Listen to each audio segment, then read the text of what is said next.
Boost on the Beach Day 2. So much for being here. Guys, we have an action-packed day ahead of us. We're going to be closing out the group stage here. Harrisburg and Ole Miss finished the day undefeated yesterday. But here's the thing. Everybody has a chance still until we move into our single elimination bracket. 12 teams enter, only one can remain. We've got Nikita and Xander on stage. Fellas, go ahead and take this thing away. Thank you so much, Kyler. Welcome back to Boost on the Beach 2024. We are here for Championship Sunday. We do have a couple group matches left, but we want to do a little bit of a recap before we jump into some of our matches. Of course, my name is Zombie Xander. I'm here with Bear. Bear, are you excited? Always am, dude. It's always a good day for some Rocket League. Oh yeah, I am thrilled. Well, let's go ahead and take a look at Group A and how things fared yesterday. So, of course, Harrisburg, an expected top of the leaderboard, though, of course, after their game against WVU, they were kind of favored to run some of their other games, and sure enough, they got the job done at 4-0. WVU sitting there at 3-1. Some of our other games, though, Clemson and Northeastern. Northeastern really interesting, number 2 from last year. Now currently winless. See if they can get the job done, get at least one win here moving into the elimination bracket. But of course, Syracuse, UNCC. This has the biggest implications for moving forward in the bracket. Yeah, I mean, you talked about, those other 4 teams all locked in except for Syracuse and UNCC to determine that 3rd or that 4th seed. And moving to Group B, kind of a similar story near the top and the bottom. Ole Miss, 4-0, undefeated. Looking forward to keep that undefeated mark entering their first group match today. And then near the bottom, George Mason, you talked about Northeastern being that 2nd seed runner-up from last year's Boost on the Beach. George Mason won the entire thing, coming out without winning a single match. So they got one more match to take it away and maybe get one on the board before they enter the final bracket. But near that middle of the pack, there's a lot of interesting stuff going on. Tough group, tough group. And let's take a look at some replays from yesterday to see how some of this all unfolded. Michigan State having a fantastic day, currently sitting at 3-1.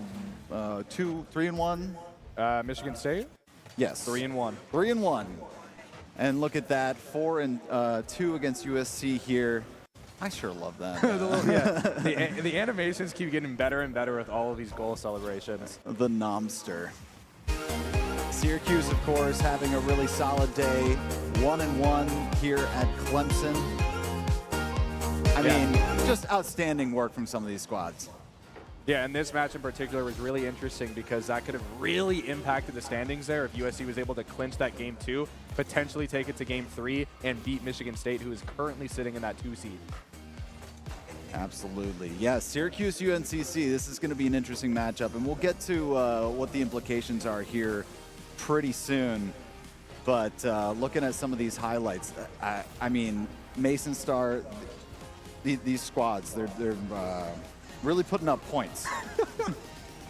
Yeah, I mean, we'll have some statistics later to cover some of the leading goal scorers, some of the assist leaders, the block leaders. Yeah, I mean, kids were having fun yesterday. I think every single time it cuts a player cam, he just stared. Were you on yesterday when you were unsure if the stream actually froze or not? Yeah. Amazing stuff. And UNCC really having a day. One of those teams where they were sort of near the bottom. They were a late add to this tournament and came out swinging, sitting at 2-2. And I mean, what do you got to say? They're fighting for that third spot in Group A right now. Yeah, if you're looking on paper from last year, maybe the lower you placed at Boost in 2023, the higher you placed at this one. I believe they were either 5th or 6th at last year's Boost. Came out swinging. They beat Northeastern. They beat Clemson 2-0, and then almost beat Harrisburg, who's sitting very pretty in that first seed. And that could have shaken things up a lot if that went through. I mean, you always look for some of those big ones, especially taking WVU to overtime game 2. Yeah. Pluto sitting at 11 goals on the day, top 5 goal scorer across all players here. Yeah, UNCC is going crazy. The roster construction is new from last year as well, so maybe that could help, where we're looking at GMU and Northeastern. They actually have some similar rosters from last Boost, so maybe you got to switch it up to perform better at the next one. Lazy just started getting slotted in as a full-time starter after they beat UCK last week. Yeah, and with Lazy, his team voted him most aggressive, and that's definitely coming out. I will say, though, not the least goal scoring so far. Actually been more of a facilitator with 9 assists yesterday, so really solid there. Taking plenty of shots, just not quite as many as the rest of the squad. But I will say Lazy doing an incredible job on the defensive end of the board with 21 saves overall, almost doubling his teammates. Yeah, and I actually do believe we have some statistics to pull here. We talked about, those top goal scorers. We talked about some of those top assist leaders. We have top shot leaders with Lunar of Ole Miss, probably the most dominant team we've seen so far this tournament. Harrisburg had a little bit of a slide there in a game or two. Lunar just has 43 shots. I mean, if you're in a position to shoot, might as well take it, right? And I was taking a look at some of the stats here, and we'll look at Dawn. Dawn is a player that has been doing it all. He has been absolute top of the leaderboards across the entire field. Top shot leader, top goal scorer, plenty of saves to speak of, and just helping his team get the job done. Let's take a look at the goal leaders. Lunar, of course. Polar having a day yesterday, and look at this. I mean, 2 of the 5 spots across both of those go to the Storm. Yeah, I don't think you could talk about Polar without mentioning that first performance of the day. 7 goals against, I believe it was WVU. And then with that had 7 goals. Or 7 shots, 7 goals. 7 shots. Yeah. I mean, 100%. Can't shoot much better than that. Yeah. And Coolio Pluto, Coolio. there you go. You know, that's top 5, right? There's tons of players here. All right, and going over to the saves, Knock keeping his team in these matches with his defensive play, absolutely fantastic. And of course, and this is an interesting tale that this stat tells, is Clemson has been playing a very defensive series where they've been just shot on tons and tons. And so they're having to put up all these saves to try and stay in these games. So clearly playing a little bit more on their side, time of possession been a little bit of a struggle for them. Lazy, as I said, getting the job done on the defensive side, but it's translating into wins. And yellow for Northeastern. Again, one of those teams that is struggling to get a win so far, so they're playing a lot more defensively, and yellow just doing everything he can to try and keep it together. Yeah, I'm pretty sure Chosen got at least like 15 saves specifically from that Northeastern match, where I think like Northeastern put up like 20 shots in one game, and every single time it was blocked because like they were just taking shots. They were having like decent looks, but weren't able to actually execute on them. It's that bend don't break defense. Yeah. And of course, the people that are making it happen for their stars, C-Money on Ole Miss, helping out Lunar, getting a ton of these shots, a ton of these goals. He has been an absolute fantastic anchor for this squad, sitting in the middle and making sure that he is the glue, both physically and in digitally in the game. And then T. Carell, I mean, what more can you say? Again, another 2-storm in the top 5, facilitating getting those goals. I mean, they've just been playing out of their minds. Again, Mar at that 3-1, tons of assists, and UNCC. What are you going to do? Yeah, you can't have a top 5 list without having them on it, right? You gotta. Oh yeah. That's why I'm so excited about our next matchup, which is UNCC versus Syracuse. This has so many implications about what's going to happen in the bracket. Mm-hmm. Tell me a little bit about that. You want to hear about that? Yeah. So all of Group A is basically determined. The first seed is determined, the second seed is determined, the 5th seed is determined, and the 6th seed is determined based on their current standings that we saw earlier and we'll show later for Group A. And now we have just the 3rd seed in this 4th seed match, which is this one we have right here. So the winner of this will clinch the 3rd seed spot entering the final bracket. And that might not sound like much, but it basically is determining whether you play Ole Miss or you play Michigan State, Georgia State, or Maryville, where some of those teams are probably preferable to Ole Miss. Right.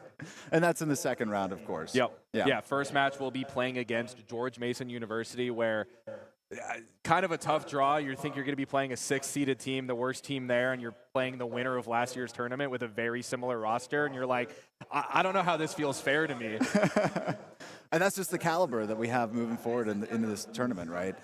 GMU has just, didn't really seem like themselves yesterday, and I feel like if they went home, had a good sleep, and wake up a different team, they could make a deep run today. It just depends on who shows up, right? Yeah, Championship Sunday.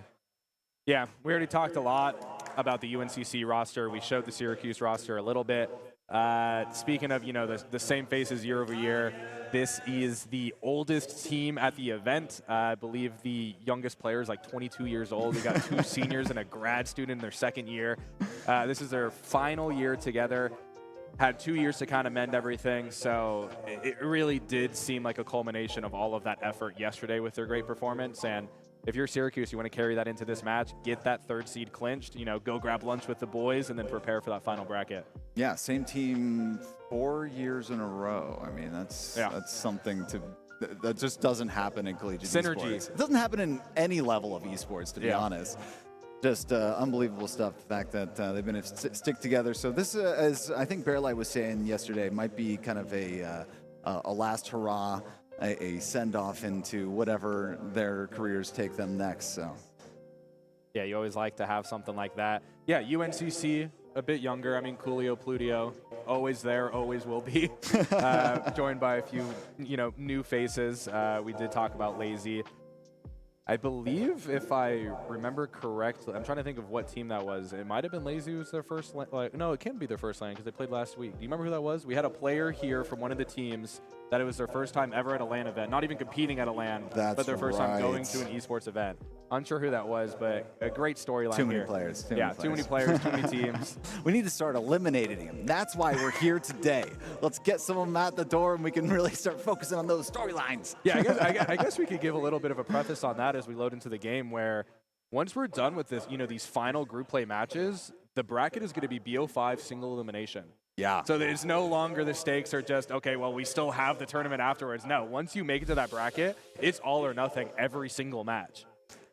Yeah, I mean, that's just one of those moments where you have to flip that mindset, right? It's not, oh, this doesn't really matter as much. Oh, we lost, it's okay. No, it's win or go home after these matches coming up. And ladies and gentlemen, Boost on the Beach Day 2 has begun with our group stage. UNCC versus Syracuse. We're underway.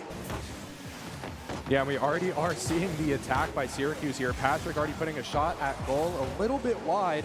And I think that's going to be the name of the game for Syracuse, where it is going to be a lot of this quick offense, going full pedal to the metal.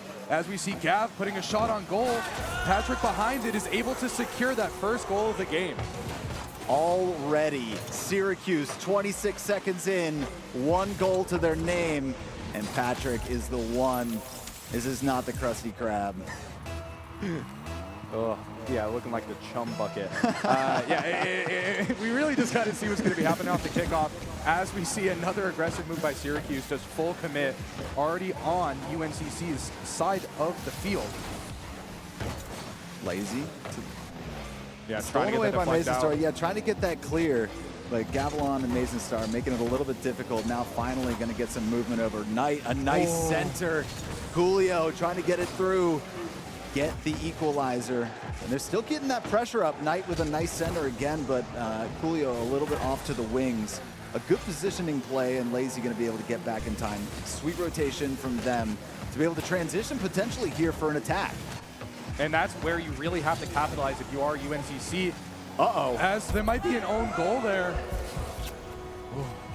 And then it's 2-0 for Syracuse. The exact same thing I was going to say UNCC needs to do is capitalize on these commits and these transition errors from Syracuse. The exact same thing happened to them right there. Yeah, what a snipe from Gavilan. Noticing that UNCC trying to push up a little bit too far. Caught him sleeping.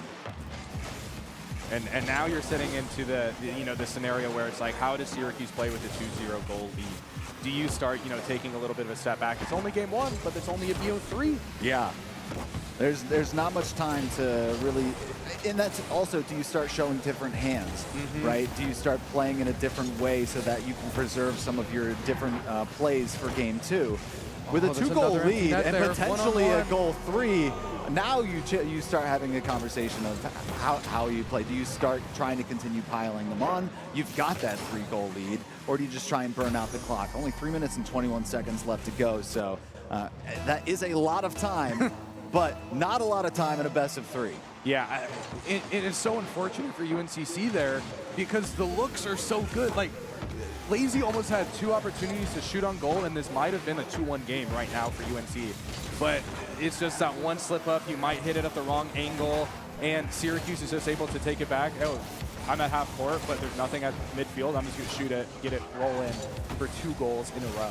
I've been really impressed. Yes, there's been a couple of freebies going through, and Speaking of freebies there. That's an amazing attack right there. I've been really impressed with the way that Syracuse has been able to apply the pressure, right? Consistently trying to keep the ball out of their hands, but this has been a series so far of fast breaks and trying to take advantage of people being out of position.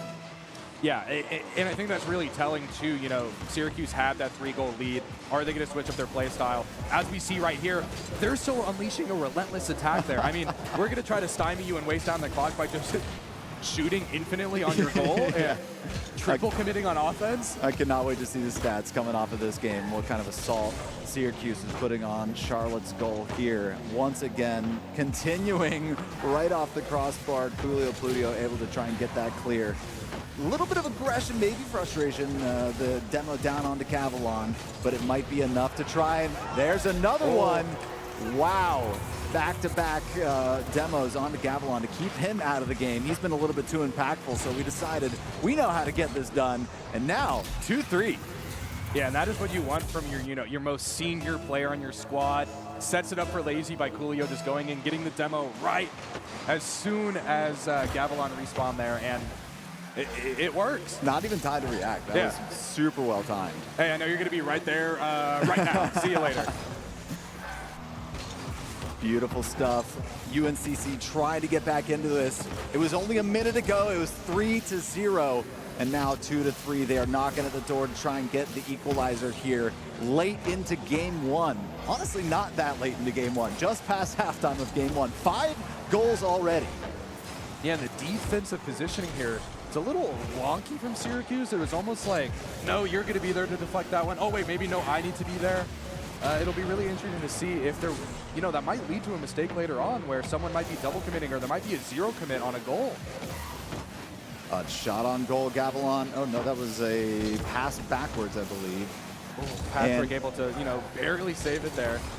And Boost is not looking too hot for Syracuse here. That might be something that UNCC could take advantage of. We saw a shot on goal by Knight. Utilizing that back wall very effectively to try and gain height and get this punched out, but Knight sending it right back into the mix. A good clear from Patrick, moving the ball down the field, and he's going to try and get some support from his team. That's Mason Star trying to put one by, but a little bit too slow. And now we're seeing Syracuse have to adjust backwards on that rotation because they were kind of just sitting on UNCC's side of the field. They get a little clear out, that's just wasting time. The name of the game right now for Syracuse is probably to just keep up with that relentless offensive attack, but you don't even really necessarily want to score. If you get the goal, sure, good, that's great. But right now, they've already wasted 20 seconds on this sequence past taking the ball into UNCC's side of the court here. But you have to be able to defend there. We saw the double commit. That could have been the error that we were talking about earlier. And now, a couple of demos going down. You've got to get this back the other way. 17 seconds on the clock. UNCC running out of time here in game number 1. An equalizer goal would be absolutely incredible for them. We could be going to overtime, but it's got to happen here. It's got to happen now. Oh, and maybe a little bit of a miscommunication there. I mean, both players from UNCC knocked into each other, and Mason should be able to deliver the ball to the ground, and Syracuse secures game 1. I want to give them the benefit of the doubt that they were trying to go for some like super secret friendship pinch and shoot it off into the goal. Yeah, bringing out like the DBZ. Exactly, a little bit of fusion going on. Unfortunately, not going to be enough for UNCC. Syracuse going up early 3-0 in that game. UNCC fighting back, but going to be going down 3-2. So now 1-0 in favor of Syracuse. All they need is one more, and they will be the number 3 seed in Group A. Yeah, and I think we know what the name of the game is for Syracuse. They were unrelentless in their offensive attack. In the first game, they were unrelentless once it was 3-0. I think they're going to continue to be unrelentless. And now UNCC needs to think about what we want to do with that. Do we want to just try to prioritize a lot of those fast breaks? Sound defense, try to get them on a triple commit or maybe just a double commit with, you might have that third defender a little bit, back off in a weird spot. Focus on just a low-scoring game off those fast breaks, or maybe they try to switch things up. Maybe go for a little bit more of a demo-heavy gameplay style. Yeah, I'd like to see, especially with what you said earlier in game 1, there was a particular moment with Syracuse being starved for boost. I think if UNCC is able to do that, it slows down Syracuse's gameplay a lot and potentially could net UNCC a couple more demos, keep that pressure up, because that was what worked. That's what put Syracuse on the back foot. Yeah. Ooh, and we do see the immediate shot on goal. Hey, Syracuse, you can't start on me. I'm going to start on you. Immediate shot on goal in the first 3 seconds. That's how you get it done. Right? You start off, if you're able to get those early goals, and wow, Syracuse waking up here saying, oh yeah, no, remember when we were on offense? Let's do it again. And we are seeing that, maybe a little bit of a cocky positioning there from Syracuse, where that last line of defense is only at midfield. Yeah. And that could definitely come back to bite them, especially with the amount of kind of freebies we saw in game 1, right? Yeah, it really did feel like maybe like a 1-2 or like a 2-1 game, really, with just like, we just had a little few rollers in between. And it sure would have been something to get that final power of friendship long shot to go to overtime. Lazy all the way from up there, almost gets a little sneaker right in there, but Patrick's able to clear it out. Gets past Knight, but we're just going to be flirting at half court for a little bit here. Already this game feels a lot more evenly paced between the two teams. UNCC starting to get their momentum going a little bit based on them really starting to pull back. I think if the game had ended at a 3-0, this would be a different feeling game, but the fact that they almost fought back to send it to overtime, they've gained a little bit of momentum, a little bit of confidence here early here on Sunday. Yeah, it really did feel like UNCC just got socked right in the face at the beginning of that first game. They're like, oh, dazed for a second, go down 3-0. Oh, we do see Patrick with an open net here. Should have just been able to knock it in and does secure the first goal of the game. A little reminiscent of that first game there where you have that, maybe a little bit of a blunder on that rotation and you see one person with an empty net able to tap it in from half court. Oh, that was from their 18. Yeah. I mean, that's the second goal we've seen from that far back from Syracuse. Just different offenders from those long strikes.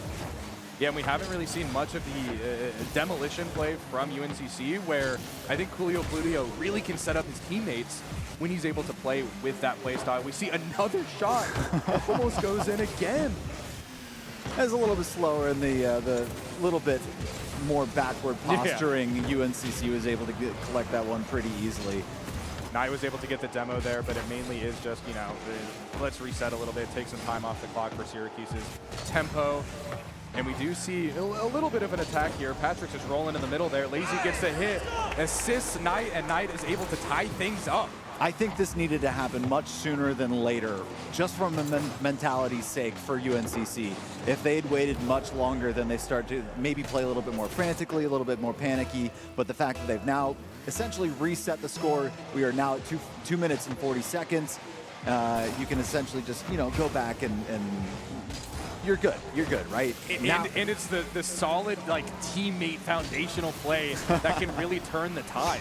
We saw it in that last game, too, where they had the power of the friendship. Hey, I'll demo you right on respawn so you can have an open net. This could be the turning of the tides for UNCC. Yeah, and to your point, that was all three touched the ball before it went in. No long ball, no luckiness about it. That was them working together and really getting that communication rolling. Yeah, Patrick just flying across the entire field right there. Transitioning to another Syracuse offensive positioning. This might be a long one. Oh, a little bump away. I think we'll take this one. Oh, but it still goes the way of UNCC's goal. But no problem for the defense now. And a big clear over to Syracuse's side. Patrick back to basically pinch this one way up in the air. Over to Julio Pludio, a good center. This could be amazing. Oh, but the defense there, it just in the nick of time. Yeah, but the offensive attack is not over yet. Julio Pludio still sending it towards Syracuse goal. Knight has a look, but Lazy's behind him, even if you're not going to hit it. Oh, Patrick able to get a bounce off. It could look for something here if Lazy isn't able to hit it. Julio Pludio over to midfield, taken by Gavilon. And now Mason Star, the next one to touch the ball off the backboard. And in, no, a little bit wide right. Still not out of the weeds here just yet. Mason Star pushing this one back over to the corner. A good center, a shot, and that one's in. Patrick sealing it. 58 seconds left to go with 1 goal lead. Yeah, it's really looking like Patrick and SpongeBob out there, where you're seeing the power of friendship split apart between Mason and Patrick, able to secure the goal to take the lead. And that's rough if you're UNCC. You finally tied things up. You had some good play, and now you're down to a minute where you have to score a goal here if you want to try to have a chance at clinching that 3rd seed in your group. The moments leading up to that goal were so back and forth. UNCC looked like they were about to have a big assault on the net, and all of a sudden Syracuse with a really nice continuation from their reversal and transition. And are we seeing another long one? Maybe. It was almost perfect where you got the demo, so he was able to just respawn right there at the back line to get that full court shot block. Lazy. And Lazy gonna tie this one up. 23 seconds left on the clock. This is 2-2. UNCC needing one more, or at least to send it to overtime. And if they're able to win this game, they can send it to game 3. 20 seconds left. 20 seconds left. Lazy. Oh, Lazy just going straight into it. I'm not going to let you get the step on me. Wins the kickoff and then immediately goes and runs into Patrick, keeping him out of the play. Been too impactful. Ooh, cool. You know how to look there.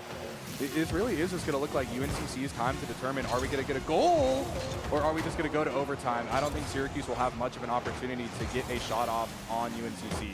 Ball's not down just yet, and now Syracuse on the assault, looking for a spike potentially, and there it is. Ladies and gentlemen, game 2, we have overtime. That was a little scary there the last second where I don't even think you wanted to touch that if you were UNCC. Yeah.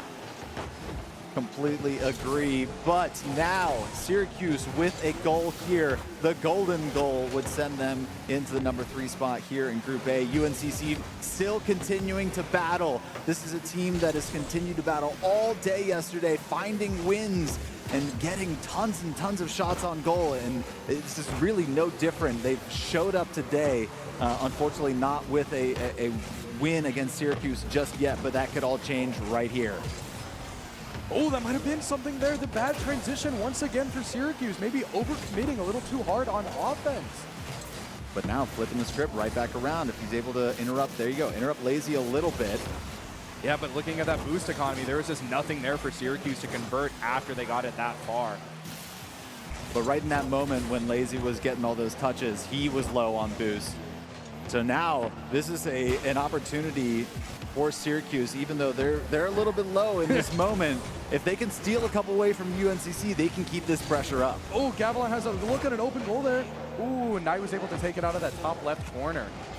And now we are seeing the bad rotation once again. You have to take it all the way back to your own side of the field because you were committed on offense. Oh, and Lazy a was bad almost able to touch sub it in. might net something, but now we're going back the way of UNCC, so I really can't tell what the game plan for either team in this moment is. Yeah, who needs to commit to defense if we're all 6 going to be in the same corner of the field? Lazy gonna put that one through. UNCC taking it to a game 3. Wow. Let's take another look at how this happened. Mason just couldn't get down in time. And in that moment, Lazy gonna take advantage of that. And boy, oh boy, this is exactly what I expected from this matchup specifically. Both being 2-2 coming out of Saturday, moving into today, with the biggest implications moving forward between this matchup. I fully expected a game 3. I didn't expect us to get here this way. I think UNCC has to be like the scrappiest team we have at this event. Went to overtime against WVU, went to game 3 against Harrisburg, and then had like one of the most insane matches of the tournament against Northeastern, where it went OT into the game 3 overtime, and I believe it was 5 minutes of overtime in that game 3. Scrapping. Yeah, scrappy, and that's good because that means that they've been there, right? They know how to play through that adversity, that heightened pressure, golden goal situation. They're not scared. I mean, maybe they were scared, they get a little chaotic, but they forced that energy onto Syracuse as well, because it really just did seem like jungle ball. Just 6 people following the ball at once, not really having fun. And we were talking to Coolio Pluto yesterday at the end of the day, and he was asking us, hey, what happens if we win tomorrow? And we're like, you'll lock up the number 3 seed. Say less, is what he said. Say less. But this is exactly the moment he was stepping into. And we're just hearing word, actually, Maryville taken over. They were playing at the same time, taking down Michigan State 2-0. Yeah, we can go into what that means strictly after this match. Absolutely. But that really does shake up the thing for Group B. So we'll talk about that later, but just wanted to get that update out as we just heard about that. All right, game 3, ladies and gentlemen. UNCC Syracuse. The winner of this game moves into 3 slot for Group A to go on to face GMU. And then, well, yeah, we'll get into all that here shortly. There's quite a bit going on with Group B. But so far, UNCC really able to sustain this offense, the time possession in their favor through the first 40 seconds. And that's what you like to see, Lazy with a nice third man in the back. Ooh, yeah, and it really does seem like the teams are kind of taking a breath from that overtime here, playing a bit more slowly, a bit more safe here. We are seeing kindergarten ball. It's kind of like, you called it juggle ball. It's like, it just seemed like all 6 were just like, we have to get this in the net. We have to chase the ball. Yeah, now it's like, we'll just commit one on offense. If we don't get the shot, we'll have 2 at defense. Let's take a little breather, guys. Yes, now we're seeing a little bit more measured approach here as they've all reset. Of course, the coaches definitely, helping them out in those moments, going, all right, settle down. We've been here before. We've been to game 3s. Yeah, and as we're saying that, we see 5 players just attacking the ball again. It might work out in Syracuse's favor here, though. We do see a good look. Gets the shot, gets the deflection, Knight. isn't able to convert off of it. Knight gets the save. These shots, there was 2 shots back to back, like a little bit high, a little bit left, a little bit right. And finally, the assault, Coolio Pludio putting that one just a little bit top right of the goal. But the offense is there. Oh, is able to get over Coolio there. This might be a really good look for Syracuse if they want to commit. Looks like they have the opportunity. It's all up to Lazy. And is able to get that, quick deflection there, but Patrick on the other side could be able to set up his teammate there, but no, we're stacking 3 in the goal. We're not letting you score here. Shoot all you want. Again, the bend don't break. Maybe put everybody on the goal line, the goal line stand here. Coolio Pludio off the top right, a double touch. Help from the team, no, Lazy a little bit further back. That's kind of the moment you expect to make that call. All right, somebody come in and help out with the follow-up, but nobody there for UNCC in that moment. Yeah, hey, we're halfway through the game here. Let's kind of take up the pace here. And we haven't really seen that from either team here, like just clicking it on. I think part of that is how many times either team, even in just this matchup, they've been spurned by playing up to a little bit too much. So finally maybe just holding back and maybe playing a little bit more reserved. Yeah, we are seeing a little bit of a soft touch from Lazy there. Maybe not putting it where they wanted. Might have a good position for Syracuse there and just sneaks it past Lazy for the goal. This back pass, absolutely perfect. Patrick looking right for Gavilan, and Lazy could not get there in time. He was there, just a little bit off timing. It was just off timing on both of them right there. Coolio was right there as well, was almost able to get to the deflection like a half a second before. And now Patrick's just saying, we scored a goal, okay, I'm gonna score another one right now, just right off the kickoff. Seems to be that Syracuse special there where it's just full-on aggression from the kickoff, but as that always has happened, it's been hard for them to rotate back to stop the counterattack, and Lazy just, flirting right outside that goal with that ball. Yeah, that's a big confidence booster for Syracuse, right? You've been basically through all of this, the first half of Game 3. It's been scoreless, and to finally get that small lead, of course Patrick's going to go attack right immediately. Like, yes, let's put the nail in the coffin right here, right now. Not have anything to wonder about. Still being within 1 goal, you still have some things to wonder about. You still have to make sure you're positioning perfectly with your team, and communication can be a little bit frantic if you don't have that comfort goal. Yeah, and now it really does feel like Syracuse's thoughts on defense. Okay, we just need to survive. We just need to, do a few rotations, get a few blocks, clear that ball out, and then just waste some time. We've already seen it happen for the full last minute. Only 1 minute remaining, and Syracuse still has that lead. Now Gavilan here to midfield. Lazy coming up to meet him. Does a fantastic job on the 50, stealing it away. But the teammates of Syracuse are there to help out a little bit. And now Patrick pushing it right by Coolio Pludio and Knight. Knight finally off the back wall, pass to Lazy. Gonna push this one back downfield. 35 seconds left on the clock. UNCC needing a goal if they want to tie this one up. Otherwise, Syracuse will be moving forward here to the number 3 spot. 23 seconds now. The assault on the net from UNCC is unrelenting at the moment, but a little bit of a miscommunication there. Coolio Pludio a little bit out of position. And no real good shot. That was a triple commit, and this is going to be it. Syracuse taking game number 3. 6 seconds left on the clock. I don't see a way where UNCC can pull this back. Yeah, you were talking about the offensive approach from UNCC was unrelenting, but it wasn't efficient. It really did seem like the pressure was building. The players acknowledged it. Yeah. And every time they had an opportunity to shoot, they took the shot, even if it wasn't the shot. Yeah, and it did seem a little bit frantic. I actually think we saw a 3-pronged trident attack on that last ball, which opened up the entire field to get that easy go-ahead 2-0 victory for Syracuse University. Congratulations to them. That will help them get into that number 3 slot for Group A. Yeah. And I think we were talking about it beforehand, not just us, but with the other talent as well, where looking at this matchup, I think everyone expected it to go to that map 3. And I think the players gave us a great match. It went down to that final goal, went down to that last second. UNCC had the opportunity. They put up like 5 shots in like 30 seconds. Like it was there. They just weren't able to grasp it and tie it, but Syracuse was able to hold off on that unrelenting approach. You know, kind of sat down, had that traditional effect on defense, just, hey, just get it out, let's get it out, let's keep clearing, and was able to secure that third seed.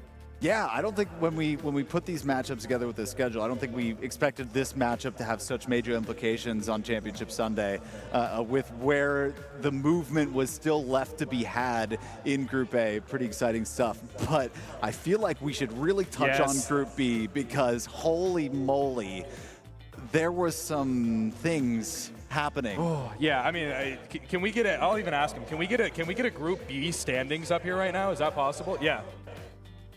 Sorry, we have to talk to Prod so we can give you the information that you need and so we don't mess it up. But, you know, just to get talking about this Group B, we mentioned earlier that that first seed was locked up. That's Ole Miss. They were undefeated entering today.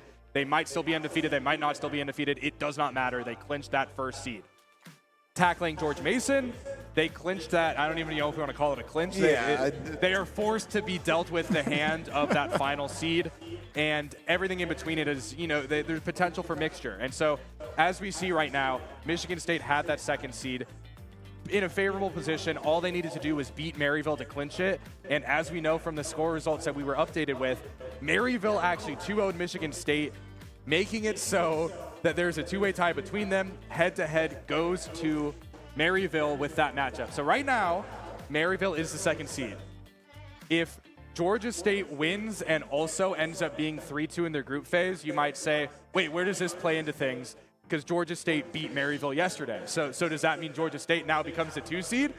The answer to that is no, because Michigan State beat Georgia State. So now we're looking at a potential just, you know, exactly straight three-way tie. But it all comes down to that first seed team that we already talked was locked up. Maryville took them to Game 3, and that individual map win, I believe, puts them at the in number the second 2 seeds. Yep. Wow. So Maryville, after going down early, you know, losing some maps, you know, the Georgia State result, still able to potentially secure that, you know, that first round bye. Get that second seed where I would probably guess everyone had them entering this tournament. Right.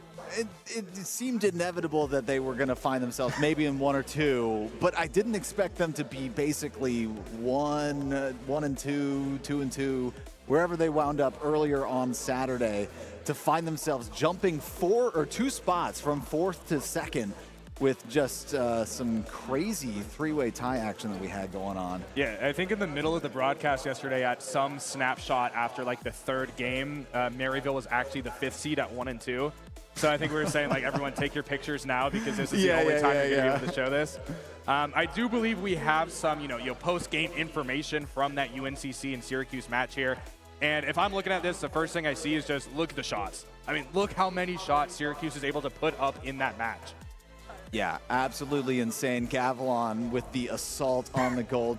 Two goals, crazily enough. That was the only thing that he netted from those 10 shots, but that's 26 shots for Syracuse and 19 for, so actually the attack from UNCC was also there. They were putting up shots as well, but the saves and maybe a couple of those shots just being a little bit wide, yeah. I think that hurt them ultimately, because the score differential in either of those games wasn't anything to really go, wow, that was quite a blowout. No, both games, all 3 games were incredibly close. Yeah, and you know, just talking about these teams once again, I think that we can now officially state where Group A will be off the top of our heads. I think Group A confirmed is Harrisburg in that first seed. We have WVU in that second seed. We now have Syracuse in that third seed, and thus UNCC falls to that 4th seed. And then I believe the 5th would then be Clemson, and 6th would be Northeastern University. That seems to be where it's shaken out. Yeah, and what that means for these 2 teams that just played, we mentioned it a little bit earlier. I want to make sure, you know, we really talk about the importance of that outcome.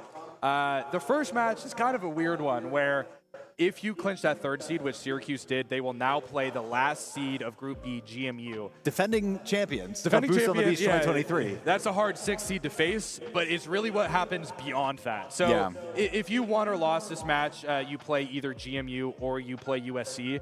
But I don't think you're really looking for that with that 3rd seed. You want the higher seed so you don't have to play what comes after that. And what comes after that is Ole Miss if you have to play the 1st seed. So by winning you're able to get on the opposite side of Ole Miss, which is, I think, what every team here wants. Yeah, yeah. And that's when we were talking about, oh, I don't know if they want to win this matchup. Do they want to like go 2-3 or 3-2? And that felt really weird. But you have to look past round one, right? It's a bigger picture. It's a bigger picture thing. If you want to make a deep run, if you're actually still like really trying to fight for those big wins, trying to get into the money, maybe the podium, maybe even a championship, you have to look at the big picture, and your best odds on paper are definitely not facing Ole Miss. Yeah, I mean, the way to make it to those semifinal matches are to avoid the first seeds. Oh, yeah. The first time you want to face a first seed is when you're already in that top four, already in the money, because you kind of already made it at that point. Like, yeah. Everything after that. Yeah, and so we talked about who you're avoiding. You're avoiding Ole Miss if you're Syracuse, who you have to face. With that result from that Group E match, I believe it is just Maryville now. That will be the second seed that they will face because Michigan State falls lower into that standing, I believe, at like that third seed. Mm-hmm. Man, bracketology. I love it. Yeah. Just in time. This is warming up my bracket brain. Just in time March for March Madness coming up here. Don't we have a selection show later tonight?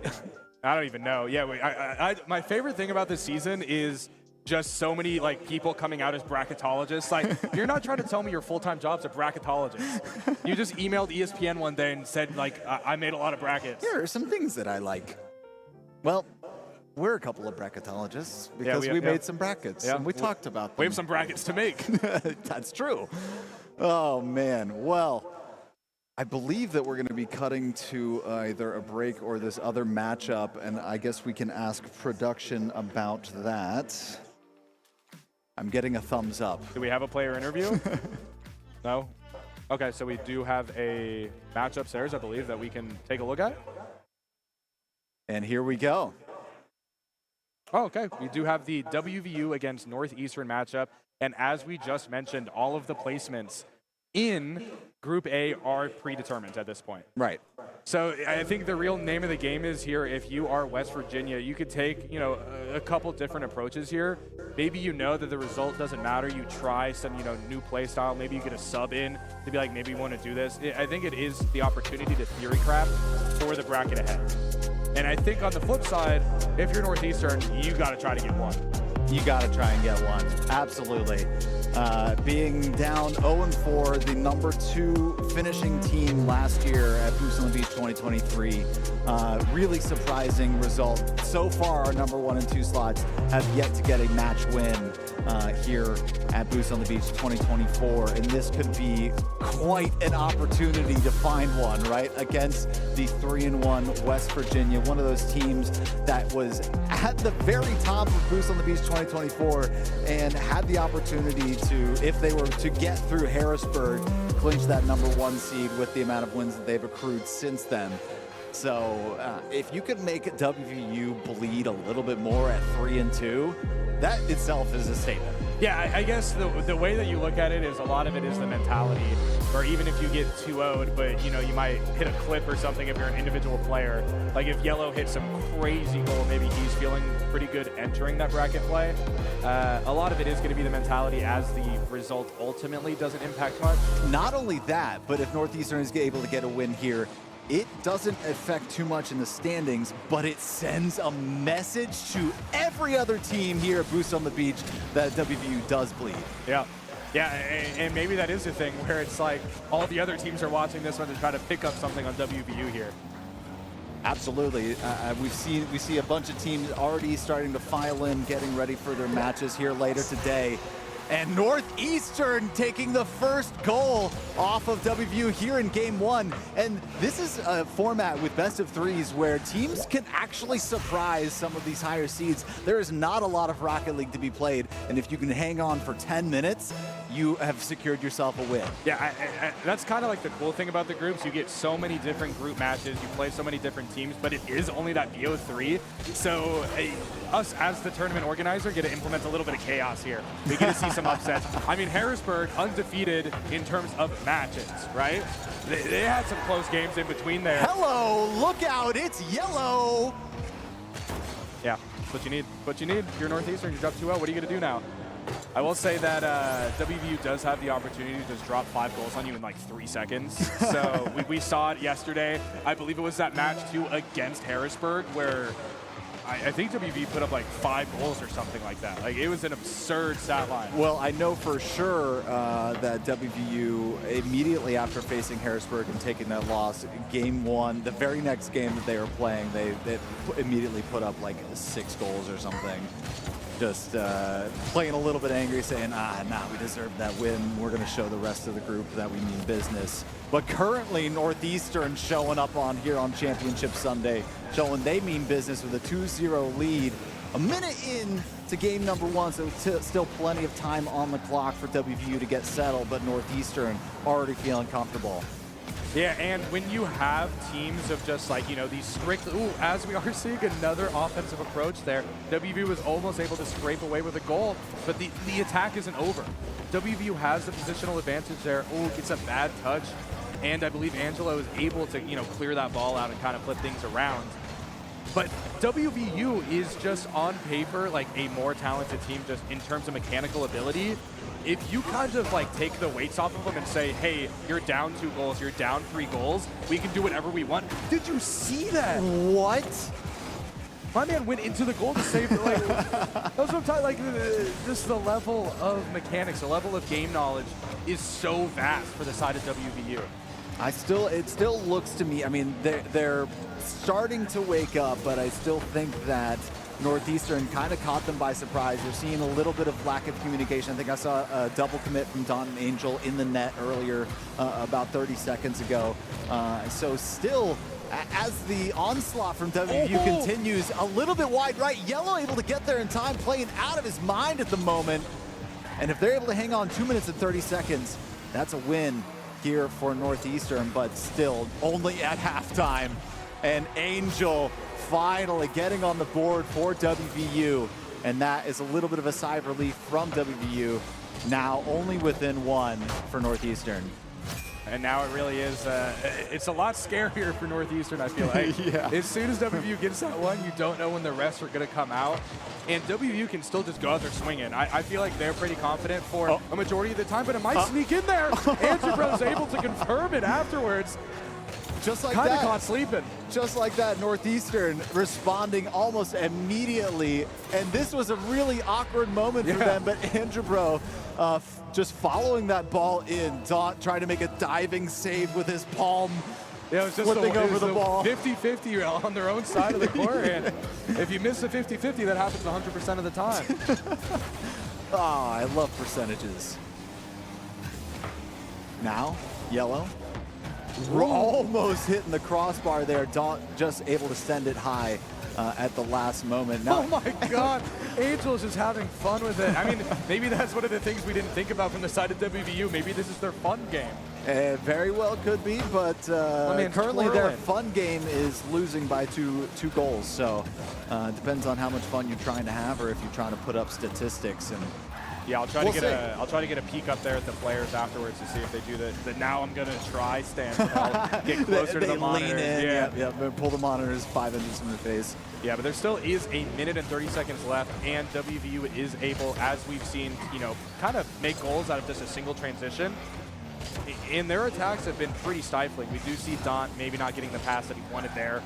Gets cleared back out, and clearing out to the other side of the field, that wastes time, and that's all Northeastern wants. Andrew Bro over the corner. Good center. Angel going to beat him there to it. Good pass to Daunt off the side wall. Look out. Here comes Daunt. Seen him do it a million times before, and the defense holding strong on that particular moment. Sending this one high in front of the Northeastern goal, and that's right where Toole wanted it to be. 2-3, still in favor of Northeastern. Just 53 seconds left. I don't even know what you want to do here if you are Northeastern. There was really just solid defensive play. We saw Prost there with a perfect block on that one-on-one. But the shots just keep coming, and they keep coming at a good angle. And that's where, I think WVU's game knowledge just comes in. They know how to execute on probably, mediocre looks or looks that other teams might not see. Yeah, and if that defense wavers and has a bad touch in any moment, all three of these players in WVU, I believe Bearlight touched on some statistics that they had from some other events where essentially their goals and their shots were all basically around 50 for this event. Dead even, so every single one of these players a threat on the field. Yeah, I think we've seen it too, where it really isn't just, hey, we have to wait for, we have to wait for Daunt to get up. It really is just, oh, you're front man? Okay, you're going to be the one who's going to be leading this play. Yeah, and actually I do have some statistics from day one for WVU. Angel, Daunt, 10 goals, Tool, 8 goals. So 28 amongst all of them. Northeastern going to be taking game number 1. The Giants. It got a little scary there at the end, though, but Northeastern was able to clinch that first game. And there's a very real possibility that Northeastern ends in that 6th seed with a win on one of the best teams in not just collegiate Rocket League, professional Rocket League as well. Who did you beat? We beat WVU. Oh, so you must have been like, 1st seed or 2nd seed. No, we were 6th seed. Yeah, we were coming in from the bottom. Wow.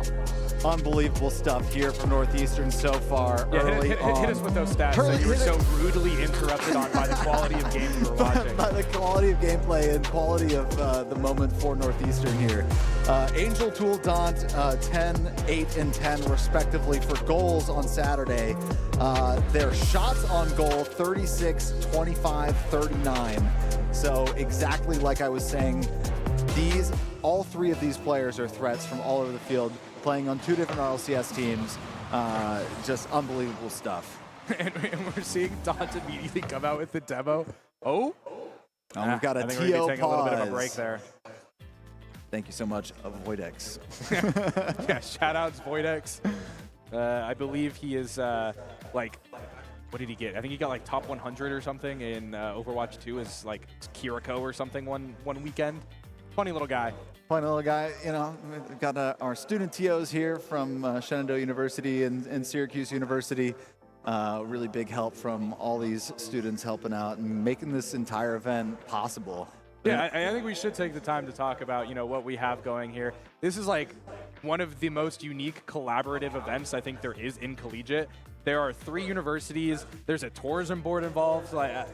You want to shed some knowledge on a little bit of the behind the curtain look at how this event could be put on and how all these players interact with one another? I mean, just the fact that we're able to grow from 8 teams to 12 teams, get that much more talent in the door, get some incredible onstage talent, get all these amazing students from Shenandoah University and Syracuse University helping out to get this entire event at the Hangout, one of the craziest places I've ever seen host a Rocket League tournament. Or an esports tournament at that. But we're here in game number 2. Enough yammering. No more yapping. WVU and Northeastern, game number 2. Northeastern up 1-0. And we're just getting started here as Northeastern having to repel an early assault from the Mountaineers. Yeah, and this first goal is probably going to be indicative of what level of play WVU is at, what level of play Northeastern is at. Was it a fluke? Was it not? And Tool, oh wow, just set up Angel perfectly for that. I mean, he was just rolling towards an empty net for like 5 seconds there. A little bit of getting caught unawares from the side of Northeastern there. Prost just tailing, just has to watch the entire thing go down. Yeah, Andrew almost getting there in time, but that was a perfect little assist to punch that one at high speeds to the open net. Ooh, Yellow does have the opportunity to make something happen off of the kickoff there. And now he's just surrounded by 3 of WVU.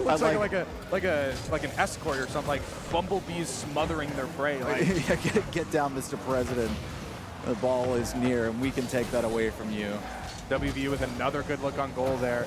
It does feel like a different game from the beginning of the last. What are you saying about bumblebees? Oh yeah, when bumblebees defend the hive, they smother the enemy, and they vibrate and buzz so hard that they overheat the enemy. What? Well, that's exactly what WVU is doing here. 2-0 for Northeastern, or for WVU over Northeastern. Really early here in game 2, so WVU is starting to wake up a little bit.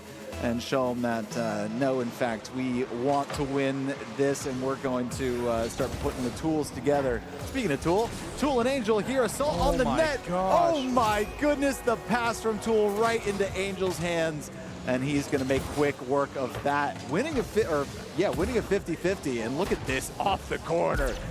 What a shot from Angel, dropping the hammer of confetti. Yeah, I will say this is quite reminiscent to that first game of the day yesterday that WV played, where they lost that first game, came out guns blazing for that second game. I believe it was like 5 goals against Harrisburg. Yeah. And then that third game, a lot slower, a lot more even. I think it might have even had the potential to go to overtime if it did not. Really close game. And now I think we are kind of looking towards that game 3 here. I think it'll be hard for WVU to give up 3 goals. I'd like to see it. Northeastern was in this exact same position What is Don yesterday. doing? Oh my goodness. Unbelievable work from the young man. Look at this. He's floating along, getting some flip resets. Oh my and gosh. then forcing the Frost own goal. Why are you hitting yourself? Why are you hitting yourself? Stop hitting yourself. Oh man. Daunt has some insane individual talent to be able to set that one up. Really send the Northeastern team into a frenzy here. Yeah, like I don't even know what you do at this point. Oh my God. Well, wow, WVU, what are you doing here?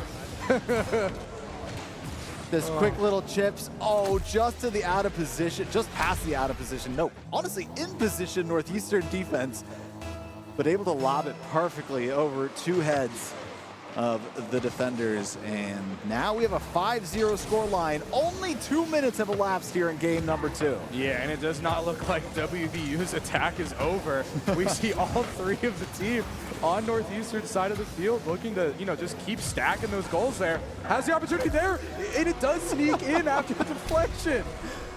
I think maybe WVU was listening to us talk about how Northeastern beat them in game number 1, and they've decided to take matters into their own hands here. And it's just... Yeah, I just think Tool's trying to get on like that top shots, top goals, top assist player board right now. Well, a game like this would be a way to do it. 6-0, not even halfway done with game number 2 in this moment. Yeah, and you're in a weird position if you're Northeastern here, because I think you just want the game to be over. Right. Like, can we please just stop this? Let's move on to game 3. Yeah, reset completely. They've, oh no. Wow. Just look at the work from this squad. Tool, Dawn, all of them showing a bit of their individual prowess, kind of letting some space, giving each other some space to have a little bit of fun here. Now that they've got a very comfortable lead. And that one's a nice pass out to midfield. And the assault from WVU basically hasn't ended since the game began. Can't stop, won't stop. Tool is probably going to get like 3 more goals somehow. Ooh, Don's able to get the demo here. They have the advantage. Angel gets the rotate, and it's just going to be the name of the game. Frost clears it out, and just, you wait a few more seconds before WVU starts the initiation once again. Well, not only on the goals column, they can certainly get pretty high on the shots column, too. Oh my gosh! Angel's doing a backflip standing. What is going on here? And bro, yellow, trying to get a little bit of space, a little bit of breathing room. I think something that obviously game number 2, well in the hands of WVU, but you're looking now as Northeastern to try and find a little bit of footing because you've now gotten punched repeatedly by WVU in the face. They're going to try and look for some sort of success so they can bring to game 3. Yeah, I'll allow our stats guy to contradict us, but I think this has to be the highest scored game for one team so far this tournament. I think previously I saw 5 yesterday. Unsure if it got higher, but I'd find it hard to believe it hit 7. 6-1 at some point, but 7 certainly seems to be true. Yeah, we got a thumbs up. That's all we needed to see. Tool dropping it down in front of the goal once again. Daunt wasn't able to be there to tap it in, but it's just WVU's game. Like, I think we're playing half-court basketball right now. I don't even think I've seen the other team go on the other side. The ball's just been on one half of the court. This would be an interesting one to put up on Ball Chaser because we could be able to see exactly those stats. see the heat map solely on the side of Northeastern's side of the pitch. And Daunt now bouncing this one in front. A big clear. Could this be no Tool? No, doesn't matter. You still have one back there on the rotate. Of course you do. Stomps. The little bit of a hezzy. Oh! Wow. And Angel's there. And it just feels like there's enough time being grabbed by Tool, Daunt, Angel. They're all just making these moments happen individually. And then if it gets batted away in any one moment, the second person is right there, ready to clean it up. Yeah, I mean, Northeastern was stacking the box there. In that replay, we saw all three of them there trying to deflect Don's goal, and it doesn't really matter because as soon as you have all three committed one way, there's probably going to be a gap in the goal somewhere. Yeah, wow, 8-0 the scoreline, potentially here in game number 2. You already know WVU is knocking it down this ball. Yeah. Oh, there's letting it. I thought they were going to go for one more with that approach. Okay. They say, all right, time to move on to game number 3. West Virginia striking back in dominating fashion. Yeah, the approach here just has to be. Oh, we actually had a correction here where Ole Miss put up 8 goals in a game against Georgia State yesterday. So okay, so they tied the goal record for in the games. See if they're able to match that if Northeastern can pull their game plan together here in game number 3 and figure something out. That's certainly one where it's, by the time it's 3-0 that early on, you go, all right, what do we do? Maybe we start looking towards game 3, even if it is early on in the game, because clearly WVU putting up plenty of points in that game. It's going to be hard to fight back that much, even in a 3-0 deficit. Then once you get to 5, 6, 7, 8, well, yeah, you're definitely starting to look towards game 3. We'll see what Northeastern can do here.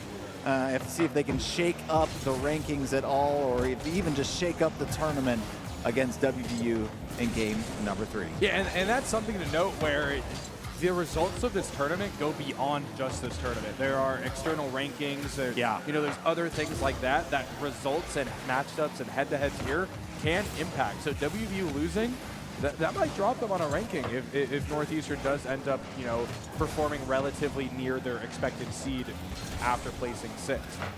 And I'm certainly sure they're interested in keeping the rank that they currently have. Angel gets a shot, isn't able to get anything off the rebound there, but we know WVU's attack. That's not going to be the only shot they have in this sequence. Not at all, but so far, decent defense. A really good pass from Tool, but a demo onto Angel going to disrupt the flow of that. And that probably was the difference between a goal into Northeastern's net or not. That was a really nice time for that. The defense from Angebro, the shot from Tool. Oh my goodness. This is, once again, unrelenting, but so far, Northeastern tending to the bend, don't break mentality. And that was potentially the look that you needed there. Angebro is able to disrupt, but I don't know if they're able to get that ball off of Don's car. It's just glued. This is the wrong game type. You can't have it glued to your hood like that. So we got to get a ref in here. Foreign substance. Oh, wow. What a strike from Daunt. The assist from Angel. Let's take another look here quickly. Wow, Angebro trying to clear that one off the side wall. A quick little flick over to Daunt, and then across the far side is Daunt. And now a 1-0 lead here for WVU. We'll see if they decide to continue the assault or if one will be enough for them. And you get the demo right off the kickoff, and Angel's just taking that ball in. Unsurprised, I'll say, that they continue the assault, but and now showing a little bit of demolition aggression. Angel right there, just able to tap it in off of the rebound from Daunt. They said enough time has elapsed. I think we can put on the aggression, start putting some goals in the net, and wow, it seems almost at will when WVU decides to turn it on between the 3 players that they go, okay, we're gonna play now, we're gonna turn it up and put 2 in. Yeah, we were really the first couple minutes, I would say, probably looked a little better than it did last game, especially that first minute. We saw Northeastern have at least a little bit of time on the offensive attack there. Cross gets the look. It is deleted from the map. And because of that, guess where the ball goes? It goes on Northeastern's half the pitch. Oh my God, and Doc getting another one down on the yellow. These aren't even flat-footed defenders. He was on the attack. They're moving around, but... Oh, no, we do see the empty net look for Daunt there. Passes it to Tool on the rebound. We know Daunt's going to be there. It's a good rotation back for Northeastern, quite honestly. They're able to get these away in several occasions, but unfortunately, in those moments, you have to do your best to try and transition to some sort of offensive look. But every time they've done that here in Game 3 so far, they've been demoed. They've been blown up. Prosk, I think, has been dead 2 times already. That might have been 3 because the one initially off the kickoff, Oh, too. true. Yeah, hey, you want to try to demo us? I think Northeastern had a few good ones at the beginning of this match, and then WU's like, no, we'll show you how to demo. Yeah. Well, actually. And then it's like they remembered that they could do that. Yeah. And then all of a sudden they see Yellow demo us, and we're like, oh, hey, we could do that. Oh, wait, that's really cool. How do you do that? Oh, bringing the pressure once again. Wow. Yellow so far, they are down 2-0. They have their WVU has their comfort goal here, but Northeastern's been able to defend really well now that they are unfortunately down 2-0. They need to start striking back, getting a little bit of offensive possession here, moving. But you can't ever. This might be their only opportunity that they've had all game to finally rotate around, and the defense rotation has been perfect. And the goal lead is only 2. It is very realistically comebackable if Northeastern is able to just convert off of these rare chances they're getting.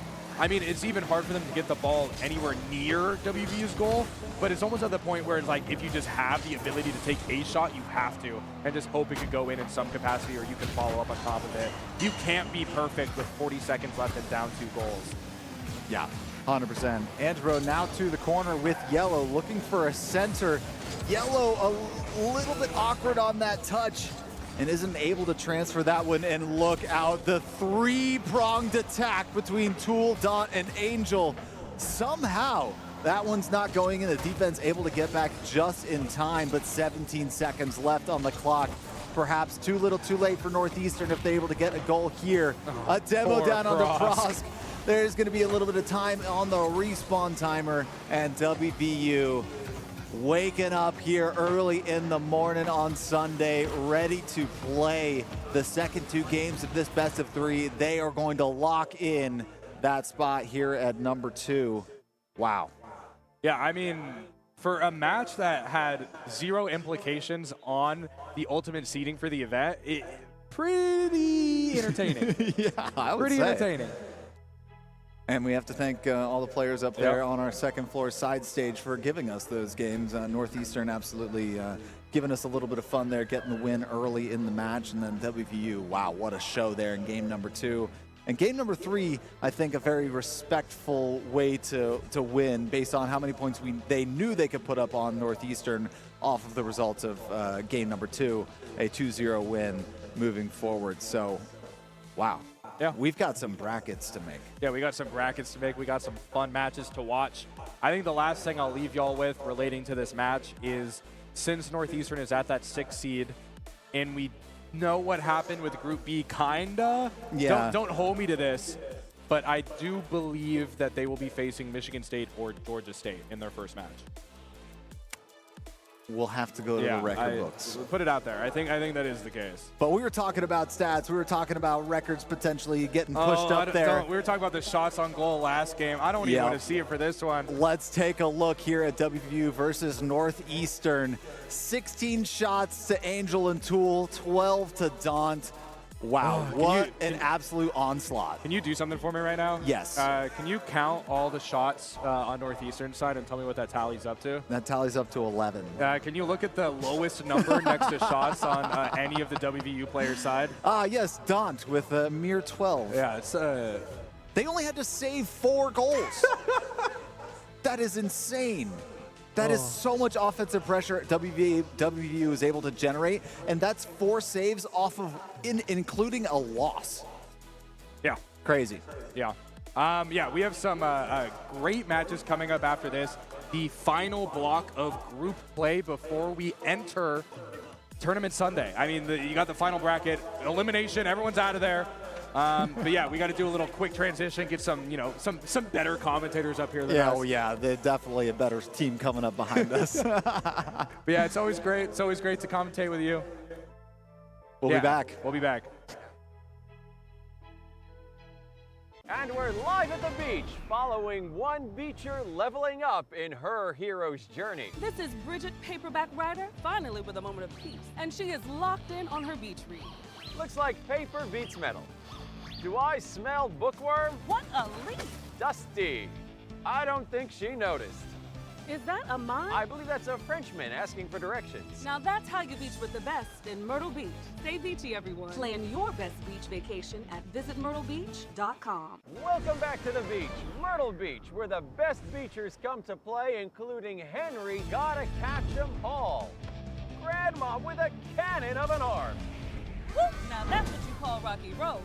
Ooh la la, what a juke! Don't try this at home, kids. He's on the boardwalk. More like the board run. He jumps, dives, and pod! And the home team wins. Go Beach! That's how you beach with the best in Myrtle Beach. Plan your vacation at visitmyrtlebeach.com. All right, I'll see you after class. All right, bye. Bye.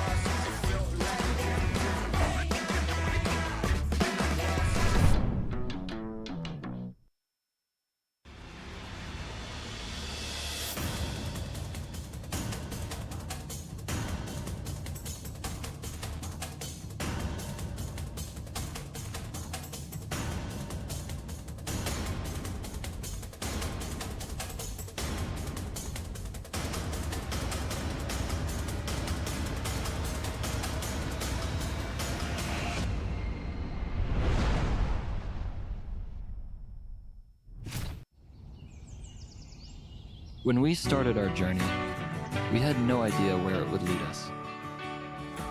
Until we found a place where experiences became a way of life, and connections became unbreakable bonds.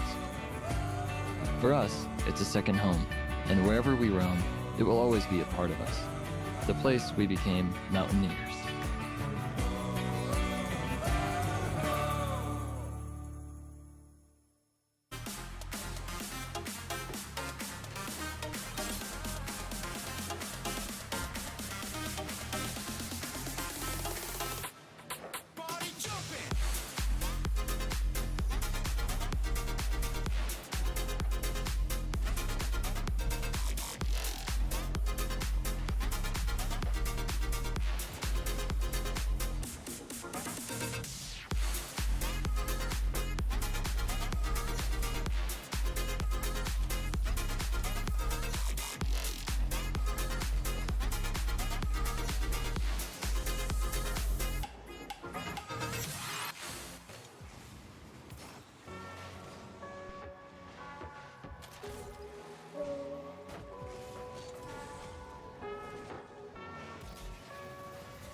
Well, it's the final push here in the group stage of Boost on the Beach 2024. And joining me now is DJ TJ. My name is Bear Lights. And let's get into it now because we have one of the hottest teams in this event coming up. And they're going to be competing in this best of three. DJ TJ, we're in for a banger of a matchup here. Of course, it's a thrilling start to day two. The stakes are higher. The money is just at the edge of the table, ready for these teams to take it. But we're not done with the group stage just yet. And of course, we wouldn't do this without showing y'all the stakes. And in the Group B setting, it's kind of a mess in the middle of the field. Yeah, I mean, it has been one of those crazy events where when you're in a live environment, anything goes. Quite literally anything goes, except for the fact that Ole Miss, they don't lose at land. That's not a thing that ever happens for them. When we look at their stats, Lunar said it best. He wins at just about every land, and right now he's not wrong, at least here in the group stage, as they sit at 4-0.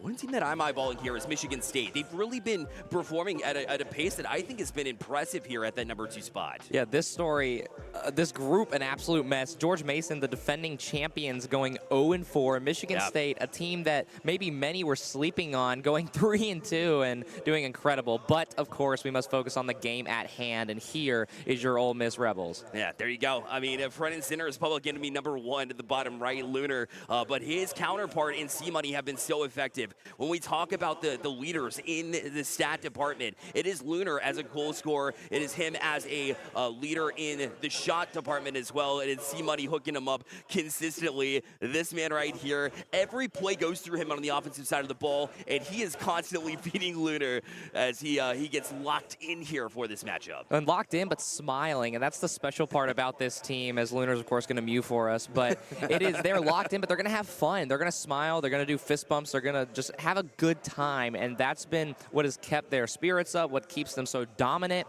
But you cannot go without looking at this USC roster. And here's why. I mean, Ole Miss has a target on their back at this point. When you perform at 4-0, and then you have a team that has this experience across the pitch, I would say that they've been underperforming. Yes, we saw in the group stage they went 1-3, but we also see them play very close matches, right?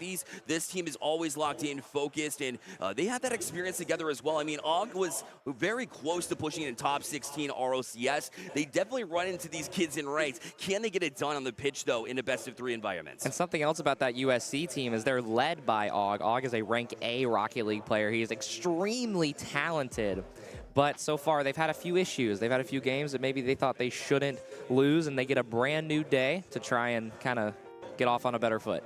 Yeah, Ole Miss, I mean, they've done exactly that here through day 1, trying to extend that into day 2, but day 2 creates crazy moments as well. I mean, we just saw West Virginia not too long ago drop a game to Northeastern, who hadn't won all event long. So to see that kind of a shakeup, maybe we see a shakeup here. I know South Carolina is capable of at least taking a game, but as far as taking the series here, TJ, I can't see them doing it, man. I don't think I can say it either. I think they have the potential to take a game, but it's going to take a pretty dominant game 1 start. I'm not sure what the warm-up has been like for either one of these teams, but they would have to come out to a fiery start. But we're going to find ourselves hitting the pitch for game 1 very shortly. 2 teams extremely talented, but Ole Miss just simply dominant so far. And if USC wants a chance at this Ole Miss team, at this roster, to get a win, to take a win, goals of this one for me, you gotta find Lunar when C-Money has the ball. That has been a one-way treat to Ole Miss getting these wins, getting these stats. And right now, we'll see if they get it done here as game number 1 begins now. And of course, if those of you who are coming in who did not see game 1, you will notice that's a best of 3, and these early goals like this are huge for momentum. I am telling you that it has been a shakeup of a day. Og puts the pressure on and then gets the dim on the way out. I didn't mean much, but it did free up enough space where USC gets on the board first, catches Ole Miss by surprise. And so now, I mean, that's the best way to do it, is come out hot. And USC just coming back off their spring break week. This is their last weekend, so maybe they're starting to lock in just a little more after getting back into the swing of things. But Ole Miss very quickly looking to strike back, but so far USC still building a lot of pressure.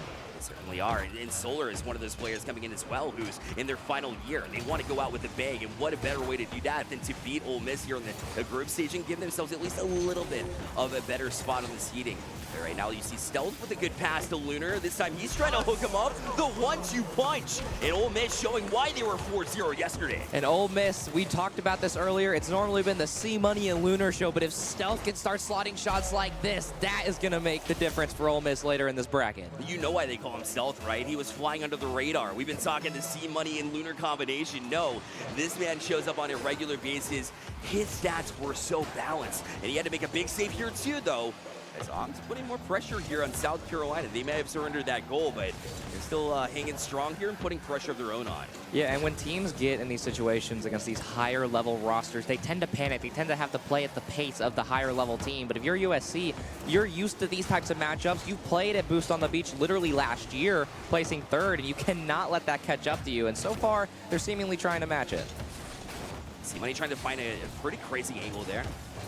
Found it too, but Stealth will play off corner. Now we'll leave it for teammates to try and rotate in, and Lunar will do that at the exact right time. Once it's 50-50 into the zone, see, looking like they had a little bit of trouble with the demo on the way out. Stealth, he does respawn just in time to get across, but USC, again, giving Ole Miss some scares early. It's a massive double kill for USC that gives them a golden opportunity. Unfortunately, that shot was rushed just a little bit, but now they have all this midfield space, and Katz has the entire wall to maybe find a pinch. It will hit his car, but it's still going to be just awkward. As now all three members of USC trying to put pressure on, but now the 2v1. Lunar gets a 50 that Katz wins, and now it's still in the midfield. Yeah, that midfield presence has been there for USC, but eventually Ole Miss is going to find ways around it. They're too good at passing to not see that happen.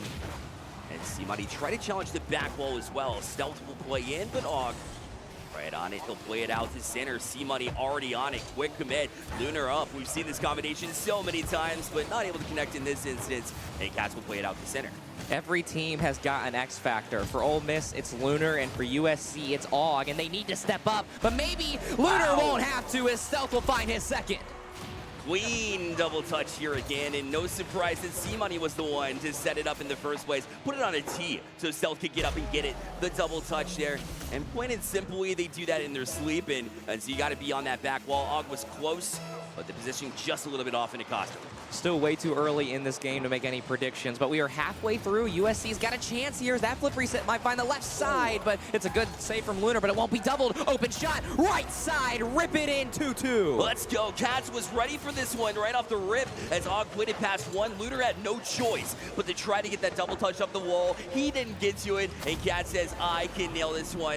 An absolute bullet to equalize it 2 with 2:35 left. USC is sticking around. And Katz not normally the offensive leader of this team. Normally he's more of the defender, the third man, the mental guy, but he's got 2 goals. USC's only goals, shooting 2 for 3, and if he can perform like that, then it's similar to Stealth, where this team becomes a lot more dangerous, but still much more Rocket League left to play. And Katz, the professional coach as well, you know he's in the communications right now saying, hey, we can absolutely approach this in a way that causes Ole Miss to panic. And that's good patience shown as well, but Lunar trying to clean up. Oh, C-Money, the recovery save. Had no idea how he got back to it, but he did, and Ole Miss able to keep it equalized for now. 3 shots go for USC, and 3 shots will not fall, but don't count them out just yet as a bump comes through, but nobody capitalizes. Katz made an amazing play for Og to try and slot it, but just barely misses it. Now Solar in a very quick 3v1, but his teammates come back to help, but C-Money dunks one left corner to get the lead. I said Stealth was playing stealthy, but look, as it was C-Money that came out of virtually nowhere here and out of the peripheral vision of USC. Unfortunately, dribbled it right into his man, and Ole Miss takes this lead back with 146. You hate to see it for South Carolina. If you're going to do this much progress, you want to see a winning effort in this game number 1. Sure, you got time, but Ole Miss starting to put the pieces together. And Ole Miss, those pieces has gave them a 4-0 record, and it's that trust that we just saw. C-Money was third man back for a mile, but trusted Stealth to get behind him, but it maybe will not matter, but what a save from C-Money doing it on both ends. Ready to go now, look in transition. Here's Ole Miss with Stealth, had that flip reset, just kept it in his pocket. Now the passing play, Lunar twice, almost got it. C-Money, the follow-up off the crossbar, and Solar able to get to it temporarily. Ole Miss that close from punishing USC again. Ole Miss with a possible dagger here with a minute left, but just can't find it. And they're still keeping the pressure, but USC now has a little bit of breathing room, but they need to take advantage of this midfield. Katz gets one to wall. It's the second man from USC, but you cannot use the backboard when that long dominus is defending it. And now you see the 1-2 punch from Ole Miss. You gave them too much space, and now watch them work in transition because of it. Stealth trying to put up more. He's got C-Money there. A great read there from Solar. And that experience as a senior to get back just in the passing lane in time. That's C-Money and Lunar, who were both right next to each other in the back line. So Ole Miss, they do not look as comfortable as they were yesterday, but as of right now, they're still putting on pressure. They're still keeping the shots up, and now Cats with a major flip reset to maybe try and kick something off as Solar gets past two, watch the back of the net, but it won't be in there. Oh, it was that close. Just couldn't quite find the right angle, and Ole Miss did just enough in their positioning. And now look as they try to get the dagger here. 15 seconds left. There it is. Lunar able to step up just in time and kill USC's chance and effort that they put into game number 1. USC looked so good right there. I mean, a really golden opportunity to go through, find a bump, and have a wide open net, but that doesn't land. The shot doesn't land, and you have to full commit at that point given the goals. It was 3-2, so you just have to go, and unfortunately, you're not going to have defense when that happens. Last chance for USC here in this game, but looks like it was a little bit too hot to handle Ole Miss. It took a minute to wake up. USC did themselves favors by starting early, but eventually you knew Ole Miss was coming. By the stats alone, Ole Miss University on top here in this best of 3. The Sharks just keep swimming through game 1. They're dealing with the pressure well, and it looked a little shaky, but they still find themselves a game 1 win. Yeah, and even though it seemed like they might have been a little bit off early, they definitely got it together, and you see no fear in their eyes now. You have a feeling that once those 4 goals, once goals started going in, you're able to total 4 in that game number 1, that coming into game number 2, they're going to have that head of steam. I'm expecting nothing less than Ole Miss being able to jump into game number 2 here and take that early lead and perhaps run away with it as well. Yeah, and this might be the first time all weekend that we've seen not a single smile on the Ole Miss side, but it's because of their leadership. They're coached by Adam Baguette, who's doing an incredible job with this roster, just trying to make sure that they are locked in right now. And look how attentive Ole Miss is. Yeah, they're ready, they're listening too, and typically they're the ones chirping, they're the ones talking, especially when we talk about the in-game lobby. But yeah, I mean, to have that level of attention is necessary, especially if you have a strong leader. The last thing you want to do is leave that on the table and not take advantage of it. So you're absolutely right. I mean, it all goes back into the foundation of the Ole Miss program too. You got John McDermott as well, who's a solid director in his own rights, bringing it to a Division I school overall. And will they be able to close out here? My estimation is yes, but I don't know, man. USC was able to surprise us early. We'll see if that happens again here in game 2. Ole Miss has set their boys up to do something special this weekend. There is $5,000 on the line for the top 3, and they are in a very good position to do that. But you would love to take this 2-0 and get that momentum heading in to that first round bye of the playoffs, but only time will tell. You know, it's crazy to me, coming into this matchup here, TJ, we're talking about a shot differential of about 40 shots coming in. Ole Miss with leading the way, 89 shots versus USC with 49. So it was pretty even in game number 1, though. They weren't able to take advantage of that, and that's why it was so close for so long. So if USC can find ways to get these opportunities like we might see here, got to continue that, see if you can get that pressure on to cause Ole Miss just pull them off their game for the most part. I will say with those shot totals, it's hard to compare any team to Ole Miss, as they are leading every team in this bracket, I believe. And USC kind of having an unfortunate few games, not getting the chance to really push a lot of teams to 3. But, I mean, all of those stats, yes, day 1, it happened, it's over, but it's a brand new day, and there's so much ahead. We have such a long-winded schedule, and you just have to mentally reset and just take what you can get. And USC, so far, keeping it close, but that's a miss off the backboard that's going to keep Ole Miss pressure building. C-Money going to leave it here, knowing that Solar's got this touch. USC just trying to clear here in desperation. And gave back possession temporarily, and although Og able to launch it off that back wall, it's Lunar ready for it. Shot launched from Solar, well wide of the mark though, and Ole Miss look to step up on it. Here's Og, he's up for it. He's got flip reset in hand. Great challenge from Ole Miss here. Lunar steps up, and even in the situations where USC looks like they're finally breaking through, Ole Miss, no panic attitude. They are cool right now.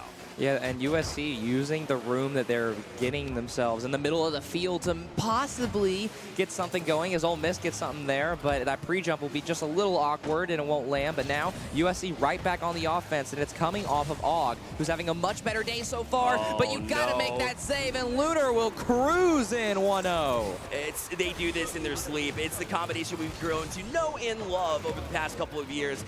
C-Money set it up for Lunar, and USC, I mean, in this 0-0 situation, it's hard to see nobody back for that third challenge. I know Lunar was up early. They have a connection that's unreal with C Money, but you got to be on that from the get-go. And it's still a long game, still plenty of Rocket League left to play, and Cat's almost getting the dunk there after coming from half court, and they still look confident. And if you're USC, you don't really have a lot of options. You have to play that way. You have nothing to lose. Again, day one is over. All you can do is just try and win game by game, minute by minute, and so far they're still in it, but they're looking a little awkward coming out of their own half.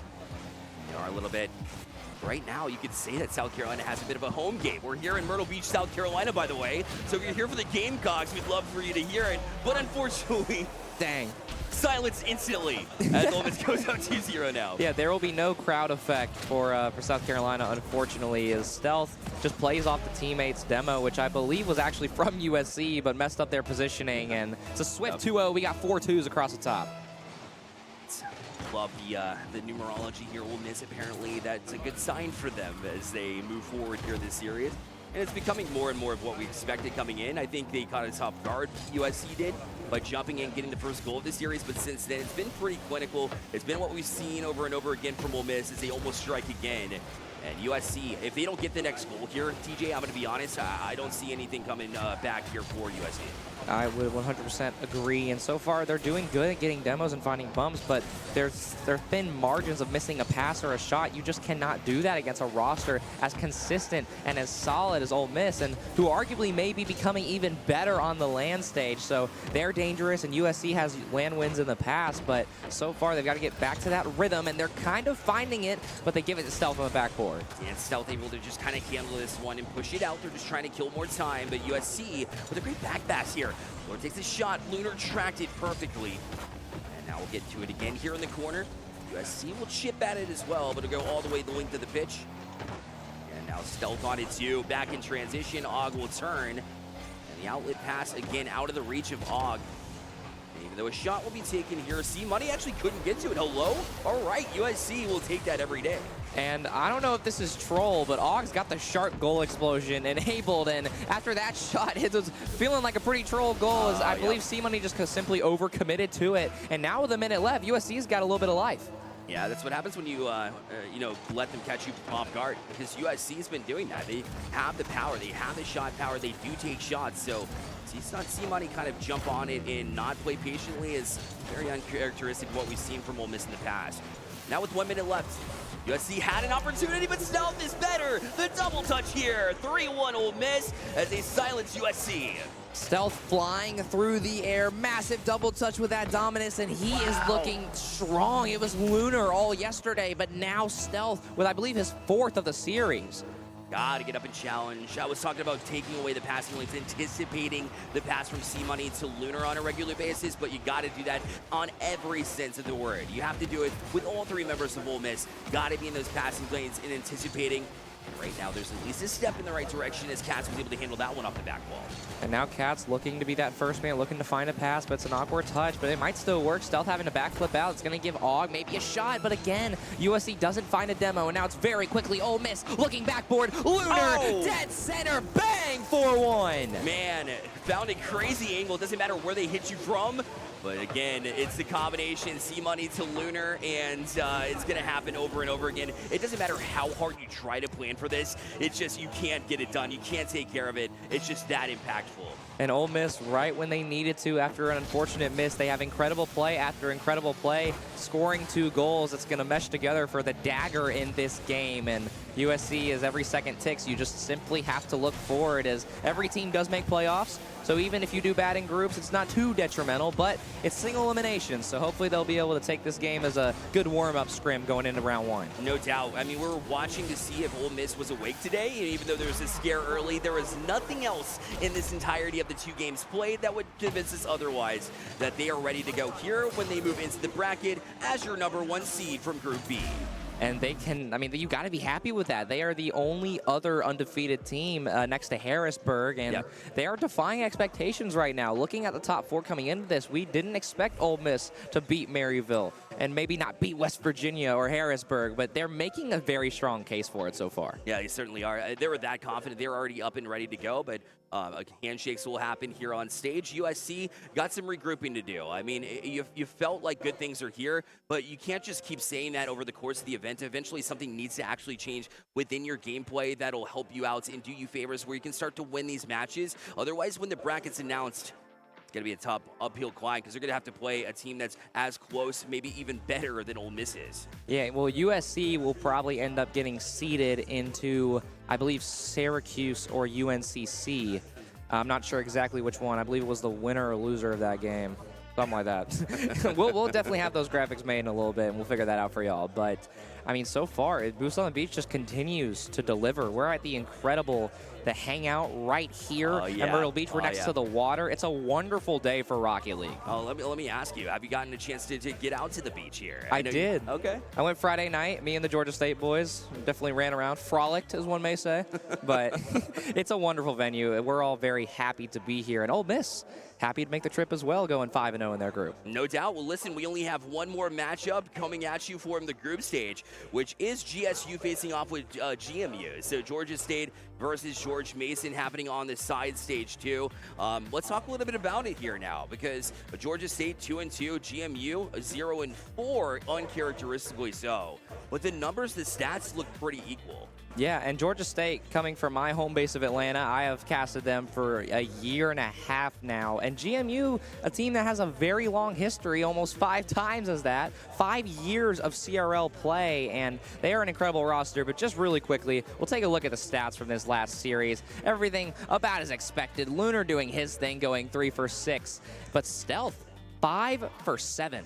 Yeah, it's jumping up here trying to challenge Lunar for that striking ability. I mean, it's hard to do when Lunar's also pulling 3 goals in that series, so everybody getting it done looked like a much more balanced effort from Ole Miss. It wasn't just that one direction, and, you know, that's what they needed to do to adjust to take it over South Carolina, who were making the adjustments necessary to at least challenge Ole Miss early, but as we saw, that kind of went away. Yeah, and they look right back into form from yesterday. I mean, taking care of business as a team, not just led by one individual, and that was South Carolina's issue, is that Odd kind of had to create all of the space, and if his teammates weren't perfect, then nothing was ever going to develop. But that's just the skill gap at this level, the skill gap at this tournament. We have so many incredible teams, but even better than that, we have an incredible player. We have Kyler and C-Money with a quick interview. TJ, you got it right, my friend. I'm here with the boys C-Money, orchestrating, dishing out assists. You guys were looking great coming into this. You finished the group stage undefeated. Different day, same result for you guys. How are you feeling kind of coming in today based off of yesterday? We're coming in very confident. We're finally getting the puzzle pieces together, so I'm just excited to play. Can very much see that, man. You guys now, again, move into the single elimination bracket undefeated. You guys secure that top seed for yourself. What are you guys' mindset kind of going into that as you now start to have to face off elimination? Play our game. We know we're the best team here if we do it, so. Man, I'm so stoked for you guys. Congratulations again on the win. Make sure you guys tune in to catch Ole Miss do their thing. Again, the #1 seed moving to the single elimination bracket. We're going to cut to a quick break, and then we'll be right back.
Handout she holds, it's feeling like we've been here before. We're both so broke, that's something that'll keep us afloat. Don't walk too slow, we can't keep falling deeper again. Came too close and the taste so far from pure. A rush of blood, but we search for so much more. We've all been here before.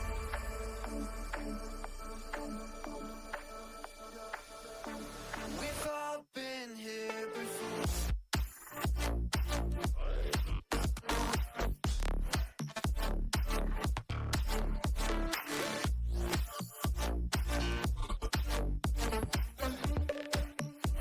We've all been here before.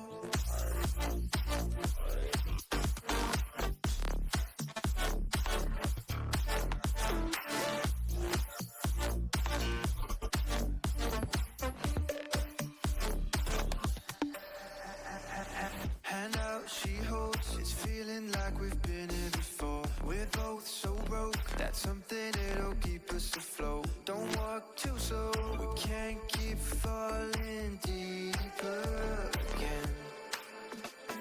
Came too close and the taste so far from pure. A rush of blood, but we search for so much more. We've all been here before.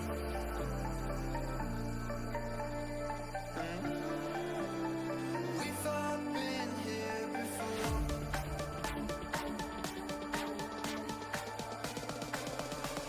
We've all been here before.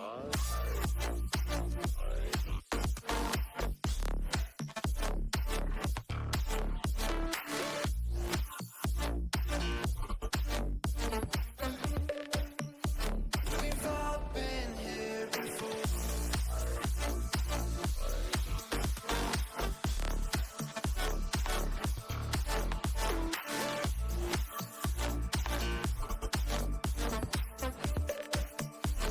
We've all been here before.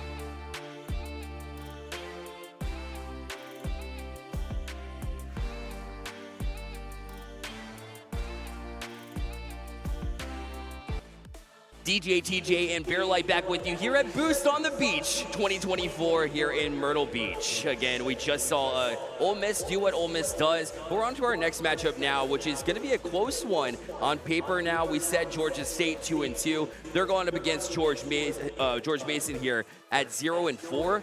But, I mean, the numbers don't lie. I mean, it might sound like it's going to be a one-sided affair, but it might be pretty close. And it's a pretty critical matchup, too. GSU needs this to even have a chance at a tiebreaker. Now, granted, I don't think they can get the second place spot, but they still control their own destiny in getting third. They certainly do, and you love to have that, right? As a 2-2 squad who's shown a lot of promise over the last couple of Boosts on the Beaches, and now they're really rolling into their own, and we see if they can take care of business like it says that they should here. Now, we'll get to see a little bit of this series. Hopefully, we'll get to see all of it, but we'll see in just a bit. For me, you know, Georgia State on paper, tell me why you think that they might perform well, because they are coming in with a sub. You know, Dylan came in, but he was pretty spectacular day one. Yeah, I mean, a sub who really isn't a sub for Georgia State. So this roster has gone through some changes in the last few weeks, taking out Buddy RV and putting in Dylan, who has been the sub for the last year or so, but has been playing a lot. I believe he's on 80 or 90 past 2 weeks.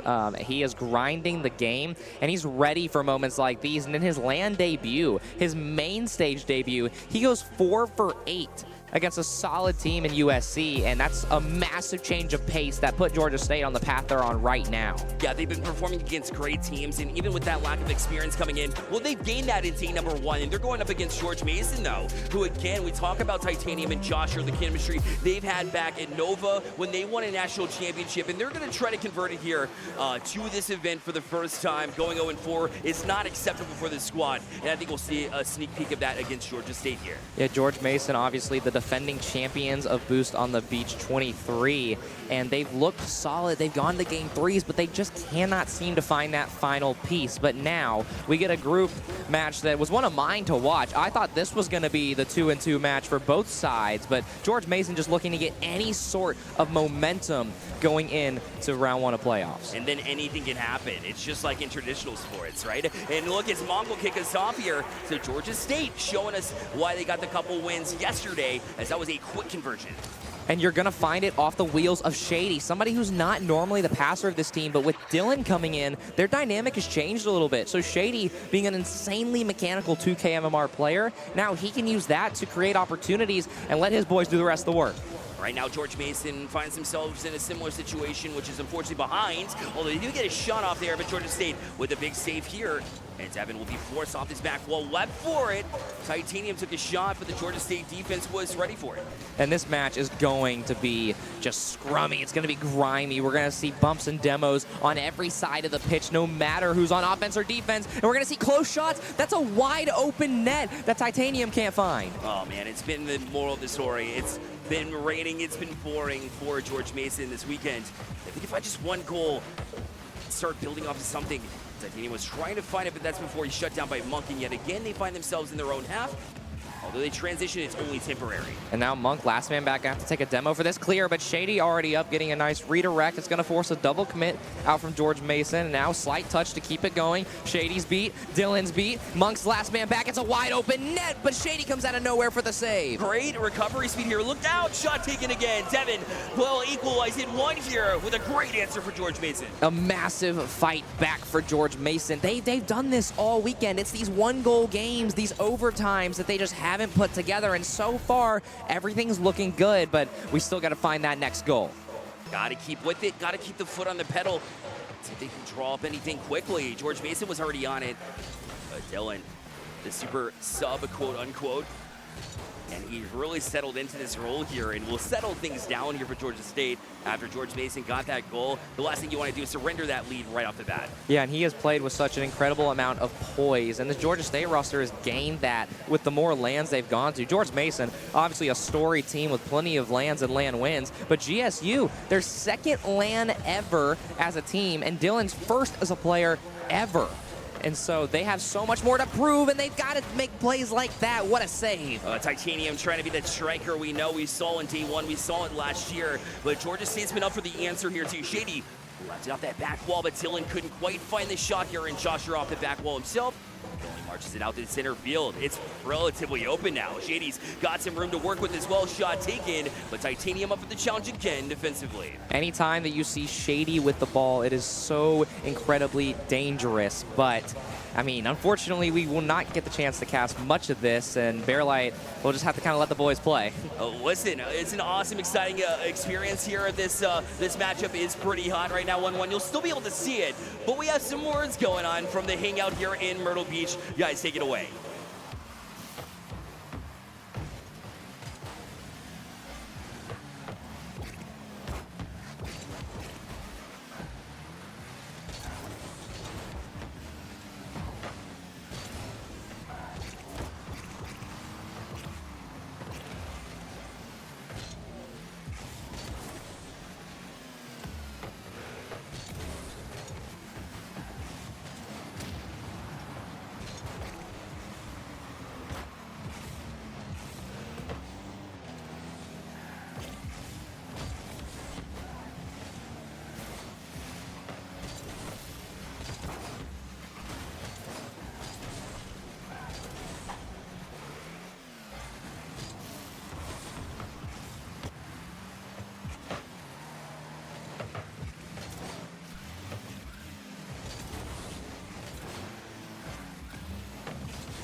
And we're live at the beach, following one beacher leveling up in her hero's journey. This is Bridget, paperback writer, finally with a moment of peace. And she is locked in on her beach read. Looks like paper beats metal. Do I smell bookworm? What a leap! Dusty. I don't think she noticed. Is that a mime? I believe that's a Frenchman asking for directions. Now that's how you beach with the best in Myrtle Beach. Stay beachy, everyone. Plan your best beach vacation at visitmyrtlebeach.com. Welcome back to the beach, Myrtle Beach, where the best beachers come to play, including Henry Gotta Catch 'em Paul. Grandma with a cannon of an arm. Woo! Now that's what you call Rocky Road. Ooh la la, what a juke! Don't try this at home, kids. He's on the boardwalk. More like the board run. He jumps, dives, and caught! And the home team wins. Go Beach! That's how you beach with the best in Myrtle Beach. Plan your vacation at visitmyrtlebeach.com. All right, I'll see you after class. All right, bye. Bye.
GMU Esports is George Mason University's home for all things competitive and casual gaming.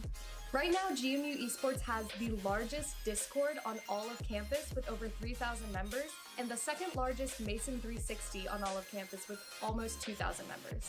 My favorite thing about GMU Esports is the culture. We can kind of go into any room with any group of people. I can start talking about things, we find a common interest very fast, and it's really beautiful to be a part of. The gaming media is a little different from other genres of media, so when you come here, you can learn about all of it. This is GMU Esports. Ladies and gentlemen, welcome back to Boost on the Beach. The Rocky League action has been thrilling and it's not going anywhere just yet, but we are going to try and change pace a little bit. Of course, it is once again DJ, TJ, and Bearlight, and we have some great Smash action coming at you. Sure are. I mean, Boost on the Beach, hold the boost right now. But again, these high school students that we're going to be watching here, there's so much talent in the high school scene for Smash Bros, for Rocket League, all across esports realistically. But this is a bracket that's going on double elimination upstairs if you want to see the players and where they are. But we're getting down to business. Semifinals, uppers. This is going to be an incredible matchup here, and maybe some characters that you here in Myrtle Beach are aware of too. We got an Olimar facing off with Kazuya from the Tekken world. Yeah, definitely some odd picks per se. For those of you familiar with competitive Smash, especially in the high school realm, Olimar, not a character that you see often, but when used right, can be so annoying. Yeah, and Kazuya, you can say the same thing, especially if you're grounded. The worst thing you can do is get in front of a Kazuya punch. So much damage can be taken there at that point, and right now, Diamond is feeling a little bit of that, as I'm not sure what's going on there. Maybe an agreement. Sometimes you see that in Smash. Yeah, I think they were mainly testing the lobby, but we got a little bit of a taste about what they were doing. And I mean, talking more about the characters, Olimar's a fairly light one, and Kazuya's got a heavy fist. Oh yeah, absolute heavy punch that you don't want to get in the way from. That sweet spot will send you off the edge at low percentages, which is pretty rare in the Smash world. Olimar would be wise to stay at a distance, to play a little bit higher up. Use those platforms is definitely going to be the play, especially against Kazuya, who does pack that punch. Yeah, and also for these players, they're fighting for more than just bragging rights, of course. There's an $1,000 prize pool where first place gets 500, then it's second place at 300, third place at 200. So already making it to winter semis, you're now one more win away from possibly guaranteeing yourself in the top 3 going down to losers finals. And that's always a place that you want to be naturally, but how many times have we seen a player that's maybe dropped a little bit sooner in the bracket come back? So just because you're up here doesn't mean you're safe. You got to continue to grind at it, and surely both of these players know this coming in as their experience here. Also in the upper semifinals, which we'll get to in a little bit, is of course the Ganondorf player that we'll see here in just a bit. But right now, I mean, both these players pretty balanced off the rip. Yeah, and also these players have had a very solid bracket so far. Diamond, I don't believe, has dropped a singular game, and Skip is fresh off of a 3-2. So a very close win. He stepped up when he needed to, and he's going to try and keep that same clutchness going into this first game. Look at the distance. You can tell the Olimar are trying to keep it at that front, because you get into the sweet spot, and Kazuya will send you back. And right now, it's keeping that distance, keeping that pacing as well. I like the distance they've been able to keep and put a high percentage, but you're always going to look out for that. That's exactly what we were talking about. Kazuya using that charge up after he hit 100% to just put absolute damage into Olimar, and he takes that stock back. It was a very good lead for Olimar there, had about 30%, but then, of course, he's such a light character that it doesn't really matter. No doubt about it.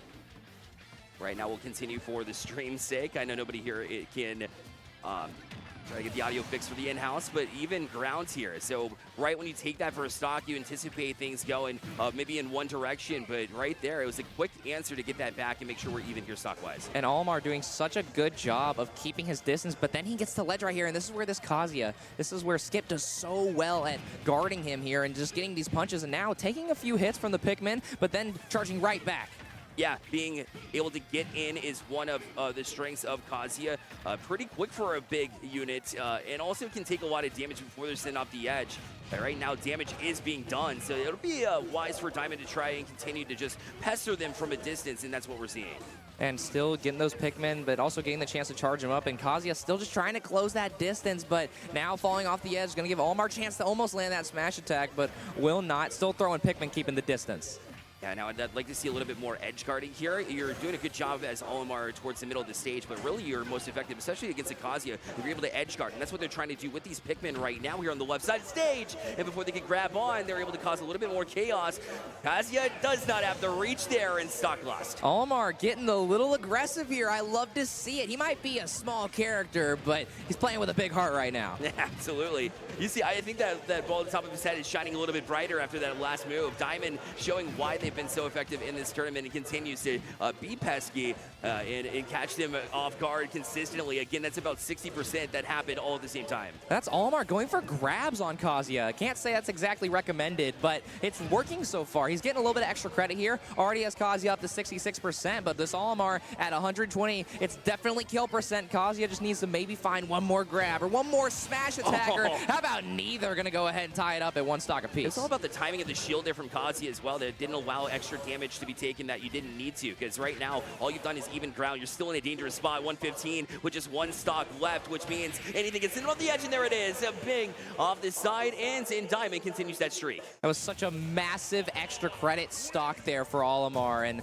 Diamond doing a great job of, he kept his distance for those first few stocks, really learned what Skip was doing, and then he immediately took it to him as an Olimar, so he's looking confident so far. Yeah, it certainly is. I mean, when you make it this far, you're definitely feeling confident. This is how you roll back to it, and Kazuya is one of the most played characters in the game currently, so you know, the Olimar an odd pick, but it's all about comfortability, especially for high school students in this environment that gets pretty loud if you're familiar here with the Hangout. So I think they're both doing a decent job there. It was incredibly close, but yeah, you're right, Diamond, there's a reason why he has been perfect throughout this bracket, and we'll try to continue to do that here. And Diamond is the #1 overall seed, and so he is projected to take this fairly easily, but Skip's still putting up a solid fight.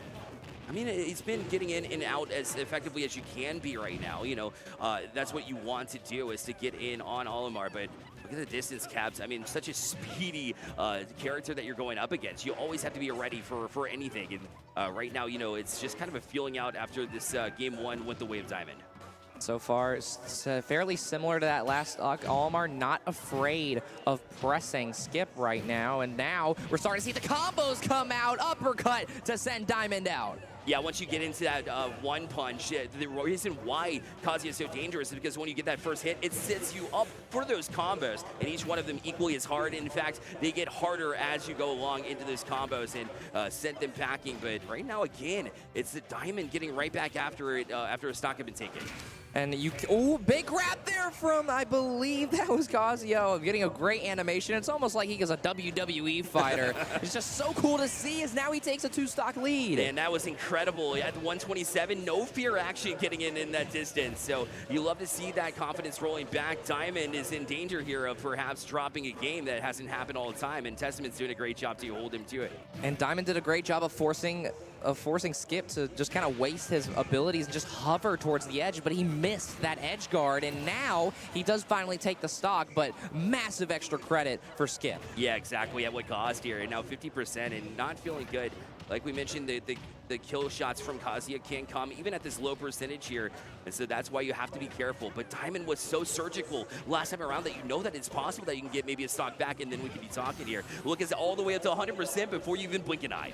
And Kazuya getting up to 100%, which just makes him even more powerful. He's looking for that one grab, that one smash attack, but massive from Olimar. We're right back to 1 stock apiece. All right. We've got it, and basically no percentage taken that entire stock. I think that was a perfect stock from Olimar.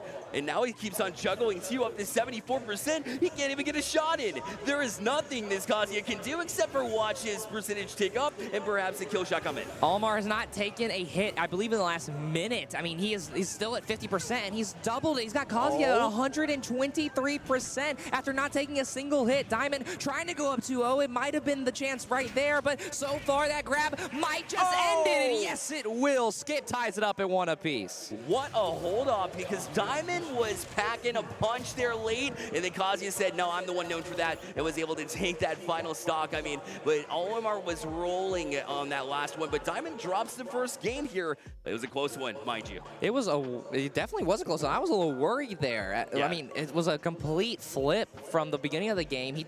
Diamond got a stock and 120% off in like 30 seconds, and he's an incredible player. Again, he's the 1 seed, and that comeback right there, I mean, who says he can't do it again? Yeah, exactly, and Diamond's done that. I got to watch a little bit of it earlier, and what Diamond's able to do is to get that percentage, and we've seen perfect games, 3 stocks, hardly any percentage. When you can do that against the best, I mean, like Testament, that is just a testament to what you're able to accomplish. And Myrtle Beach, the Smash scene, very prevalent here. There's so many high schoolers. I believe there's 19 who came out today to play in this LAN, and it is not easy to get everyone together in Smash, even though it's a way better LAN game than online. But all these players, they come to this to make a name for themselves, and Diamond already kind of doing his work, being the 1 seed, gets a shield break, charging up the Smash attack, home run for him. When you see Kazuya dancing in circles there, not a good sign. Broke through the shield, and forget about it, you're gone. Definitely no complaints to the start of this game for Diamond. He's playing this extremely well. Again, that 50% marker, he just seems to not go higher than that. But so far, he's got another 60%. But Kazuya still slowly fighting back, kind of trying to even it up. But that whole stock lead is going to start to catch up to him if he doesn't take the other one soon. Yeah, it's projectile after projectile that you have to deal with. So, Kazuya, if you're off your game, you're going to be off the stage. There you go. Diamond takes 16 more percent compared to Kazuya's 130 and the stock. So Diamond starting to finally find his rhythm again. Still has yet to take a hit, and he's about to even up another stock, and there it goes. Just the speed advantage alone is what they're able to take care of. I know we talked about the positioning, but you only get in that position whenever you do have that speed, and you see that continuous, just one after another projectile is giving Kazuya nightmares. And so far, Skip finds himself in a very rough 3-stock situation. You got to get Olimar to probably at least, I was going to say 80%. Now he does. If he can try and land this, he will, but he lands one on the Pikmin instead. The grab and the kick. Olimar's going to go far out, but his recovery ability is just so good. Yeah, unreal how they're able to accomplish or get back to that stage. Kazuya just diving back, but I mean, by the skin of their teeth. Olimar, you know, you're able to get back in from a stock deficit, but I'm not sure Kazuya can here. I mean, we will see what happens. He's got his charged up right here. You can see that flashing red bar. It means that he's dangerous. It means he's a threat to society, but he's got to land it on Olimar, but Olimar denies it. 3 stock win. That's insane to me how close it was last time around. You know, ability to bring it back from Olimar, and then to see it 3-0, like that was kind of shocking to me, but hey, listen, you got the job done. I mean, it's the experience. That's the wonder of high school esports, is that it is so back and forth. One player can dominate the state one day, and then it's going to switch after that. And so these players getting used to a LAN environment, but not just any LAN environment. We're here at the beautiful Hangout in Myrtle Beach, and it's loud in here. There's sirens, there's dancing, you got to stand on tables. I mean, there's so much going on, but to get a win in this environment is extremely impressive. Well, and think of it from a high schooler's perspective as well. Where's your next step in the process? In the scholastic world is in the college world, and we have plenty of colleges here from Boost on the Beach Rocket League, right? So to perform in front of these colleges, established esports programs, they don't just have a Rocket League team. They might have a Smash team too. Hey, talk to these recruiters and perhaps perform at the next level. Well, there's definitely a lot of colleges here. Of course, Boost on the Beach, we brought 12 in. So if they're looking for Smash players, I mean, it's an absolute pipeline right here through this tournament. But so far, so good. Diamond off to a very similar start, but Skip keeping it closer than last time.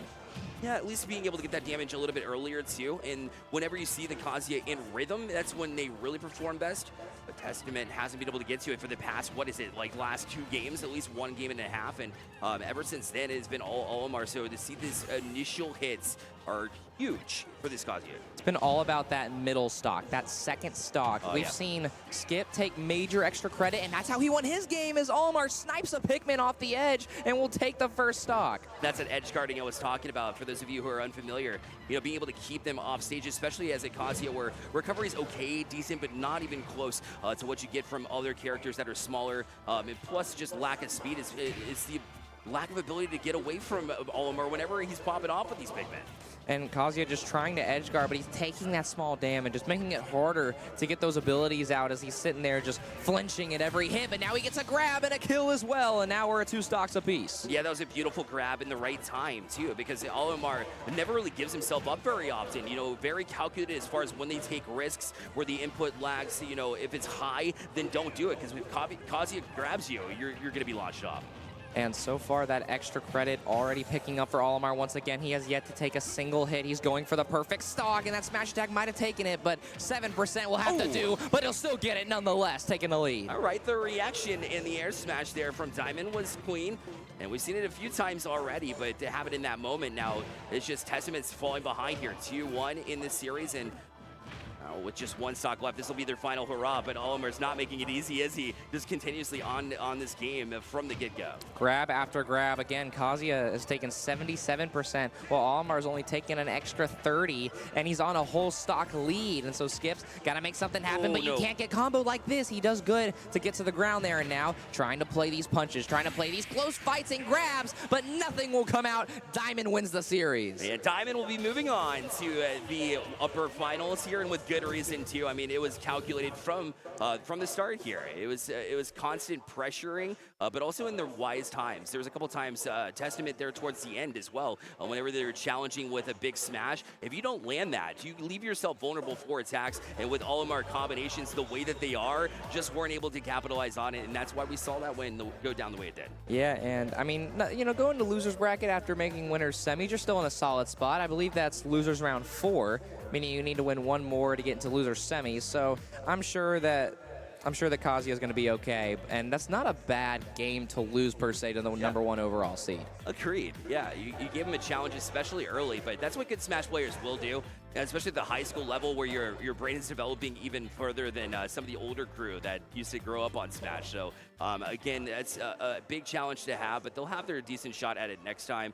especially with the Kazuya, who can basically counter just about everything. I'm not really concerned about them getting back to it. Yeah, and of course the action doesn't stop just there. We have, of course, more than just one best of 5. The other winner semifinal is Striker versus Sparrow Thunder. That's a Pikachu versus a Ganondorf. Let's talk a little bit about those characters. All right, let's talk a little bit about their lore too. I mean, this is a classic Pokemon facing off with Legends of Zelda, right? But so the Ganondorf here actually was the one to win Boost on the Beach 2023. And so a heavy hitter against Pikachu, who's a lot like an Olimar in the way that you want to keep your distance. You have a few options from that distance, but also a rush down too. So it can be pesky, get in, and just knock them around a little bit. With a Ganondorf, that can be very difficult to deal with. Yeah, and both characters can do some real damage. Pikachu is in the medium range, but that down B Thunderbolt, that can be absolutely devastating to a stock. But Ganondorf, almost every hit that he lands is 20, 30%, but he's also so incredibly slow. Oh yeah, I know. And we talked about vulnerability from Kazuya,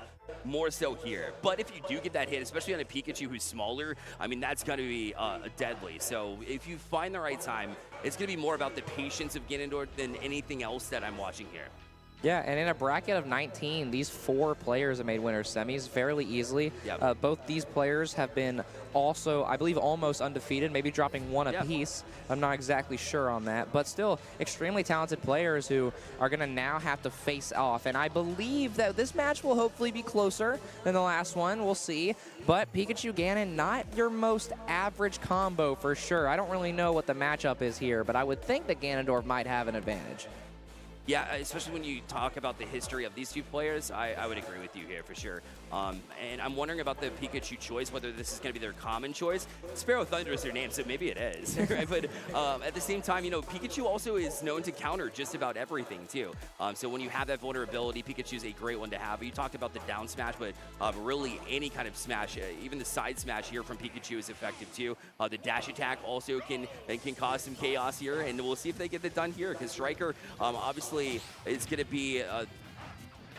be tough to kind of battle against Sparrow Thunder, especially what they were able to do last year. Yeah, and we thought Sparrow Thunder was going to be the Pikachu. I mean, you know, that's fitting. We would have put those two together, but Sparrow is actually the Ganondorf, and I believe the Pikachu pick is a smart one here because actually, like, really breaking down the abilities, Pikachu can range out Ganondorf here, and he's also so quick. That up B, he can teleport across the field, basically, but again, if he takes one major hit from that Ganondorf sword, he might be done for.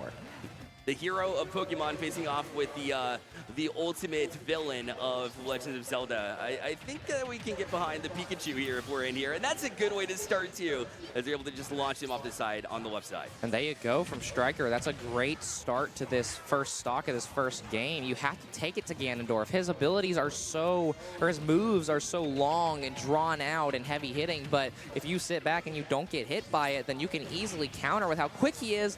But now it's looking a little closer.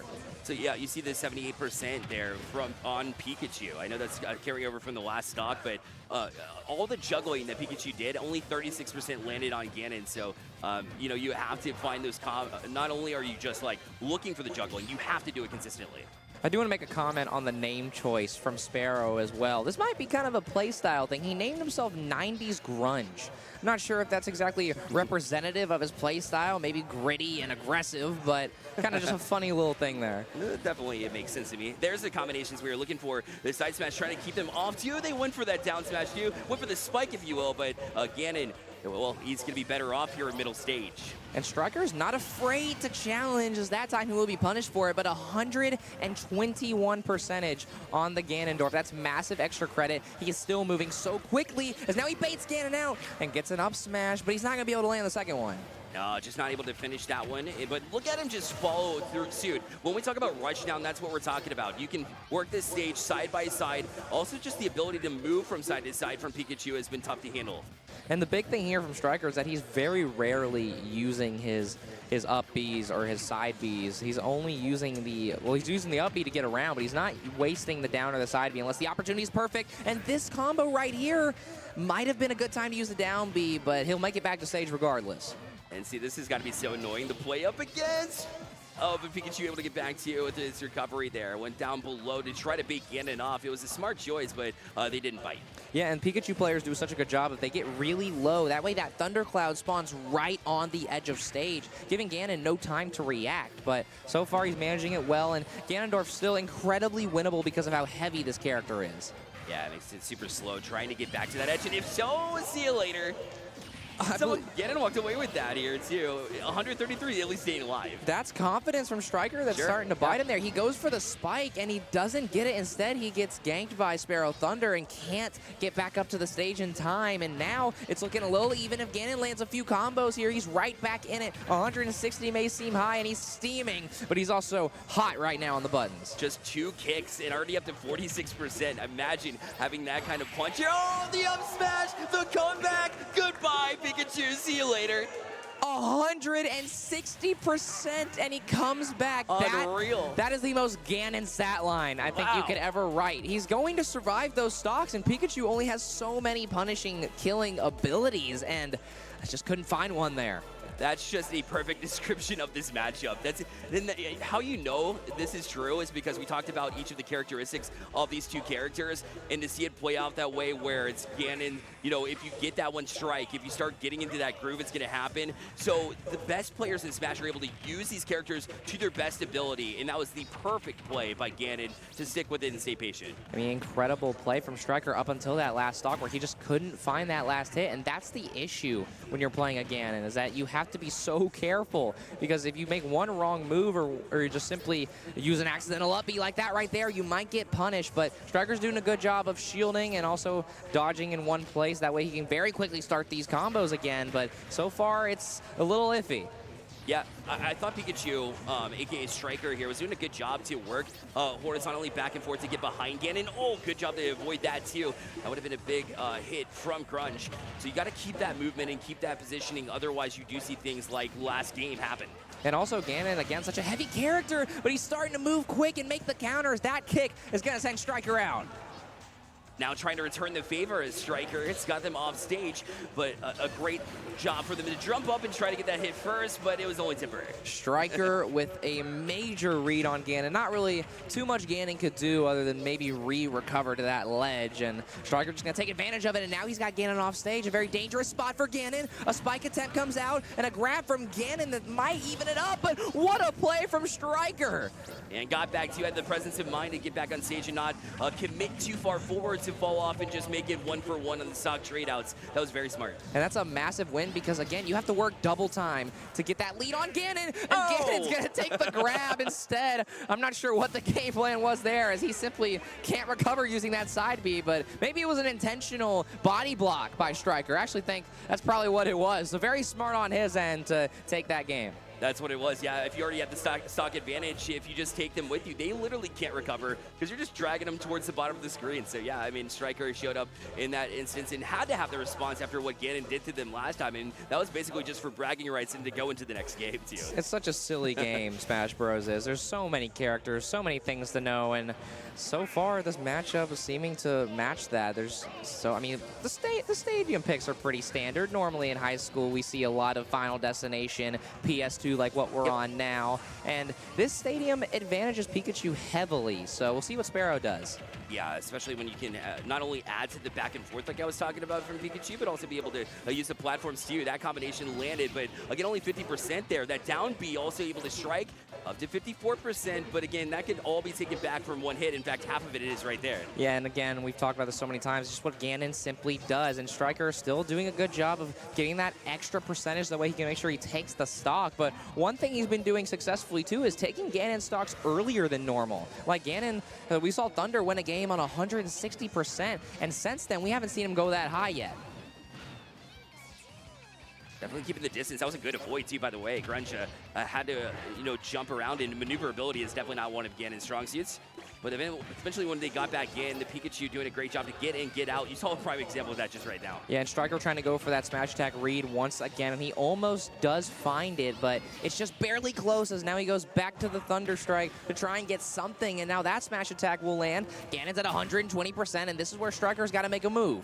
Yeah, and Sparrow has been so open and been miserable trying to avoid this Pikachu, but there's nothing you can do when they're constantly moving back and forth and getting you taken care of here. And landed below, tried to catch him off guard, but you're leaving yourself open again. Striker after it. You said he needs to answer, that he needs to step up now, and there it is. And this is why this stage is so dangerous for Ganondorf. Pikachu gets that height advantage on the platform and can just immediately hop up with no time to react, but you also got to watch out for that long Ganondorf sword. Yeah, you forgot about the back smash there. Even though Ganon's turned his back, he can still get you before you can even realize what's happening. So, again, was open to that one too, and we're at even ground here. Yeah, a lot of Ganon's abilities go on both sides of his character, so it's very interesting to see how Striker's positioning. He's doing a good job of almost switching sides. Now he's dribbling Thunder, getting a major 77%, make it 88, still putting the pressure on, but the smash attack won't land. Yeah, it was a Striker, a great anticipatory, trying to smash that, but wasn't able to get to it.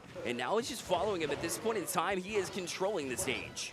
And doing a good job, these players playing with such poise, as now we finally see a down B that connects entirely from the cloud to Pikachu and out. And Ganon after it again, trying to at least make something happen after that last sequence. And there's a big hit, a concussion, and boom, home run off the edge. That major purple fist from Ganon, his neutral B, that's his most dangerous ability, and you almost never see it, but a clutch shield break that evens things up here in Game 3. Oh, here we go. We saw the comeback last time from Ganon. It didn't happen again. They almost have the advantage here too, but when they get a little bit close here, you know, you see them not taking risk at all. That's why you see it a little bit slowed down, but that plays out of the hands of Pikachu after all. They are rushed down, and you see that percentage ticking up. If you're a Striker, you're looking for another play where you can dribble Ganon, and Ganon doing a good job of just timing his abilities right. That's a very quick down B that doesn't land. It might give Pikachu a chance to do something off stage. Well, not though. Ganon has the advantage, and the sword, very pixel-perfect dodge from Pikachu. Now, dribbling Ganon once again, going up in the air. He needs just a few more to get him to 100 as that smash attack won't land. Oh, baited him in, but when you baited them in, you got hit as well. Now it's going to come down to who's got this last smash with Pikachu at 117. It's going to be dangerous here, but Pikachu's got some work to do. Even at 103, Ganon may not be off the stage very soon, but they are controlling mid-stage right now. This $1,000 prize pool in a high school league can put so much pressure on these students, but they're doing such a good job as Pikachu gets Ganon, but Ganon techs it, and he's still on the stage at 130%. Pikachu gets one, looking for a smash. Ganon gets the grab and a kick backwards, but nobody's dead yet. Yeah, luckily for Pikachu there, you know, it wasn't the smash that was really going to do the majority of the work for them to send them back. And oh, there it is! Pikachu returns and gets in, and it will be Blader that's able to advance here with at least another game win, but that was a close one. The most exciting smash we've seen all day. Pikachu is a cute and cuddly character, but he's just as dangerous, and showing it there, bringing it right to the wire in a massive Game 3 win for Striker. That is insanity. So now Ganon took that first game, and it was important. Otherwise, we would have seen the sweep here. So now you have the opportunity to jump back in and try to forget that one. You were one hit away. In fact, you had a smash there at the end when Pikachu was above 100%. You'd anticipate him flying off the side. It did not happen, but you have to regroup here and get back into it and know that you have the ability to beat Striker. He's shown it. And obviously the viewers have seen plenty of Rocket League. And in Rocket League, we talk about how quick you got to forget things. Smash, an even shorter time frame given with how quick the game moves, and even younger age group. So these kids, so impressive with what they're doing so far. And now Striker, one more impressive game away from moving to winners finals. I'll tell you what, it's different than when I grew up and I was just playing this as a party game. Ever since it became competitive, I realized how terrible I am at it and how incredibly talented these kids are. The way they're able to maneuver, the timing of everything jumping in. If you leave yourself open, like we mentioned, you'll pay 90% of the time here in this tournament. And already we see Striker off to a much better start than some of these previous games. That's a major advantage, but again, with Ganon, that advantage can be so easily cut. You add a few kneecaps and kicks here and there, and we'll be tied up at 100%. And right there's 50, but he can't land that second follow-up attack. Pikachu from above there using the platform well, but Ganon was able to catch them when they were on the inward trends, and now Pikachu trying to edge guard where he does best here, especially against this Ganon. Will jump out even further to get it, and at low percentage was able to take the first stock. Striker so confident, and now rotating across the stage, actually faking out Ganondorf here. We're seeing some mind games start to come out. Yeah, that's that maneuverability, even below stage. It doesn't matter the recovery. Pikachu's so strong that you can do that, and then when Ganon's far away, that's when you choose to jump in, juggle little bit off stage, and it's definitely reminiscent of what we saw in the first stock. That's a great combo from Pikachu, but it did only 25%. So you put in all that work just to only get that small percentage, but now he's putting in some real work, getting Ganon up to 70. Now trying to land one more, shocks him, gets a dribble up to 80. Now make it 90, trying to find that 100% off stage. Thunder Strike, can't take it. 3-1 lead for Striker. Insanity, the way he was able to work off stage first and jump below and then get that strike too. And now the juggles continue. Ganon hasn't been able to do a single thing and continues to be knocked off stage again. The lightning here, and down you go. Ganon off stage, it'll be Striker advancing. Well, good morning here for Myrtle Beach. Striker decided to wake up on the right side of the bed. No kidding. A 3-stock win over Ganon. Right when we thought that thunderstorms were done here in Myrtle Beach, we saw Pikachu bring more of that lightning into this round, and Striker will be striking into the next round. It's going to be an incredible winners final now that we know this matchup coming in. We'll see if they keep the same character choice for Pikachu. You're just so effective at that point, you got to stick with it, I would believe, in my eyes. Yes, I believe that the Almar Pikachu matchup probably favors Pikachu, maybe by Slightly. +1, I believe. But we'll see what happens, as now this winner's final, this will now put you in the difference from at minimum getting $200 to at minimum getting $300. So a major game here for both these players, and I'm really intrigued to see if Striker can finally be the one to push Diamond to 5. Listen, I know books are expensive these days. You're working in the college scene or even in high school that you have to purchase at some point. So that $100 can come in handy, or maybe you buy some dinner here at the Hangout here in Myrtle Beach as well. The winners final coming up here momentarily.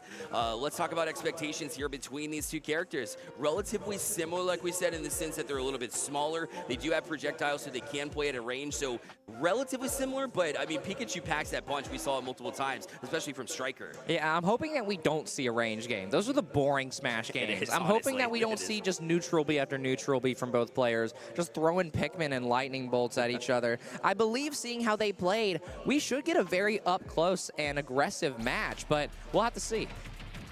Yeah, I mean, it's up to how they want to approach it for sure, but I mean, looking back at this series, Ganon had every opportunity to end it, especially when we talk about after winning the first one, then coming back to the second one, you had a little bit of an advantage, but there was a point in time there where Grunch, aka Sparrow, just wasn't able to get a hit in at all. I mean, that's how strong Pikachu is at those juggles, and if you can't escape, forget about it. Yeah, and Sparrow looked great in game 1, but then since then, Striker just simply turned the heat up, and you can see it in the replay. You can watch his playstyle evolve over such a short amount of time, and that's an incredible play from him. And I mean, it's just what you have to do to win that $500 first place prize.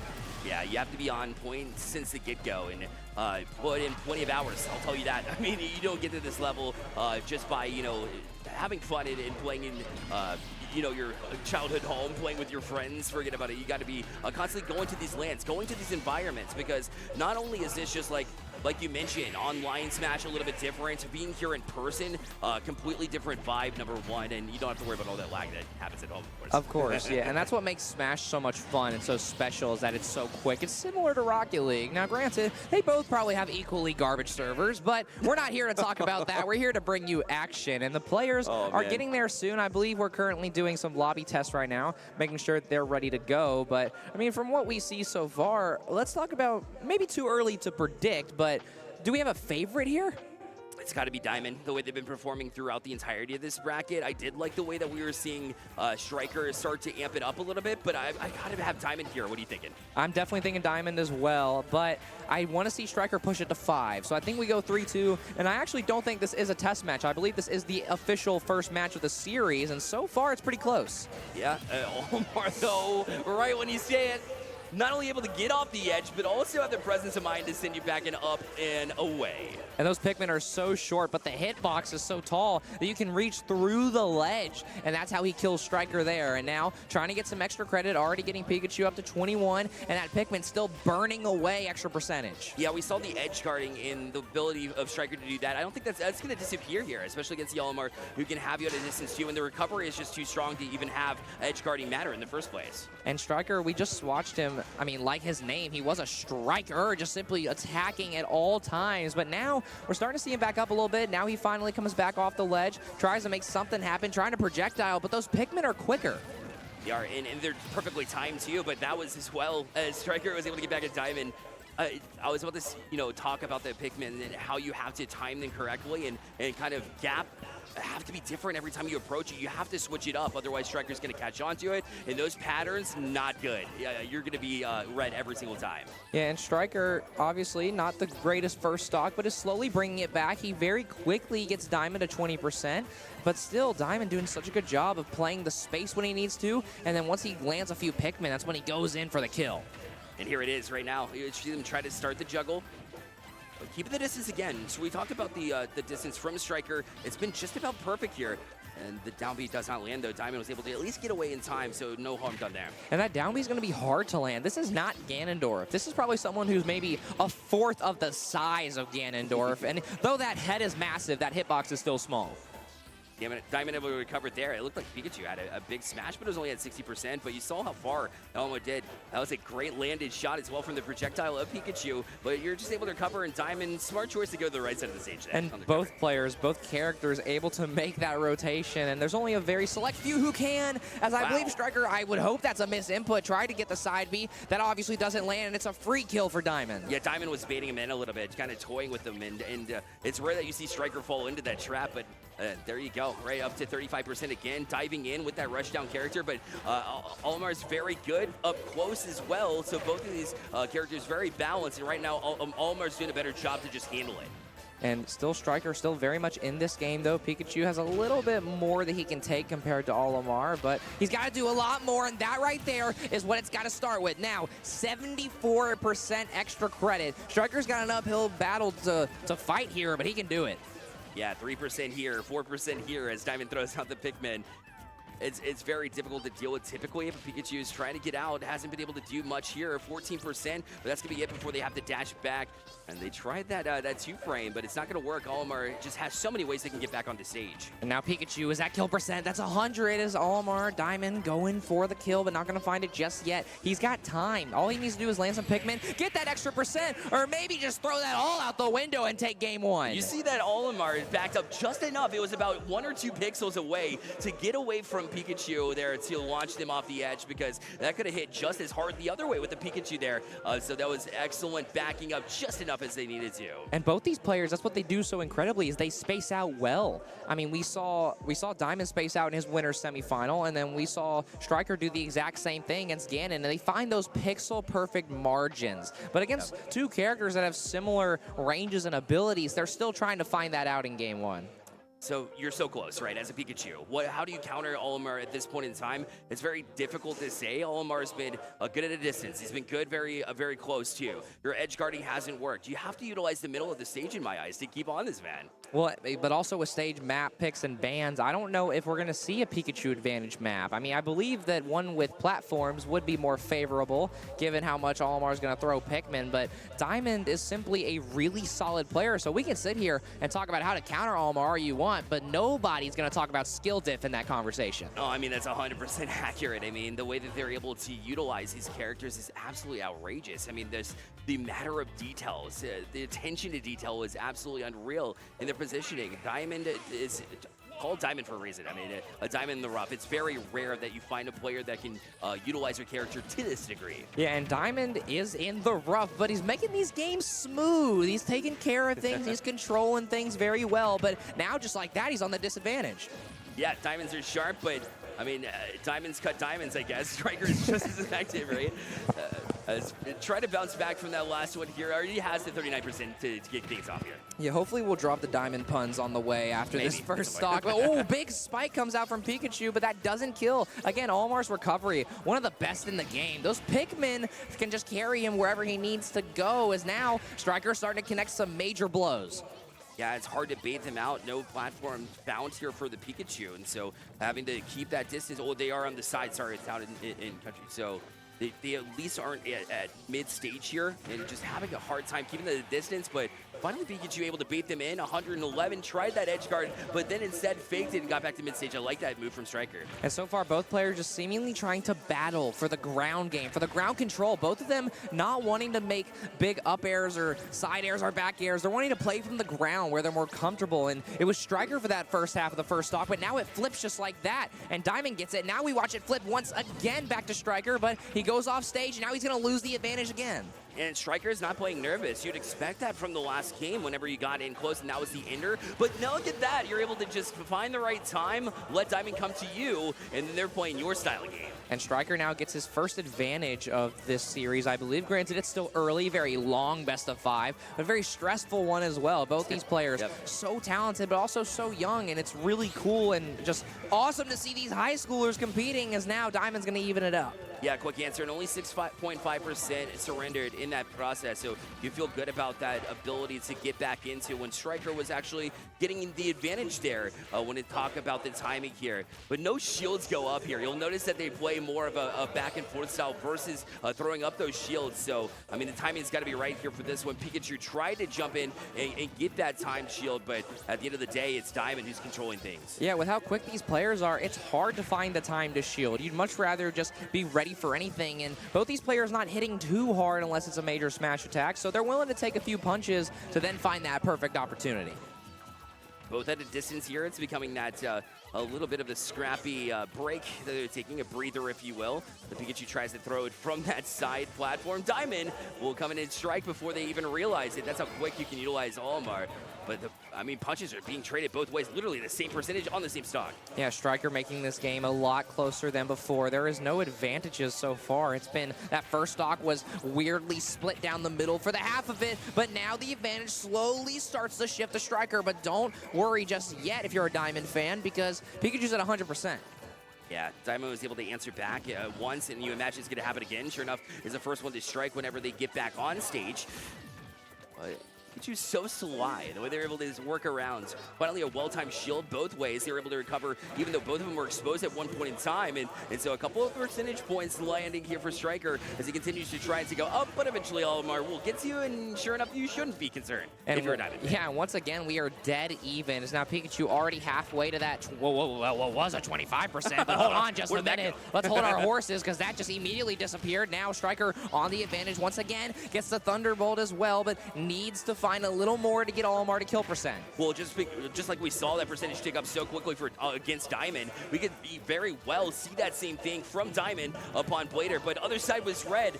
You gotta be careful on this recovery, and they did a great job. And Striker now finds himself one major combo away, but Olimar, that's Diamond. You cannot count the one seed out. He's spacing really well, trying to bring it closer. He misses the smash attack, though, or the jab, I guess, and now he's at 100%, but now he's bringing Striker back to 80, and Olimar will somehow find the back air, stealing that game away. The DI was excellent. We saw it in the last game to end it. We see it again. Diamond on point there, too, and able to get this last game, and another comeback effort was what the doctor ordered, and Diamond showed exactly that. Well, and we talked about boost on the beach. We talked about it just, you know, we were gonna say hold the boost, but these games have been so adrenaline filled that maybe that's the boost we really needed. But unfortunately, we can't follow the rest of this. We must pass it to the lovely people here at the Hangout in Myrtle Beach. Don't go anywhere. We'll be right back with more action.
Legacy isn't just about where you're from, it's about where you're going.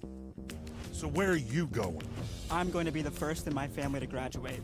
I'm going to make a difference. Just like my granddad.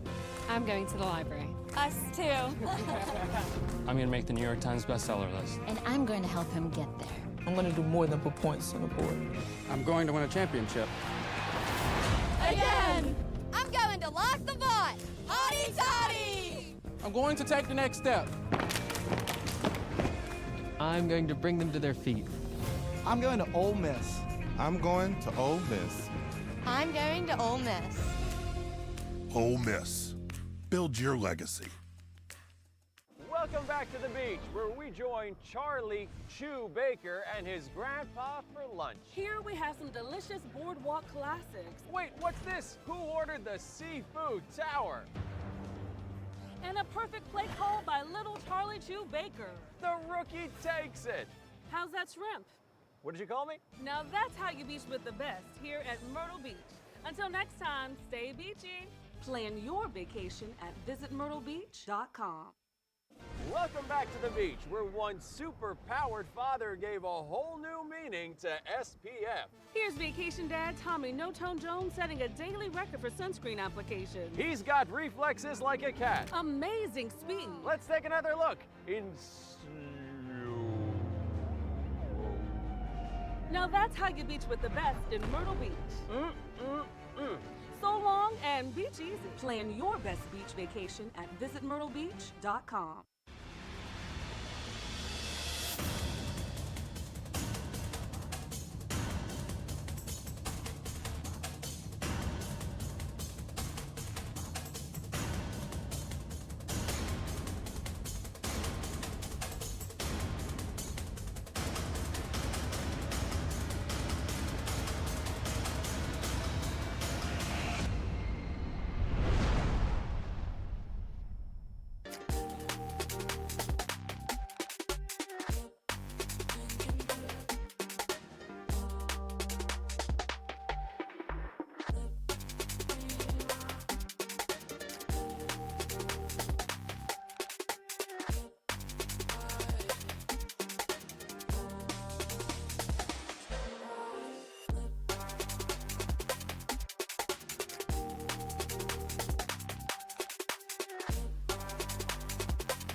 Back like we never left here at the Hangout, but now the stakes are raised because we are moving into the single elimination portion of the tournament. Teams are ready, all right? They know that the planes are fueled up and ready to go. It is do or die.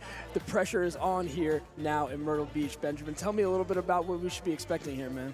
Well, I'd expect to see a lot closer games that we saw previously, right? Like you said, this is a single elimination bracket, so one and done. It's going to be best of fives instead of best of threes that we've had the last couple of games here. But yeah, it's going to be close. Excited to see what happens here. We're going to jump into, I believe, Syracuse and GMU are our first game today. 5th seed going up against the 12th seed of GMU. The reigning champs right? That's correct. 12th seed, looking to bounce back and come back and make a bracket run here to hopefully defend their championship in the finals. You can never count them out. Let's go ahead and take a look at that bracket that Ben mentioned here. So this is what we got going on here. Again, this seeding was determined from the group play yesterday and a little bit earlier today as well. As you can see, those top 4 seeds did get a bye. Harrisburg, Ole Miss, WVU, and Maryville, respectively. They ran it, they earned it, and now they will be waiting. And here we will have, like Ben mentioned, Syracuse and GMU now playing, and they will be awarded with playing Maryville there, which is going to be scary for either of those teams. But like Ben mentioned, we've got GMU, our reigning defending champ, 1-4 out of the group stage here. Yep. So they cannot be counted out here. They will be dangerous. There they are,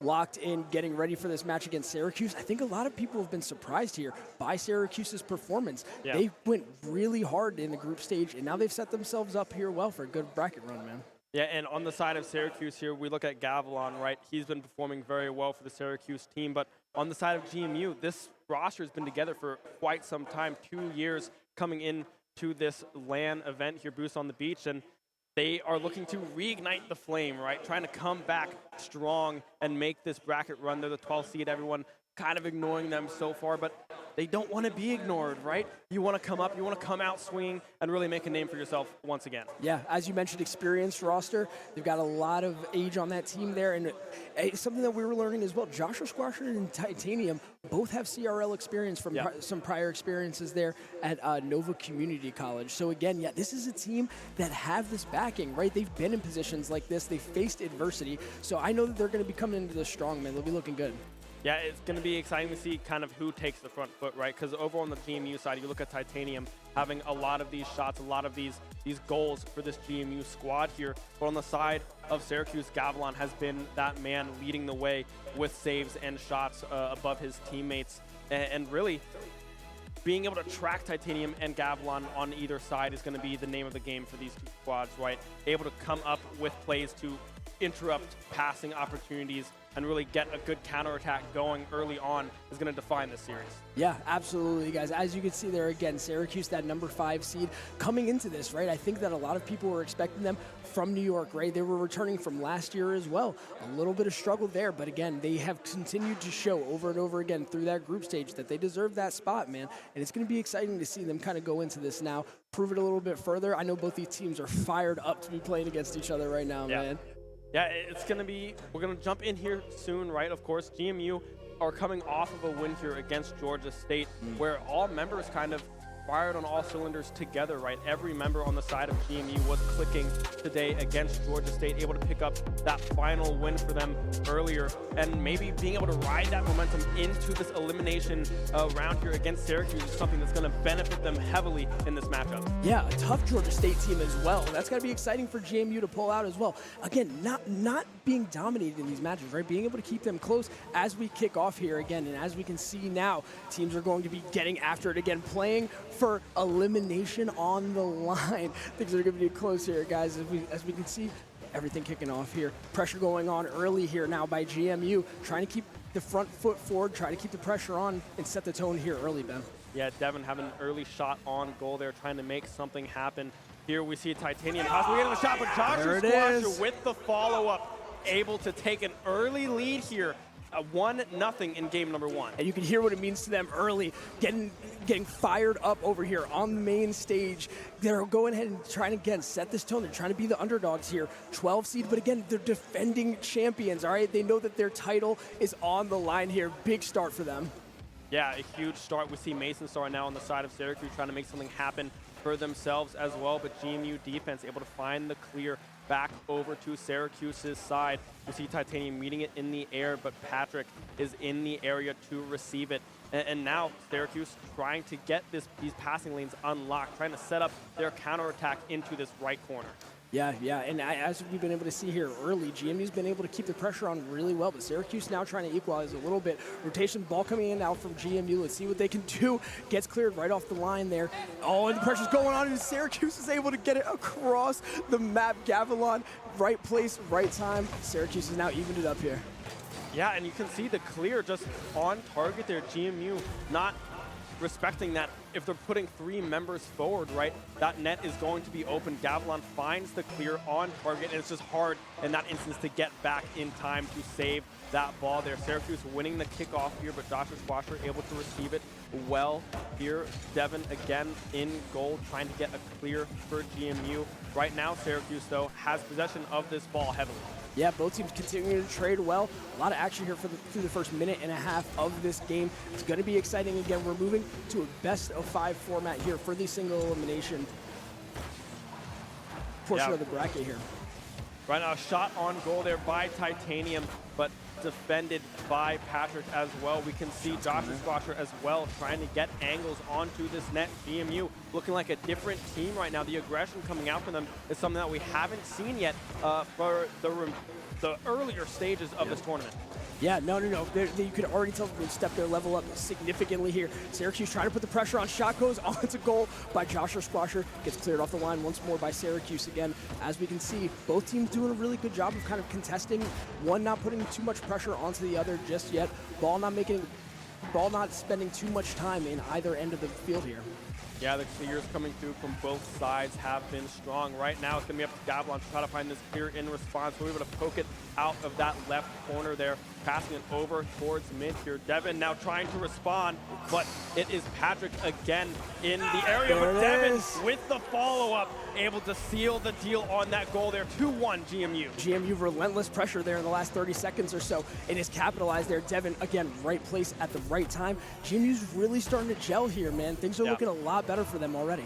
Yeah, GMU 2-1 now against this Syracuse squad. 2:30 left on the clock in game number 1 here. GMU, the aggression that they're showing right now has been stellar so far. We can see Mason Star trying to make something happen. A shot on goal, but again, Joshua Squasher in the area to protect the net. Now it's all up to Titanium. He can squeeze it through. No, Patrick again. That defensive genius is in position for Syracuse. Yeah, great rotations here by both teams. Again, you see the defensive assets coming in very strong here. We only saw GMU get caught out once on that triple commit, and they've really been able to pull it back in since then. Boost being managed well here by both teams. Syracuse is going to be able to launch a massive attack here. So you see the demo come out by Devin. That's going to be able to buy GMU some time here as Syracuse is able to go ahead and try to put this pressure on. Aerial's coming out. Mason Star's not able to do much with it. TI trying to push it into the half of Syracuse. Yeah, the demo coming in there, really halting any progress. Another one onto Joshua Squasher, but that's not what you want to see. We see Titanium and Devin now meeting at the ball here. Titanium able to maintain possession, able to hopefully find this clear, will be able to do so, and possibly be able to set up a pass here across. Denied there by Gavilan on the side of Syracuse. Clears back and forth. A minute 20 left to go here. Only 1 point deciding this game number 1 so far. Yeah, low scoring game thus far, but again, I think that just speaks to both teams really being able to just being responsible with their rotations here. Again, they're being disciplined and playing exceptionally well here. Again, this is just going to be the start of the single elimination bracket. You can tell both teams want it so bad. 1 minute remaining now in game 1 of this best of 5. Syracuse going ahead and trying to push forward, doing their best here. GMU putting the pressure on to see if they're able to do anything here. Cleared out by Pat, but still GMU relentless pressure, getting the touches on, and just now, as I say that, Syracuse pushing forward. 30 seconds left remaining now in this game. They're going to need to do something here if they want to try to stay in this, man. Yeah, Syracuse needs to find these clears here. That shot there was on goal, but the demo coming through. Joshua Squasher able to then follow that up with a goal of his own. 2-point lead now in game number 1. 30 seconds left. They need to find something fast if you're Syracuse, if you want to try to stay in this game. Joshua Squasher, one of the standout players from last year's Boost on the Beach, integral part of this GMU team. Again, really coming through clutch there, trying to put the nail in the coffin here on this game 1.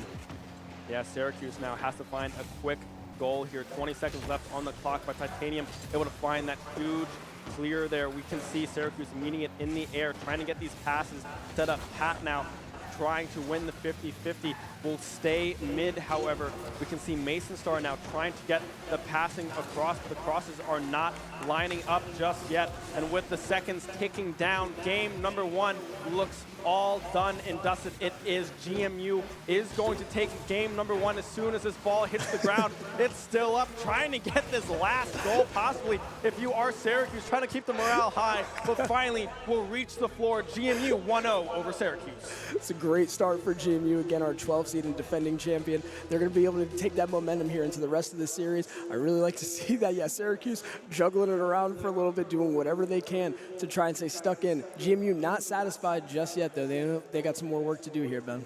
Yeah, I mean, GMU, a good look here in game number 1, right? Able to find these huge demos, and also just the team play seems just better than it was earlier today and in day 1 here for the tournament. And it's exciting to see this kind of power come out from GMU, because we know this is a very good team. They've been playing together for so long, and being able to see that synergy finally come alive here in the elimination bracket is awesome to see. You said it, man. Yeah, we know the ability that they have. They know that themselves, right? The good thing about a format like this, right, is the group stage, although it is important, it does determine seeding, it's not the end-all be-all, right? They have an opportunity to survive, and they're showing that here. They're coming alive right when they need to. Yeah, and it kind of comes back to that Georgia State series earlier today, right? They were able to pick up that win, a huge morale boost, avoiding the 0-5 group stage for GMU, showing that, hey, we can still win games, right? We can still perform at a high level here, and they're showing it here against Syracuse. Absolutely, you're right. They got that win at the right time just to kind of believe in themselves a little bit, try to get the momentum going on their side now as we kick off here into the second game of the series. Again, Syracuse right away has the pressure put on them by GMU. GMU trying to capitalize on that momentum, get this win in, but Syracuse is going to be looking to fight back here. Gets a clearance there early. Mason start pushing it towards midfield. Yeah, Team U, though, still laying on the pressure, not allowing this ball to go on their side of the field. As I say that, however, Syracuse able to find a clear in response. Pat meeting it in the air, ball still hovering around midfield. Mason able to get the demo onto Titanium, but unable to do anything about it as the ball is over in Syracuse half of the field here. A clear having to come through yet again from Syracuse. GMU's pressure has been greater than Syracuse all series long so far, and something that Syracuse needs to try to find an answer to. Yeah, shot goes on there by Joshua Squasher, again rotating around to the back here. GMU again just putting shots on early, making Syracuse have to deal with them. Syracuse is going to have to try and get forward here, try to get some space if they want to try to keep themselves in this game, ultimately in this series, and ultimately in this tournament. Yeah, Pat finding a good clear into the corner there. Shot on goal. Titanium in the area to make the save for GMU. But now it's Syracuse's turn to possibly put on some pressure onto GMU here. 3 players hovering around it. Joshua Squasher able to get the clear, but the demo will come through as well. But with the clear coming through from his teammates, it's not going to mean a whole lot, right? Because Joshua Squasher off of respawn now is in position to follow up of the aggression that his teammates are putting on Syracuse. Yeah, great offensive rotation here by GMU. Again, putting the pressure on. Shot cleared right off the line there by Gavilan, doing a great job staying back in defense. Syracuse is. The pressure is on, but they are not breaking just yet. They go ahead and try to shoot the ball into GMU's half now and try to get an offense started themselves. Yeah, we can see GMU again with a good clear, but the response, the defense, has been the name of the game in game number 2 right now. 2 minutes in, no goals have come across just yet from either side, but now it's Joshua Squasher. Good interrupt and contest there from the member on Syracuse, able to save the day. That was a 2v1 situation, but being able to meet that ball keeps it evened up at 0. Joshua Squasher finding the demo, creating some space for the team here again as both teams start to trade sides here. Try to find a weakness in one of the other's defense. Nothing happening just yet as GMU shoots it forward. Shot nearly on goal. Titanium finding the demo as well here. GMU continuing to push, continuing to put the pressure on. Syracuse again, though, is unrelenting in their defense. They're staying extremely strong here as I say that. Titanium puts it away. Great setup by GMU to get that ball right in front of the goal. Easy layup from there. And we can see Pat getting that early save, but Devin is there to loop around that corner and get that pass, that cross across to Titanium there.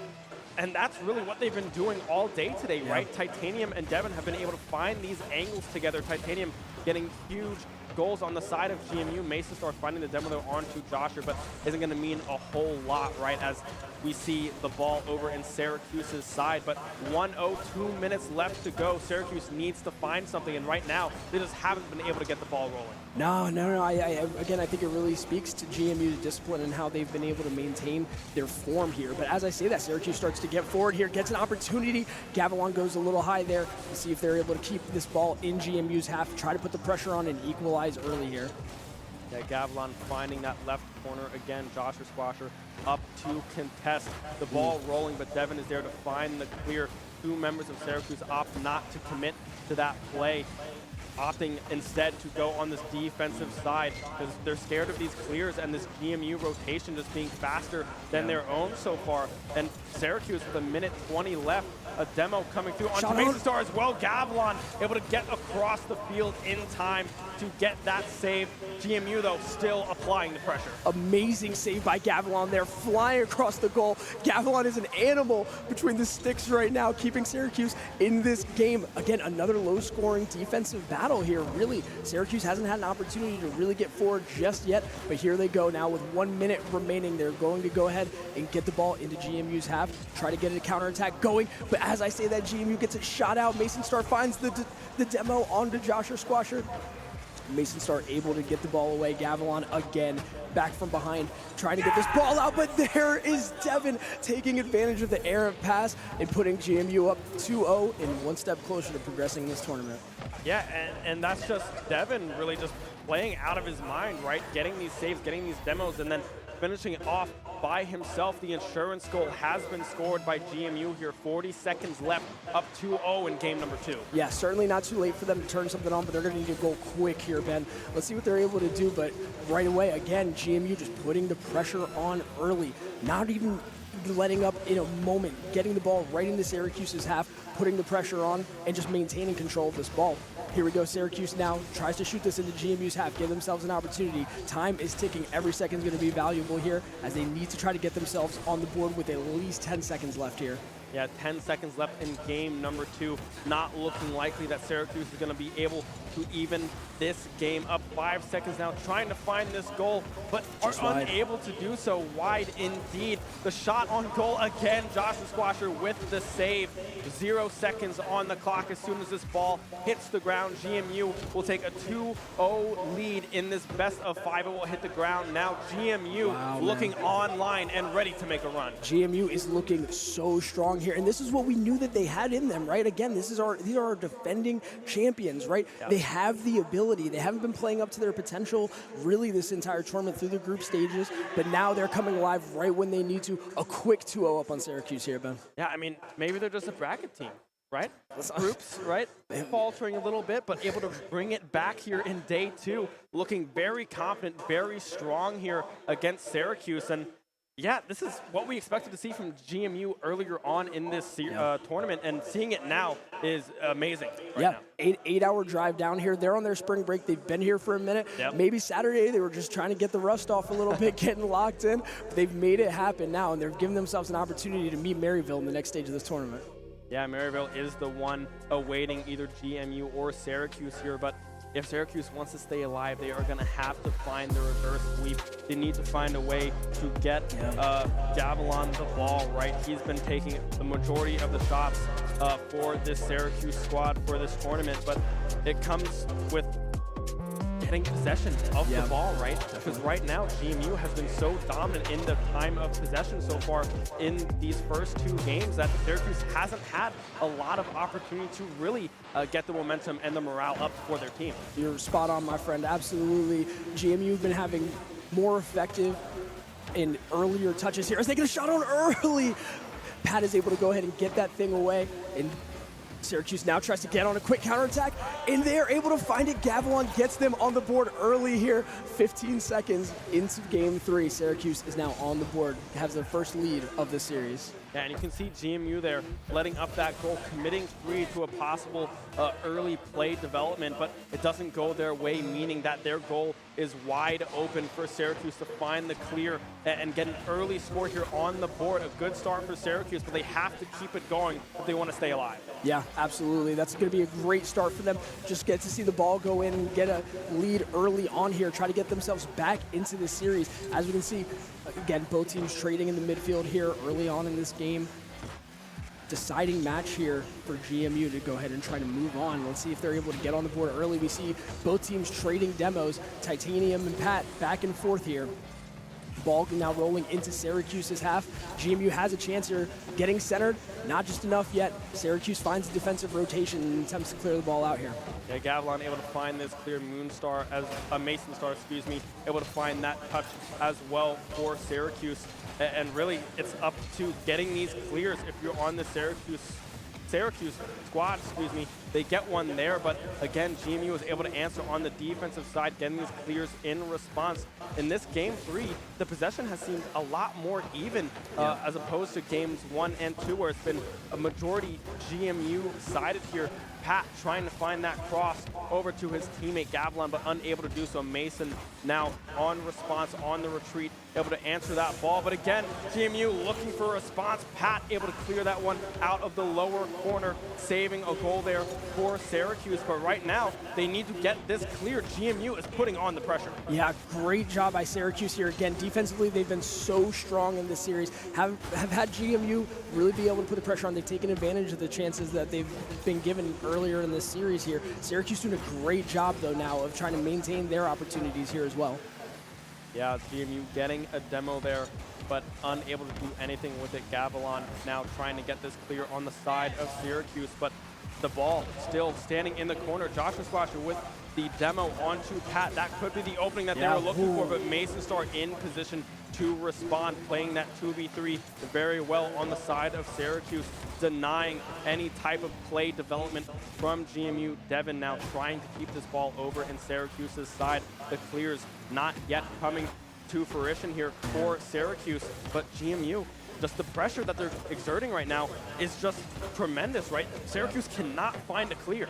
No, but Syracuse still doing a good job of staying in shape, getting this ball out. There they go, and they're able to try to get a counterattack going, but Titanium's there to take the ball away, keep that in Syracuse's half, and maintain this pressure that you were talking about. GMU starting to come alive here in this game, have an opportunity, but it just isn't able to come about. GMU still on the offensive here. Syracuse trying to get a counterattack going, but GMU is just not letting that ball get past the halfway line, man. They're keeping the pressure on here. Devin getting himself an opportunity. Syracuse chasing along their back wall here. Now they're in. Let's see if they're able to go ahead and try to make an offensive happen here, Ben. Yeah, they finally have it over in GMU's side of the field. Shot Great on save. goal from Gavilan, but Devin is there to save the day, making it, or keeping it rather, a one-score game here. 1:30 left on the clock, but Syracuse with that early goal, that defense stand that they had the last few minutes there was tremendous. Pat now finding the demo onto Titanium. Joshua Squasher trying to set up Devin as well, with the pinch there, the 50-50 going in way of Syracuse. Pat now finding the demo onto Joshua Squasher as well. Syracuse looking to find this insurance goal, but Respawn's now coming through for GMU. Hopefully finding a clear here. Pat trying to make something happen off of the ceiling, but unable to do so. Now it's up to GMU in the final minute to try to even up this game. I like Syracuse's aggression here starting to go. You're starting to see them go for a little more demos, try to make some space on the field here. I think that's enabled them to start stepping up, getting the ball into GMU's half here. Right as I say that, Mason Star takes out Joshua Squasher, trying to put this thing away here. Like you said, 45 seconds remaining. They know that they're going to need this game, try to get themselves back into it. Defensive showings by both teams have been so strong. This has been a higher scoring tournament. We've seen teams put up consistently 7, 8, 6 goals. So now to see this is inspiring. Yeah, 30 seconds left on the clock. Now the angle there, Devin able to keep it a one-score game. A huge shot on goal there from Syracuse does not go in. 20 seconds left now on the clock. Pat is in the backfield, however, able to maintain possession of this ball in Syracuse's favor. 10 seconds now, looking to play keep away. Titanium with a shot on goal, but Mason Star again is in position to get the save there. 3 seconds left, the ball is in front of the net. They need to try to find it, try to keep it up in the air. We're trying to find the spike. We'll be able to do so. Syracuse staying alive. Now 2-1 lead for GMU. Man, these games have been so tight this entire time. It's crazy to see how both teams are managing their defense defenses, keeping themselves in it. You can tell now with elimination pending, right? Yeah. These teams are tightening up a little bit, not able to get as free as they were, a little bit more aggressive as we were seeing in the early stages of group play here. So Syracuse 1-0, that's all you need. Yeah, and that's a good look there from Syracuse, right? Because that defense that they put up in that Game 3 was tremendous. Because GMU had so much pressure in their favor, right? They were just pounding at the net, but nothing could go in. Syracuse defense holding strong. Huge props to know it's Pat, right? Because he was able to find huge saves on the side of Syracuse to really solidify that 1-0 lead that they had in that game number 3. And now GMU, calm down, right? You're still up 2-1. You need one more game to go, trying to clinch this first series here of the elimination bracket. Yeah, most definitely. If you're GMU, no need to panic just yet, but you do want to try to close this thing out as soon as you can here. We did see players like Gavilan as well. Yeah, both teams just flying across the net to make those saves, keep themselves in it. It's been great to see thus far. Again, I'm just wondering when we're going to see somebody break out a little bit and try to get some space between one another, right?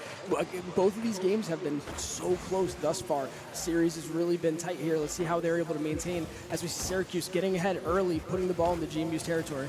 Yeah, Syracuse winning the kickoff yet again, trying to make something happen early, much like they did in game number 3, but unable to do so just yet. The clear coming through from GMU, met by Pat there, trying to make something happen in the air. The pass to Gavilan will not connect in totality there, but Devin now trying to find the clears for GMU. Shot on goal there from Pat Titanium, able to get the save there. The demo, however, does a double demo. It's going to be an own goal. Unfortunately, we saw Titanium there trying to get back, trying to get that save, but unable to do so. Syracuse opening up with a huge play. Pat just playing the role of the bruiser and just making space for them to get in there, man. Great job. Yeah, Titanium doing everything he can to get back and make the save, but when your teammates are down, there's not too much that you can do there. Syracuse starting strong here in this game 4, Ben. Yeah, again, kickoff going in favor of Syracuse. GMU able to find that early clear, but yeah, Syracuse right now is just playing such a team game right now. Joshua Scotcher able to find the demo onto Mason Star, slowing down the aggression that Syracuse was putting on them for a short time. Devin now winning in the air. No boost remaining, however, not able to catch up to that ball and solidify that goal on the side of GMU. The clears now coming through from Syracuse. But right now, a game of ping pong. The ball missed, however, on the side of Syracuse. Titanium able to score off the clear. Oh, if you are a Syracuse fan, you're going to be heartbroken over that ball just going idle. Oh, Pat just missing that one and allowing GMU to get back in this. Game's all even now with 3:47 left on the clock here. Yeah, plenty of time left on the clock. Tied up at 1-0 in the minds of the players right now. This is a whole new game, just a little bit less time on the clock, but Syracuse, Pat, brush that one off, right? It happens. We're just trying to get back into the groove of things. If we're being serious, I mean, that was like one of the first big mistakes that we've seen come from either team thus far in this series. Again, we were saying, right, they've been playing really conservatively just because of the pressure that each team is having to put on. Right now, they know that they're staving off elimination here. As we say, that shot just goes wide by Syracuse. They're doing a lot better job of creating and taking these chances now as they, again, throw the ball in, try to get a center here. That one is going to be cleared. Not further than the halfway line, though, before Syracuse is able to put another shot on. Saved by Devin here, though. GMU trying to get the ball out of their own half. You can see Joshua Squasher going for the aerial here. Gets a little something on it, but Mason Starr there, able to go ahead and shore it up for Syracuse. GMU now, counterattack is on. Pat is able to get back just in time to make that save here. GMU now trying to take advantage of this opportunity that they've been given. This is what we've been seeing from them consistently, Ben. This pressure coming in here. Syracuse doing a great job, though, of getting this ball out, getting the ball into GMU's half now. Either team here trying to find a way to get into the lead and secure up this game 4. Yeah, Syracuse trying to put on the pressure as well. Gavilan halfway there, retreating for some boost of his own. Now trying to find this clear off of the wall, trying to keep this one in the air. You can see Titanium able to get that response. The ball now bouncing in front of the net. 2 members of Syracuse are in the area. Titanium able to push that one over to the left-hand corner for GMU. Dangerous ball placement there on the side of GMU. Lucky to get out of that one with a still even scoreline. Yeah, unfortunate for Syracuse to not take advantage of that ball. 3 GMU players sitting there and dropped right in front of the net. Nobody was able to follow it up just yet, though. Let's see if GMU is able to take advantage of that defensive stand. As we can see, Pat trying to get a clearance here. Comes out for Mason Star here, and now Syracuse coming out quick right from the back. Gavilan is able to put it away. Syracuse now is coming alive here, Ben. Yeah, we see Mason Star able to get that pass right to Gavilan. The read from Gavilan is huge, knowing that this clear is going to come through and that GMU is not really out of position, but really the passing lane that was opened up in that instance was just huge for Syracuse. They find it, and the answer immediately. Mason Star getting the demo onto Joshua Squasher is huge. Being able to halt that aggression coming through from GMU off of that kickoff. But now Syracuse trying to find these clears back over into the GMU side. 1:30 left on the clock, 2-1 lead for Syracuse. Yeah, beautiful pass there to set up that last Syracuse goal, as you were mentioning. Right, I don't know if GMU was able to do too much about it with the pace in which it developed here. As we can see, Syracuse again trying to get an insurance goal on the board here. Gavilan pushing forward, but Devin is able to go ahead and find the demo there on Pat. Let's see if GMU is able to take advantage of that now. Try to push forward. Both teams here trading back and forth in the midfield.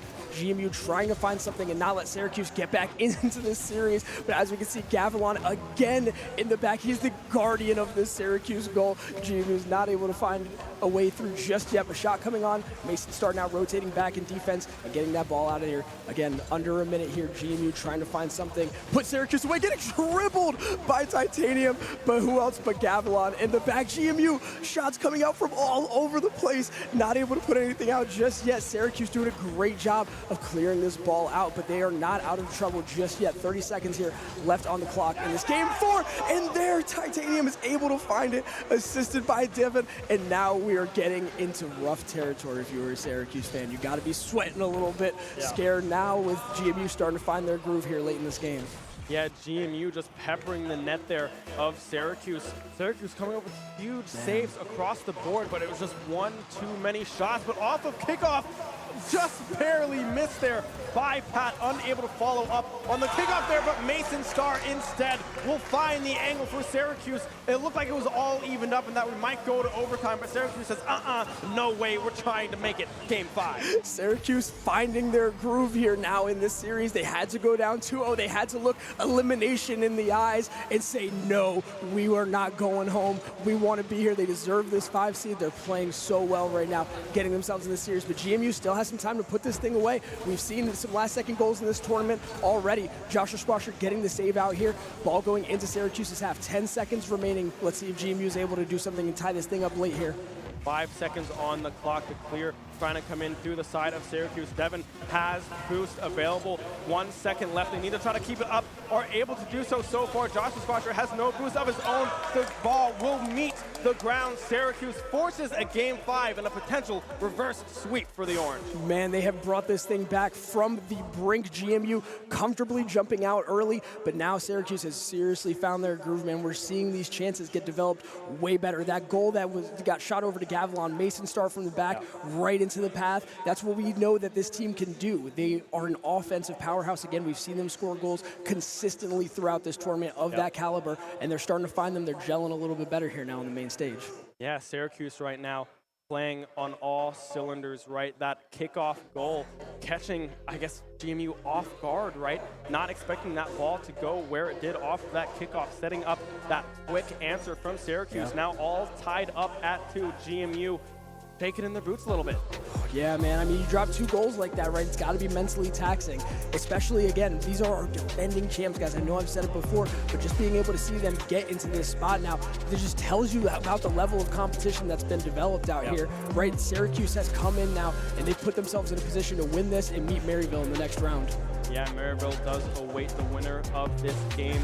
Syracuse trying to stay alive, have been able to so far, down 0-2 in this best of 5. We will be coming into game 5 here very shortly. Kickoff underway now. Another kind of even kickoff, I would say, right? GMU able to find that early clear, trying to find these crosses, but Syracuse able to respond with clears. Joshua Squasher trying to maintain possession of this ball. Gavlon does not have boost, however, passing it over to Mason Star. Shot on goal. Titanium on the rotation back on this defensive side, able to save that goal from going in for GMU. GMU is going to need an early goal here, I think, to just try to get momentum on their side, put the pressure onto Syracuse early. Again, we've seen both teams defensively have just been stalwarts. They've been so strong throughout this game. So whoever's going to be able to sit back a little bit first in their rotations, play a little more conservatively, they're going to be the ones that have the advantage here. As Syracuse starts to push forward here, put the pressure on, Devin is able to get control of this ball. They'll push it right back over into Syracuse's territory. Both teams ping-ponging back and forth a little bit right now, trying to get an opportunity to go.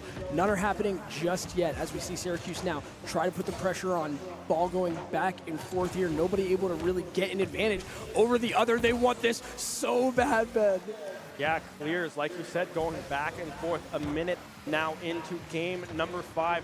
No team really having insane looks just yet. The defensive prowess of both teams have stepped up so far in game number 5. The demo coming through from Joshua Squasher, however, will halt the progress of GMU there. Now off of respawn, Squasher able to find that clear back over to the Syracuse side. Now GMU looking to try to make something happen. Titanium out of boost, dumps it off over towards Devin. But again, it's Gavlon able to respond in the air. The cross coming through. This might be Pat's time to shine, but won't be able to find anything just yet. Syracuse trying to maintain possession of this ball. Titanium missing there. The clear again coming through from Syracuse. It's just unbelievable that our first series right now in this bracket is going to a game 5. Of course this would happen here at Boost of the Beach. We can't have anything be boring at anything. It's just jumping right into it now as we see GMU try to push this thing forward. Again, the defensive rotations of both teams have been so strong throughout this series and now culminating into this game 5. Gavlon pushing it forward. Syracuse a chance here,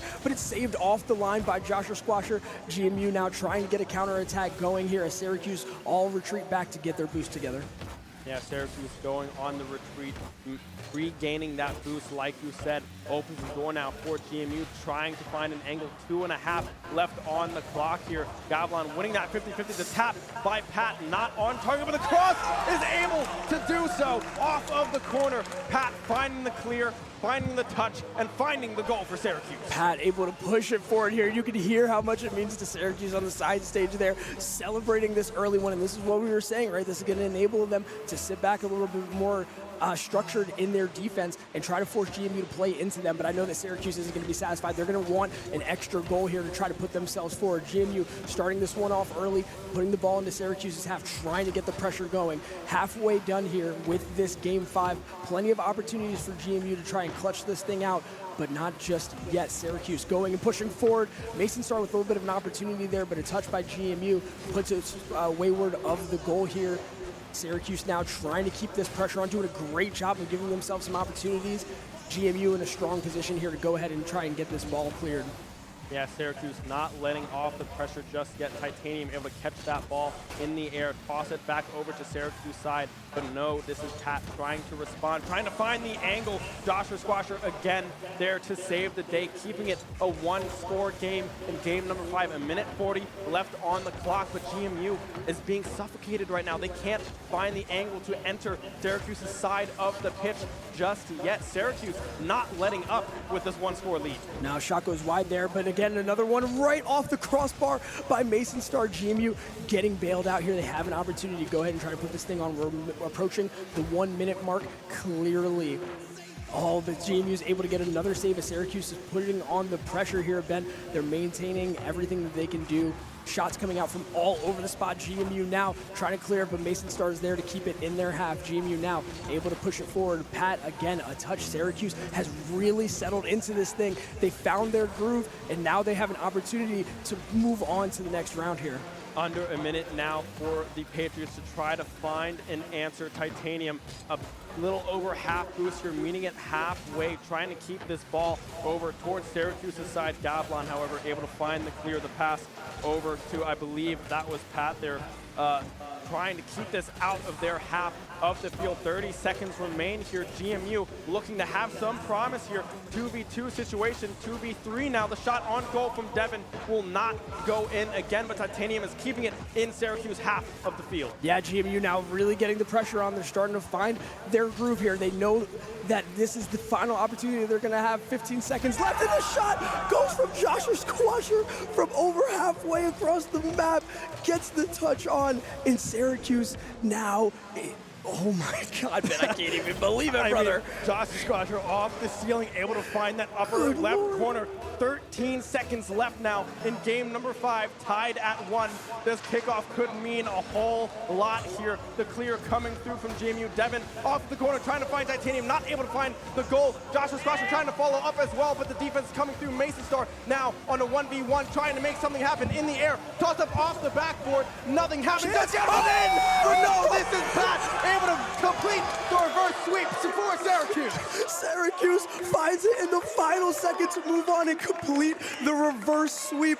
There is no shortage of drama here right now in Myrtle Beach. The Hangout is electric. The environment is crazy. The champions have been toppled, and now this thing is wide open, Ben.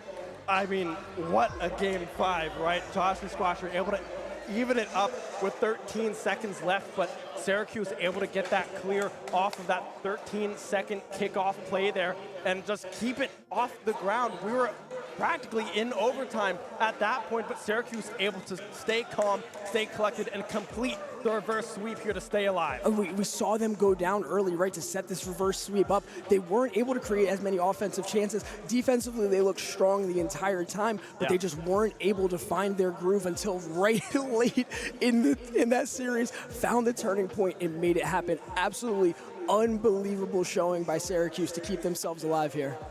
Yeah, and on the side of GMU, right, they were playing so well in the first 2 games, but unable to find these angles and these passing routes that they were able to find in games 1 and 2. Syracuse finding the answer, playing very, very strong defense, finding these clears on their side, and really just bumping up the pressure, right? Turning that dial to 10 on the offensive side, able to get it done here in the final 3 games of the series. Yeah, so strong throughout. Syracuse, again, our 5 seed here, proceeding on. Again, George Mason, our defending champion, falling early on here in this single elimination bracket. Again, going the distance there. Best of 5 right on the precipice. Just when we thought we were going to get some free Rocket League, we did not get there. Syracuse able to finish that job, man, and get it done. It's been a really strong showing thus far. Yeah, and now Syracuse moves on to, I believe, Maryville, right? The 4 seed that got the bye here. The top 4 teams did get byes moving forward into this elimination bracket. And, I mean, if you're Maryville, seeing what Syracuse just did, I'd be a little nervous. You're trying to tell me, man. Let's get a look at some of the stats from this game here. As you can see, again, look at each team. Not a lot of goals coming out from either side, right? This is what we were saying. Defensively, everybody was looking really strong. The rotations were really just consistent and disciplined throughout here. But look at the shots on the side of George Mason. That's going to be one that stings there. Titanium getting off 15. Joshua Squasher with 17 shots, man, trying to lead the way, but it just wasn't enough to break through the defense of that Syracuse team. Yeah, and you got to look at the defense, right? We have 15 saves from This is Patrick. Gavilan as well with 14 of their own, and it was really Mason Star setting up these shot opportunities for his teammates to try to find these angles, right?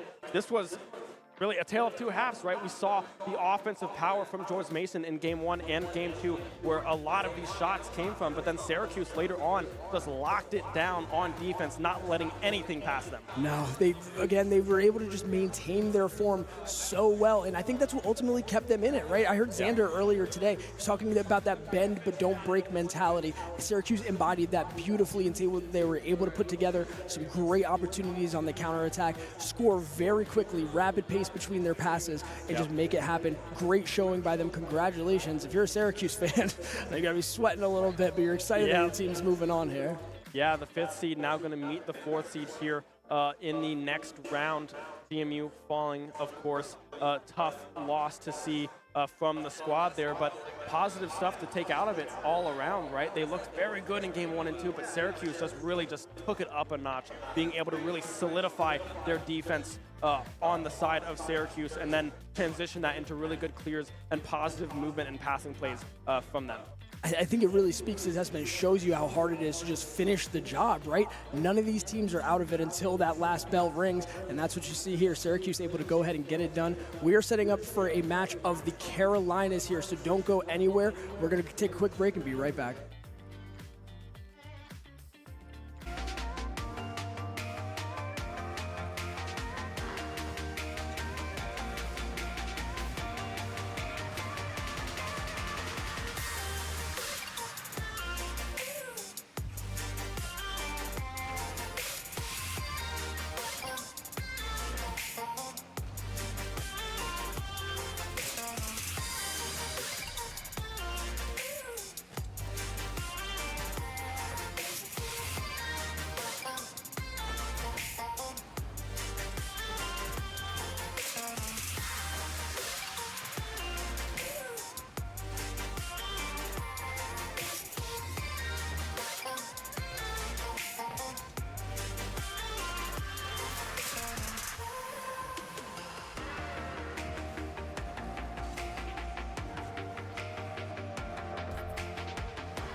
When we started our journey, we had no idea where it would lead us.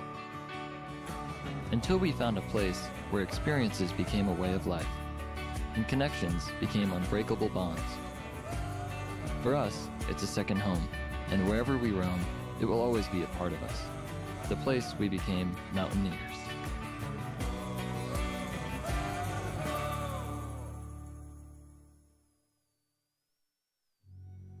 The will to make a difference, to lift up, to look forward. It's been at our core since day one. As one of the nation's leading research universities, Michigan State is driven to pursue excellence for the common good. Our will is what unites us, across cultures, disciplines, decades, working together for a better tomorrow. Spartans will.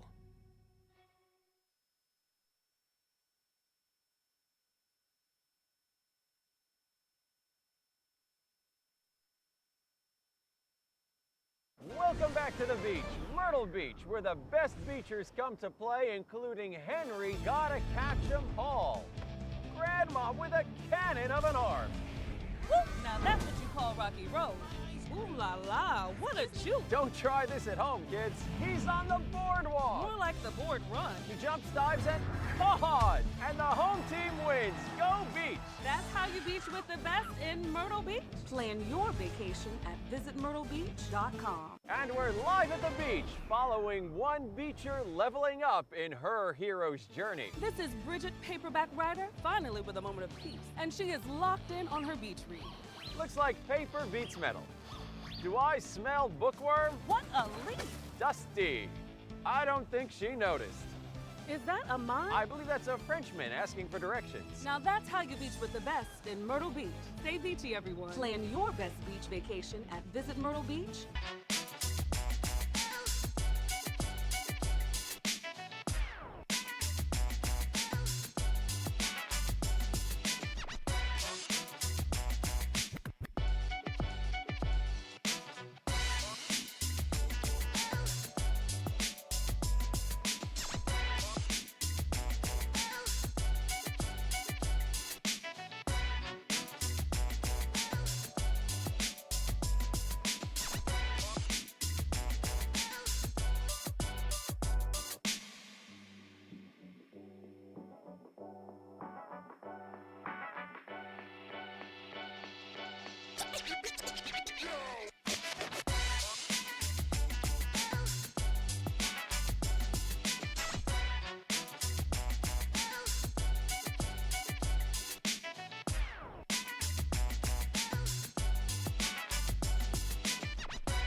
Education is the passport to the future, for tomorrow belongs to those who prepare for it today.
What do you value the most that Niner Esports does right? They're really good at promoting the community and making sure that anyone, regardless of skill level or anything, or regardless of what game they play, we all can get together because of our love for gaming. What has your experience as an officer and a player been like in Niner Esports? I mean, Niner Esports has been a wonderful experience for me. I got involved since my junior year, my first year here as a transfer student, didn't know anyone here. And I immediately became involved with the League of Legends scene, and I met all my current friends through the esports scene here. What would winning the Scholars Award for any of the 4 categories we were nominated for mean to the organization? In of its own, it's to show, all the hard work that's been put into this thing. It's worth it, and we've done a great job, and it would mean the world to all of us.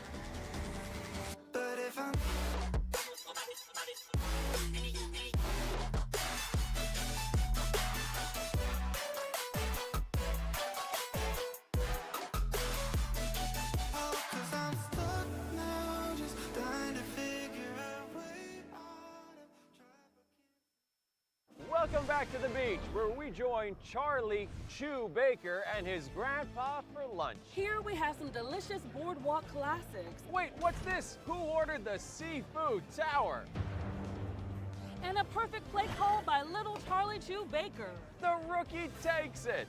How's that shrimp? What did you call me? Now that's how you beach with the best here at Myrtle Beach. Until next time, stay beachy. Plan your vacation at visitmyrtlebeach.com. Welcome back to the beach, where one super-powered father gave a whole new meaning to SPF. Here's Vacation Dad Tommy No-Tone Jones setting a daily record for sunscreen applications. He's got reflexes like a cat. Amazing speed. Let's take another look in Now that's how you beach with the best in Myrtle Beach. So long and beach easy. Plan your best beach vacation at visitmyrtlebeach.com.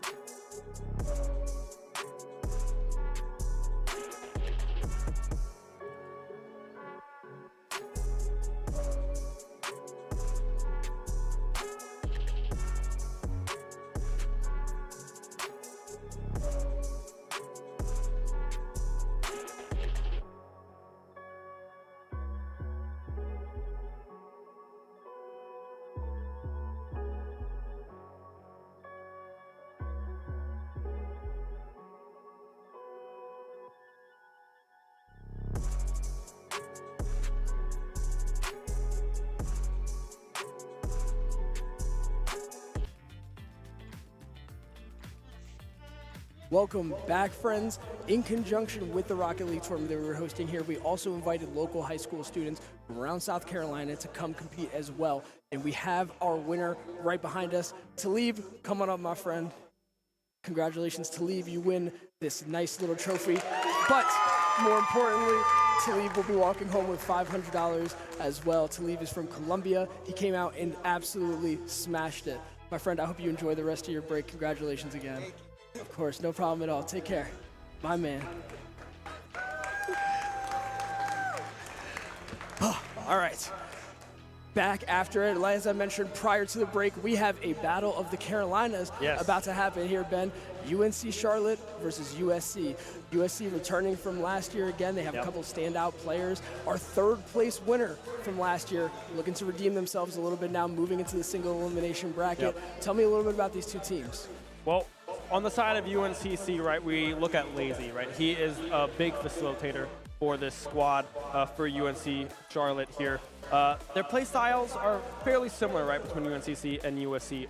Both kind of play this slow play style and really capitalize on these windows that they look for later on when they do open up. On the side of USC, we're looking at Og, right? He's a rank A SSL player here, one of the better players that we have at this tournament, and he needs to keep his ball rolling and really get ahead of the game, really match pace here against UNCC to really bring USC over this hurdle. Yeah, absolutely. UNCC filling in late, actually, when NC State was unable to make it, now making it out here, and I think taking a lot of people by surprise here. Again, a team returning from last year. They've been doing a fantastic job thus far. We want to take another look here at this bracket as well so that we can kind of see it as it's been updated. Happening away from main stage, Georgia State was able to take Clemson down in straight sets. Go ahead and move on to face Harrisburg. What a prize that is. Again, that best of five that we had out here, electric game, Syracuse and George Mason. Syracuse ultimately won and is now moving on to play Maryville. We had Michigan State and Northeastern play as well. Michigan State now moving on to play WVU, but we now have, again, UNCC, USC yet to be determined. Winner will move on to play Ole Miss, another one of the Titans. Topped their group undefeated as well. So both teams are going to have their hands full depending on who moves on from here. Yeah, and as we look through the player camps here, focus on this UNC team to play through Lazy, right? Lazy being able to find these angles for Coolio. Coolio has been scoring a lot of goals, but that's not usually the norm in this squad. Usually we see Lazy a lot of the time taking that front seat for this squad, but now Lazy's kind of in the backseat. He's facilitating these other players, Knight and Coolio, able to have some big moments here for UNCC. Yeah, absolutely. Now we get a look at USC as well. Standout player from last year, Katz, has returned. Katz was actually a professional coach that helped students receive over $4 million in scholarships. So again, really great esports athlete, as well as just a general human being. Really coming along strong here. USC will definitely have their hands full here with this UNCC team, as you mentioned. Again, they've been performing very strongly throughout that group stage. Again, ultimately taking home that 7th seed here. But I think this is going to be a pretty even matchup. I think we might have another banger on our hands right now, Ben. Yeah, it definitely seems that way, right? And on the side of USC here, I touched on it a little bit earlier, Og is a very positive and very high-level talent on this team, right? But we've seen Cats taking a majority of the shots for this team, taking this front seat where we often see him kind of on this back seat, kind of like Julio in a sense, being able to set up these other players for success. So if Og has a day, he could be very dangerous, and USC could be a very dangerous team moving forward. Yeah, completely agree. Again, both teams now starting to get loaded in and get set up, and as they do so, I think one of the things that we'll just be looking forward to again is both of these teams being able to return and come back stronger. Again, these were both teams here that were here last year. USC, our third place finisher, right? So they'll be looking to try to return to the podium, have another strong showing like they did last year, but getting through this bracket is not going to be easy, my friend. Yeah, I mean, when we look at these teams, they're close in rank, right? We see UNCC is the 7th seed here in this elimination bracket, and USC sitting at the 10th seed as well. So pretty even amongst the seeding here for this series. But really, these two teams are very evenly matched, right? Both teams have very positive play styles and very similar play styles. So seeing where the adjustment comes in to really counteract the other team here is going to be interesting. Yeah, absolutely. As we're starting to get loaded in here, both teams are kicking off, and the Battle of the Carolinas is underway. We're seeing early demos coming out here. Knight getting that done now, and UNCC gets a shot away immediately. Knight with the demo right into the goal. I feel like that's the equivalent of getting dunked on, essentially. Moving forward really fast, 7 seconds in, UNCC's already on the board, Ben. Yeah, I mean, Knight right out of the gate, getting that demo, getting that early goal. This is kind of what we expected to see. That window opened up, seeing that was there for them. They pulled the trigger, not hesitating to take these shots. Again, UNCC with possession of this ball, trying to keep the aggression up. Solar now finding the clear on the side of USC, but the retreat on UNCC is already there. The rotations coming through now, trying to put pressure on of their own. Yeah, before USC had the opportunity to get set, UNCC was able to strike. Now having to play from behind, they're going to have to try to get aggressive early here. Let's see what they're able to do here. Both teams kind of going back and forth again, doing a little bit of this ping pong action. Og now set back in the rotation here, pushing forward. Solar gets the demo, but gets returned for it by Julio right away. Og trying to make something happen, not able to do so. Great pressure here from USC, but even better defense by UNCC as they're able to go ahead and push things away. Not done just yet here. USC trying to keep creating opportunities here, get the equalizer, try to get themselves into a position to keep themselves in this first game now, Ben. Yeah, we saw USC trying to find angles into those upper corners. Shot on goal by Knight. Og with the save. Now the counterattack coming through. Lazy Harbor will find the clear. Solar sitting back, recognizing that a triple commit might be dangerous against this UNCC squad. Now we see Solar trying to make something happen on their own, but intercepted in the pathing there by UNCC, trying to find this clear. Finally will be able to do so. Lazy with the flip over, hits crossbar. Again, the follow-up from Julio off target. USC trying to find this clear now. Boost heavily in favor of UNCC right now, but unable to get anything near this goal. A shot on goal there, but Solar is already in position for USC to get these clears and get possession back in their favor. Yeah, demo's coming out here fast and furious here from the USC side, trying to create some space, but not enough just yet as Knight gets in. Saved by Solar, gets followed up. Oh, right on the baseline, able to get that off. UNCC still keeping the pressure on here, trying to get a second goal, shore this one up here early. About 2.5 minutes have gone through this game. We're a little over halfway here in this series. Both teams, again, trading blows here early. Nothing being found for USC just yet as UNCC narrowly misses adding on a second goal here. USC now on the counterattack, able to put some pressure on. UNCC not allowing that ball to stay in their half for very long, though. Going ahead and getting it back into USC's territory. Both teams, again, here doing a great job of getting set into the rotations here, Ben. Yeah, both sides finding good looks onto the net there. Julio, again, trying to make something happen, but interrupted there by Og. We can see possession so far is heavily in UNCC's favor. We saw USC have 2 really good looks into those upper corners, but the defense for UNCC has just been better so far than the offense on the side of USC. As I say that, however, Cats able to get the score, evening up the game 1 apiece with 2:02 left. Pure Soul Cats coming through clutch there, taking it right away from Julio, putting it in and getting USC on the board here in this game 1. This is going to be a tough contested match here, Ben. Yeah, and you saw Og in that play, able to find that pass, able to drop that right onto the top of the car of Cats, who had that full momentum boost in their favor. Really hard for UNCC to really find that angle and get to that ball faster than USC did. But now kickoff heavily in favor of USC there. As I say that, Og now needs to go back on the retreat, getting the save, trying to get this clear, the ball out of harm's way now. A reset coming through from UNCC, getting some boost back in their favor. Solar now trying to play the corner, trying to set up Og, but unable to capitalize just yet. Shot on goal there from Solar. Cats as well, but Lazy and the rest of UNCC are in position to keep this a tied game. Shots flying all over the spot here. Another one comes through from USC, but Lazy saves it right off the line. Solar coming through, trying to dunk it right on them. Not done just yet, though. UNCC now putting the pressure back on, trying to get a counterattack going. And Coolio is able to find it and put it away. UNCC has been threatening all game. They've looked extremely strong since that first goal. Rotations have been sensational, and they are rewarded for it instantly. Yeah, Lazy tossing that ball up to Knight, able to make that connection, bouncing it off of that left corner there, and then just Coolio in position to follow up on the passing plays from UNCC. 2-1 now in favor of the Niners, trying to keep it going. A minute left here. USCC trying to find an angle. Solar trying to respond as well. Shot on goal again, able to squeeze it through Og, able to even up the series, or the game rather. Game 1 with 56 seconds left, 2 apiece. You know what, Ben? You're not technically wrong. I mean, in a sense, they are evening up the series, right? Coolio able to get a touch on it, but the shot too strong from Og there. USC getting right back into this, finding the equalizer here now.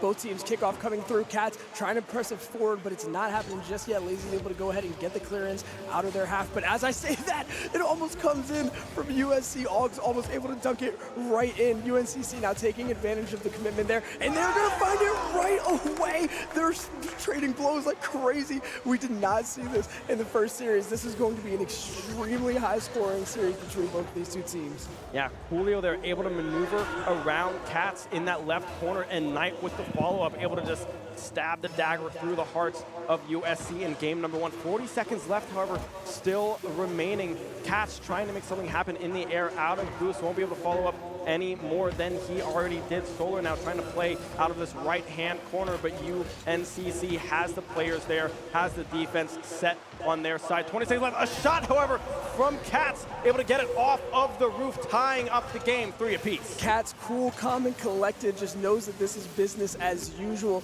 puts it away. Both these teams, not really much between them here, right? Finding ways to score early on here and getting opportunities. Man, this is like the exact opposite of the initial series with the high-powered defenses. We're seeing the offenses really thrive here, and it's been electric thus far.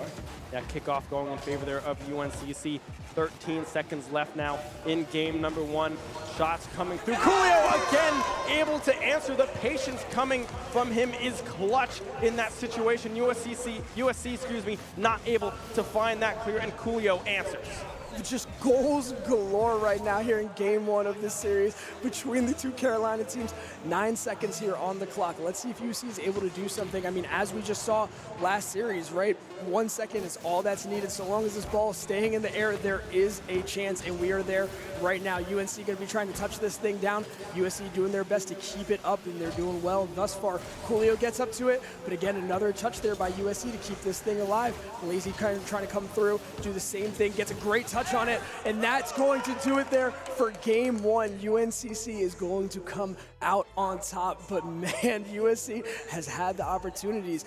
UNCC can't rest on their laurels too much here, because I think USC will be able to take a couple games here in the series. Yeah, USC had a couple of good looks there early on in the series, just unable to capitalize through the defense of UNCC there. Coming strong, trying to keep that ball up towards the end of game number 1 there. USC unable to do so, as UNC really was just looking for those spikes, right?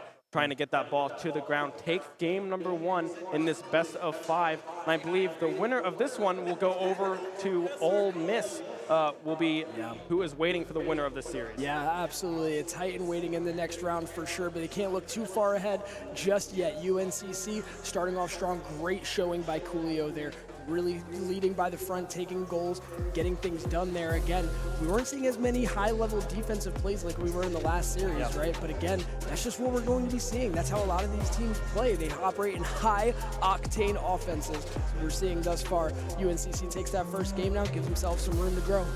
Yeah, and this is kind of what we expect to see from these teams, right? They're very evenly matched. And really, the offenses of both teams so far have been showing up big. The defenses, not so much. 7 goals in that game, number 1, 4 for UNCC, 3 on the side of USC. The kickoff now going in favor. Og trying to make something happen. The bounce over a UNCC player, but Knight is there in response to try to get this clear back in their favor. Cats with the cross. Knight again able to disrupt the passing lane of USC. A clear of their own. Solar gets back in time to defend the shot that was on goal there from Julio. Now looking for USC to try to get a clear here shortly. On the other stage, Syracuse has actually just taken a game off of Maryville now, so they're up 1-0 early in that series as well. We'll continue to provide you with updates throughout here as USC now trying to clear this ball out from their goal line, doing a great job. UNCC trying to maintain this pressure. They're getting back to try and get some boost here. Demo comes out from Og. That's going to open things up here. That's going to be dangerous. Not going to have anything come of it just yet, though. USC still keeping this ball and trying to keep the pressure on. UNCC able to get a little bit more space here, get the ball to midfield. USC still continue to push forward. Shot just goes wide, though. Let's see if UNCC is able to now take advantage. USC low on boost here, so they're going to be trying to get back here, play some defense here. UNCC primed in a position to attack, and they take advantage right away. Lazy comes through 1 minute and 14 seconds into this game. UNCC up early again here, Ben. Yeah, USC there had the defense set, but Lazy just able to get under the cars of USC, keeping that ball on the ground, sneaking that through the set defense of USC there, getting a 1-0 lead here in game number 2. Cats now trying to respond, flip reset on the side of USC, but unable to do anything as they do run out of boost. They are clear again on the side of USC. Lazy, however, will get the demo onto Solar, but the aggression still coming through. Og able to make it happen all by himself. Even through the demo, USC able to continue to push forward. Great touch there by Cats to set it up. An even better touch. Look at that angle by Og. Finds the goal here. USC evens it up here right away, man. Again, these teams are going back and forth, blow for blow. There's not much time between these two goals once that floodgate gets open, man. Yeah, the kickoff kind of going stale there, still hovering around that midfield part. The shot from Knight on target, again by Julio on target, but just barely going off of that crossbar. The defense coming through there from USC, holding strong. Now the aggressive side trying to come through here. No one is back in the goal. Cats now on the retreat. The cross just too fast for Knight to get there to punch that goal into the back of the net. Again now, these shots are kind of on target here, but just not quite going off of that crossbar there for the side of USC. 2:50 left now in game number 2. The demo comes through onto Knight. This could be the opportunity that Og was looking for to try to make something happen. The pass across over to Cats, not able to make that connection happen. UNCC defense holding strong. Yeah, UNCC doing a great job of maintaining through that demo there with the pressure on. Neither team maintaining too much possession. I think we're just seeing the ball flick back and forth, goes across the goal. Nobody from UNCC is there to be able to put it away just yet. USC now trying to find a way to attack, but Knight is there to take advantage in the midfield. That's going to be a good touch there by Julio as they try and get this thing set up here. Looking lazy, kind of trying to lurk here in the back and get some push forward, but they're going to have to retreat as they go ahead and get some boost. Let's see if USC is able to take advantage of this quick lapse, but that's a great rotation by UNCC to get forward. Both teams again trading back and forth here as we're equaled up with about 2 minutes left now in this game 2 here, Ben. 2 minutes left in game 2, tied at 1 apiece. UNCC keeping the pressure on, keeping the ball over in USC's side of the map here. Lazy now trying to make something happen off of this back wall here. Cats, however, able to get the clear on the side of USC, but again, it's this ping pong match that we saw earlier in this series.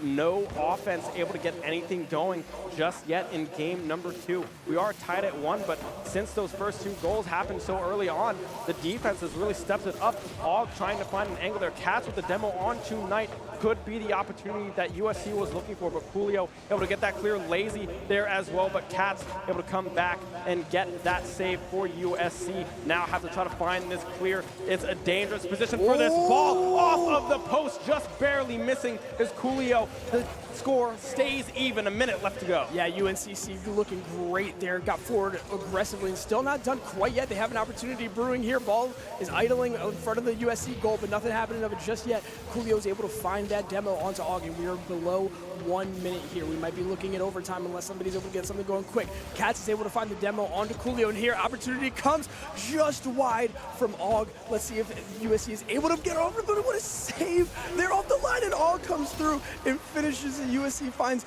a clutch goal late into this game, gives themselves the lead. UNCC now facing some pressure here. Yeah, Katz just barely missing that corner, but Og, the follow-up there, able to get the lead back in USC's favor here. 2-1, 42 seconds left to go in game number 2. Kickoff now underway in favor of USC. Here, Coolio able to clear this one back over to the USC side. Og now retreating on the defensive side for USC, able to get that save. Og now with a demo onto Lazy as well.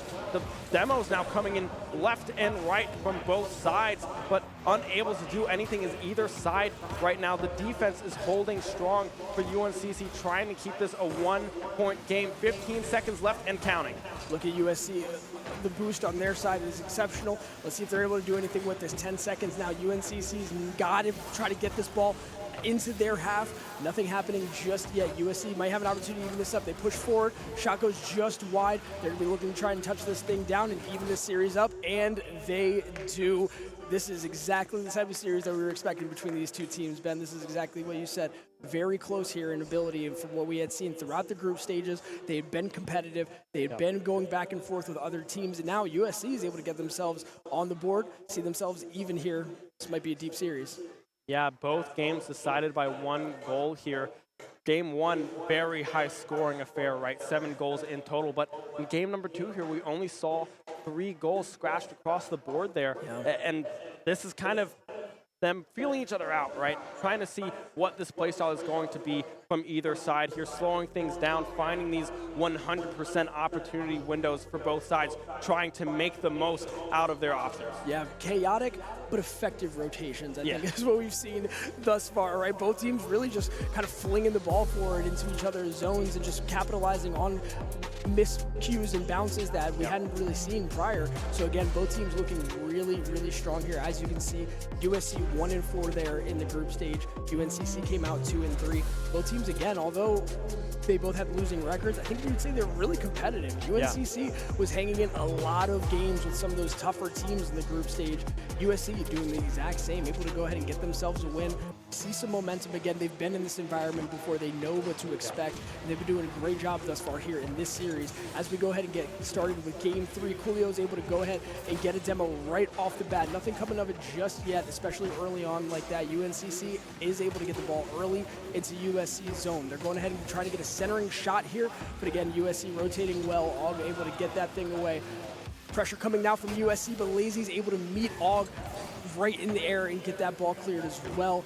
USC doing a great job trying to keep that ball around midfield, but UNCC is now pressing forward. They have a chance, but it goes missing. Coolio getting that shot off, getting the ball centered. USC now trying to pressure, get the counterattack going. But we're going to go ahead and we're going to get a little bit of an idle moment here with both teams trading now, Ben.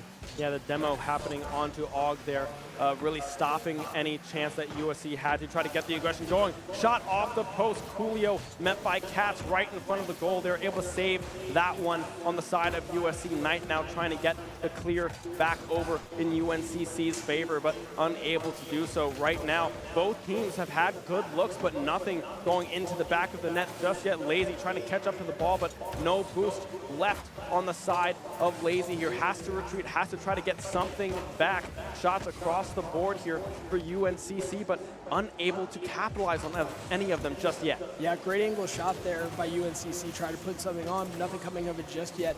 USC doing well to settle back in defense, try to get this ball forward. UNCC really relentless pressure though, but keeping the ball forward, and a big save by Katz. Shot looked great there by Knight, but wasn't able to have anything come of it just yet. Again, UNCC really just keeping this pressure on right now, Ben. They're looking much more aggressive here early on in this game 3. Yeah, UNCC aggression is coming up huge, but right now USC has the ball over in UNCC's half of the field. The shot on goal from Katz there, able to capitalize on the, I guess, miscommunication there. The rotation's not coming in fast enough for UNCC. Og off of that backboard as well. The pass the Cats recognized, and those are the windows that we talked about, right? They see that opportunity and they take it. Yeah, and you could see they're lazy just coming through from the rotation, but it wasn't quick enough. USC gets rewarded for surviving that onslaught of pressure early on by UNCC. They put themselves up early here, and they may have an opportunity to go up in this series. That would be huge for them, Ben. Yeah, Solar keeping this ball over on the side of UNCC. No follow-up coming through from the side of USC off of that backboard shot. Lazy now trying to punch this through the USC side of the field, but unable to do so just yet. Coolio now answered again by Cats. USC just keeping this ball out of harm's way as much as humanly possible. They're all getting the demo onto Coolio there.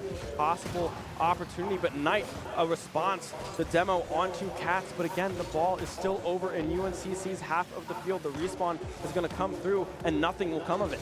Yeah, no, we see a shot go there close by Coolio. UNCC again just keeping this pressure on. Haven't been rewarded for it thus far, but something will come if they're able to keep maintaining this. Let's see what happens now. USC trying to break out of this containment they've got in their half.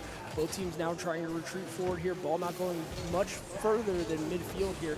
Lazy trying to get a touch to set UNCC up. Not going to come up as Solar. Getting forward quickly here. We see demos get traded by both teams. Shot on by Cats, but it goes just high. UNCC scrambling to try to get this ball clear, Ben.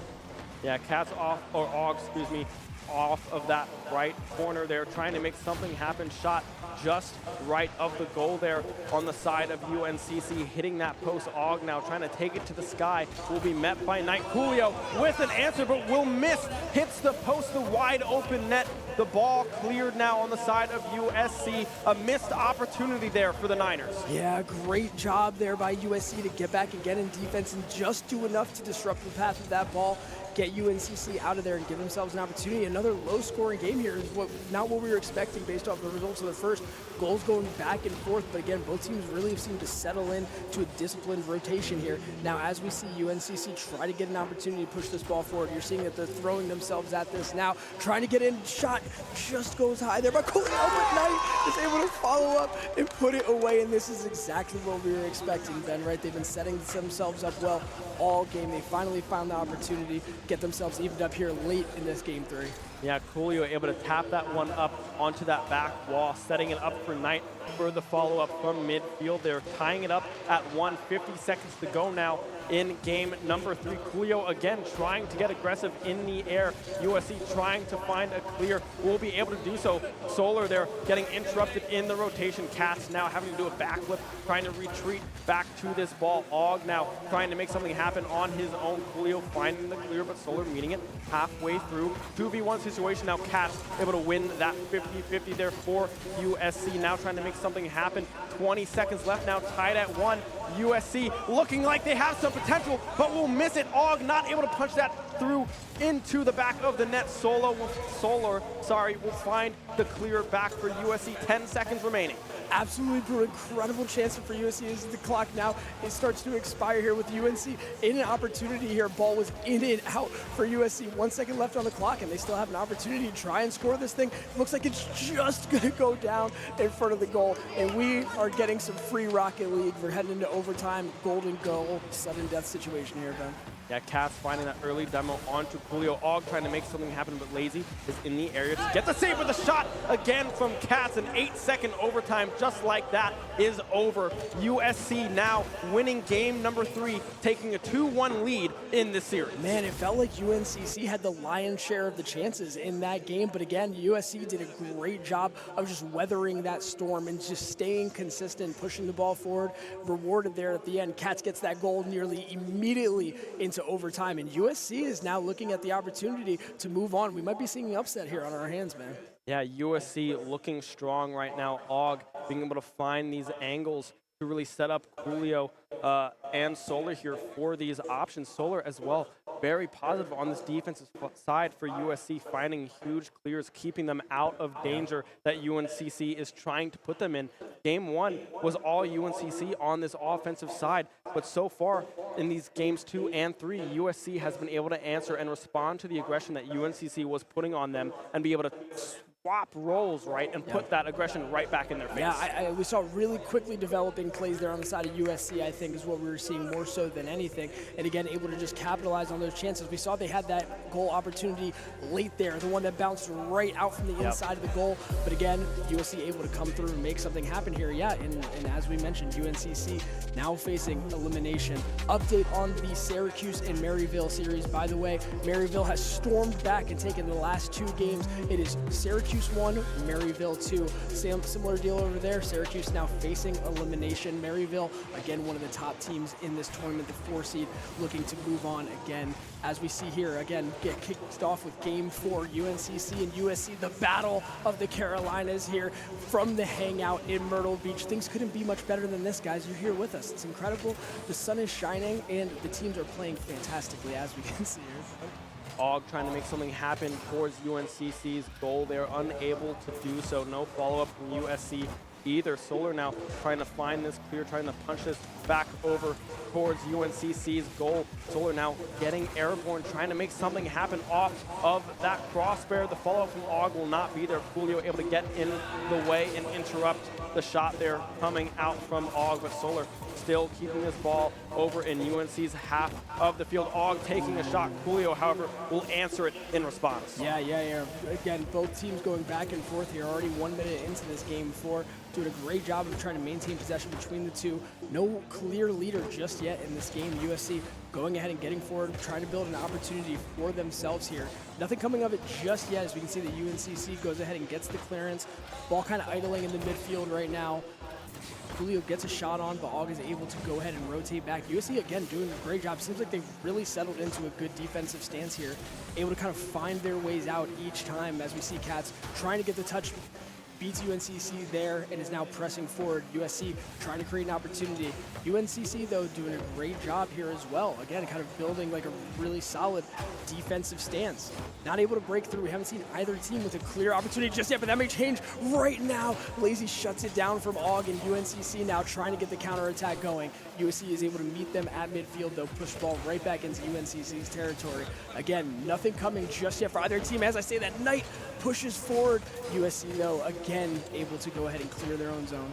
Yeah, USC having good aggression here over on the UNCC half of the field, but now UNCC trying to make something happen on their own here, but unable to follow up into this corner here. Og trying to get it out of harm's way. Knight now off of the backboard.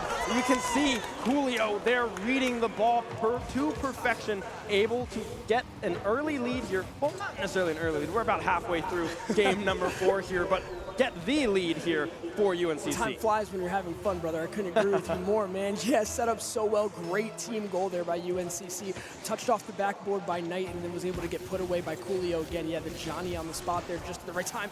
As I say that, Cat starts flying in. An opportunity for USC. Goes just wide. Great save there by Lazy. Able to keep UNCC ahead in this game here. Again, this is what we've seen.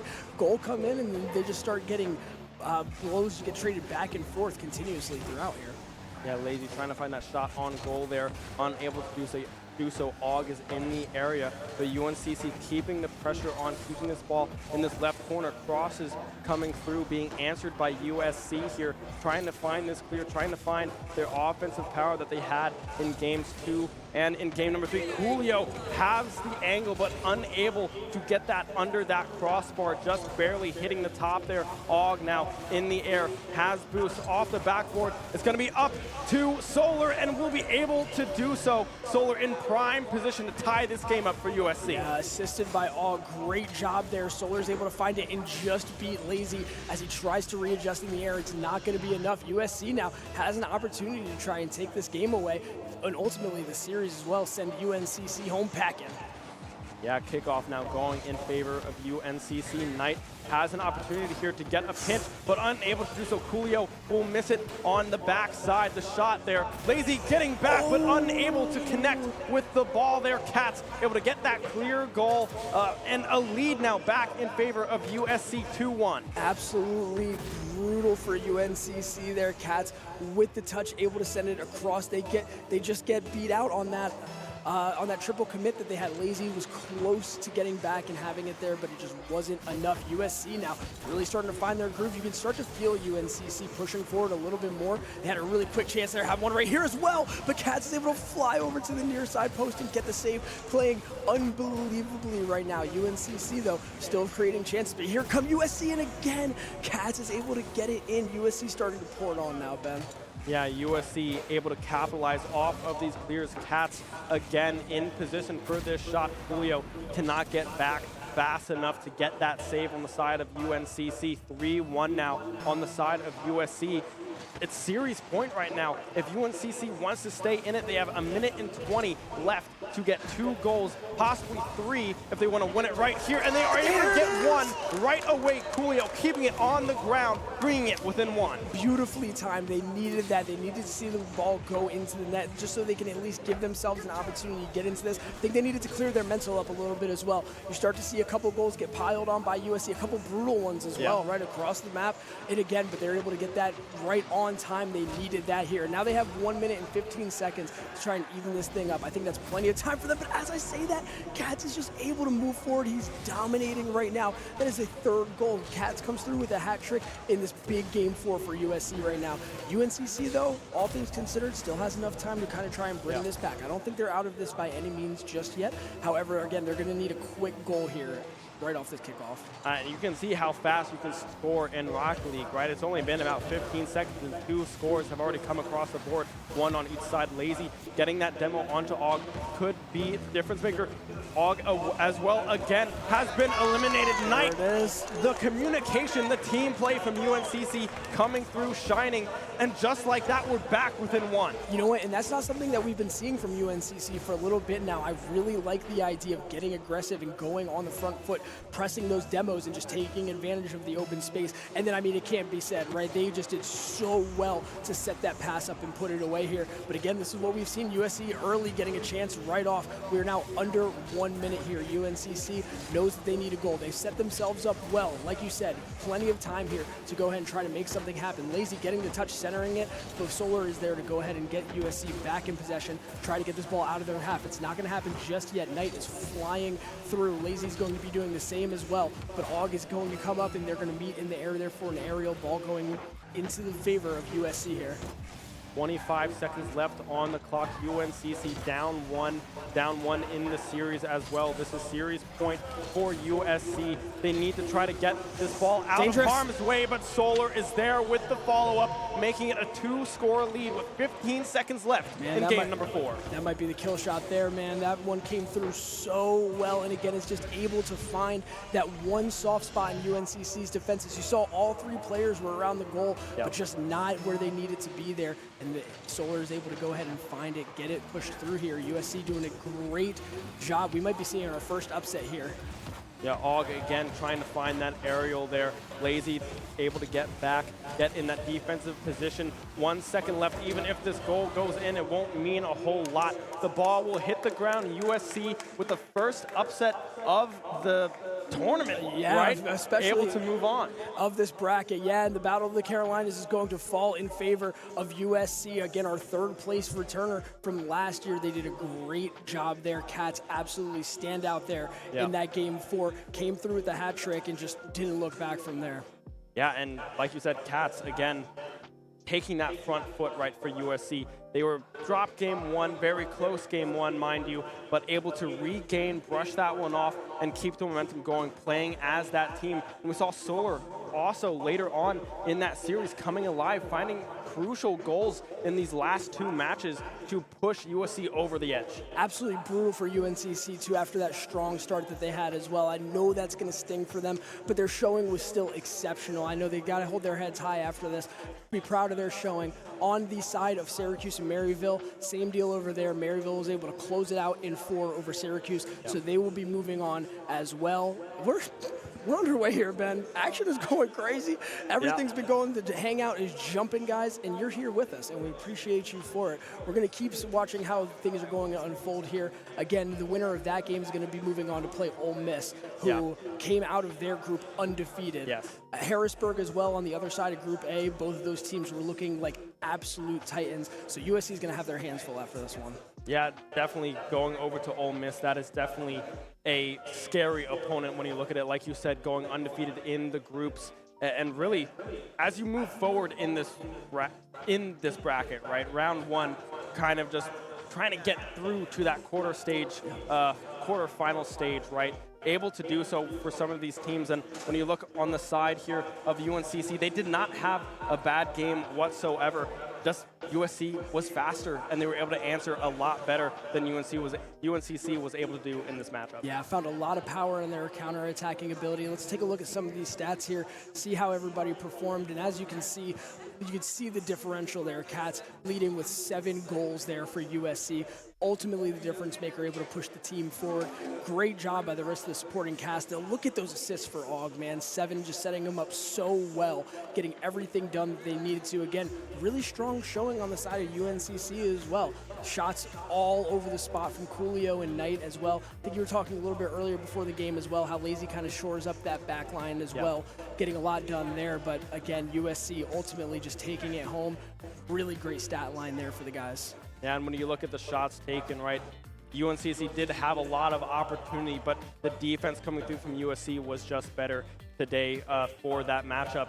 And I'm looking forward to seeing what the Gamecocks do moving forwards here, going on to Ole Miss. Tough opponent, but seeing what we just saw, there is potential here for this USC squad to repeat here and get on that podium. Absolutely. I mean, I think this was probably their best showing of the tournament thus far when they needed it, right? Yeah. Facing elimination, going down early in this series, UNCC taking that first game. It's always hard to come back from that, but as we've seen from both of our series thus far on stream, is not enough to count these teams out. They will come back and fight into it. And that's what this is all about, family, and we appreciate having you here with us. We're going to cut to a quick break, and then we will be returning right afterwards.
Hangout she holds, it's feeling like we've been here before. We're both so broke, that's something that'll keep us afloat. Don't walk too slow, we can't keep falling deeper again.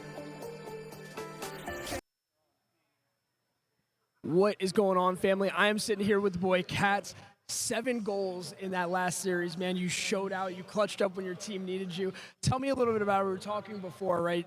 You were saying tougher results in the group stage. You kind of expected that going in. You guys are staying alive. You're pushing forward now. Tell me a little bit about your mindset going from the group stage into this playoff bracket. Yeah, for sure. So, coming in here, we were a little bit worried. There's some really great teams here with Maryville, Ole Miss, West Virginia, Harrisburg.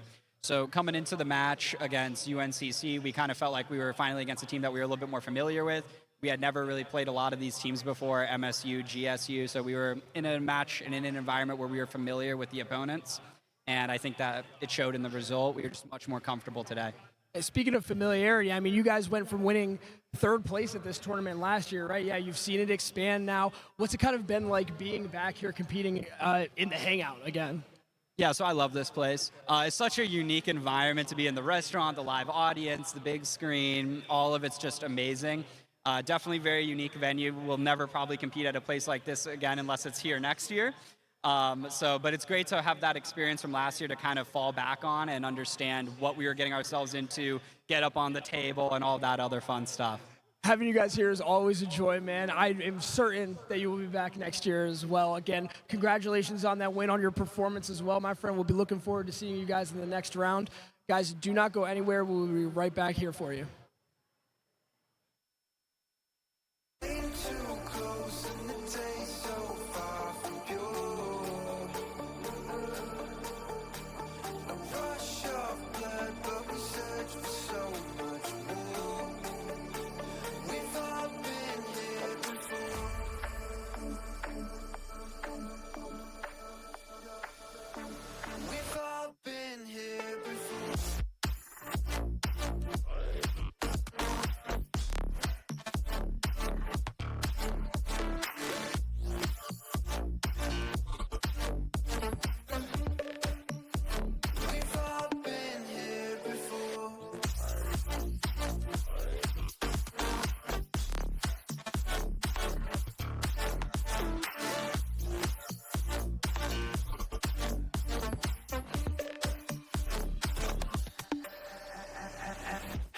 She holds, it's feeling like we've been here before. We're both so broke, that's something that'll keep us afloat. Don't walk too slow, we can't keep falling deeper again. Came too close and the taste so far from pure. A rush of blood, but we search for so much more. We've all been here before.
See you after class. All right, bye. Bye.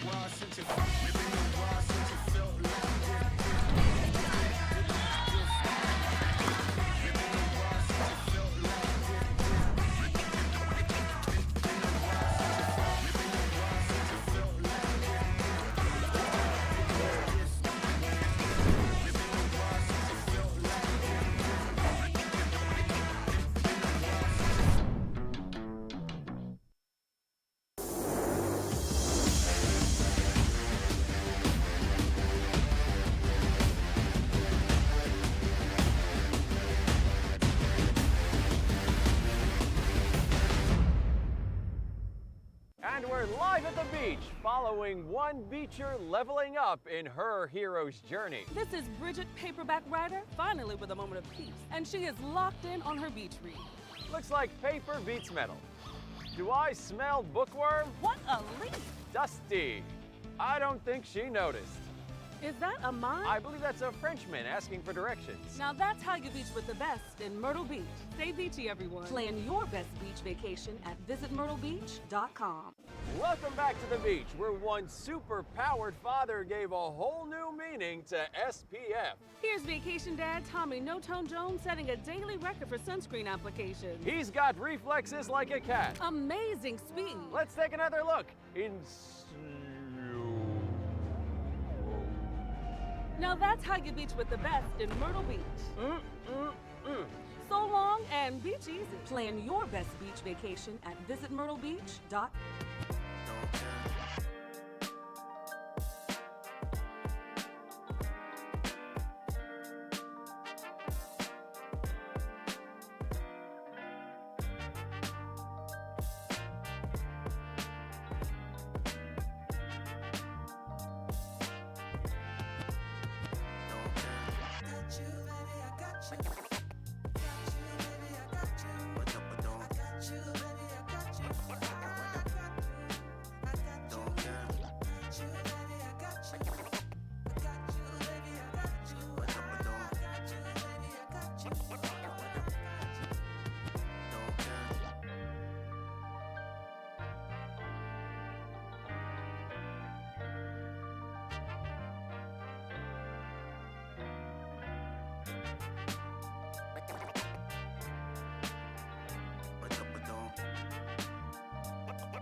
All right, welcome back to Boost on the Beach 2024. My name is Zombie Xander. I'm here with the tiniest of shinies, Tiny Shiny. Big height difference here. You know, just a little one, you know. But it's good to be back on the mic. We are bringing you guys the bracket, the single elimination tournament we have here this weekend, the culmination of all these teams' hard work. Let's take a look and check in on the bracket. As we can see, we've had all of our round one games are now coming to an end. UNCC and USC, the last one that we had on stream, ended in a 3-1 USC victory. Thank you, producer, for adding that in now. Perfect timing. They'll be going ahead to face Ole Miss for the quarterfinals. As a reminder, this is a single elimination matchup, so you lose one, you are done. You are going home empty-handed. That's right. We actually already have the call in from the Maryville-Syracuse matchup as well. That ended in a 3-1 victory for Maryville. So down to 7 teams. 5 teams already eliminated from this tournament, all of which are still vying for a share of that $5,000 prize pool. First place, of course, going home with $3 grand and the trophy. So a lot still at stake here in the Hangout.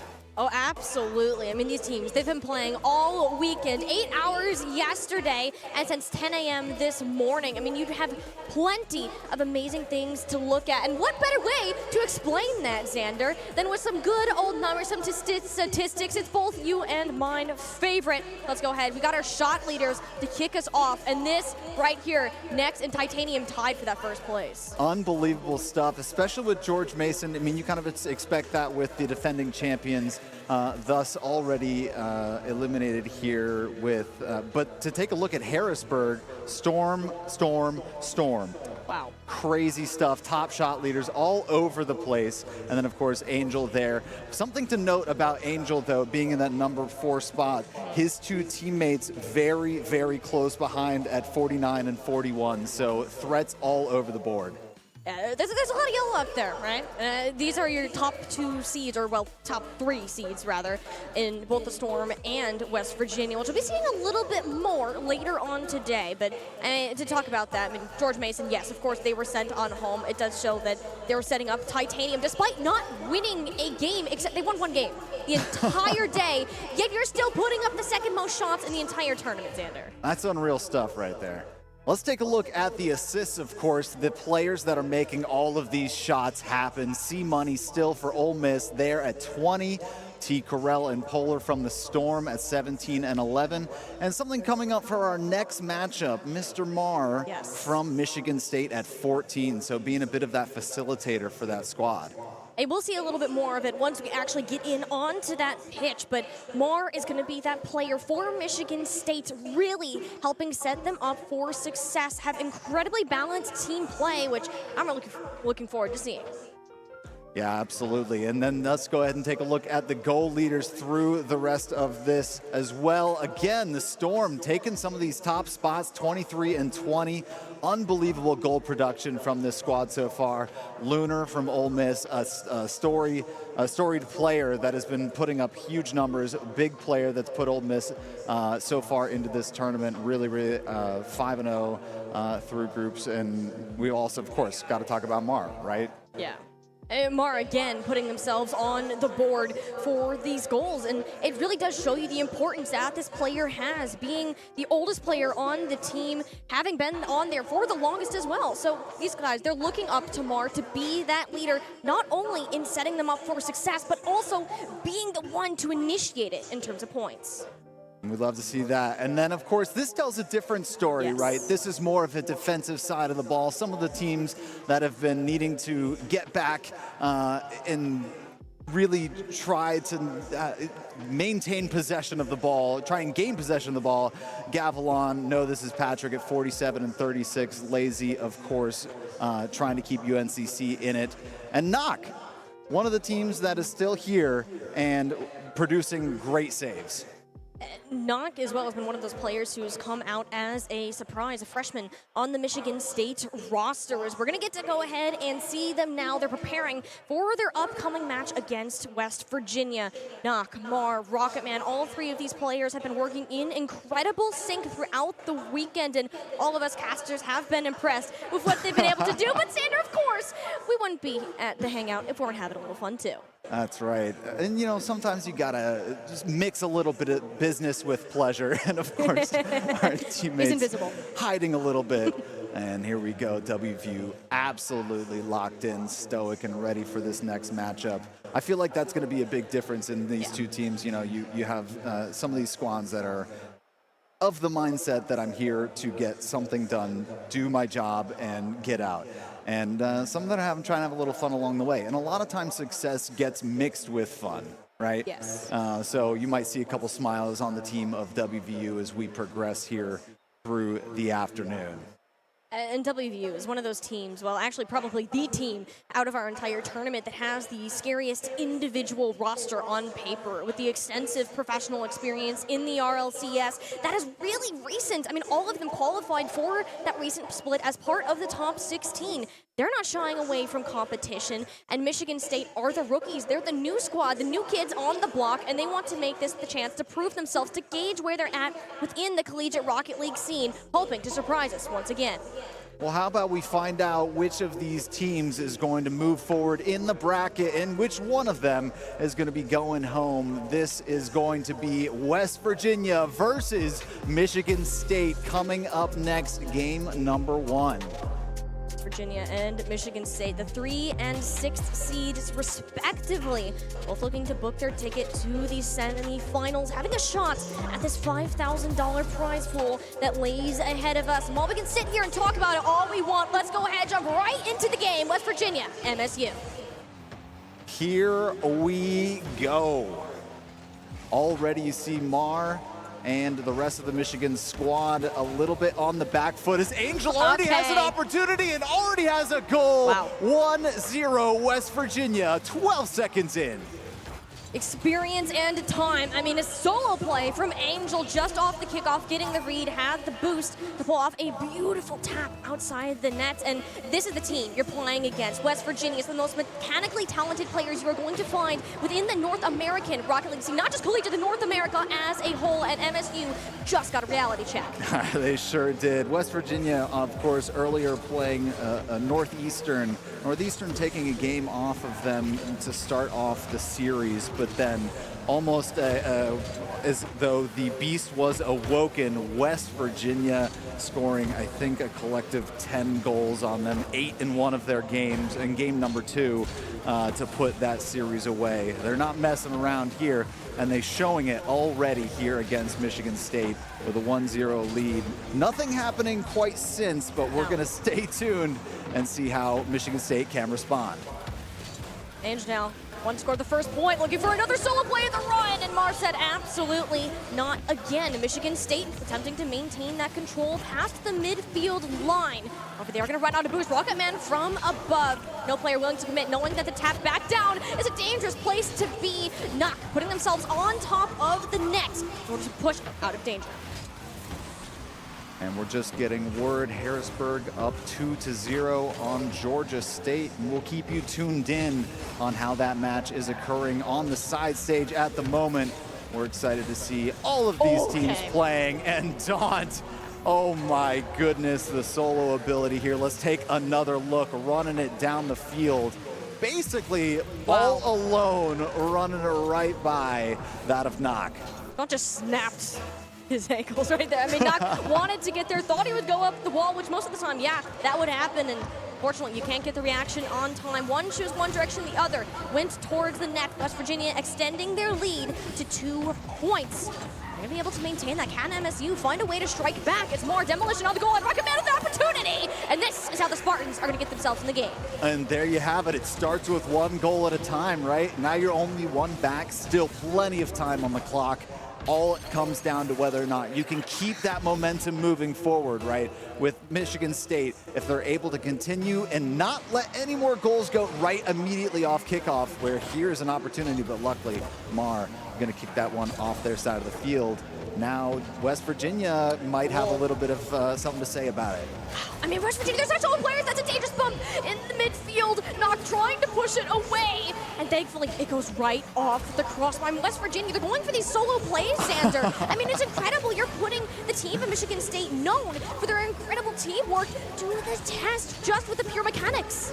I mean, what are you going to do if you've got three great solo players that come together as a team? Oh my goodness, an opportunity put away, but Daunt's going to flick this one onto the other side. The full coast to coast. Does he have help?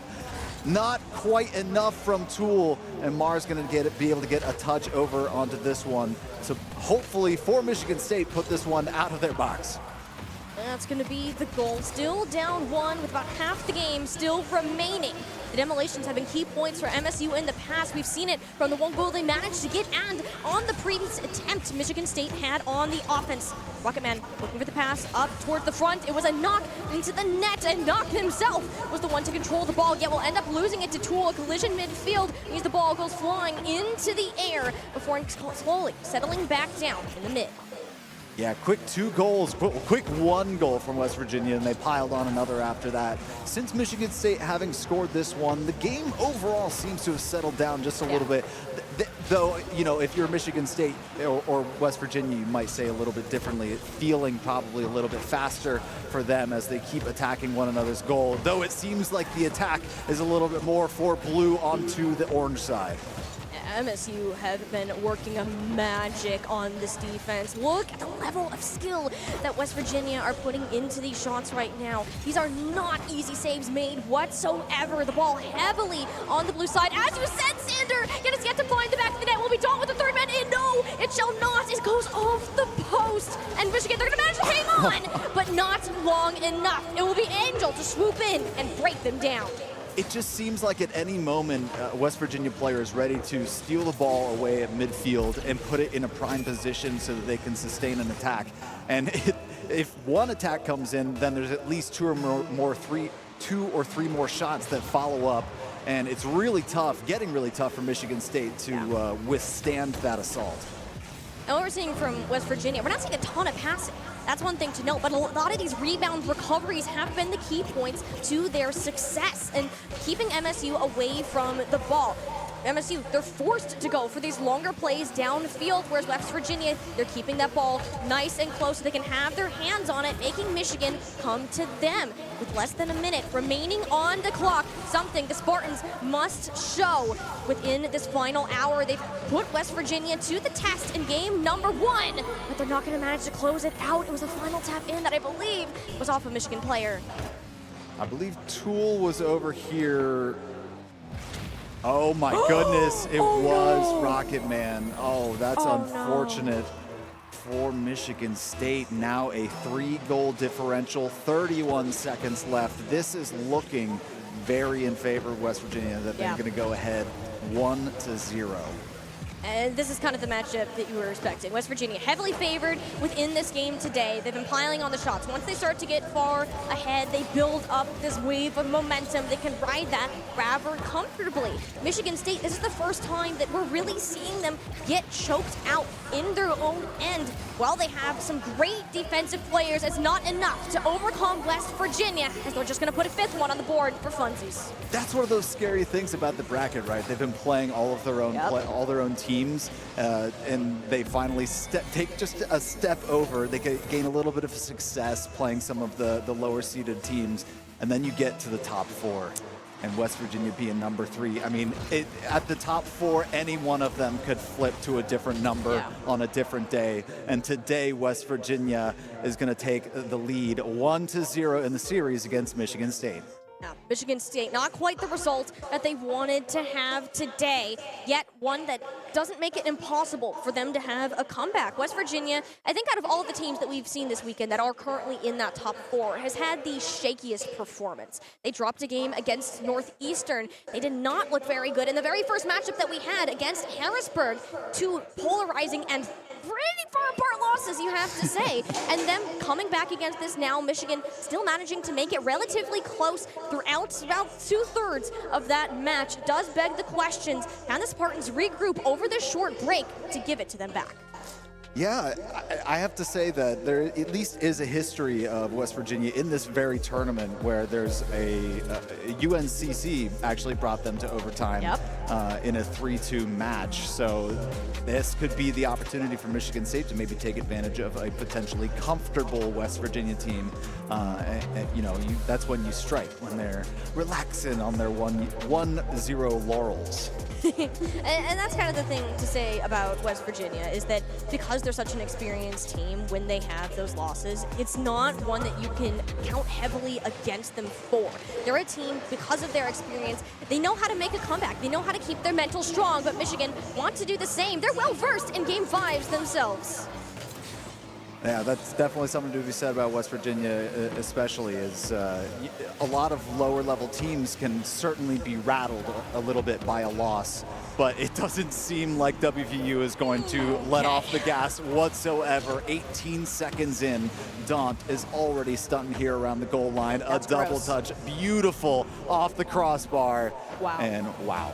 You couldn't have said it better. Wow, like literally just wow, that's it. West Virginia have been putting these plays out all weekend long. You've come to expect it at this point, but you can't help but stand there in marvel every time you see a player such as Daunt execute a double tap as well as he just did. MSU are once again corralled in their own net, set to place their shields down and hope the barrage of shots from West Virginia will eventually go away.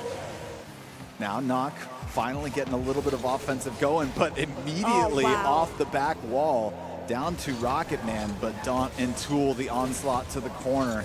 And it's going to make it really tough for them to get this effective clear. A nice center by Tool, but stolen away by Mar for a moment here. Could be an opportunity, and as I say that each time, this is an opportunity, certainly. It is, but this is the first time we're actually seeing Michigan have significant offense in the game. Pass up to Knock. One's going off the wall. Rocket Man turned around too soon. Now Tool in control. Counted as a save, but this is the flip the WVU were looking for. MSU wanted to connect the pass, but Angel will be the one to get their first, winning that 50-50 shot. Now dangerous territory in front of the net. Knock 2v1 within this far corner. Spartans struggling to once again move their way from the orange side. That was a scary moment for Rocket Man, right? Being the third man, being on the back line, you want to sustain your offense, you want to keep going, but you also need to balance leaving your net open, and with Tool basically coming straight at him with the ball, he definitely, I think he made the right decision not continuing to try to keep that offense going. Not at all, but like, that's another double tap in, and that was from downtown! You've got to be kidding me! I mean, Angel, Guardian Angel from above, wow! I mean, that's off the ceiling, off the wall, and back into the net. I mean, if you're MSU, how do you even stop that? You can't defend that. You don't! Wow. Like, ugh. 2 minutes in, 2 goals to their name in game number 2. A lot of twos to be said here for West Virginia, except for their number 3 seed to their name. But they're taking on Michigan State. So far, so well. Michigan State still looking for their first goal of the game.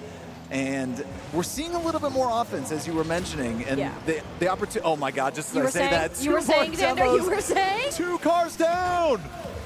2 down, they go up in this pile of flames, and I mean, WVU, they can get the return just as easily. But once again, we're seeing the same sort of patterns, which with Michigan State, it looks different when you have these longer carries.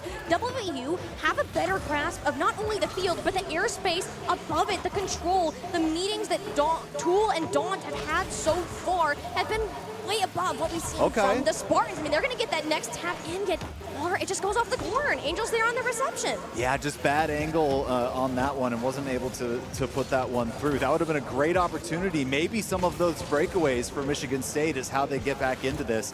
Catch WVU a little bit too forward-footed. But as I say that, Tool, you can be as forward-footed as you want it because every shot seems to be going in. A great pass from Daunt. Actually, maybe a little bit of a touch off of Rocket Man to send it towards Tool. And wow, WVU rocking and rolling. Once again, while we might not see the passes from them, it's the receptions from MSU. The initiative that they're taking to disrupt the plays, getting the read on where the ball is going to land. I mean, that is a skill that comes with time and experience and competition just like this. But MSU, they managed to fake them out. Can they get the shot? No. Daunt up in the air, prepared to stand in the way. I think you build off of this as Michigan, You do. right? You get some shots off. Oh my God, just barely redirecting that high enough so it wasn't going in, but look out, tools keeping going. Rocket Man able to deflect that one away, but as they start to collapse on the ball, Daunt able to sneak it through. Angel now gonna have to backpedal just a little bit, but backpedaling for him doesn't necessarily mean he's backing up with the ball. And now an opportunity for Angel to flip the field. 4-0, West Virginia.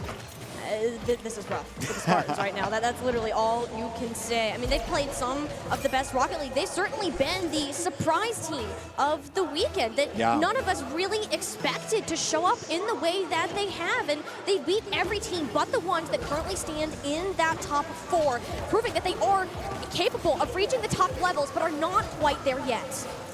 Yeah, you said it right. I've been absolutely impressed with their showing. And a lot of the times, the numbers don't tell the whole story for how well they've actually been playing, how close some of these games have actually been. This one getting a little bit out of hand at 4-0, but they've been playing so many great games of Rocket League against a lot of this field.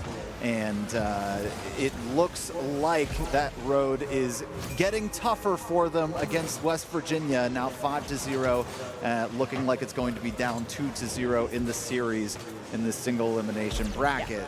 A reverse sweep against West Virginia would be stuff of legends.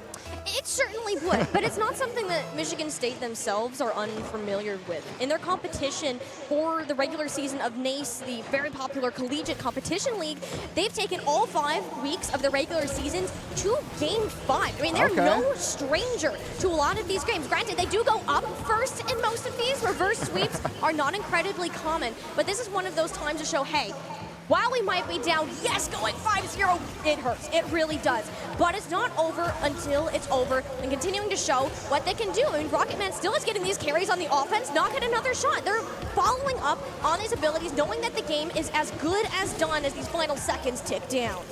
We've seen tons of games like this, even at the top level. It can be a close match into a blowout, into going the other way. It's all about how quickly you can reset, right? And we've talked about it a lot throughout the weekend, the goldfish mentality and forgetting about what just happened. So moving forward and thinking to yourself, this is 1-0. I just need to go 1-0, 1-0, 1-0, right? Do that 3 times.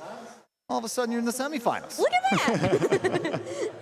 Yeah, and like, here's the thing, too. I mean, West Virginia, when we came into this weekend, they were one of those top 4 teams. And you and I were talking a little bit when we saw that bracket first laid out. We're like, this is the wall of death that you're walking into.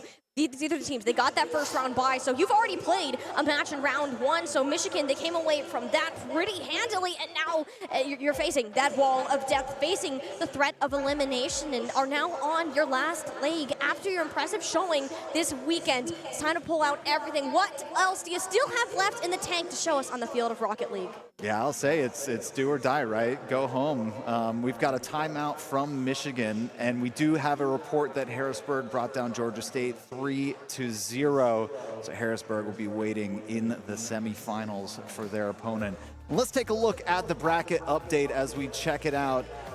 Take a quick look at what those implications mean and who could potentially be moving forward to face off against Harrisburg. Well, with Harrisburg beating Georgia State, that is going to mean that Maryville is going to be taking on Harrisburg. An interesting matchup we see. Yes. Now, currently, if things go the way of WVU here, they will have to face either USC or Ole Miss. So a couple of SEC teams there. Well. Oh, that's what I was at. USC Ole Miss, they're upstairs playing right now. Oh, my goodness. I know, right? They're going to be ahead of us. So after their match is all wrapped up, they're going to be prepared for whichever victor taking on the winner of our current match today. I mean, it's crazy how we started with 12 teams and we're already down to 6. Unbelievable stuff. Yeah, sorry, folks. She pointed off into the distance, and I was like, what's happening? Of course, there's players literally above us and players literally below us. So we're somewhere in the middle here as the casters Happy to be here on the stage here at the Hangout. This has been an absolute blast of a weekend so far. Started with 12, we've chopped the field in half effectively, and 3 of which will receive a share of the prize pool. And I can't wait to start dancing on my table here pretty soon. It's going to be an exciting time as we continue the day, continue the tournament. I think we're going to be coming back from our timeout here shortly. A little bit of reset from Michigan State, hoping to reset everything, reset their mentals, maybe even reset the momentum of the match, a strategic timeout. Exactly, and West Virginia, they're on this big streak. They've scored 5+ goals each game. Make them stop, all right? Make them stop and think.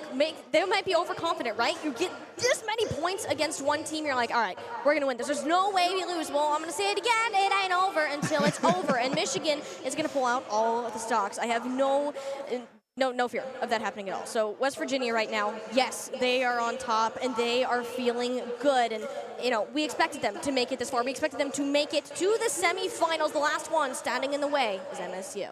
That's right. They are currently in the driver's seat with their foot on the pedal. Tons of goals to their name here in this tournament and in this series alone. Part of the reason that they are on those leaderboards, the top 5s of shots, the top 5s of goals amongst the Storm, the Maryvilles, the Ole Misses. And this is the reason why West Virginia up 2-0. We continue here in the quarterfinals against Michigan State. And Michigan State already got a great start. You wanted to come back, you wanted to stop the momentum. Well, let me tell you, the Spartans did exactly what they had to do. A kickoff pass, Rocketman gets the pass through West Virginia. Well, it was an incredible save. It's not enough. What an angle to take it from that side. Michigan State coming out firing here early. This is how you do it. And already potentially with a one kickoff there, going to meet at midfield. Mar just barely missing, but look out, Tool going to be over in the corner. Now Knock, a 1v1 here. Oh, scooting right by Don, a potential miss, an opportunity if you can get the center. Oh no, Tool getting back just in time. No problem, potentially seemingly everywhere on the field. I mean, it may only have been 30 seconds, but Xander, this is some of the best Rocket League we've seen from MSU in this match thus far. I mean, they needed that reset. They needed to hear from their coaches, from their team, like, hey, this isn't done just yet. West Virginia have been playing the majority in their end. They need to find each other on the field. It's going to be over to Angel. Get the buck onto Tool. We'll push him out of the way, but also the last defender. Wow. Look out. Here is another look at Daunt's touch. Wow, that was Daunt to Angel to Tool to Daunt to the goal. Woo.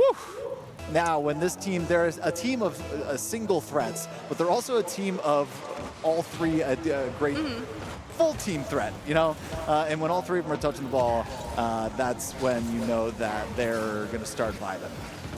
Absolutely. And West Virginia finding 4 connections on 1 goal. I mean, that's synergy at its finest. While they're incredibly talented individuals, they can come together as a team. After we've highlighted MSU so much throughout the entire weekend, now that score is reset. That earlier burst of energy you gained from that initial goal is gone. But they're on an even playing field, and that is something that they understand greatly. Careful, though. Have to get back on the defense. These big clears from WVU coming back to bite them. Yeah, but I'd also argue that, maybe that burst of momentum got reset by Daunt's goal to tie things up. Yeah. But we're also still seeing more offense out of them this game than we've seen the entire series. Yeah. So something going right with that timeout, and that's always a testament to the coaching, as you said.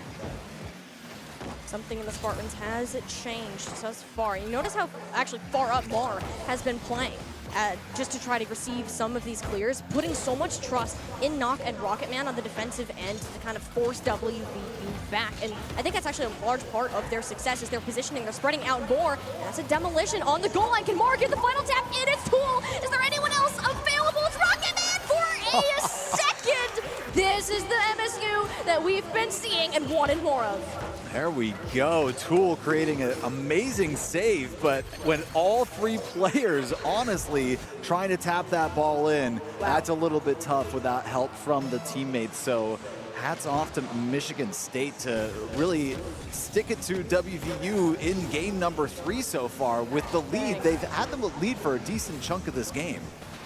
For almost half of it, or at least the half that we've seen so far. And only, I don't know, right in the second half out here with VU. Gonna be on the hunt for another point. They never like getting scored on. Demolition for Rocket Man, that's okay. Mar, happy to play defense. Daunt, another carry over the top. I mean, this is where they're playing that sole game, and you set it up for Angel, who is sitting idle in the middle for the chance to strike. I mean, these carries, Xander, they're part of the most difficult things you can do in the game. That is an unbelievable display, and he didn't even need to get the job done by himself, right? Of course, if he missed that incredible single play, he's got Angel right behind him to seal the deal. Wow, what a display from Daunt. And they continue to show up as a team. There hasn't been one standout player for WVU, despite them playing as these individuals. All of them have been pushing each other to continue improving, and that's been one of their biggest strengths. Teams that often have these standout players sometimes can show that there's weakness in other areas. Yet WVU are holding in 3 strong its plays, such as the last goal we saw that put them ahead of the competition, but almost the third one on the board. MSU, they're playing close. Had the demolition not gone through, Xander, we may be seeing a different story. Oh, and that's something that you've talked about in the past about some of the success that Michigan State has found is definitely from getting a little bit more physical. That was certainly a moment when I said, oh, Michigan State's getting a little bit more offense. They're getting a little bit of momentum. And then 2 of them were blown up immediately into a pile of rubble. You know what? Hey, you don't like your opponents, you can go ahead and blow them to pieces. Well, you can do the same with the ball if it hits the back of the net. WVU taking that lead away from Michigan the first time in this series. While they've been holding it on for a while, WVU, they know they're close. They want that quarterfinals. They do indeed, to go on to face... Which, I can't remember the bracket. I'm so sorry. It would be likely Ole Miss or USC. That's right. Once their game begins to wrap up, and the dream is coming closer and closer. That's another one right off of that initial kickoff. The fire from MSU is starting to flicker. It hadn't been determined yet. That's why my mind couldn't find the answer. So. Hey, there's a lot of teams in this bracket. There are. Well, there's less now. I should be able to name them. 4-2, West Virginia with the lead. A minute left here in game number 3. The 2-goal lead. Michigan State needing to climb. An opportunity for Mar to push it downfield. Trying to pass to the middle. Passes to Toole. Stolen away, but now maybe a center. Again, Daunt and the rest of the blue squad going to have opportunities, and a beautiful pass into Angel. Angel was essentially there just to guide it a little bit more into the place of the net that he wanted to go. That's where WVU's positioning comes up. Look how far ahead they were of MSU. MSU were so confident in that push, and they needed to be. You took a very risky move playing past that midfield line. WVU, you left the window open, and now you're down to a 3-goal lead. A mountain left to climb, hoping for a miracle in order for the Spartans making a return in this series. Miracle's got to start now on this possession as they're moving downfield towards the blue net. Time is dwindling. Time is running out. 20 seconds left. 3 goals to go. A nice block from Rocket Man, but might be too little too late. West Virginia looking like they're going to be taking down Michigan State here at Boost on the Beach 2024. West Virginia, one of the top 4 schools that we knew coming into today, have proven once again why they are a squad to be feared. They've taken down the MSU Spartans and will be moving on to the semifinals. Yeah, scoring 6, 6, and 5, I think, in each of those games. That is a lot of scoring to try and defend, and that was not to even mention the amount of shots they were putting on goal. I can't wait to see some of those updated stats when it comes to that squad. Let's take another look at the bracket so I stop forgetting which teams are moving forward and moving around. We're getting down to now much less, so I feel better about it. There you go. This is better. This is better. Thank you so much, production. All right. Again, Ole Miss, USC are currently in a match. We're going to find out exactly where they stand shortly. West Virginia taking down Michigan State 3-0, moving along into the semifinals. take on one of those, Ole Miss or USC. And I'm really looking forward to this Harrisburg-Maryville matchup, I gotta tell you. Oh yeah, is the next one that we're going to be having here up on the stage, which we'll go into a lot more detail as that gets a little bit closer. But before we do that, I do want to give a proper farewell to Michigan State as a team who came into this only a year as a program, as a team, and to be placing as high as you did in a tournament with this caliber of talent is incredibly impressive. They were the surprise of the weekend and deserve the credit that they get for all of the performances that they had.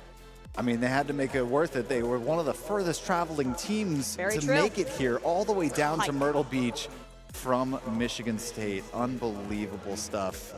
Dedication to your craft. And I'm so glad that you're able to join us here for Boost on the Beach and hopefully enjoying this incredible venue and incredible place. And getting to meet all of the teams and the players and the community that we have here in this great collegiate scene. And being here with the players, with all of the staff, and being a student-run event too is absolutely amazing. Seeing this culmination of collegiate esports coming together as one for some of the top-level collegiate Rocket League competition that you are going to find throughout. And it does appear, Xander, we have an update for our bracket of the Ole Miss USC game. The Land Sharks are currently holding a 1-0 lead in their match. Okay, as a number 2 seed, something to be expected of them trying to get the job done against USC, though the way the USC has been performing, if they're making it here into the quarterfinals, they deserve a little bit of recognition. But it is tough to see, you fought all weekend and then you going down 1-0, especially against a juggernaut like Ole Miss. We'll see and keep you guys posted on that. But we're going to take a look at a couple of stats moving forward from our last matchup, West Virginia and Michigan State. How did all this happen? Boy, I can tell you exactly what happened with the shots. Okay. 44 shots in 3 games. Is that right? Yeah. So we can now understand why WVU is leading that shot scoreboard throughout the tournament, because my gosh, between the 3 of them, 44 is absolutely insane. I mean, you divide by 3 games, that's like what? If I can do my math properly, like 15 per game? Yeah. Yeah. Just about. Oh my. I mean, to be fair, Michigan State did their best on the saves that they had. Like, that's 10 on the board for Mar, another 9 between Knock and Rocket Man combined. So while they did their due diligence there's only so much when you're taking that many punches. Boy, howdy. That is a team to be feared. And we're going to get some word from that team to be feared as we go over to Kyler for an interview. Feared they are. I am here with the man of the hour, Angel. Insane performance, as you can see on there. 7 goals, you held it down, you did your thing. Statement victory from you guys. What are you guys kind of thinking going from the group stages, kind of moving into this? We weren't too worried about the group stage. I won't lie, we're not exactly morning players, so seeing us in the morning group wasn't the best news for us. So I think we've just been kind of warming up, and now we're kind of full rolling. Dropped your only game thus far to Harrisburg. Obviously, another really tough team on caliber with you guys. You guys are on a collision course. You guys start playing very soon. How do you kind of prepare for a team like that, when it's going to jump up competitively? Just kind of got to keep your head down, keep the game plan going for our team. I'm not really too worried about anybody else. I'm kind of more worried about what we're doing. So that's kind of our game plan going forward, just focusing on ourselves. In terms of your LAN experience, man, what has this been like, being here in such a chaotic environment, having to kind of overcome that? How do you guys do that? How do you prepare for something like this? I don't know if there is preparing for a venue like this. It's a lot different to be in the middle of a restaurant, that kind of thing. But it's a lot of fun to be here. It's always fun when it's noisy. People are having fun. It's exciting. So. Well, congrats again, man. Again, you guys held it down, did your thing. Guys, do not go anywhere. We will be coming right back to you.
back to the beach, where one super-powered father gave a whole new meaning to SPF. Here's Vacation Dad Tommy No-Tone Jones setting a daily record for sunscreen applications. He's got reflexes like a cat. Amazing speed. Let's take another look in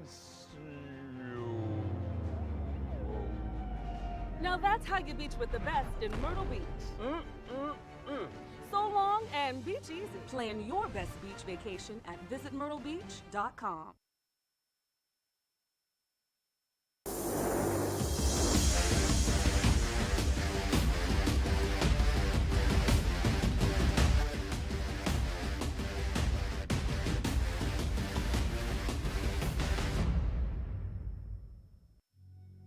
The will to make a difference, to lift up, to look forward.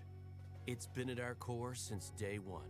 As one of the nation's leading research universities, Michigan State is driven to pursue excellence for the common good. Our will is what unites us across cultures, disciplines, decades, working together for a better tomorrow. Spartans will.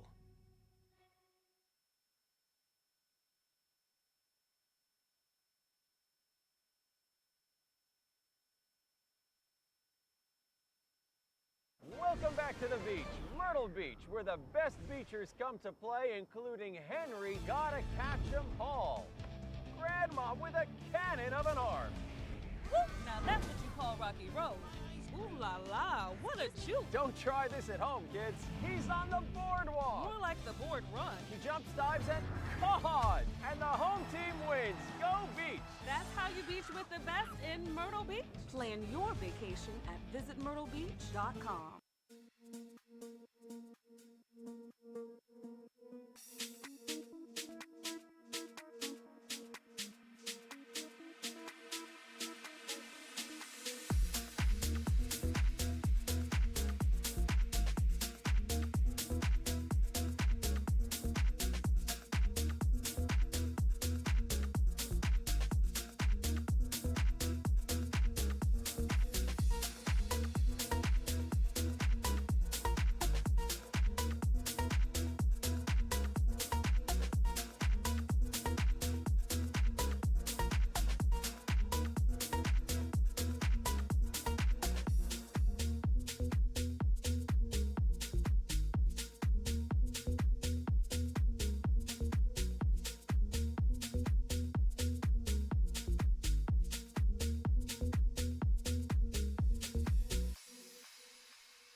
Education is the passport to the future, for tomorrow belongs to those who prepare for it today.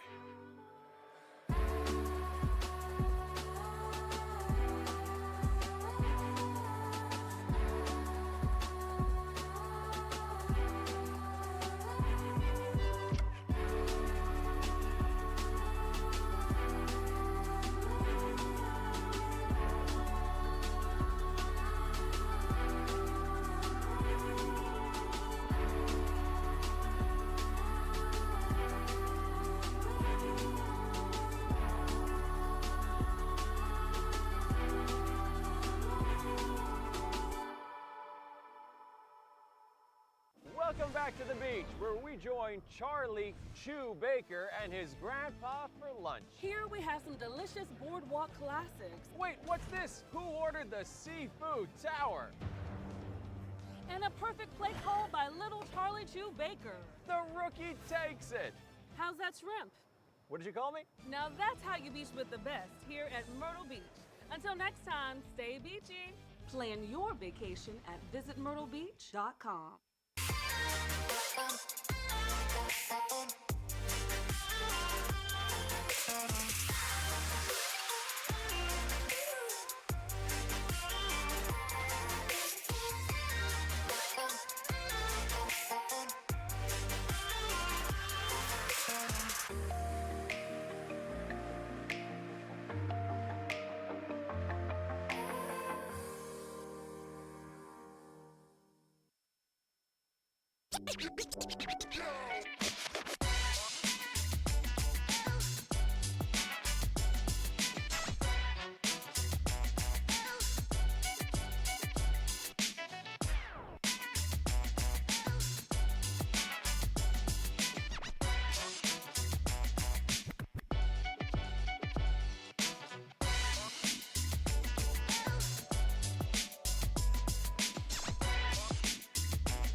And the Boost on the Beach competition continues here. We have gone from 12 teams at the start down to 4 as the semi-finals are about to kick off. I'm Tiny Shiny, joined by Zombie Xander once again. As things are about to get tricky, more is on the line. That $5,000 prize pool now able to be unlocked. Yeah, what a show we've had so far, and the fact that we're down to the top 4 expected teams left, and the top 4 teams that are going to be battling it out for the money. The teams that win here in the semifinals guaranteed a piece of the prize, and then the teams left over for a consolation match to see who wins that $500 there for the 3rd place prize. So a lot at stake for these teams. 4 of them going home with cash, 1 of them, or 3 of them going home with cash, 1 of them will not. One of them will not. And as you said, these are the 4 teams we anticipated to be at the top. But let's go ahead and take a look at the path that they took to get to this point with our single elimination bracket. Harrisburg just beat out Georgia State on the side stage, where we got to see Maryville play it out upstairs as well against Syracuse, both of which being 3-0, except for Syracuse managed to grab a game. Yeah, something to talk about with those 2 matches, right? Harrisburg versus Georgia State. 7-2 game 1, 4-2 game 2, 3-0 game 3, where it looked like Maryville and Syracuse were battling it out a little bit more. Syracuse came in hot from that reverse sweep against George Mason and definitely took a bit of that momentum into game 1, being able to steal that one away from Maryville, and then it was all Maryville from there. And they find themselves here against the thus far undefeated Harrisburg, certainly a team that's been quite scary in this tournament.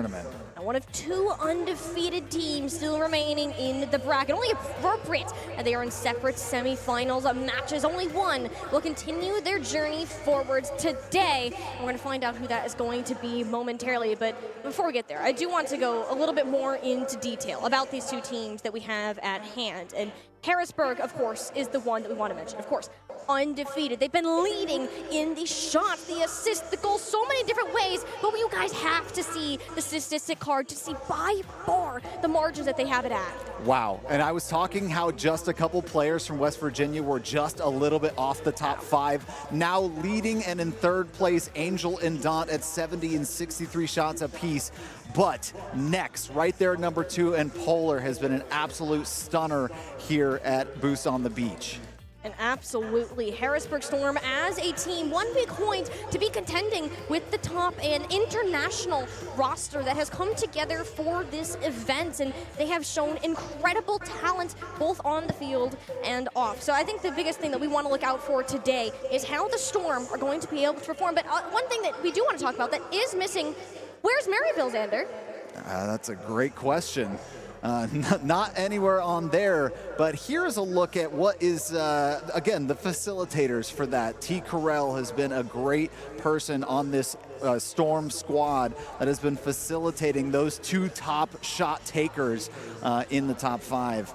This is great stuff from T. Carell. And of course, Polar, I mean, you can't take a lot of shots without also being in the front and helping out your teammates there with 14. So really solid stuff from the Storm. And again, no Maryville on this list to be seen. So pretty interesting statistics there that we find them in the semifinals.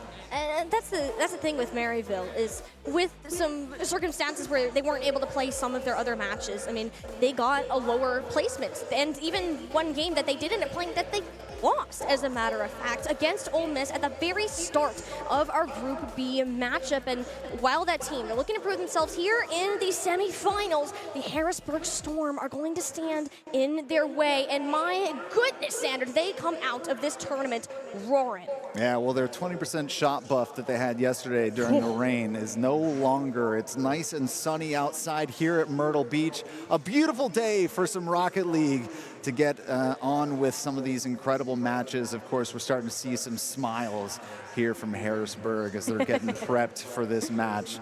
Awesome stuff. Excited to be here. Excited. Look at all the folks here you can see in their player cams. We are in the amazing Hangout here down in Myrtle Beach, an amazing restaurant that they've been so gracious in hosting us and invading pretty much the middle of their restaurant for a Rocket League event. I mean, how often are you going to play Rocket League in the middle of a venue as cool as this one? I mean, even standing up here on the stage, looking down at these players who are preparing to play one of the biggest matches that they're going to have all semester. Arguably, $5,000 are on the line for this tournament, and one of these teams potentially won't be getting it. The winner of it, however, will be guaranteed $1,500, potentially $3,000 if they make it all the way to that first place. 100%. This is going to be a pretty interesting match, to say the least. The first time these teams have faced off in this tournament so far, of course, across the aisle in their respective groups. So to see them finally taking on one another,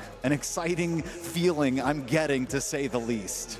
I mean, absolutely. Even talking to all of these players prior to the tournament even began. I mean, this is the matchup that they wanted to have. They know that Harrisburg Storm, Maryville Saints have been at the top of the Collegiate Rocket League for the entire 2023-24 school year. And now this is the place where they're going to meet, and that title for the throne will soon be settled. Well, let's find out as the semifinals are beginning. Match number 1, Maryville versus the Harrisburg Storm. This is going to be a good one.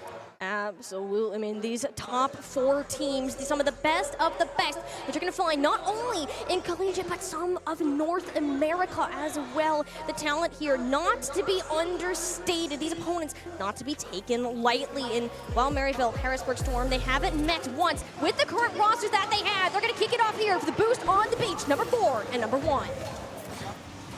And here we go. Already a little bit of aggression on the side of Harrisburg, as now going to be looking to push back the other way. Ticarel and company looking to remain undefeated here, as they no longer have that comfort blanket of groups. And it doesn't matter if you've remained undefeated thus far, a loss will eliminate you from contention for that first place. And next, already on the board here for Harrisburg. And next is that player. I mean, look at that dribble. Might have been off a player of Maryville, but they were so far ahead. Next, a German player coming into the Harrisburg roster as a well-known freestyler. Their ability to control the ball is exceptional, and you need to be careful where they're playing. What on Tigrel coming down from the top rope to spike it out of the net. Just in time. Now we've got Adam going the other way. Knight gonna put this one into the corner. Buddy gonna follow it up, but easily handled by T. Carell. And now going the other way, Buddy gonna take out next as well. And T. Carell up 2-0 for Harrisburg. Harrisburg had a secret 4th player come in for that exact goal. It was off of Adam. T. Carell was there to meet it. Adam never saw it coming, and that is a brutal start. Harrisburg up 2-0, and we're not even a minute in. Wow, what a way to start off the semifinals. Now T. Carell also going to be demoing down Knight. An opportunity for Buddy to strike back. Handled by Nex. Now going back to midfield. Nex going to have to roll this one back to the back wall. See if he can do a little bit with the aerial and the boost available. Riding it all the way nearly, but Nex at the last moment. But Adam to follow it up, and Maryville's on the board. Knight and Adam, the young superstars joining Maryville's roster this semester, have been popping off throughout the weekend, and they've played together for 3+ years. It's plays like this that show you how dangerous this synergy is. You were wondering, or at least I was wondering, if Harrisburg was going to keep running it up without a response from Maryville, but our question has been answered. Maryville striking back to keep it within 1 early in game number 1.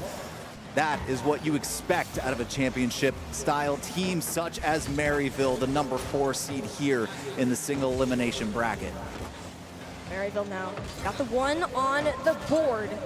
And Harrisburg now in control of the current positioning. T. Carell has been the leader in assists for the team this week, and Buddy knows it. She attempts for the interrupt. Next, though, walking down the midfield line of the net is wide open. That's a dead bolt center, and that's an extended lead. 2 more for Harrisburg.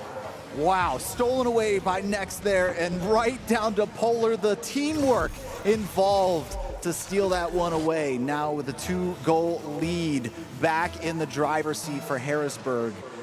And we'll see just what Maryville is thinking to cook up here in response. Maryville, Adam and Knight are looking to find each other on the field, yet Harrisburg has been seemingly one step ahead, and it's not a huge noticeable difference smacking you in the face, but it's enough for Harrisburg to be at an advantage, especially when it comes to this possession and how much time the ball has spent in the blue half of the field. Now, Buddy, opportunity, newest player to this roster, denied at the goal line. Adam there, the rotation from Maryville coming into place, yet the tax not quite.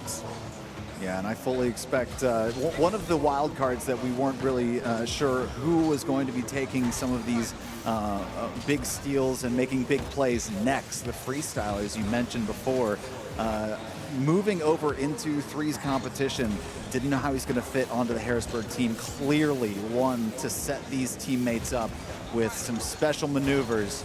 And it's showing so far here in the semifinals. Now T. Carell, Buddy, a shot off to the right side, but wow, deflected quite rapidly to the far end of the field. Now T. Carell with an opportunity, but Knight going to be able to handle that one just fine. A bump by next will interrupt the Maryville transition. This game has been keeping this high-paced action, yet the scoreboard remains stagnant.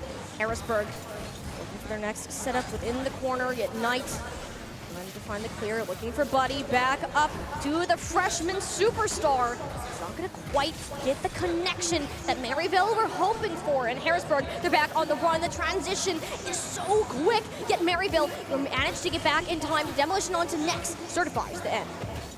If you're Harrisburg, you're happy to keep the scoreline exactly where it is with a 2-goal buffer, 1 minute and 23 seconds left on the clock. Obviously, if you're Harrisburg, you want to keep attacking. That keeps the ball out of Maryville's hands, or hoods, I guess, making it so they can't attack. But here's an opportunity, swatted away at the last moment by Adam. Adam, the defensive specialist here, passing the ball all the way to Knight to the far end. T. Carell going to have to make a play on this one.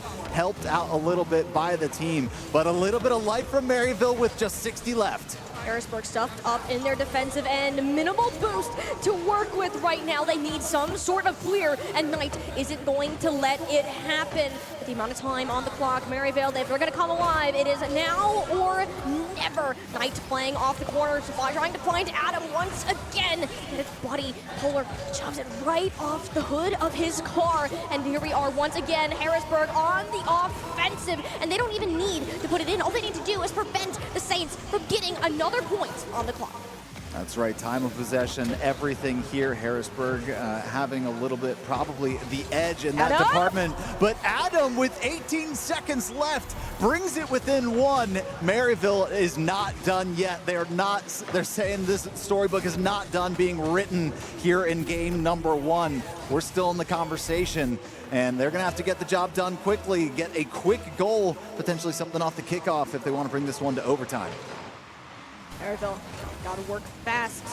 One Adam gave them. Yes, it is enough to keep their hopes alive, but the dream is still yet to come true. Carry from Knight around the field. It's going to get over one. Polar, though, grabs the stop off. Harrisburg doing their best to kill it down to the ground. Once this ball touches, it is as good as done. Adam maintaining that control, though. Polar intercepts, and that is where game number 1 shall end with a Harrisburg Storm victory. Wow, what a performance from Harrisburg early. They were able, you started to see the spark from Maryville late in that match, but Harrisburg accrued enough of a lead to be able to sustain and move on into the victory, going up 1-0 in this series. A really nice job from them to really set the tone for this match. And this is not a win that Harrisburg should be walking away with comfortably, particularly with how Maryville ended this series. I mean, you need to be afraid of the potential that this team has. They got a slow start in their previous game yesterday and managed to pull some insane comebacks, and especially with their synergy, the time that they played together, while it's been short, they're still some of the most talented players that you're going to find within the scene. I want to shout out Buddy, most notably dominated the CRL scene, winning Worlds for the past 3 years in a row before joining Maryville just this winter. So you're brand new, leading 2 freshmen in both Knight and Adam, and bringing them together in this competition.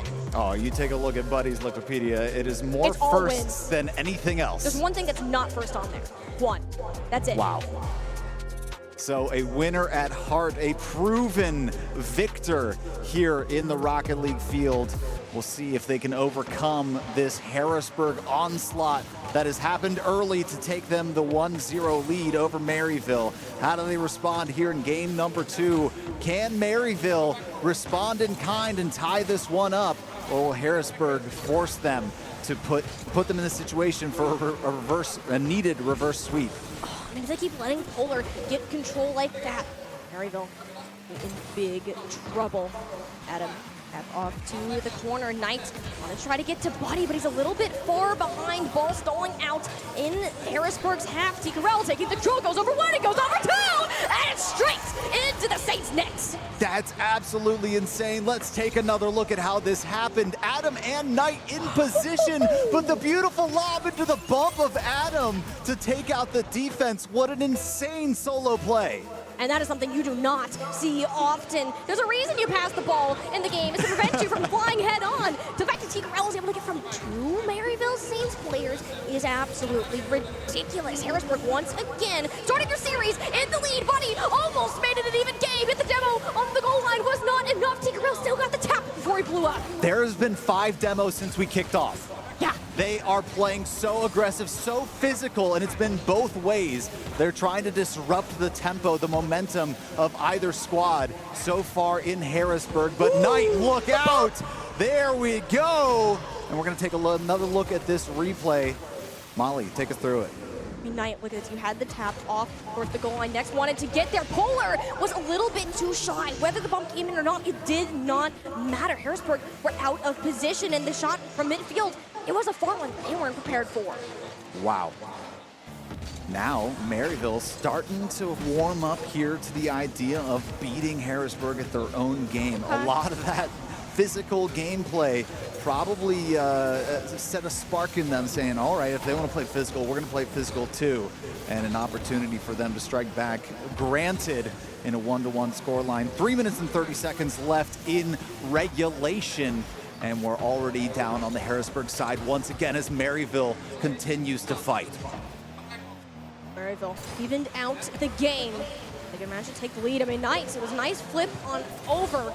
It doesn't quite get the momentum on that reset, and now Polar, a dangerous tap down to Maryville's half. They thankfully had a player on rotation, able to recover, and they're going to try to keep this tag alive. Notice how fast all of these players are moving on the field. This is why it's getting so chaotic, Xander. This is insane. Adam, a double tap off the ceiling, down to Buddy, trying to get that one to go. But now Knight to the side. Polar gonna push this one to the crossbar and try and get it away. A little bit of help needed, but another center. Knight not there quite in time. A little bit too quick of a pass. Ticarel saying, all right, it's time to send this one the other way. We're tired of playing a little bit of defense. Let's play a little bit of offense. A nice steal here at midfield. A nice 50-50 with the potential. Now Polar, a little bit of running into each other there. He's going to send this one into the hands of Buddy and out of danger for Maryville. Demolitions have really slowed down in this half of the game, but that's not a problem for Harrisburg at all. Look at the speed at which they followed up one after another. It was Polar to next, off the side, back to Polar, and neither Adam or Buddy were able to get a touch. I was just saying they were out of trouble, and all of a sudden Harrisburg does that. That's cast curse, Xander. Gotta stop doing that. We're teams. Well, what am I supposed to do? Not call the game? Here we go. Adam once again meeting midfield with a member of Harrisburg and is spending a lot of time in the air. The boost control has been great for both teams. And now a demo down to Adam, maybe giving Harrisburg a little bit of freedom to continue their attack. Ticarel gonna steal this one away, forcing Knight back to deal with it. Going up is next. The freestyler pass to Polar. A really nice ball to the right in front of the goal, but dealt with swiftly by the Maryville defense. And just like that, it's turned right back around. Buddy is looking for the tap in the center. Adam is waiting. Knight is a little bit too high for him to control. Adam, deciding if he wants to commit, opted to stay towards the midfield, which turned out to be the better decision in this scenario. Polar now. Harrisburg attempting to regain that control, and Maryville, I mean, they're doing their best to keep it away, and that's kind of the big thing. Maryville slapped in possession in the back half of their previous game one, ended up going down. Now, leading down an extra point, just over a minute still to go. We need to find that life once again. Maryville, 1 minute remaining on the clock. Down a single goal, an easily a deficit that can be easily taken care of by a swift strike, but not with Nex on the field. Stealing this one away, a little bit awkward off of that 50-50, but got through no less. Now Polar off the sidewall, a really good center. Ooh. Does he have help? The bounce off the bottom went a little bit too high for T. Carell to deal with and get a good shot on goal. But the onslaught continues next. Now Adam the other way. Here's the thing, Xander, this doesn't matter. All the Harrisburg are trying to do, keep the ball away from Maryville, and now that the Saints have a handle on the game, this is where things get dangerous. Harrisburg, they're better off taking the longer tab next, looking for the net. We'll go a little bit off to the side. The Storm playing essentially a game of keep away in these final few seconds of game number 2. It's T. Carell over the top, Knight's interception mid-air. Maryville managed to get a recovery. They'll have one last opportunity to find that net, to get that goal that they need to push them over to that overtime period. Adam looking for the center, but no! Buddy cannot get there. That is Harrisburg coming up with 2-0 and a match point. I swore that was going to just stay up forever and Maryville was going to find a way to get back in this game. That was so close for Maryville. Wow. Harrisburg getting the job done in game number 2 as well, but still not a comfortable margin of victory. No. And despite what the score tells us right now, that is not what the story of the game is sharing. Harrisburg are having to fight tooth and nail for the points that they managed to find, and Maryville have just been getting stuffed up on that defense.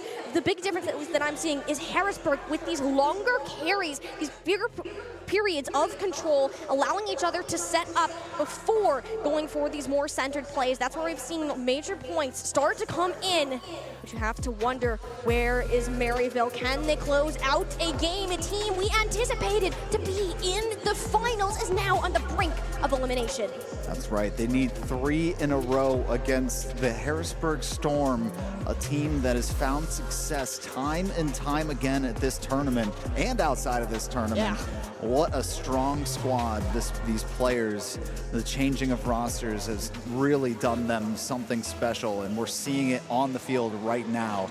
Harrisburg up 2-0, Maryville needing to start scrapping it together. You take it game by game, Maryville needing this next one.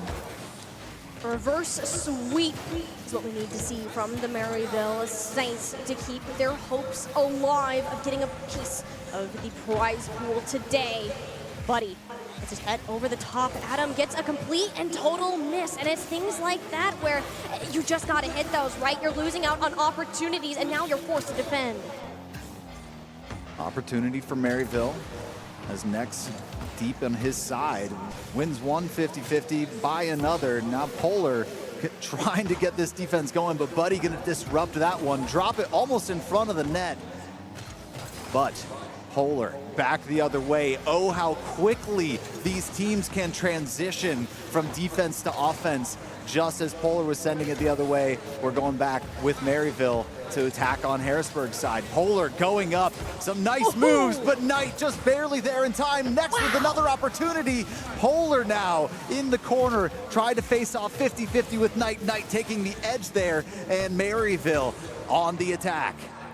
At least they were, Xander. They're going to have to regain some control. They're back. Are they? Where's the ball? Going towards the Harrisburg Storm. That's next.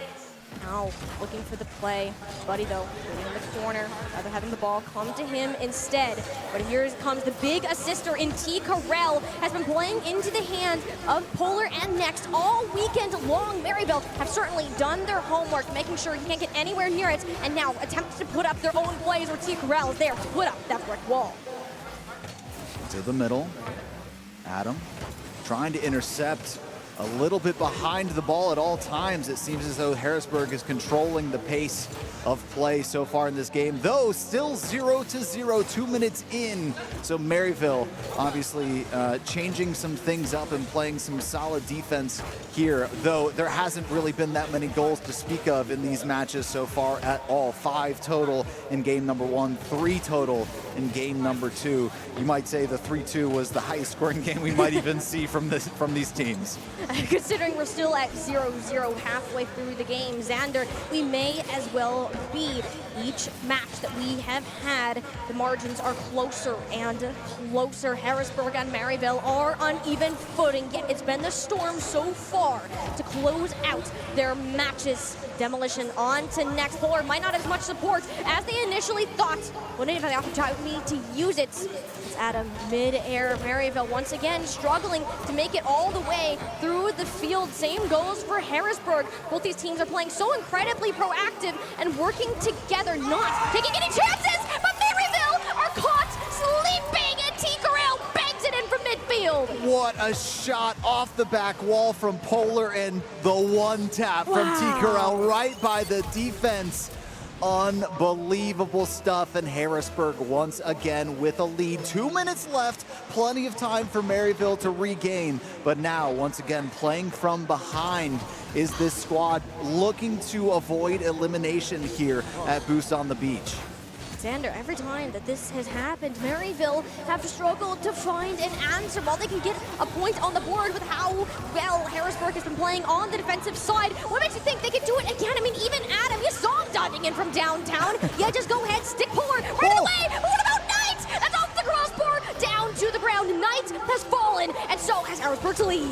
Well, hello, Knight. Welcome to game number 3. 1-1, Maryville, 2 goals late into game 3.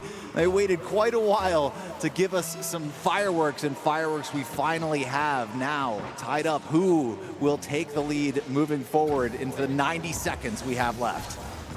Knight is the player on Maryville that if he comes alive, your opponent is in trouble. He has the ability to take over entire series, and that goal right there is just the thing that the Saints needed to turn their story around and get themselves back on track. Knight can't do it by himself. Polar, the carry, over the top. It's looking for T. Corral, yet it's Adam. All 3 players of the Saints getting their hands in and ensuring Harrisburg cannot get another goal on the board. 60 seconds remaining, and we're still at an even point. So far, it feels like Maryville has been matching Harrisburg for the most part, with Harrisburg edging them out with just a single goal, right? Now Maryville needs to take the opportunity to not only match, but better Harrisburg here. Otherwise, they're going to be in a lot of trouble. T. Corral with an opportunity, going to be spiked down by Knight. A 50-50 you don't like to take right in front of your net, but it works out this time. And now continuing the attack is Harrisburg. Going to steal this one away. The freestyle specialist here going to be floating that one around at midfield. Now Adam with a nice touch off the wall. A good pass to Knight. Gets this one to the corner. Is he able to get the pass down to Buddy? Buddy going to bump away the defense. A nice slow roll. Might have done the trick, but wasn't able to put enough heat on it. Adam back here. 7 seconds left. We might be looking at overtime, folks, if Knight isn't able to put this one into a good spot. But he does. A long ball. Buddy's got to get back in time. Gets the touch. We're spiking down. We're going to overtime, game 3. And as we should be, the closest these 2 teams have been so far. It would be a shame for Harrisburg to only take this with a 3-0. Maryville flat left and fights, but Harrisburg have had enough. That's Pollard putting it into the back, and they have booked their ticket to the grand finals. Wow. 7 seconds into overtime. Harrisburg wasted no seconds whatsoever, putting the nail in the coffin. As you said, they'll be moving on to the grand finals. Maryville will try to acquire some of that prize pool in the 3rd place match. And we'll find out who exactly either team is going to be facing here moving forward in our 2nd semifinal match. What a matchup. I never would have guessed a 3-0 either way. I predicted game 5s across the board for the rest of the day. And to end this with 3-0 is just mind-blowing. You and everybody else who has been following Collegiate Rocket League as of late, the fact that Harrisburg are able to take this 3-0 is absolutely ridiculous, but it doesn't tell the story of the game. Once again, each of these came down to the wire. Maryville was there to play, but struggled to find that edge, a way to close. Harrisburg had that extra spark, and it was enough to light the flame to guide them towards this grand finals. They're remaining as one of our undefeated teams, making a near perfect run to the grand finals. Now we're going to have to see who's going to meet them there. Taking a look at, I see some stats on some of our side, and we'll get to the stats here in just a moment. But I'm looking, and I see Maryville only 3 shots in that last game to Harrisburg's, quick math, 11. Yeah. Wow. Yeah. So clearly an offensive battle, not so much much more in favor of Harrisburg than Maryville. They weren't really able to get anything going. I was fully expecting, and now we're taking a look at the overall stats, and this will certainly tell a story. Maryville with 21 shots on goal. And actually, they will have more than Harrisburg. They both have the same amount of shots. Wow. That tells the story. Even if that last game wasn't the best in terms for Maryville, but even in those other 2, you're evening out those statistics. That's not a bad game whatsoever, but like it literally just comes down to some of these bigger things. Both teams, the stats across the board, relatively even. And if you look at this without the score, you cover it on your screen, who would you think would come out on top? You generally would have no idea, which is why it's even more mind-blowing that this was a 3-0. And you know what that tells me, specifically about the last game, the way that Harrisburg outshot Maryville. Yeah. Maryville was outshooting Harrisburg the entire series. Yes. Wow. And this team has so much potential. And, you know, they're new this semester. Buddy has recently joined them. Adam as well. Knight, the only returner from this roster, and he's only a freshman at 18 years old, coming into this team with years of competitive experience. They've known each other for quite some time, yet they're still working on ironing out those kinks. Maryville will be going down to that 3rd place matchup, and can't wait to see what they have to produce there. I'm so excited for the rest of this tournament. You sound excited. I am very excited. He's holding it in. I'm like dancing around. Yeah. Come on, now I'm just, you know, I'm stoic, and we're ready. We're ready for the excitement that's moving forward. Absolutely. Well, we have Kyler, I believe, with the Harrisburg Storm, and we're going to find out their thoughts on that match.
We're children of the sun.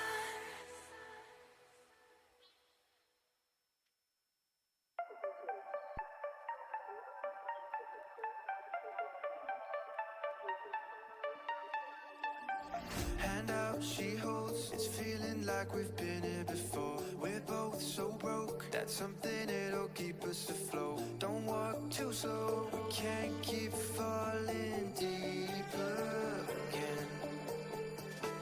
Came too close and the day so far from pure. No rush of blood, but we search for so much more. We've all been here before.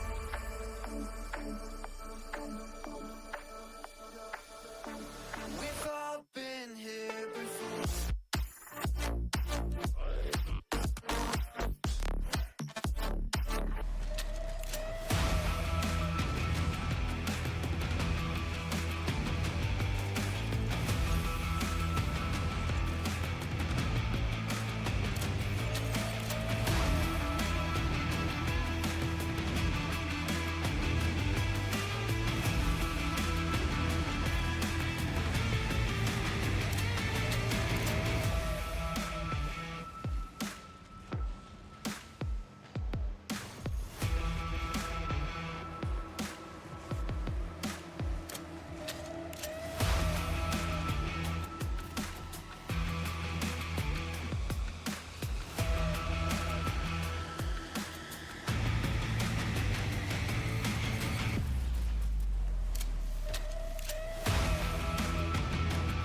we've been here before. We're both so broke, that's something that'll keep us afloat. Don't walk too slow, we can't keep falling deeper again.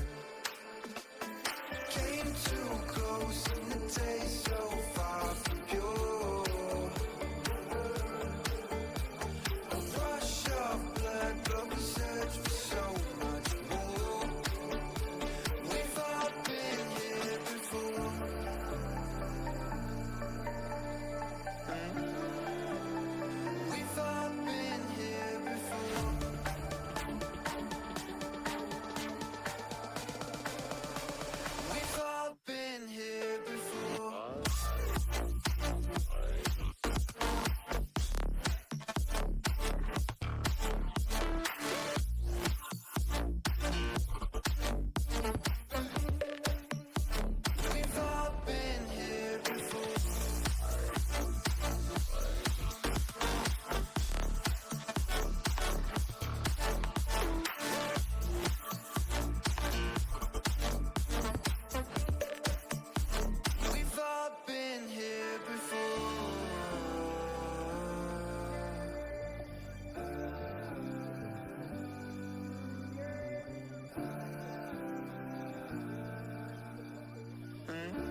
When we started our journey, we had no idea where it would lead us. Until we found a place where experiences became a way of life, and connections became unbreakable bonds. For us, it's a second home, and wherever we roam, it will always be a part of us. The place we became mountaineers.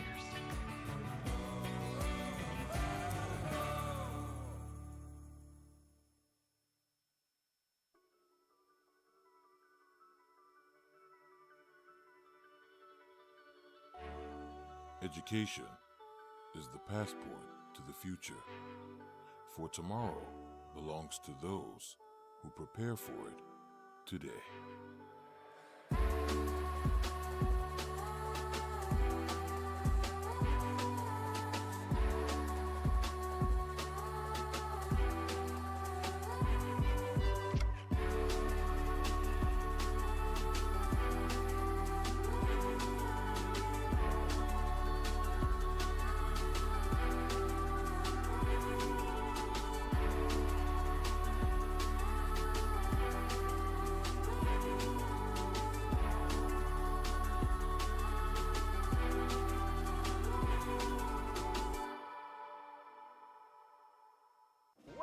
back to the beach where we join Charlie Chew Baker and his grandpa for lunch. Here we have some delicious boardwalk classics. Wait, what's this? Who ordered the seafood tower? And a perfect play call by little Charlie Chew Baker. The rookie takes it. How's that shrimp? What did you call me? Now that's how you beach with the best here at Myrtle Beach. Until next time, stay beachy. Plan your vacation at visitmyrtlebeach.com. Welcome back to the beach, where one super-powered father gave a whole new meaning to SPF. Here's Vacation Dad Tommy No-Tone Jones setting a daily record for sunscreen application. He's got reflexes like a cat. Amazing speed. Let's take another look. Now that's how you beach with the best in Myrtle Beach. So long and beach easy. Plan your best beach vacation at visitmyrtlebeach.com.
Ladies and gentlemen, welcome back to Boost on the Beach 2024. We've already seen one of our semifinal matchups, but now time to decide who will be facing Harrisburg in the grand finals. I'm Zombie Xander. I'm here with Tiny Shiny, and we're gonna bring you some more Rocket League action. This is gonna be a good one, folks. Let's go ahead and take a look at the bracket and see how we got here so far. Tiny Shiny. Ole Miss, for example, have been taking their way through the group stage, through the entirety of the bracket, yet to drop a game. This team has been in rare form. Out of the top squads, they've always been ranked towards the bottom, yet they have proved the doubters wrong and now find themselves here in the semifinals, facing off against number 3 seed West Virginia, who have hit a couple bumps in the road, but have been able to recover with their incredible talent, their mechanics to put themselves here today. Well, if we can call these four the Wall of Death, what do we call Harrisburg? Is there a pillar beyond the Wall of Death? Whatever comes beyond, man. I don't know what to tell you. Harrisburg are in incredible form today. This matchup alone is going to be taxing on these players, not to mention that just got Harrisburg sitting waiting for you in the grands. Yeah, Harrisburg already securing their share of the money at $1,500 or $3,000 for the grand prize and a share of the trophy that they can raise high above their heads in triumph. But they still have to meet one of these two teams that we're going to be facing off just next, coming up here. Ole Miss, WVU, some storied programs here at Boost of the Beach, and they've definitely put in the work to get here to this point. We can't really stay ourselves. We need to look at the stats because, my gosh, the top 5 teams right now, Xander, who is that? And mind you, this isn't total. So even though these teams, yes, they've made it farther than everybody else, this is average. All 3 players from West Virginia joined by Stealth and Lunar from Ole Miss. This right here tells you how high of a caliber this match is going to be. And I love that they went with average because, as you said, totals would just give us, they've been playing more Rocket League than the rest of the teams, right? No, this is average. They've been putting up these numbers consistently throughout the entire tournament, and this is especially special now that they're starting to face off against some of these higher caliber teams here in the bracket. They're still putting together those numbers, and this is incredible. The fact that they've got this, and now, of course, average goal leaders, Stealth and Lunar taking the top there, Angel and Daunt and WVU, and somehow Storm at the bottom of this list, though they are the sole team in the grand finals. Polar bringing it up with 1.4, 2.4 for Stealth. That's insane. I know a lot of that may come from Xander. In the match that they had to play just before this one to qualify for the semifinals against USC, Stealth scored 10 goals, and not one, but 2 games. That is ridiculous. You're averaging 5 goals per game, putting you up above Lunar, who has been on another level, an absolute menace throughout the group stage, and has continued to do so today as well. West Virginia and Ole Miss have faced each other plenty of times before. There are stories between these teams, and one that Ole Miss is looking to change. 100%. Lunar's been playing out of his mind, and the fact that Stealth has overtaken him on the average goals is absolutely spectacular. 2.4 for game per game. Just unreal stuff. These guys are all smiles. They've been smiling all tournament. We see C-Money here being the glue between these teammates, looking left, looking right, ready to do battle. We got the bucket hat. I love my mom. This is spectacular. And he wants us to know that Lunar's parents, from what I've heard, are in the venue today supporting their son on the team. I mean, that's absolutely amazing to have parents out here for these teams. And I mean, it does go to show. I mean, they are college students that are competing on this incredible level. Every single player on Ole Miss and West Virginia as well have had some sort of experience in the RLCS, which is the pro league for Rocket League as a whole. And to say that the collegiate scene has skyrocketed to the level that it is absolutely insane. Yeah, and then you can say the same thing about West Virginia, right? They're playing on 2 different RLCS teams at the moment as well, and finding a lot of success there. I would say the difference between the collegiate Rocket League scene and the professional Rocket League scene, very similar, as the age for a lot of these students is right where they need to be in college, but they've got the caliber to be at the professional level as well. Some incredible stuff, and we can all call them professionals as they make it. If they win out this one, they're going to be taking home a little bit of money to boot. As we said before, $5,000 on the line for this tournament, and we're going to find out who will be joining Harrisburg in the grand finals. Ole Miss versus WVU semifinals starts now. It's Ole Miss on the winning end of the kickoff. Fell from the back and dunk, but it's going to go a little bit wide. Oh man, Xander, we are getting straight into this game. Ole Miss, reality check for West Virginia. Still dancing in front of the net. There has to be some way for WVU to get a clear right now. Ole Miss heavily in control. They want the revenge onto the team that has been messing with them the entirety of the season. Every single time that these two teams have faced within the past couple of months, it's been a 3-0 for WVU. Unbelievable stuff here so far. Still scoreless into the first minute. Back and forth these teams are going, and nobody really getting a decisive shot on goal other than that early one. That was a fun view to show the perspective of the car itself. But this one dribbling towards, and Stealth from Ole Miss striking first in this semifinal matchup. The newest addition to the Ole Miss roster, joining just this semester, is coming in clutch, opening up this series wide for the Land Sharks for further points to come. How does WVU respond here? Lunar winning the kickoff, gonna take this one over to the corner, gonna meet Angel, and now some help from Tool to get this one out to midfield. A transition needed for WVU to get this game equalized. Lunar to WVU's side. Tool gonna collect this one, a challenge by C-Money. Angel now over with Daunt, pushing this one to the back wall. Stealth out along the side wall to C-Money, a nice pass, but taken over by WVU. No production on offense quite yet, but here comes Daunt. Daunt's not going to quite find it, though. WVU playing as a team of individuals, and Ole Miss almost had an opportunity to strike back and forth. Ole Miss worked together all week, and it's usually been a Lunar to Stealth, and that was almost what it became once again. WVU hanging on for dear life, looking for the turnaround, a whiff from the freshman. be able to recover the ball within the corner. C-Money and Lunar rather close together, opting to give the space out from C-Money to Stealth, yet it's Tool on the defense. Oh, great pass over to his Angel? teammate, and now going back the other way. Tool with an opportunity. An open goal, but Angel's going to be back there along, but a touch is going to center the ball. Nobody from Ole Miss there to clean it up. They're going to remain 1-0 scoreline as we get closer to halftime here at game number 1. Daunt to the corner with Lunar. A challenge by Stealth is going to set up the ball there at midfield. C-Money going to continue having this one right there where he can have his teammate Lunar try and get a shot on goal, but not quite enough. Now halfway through this game, Ole Miss been holding comfortably onto this lead, but they want to extend it further. Tap up from above off the crossbar. West Virginia able to recover at least temporarily. If C-Money can get the 50 in the corner, doesn't do so. Lunar, on the other hand, coming on in. It's an angle from Stealth. West Virginia sorting that plan before it could come into place. I mean, the possession right now, Ole Miss heavily in control, Xander.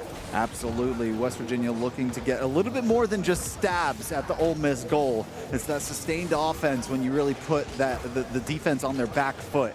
If they're unable to transition, then you become the driver. Stealth, but Stealth? Look at that! C-Money! Look out! Let's take another look how we got here. Right no under way. Tool. It was off Daunt! It was off Daunt! Xander! This isn't how it's gonna happen! Wait! No! Tragedy strikes! WVU became their own worst enemy. Ole Miss extending their lead to 2, now having an insurance goal, and they're gonna get a third! Stealth getting in on the action, and WVU are down even further. Ole Miss, the energy is electric on the left side of our stage here. The cheers from the coach, they're looking good. They're feeling good here early on. And this is all Ole Miss so far here in game number 1. WVU may be looking towards game number 2 already, but they've got a minute and 30 seconds to try and get something going. I think trying to get a little bit of offensive production before we move into game 2, even if it doesn't net them 3 goals, is going to give them a little bit of confidence moving forward in this best of 5. We are moving into this longer format in this tournament now. So the fact that they've got a little bit more time to breathe and figure out exactly what Ole Miss is attacking with, that's going to give them a little bit of time to maybe figure out an answer to the onslaught. It's difficult to judge a game based on these first 5 minutes of a series. You're getting a read on your opponents and how you can play. It has been Ole Miss in the driver's seat the entire time. Now with under 60 seconds remaining, West Virginia, time for you to show us what you have got. It's rather rough thus far. They're so focused on playing as individuals. They haven't found each other on the field, and it's a problem. Lunar sets up C-Money for another perfect attack with the nets wide open. The defenders absolutely stuffed. That started off with a little bit of aggression and physicality from Daunt.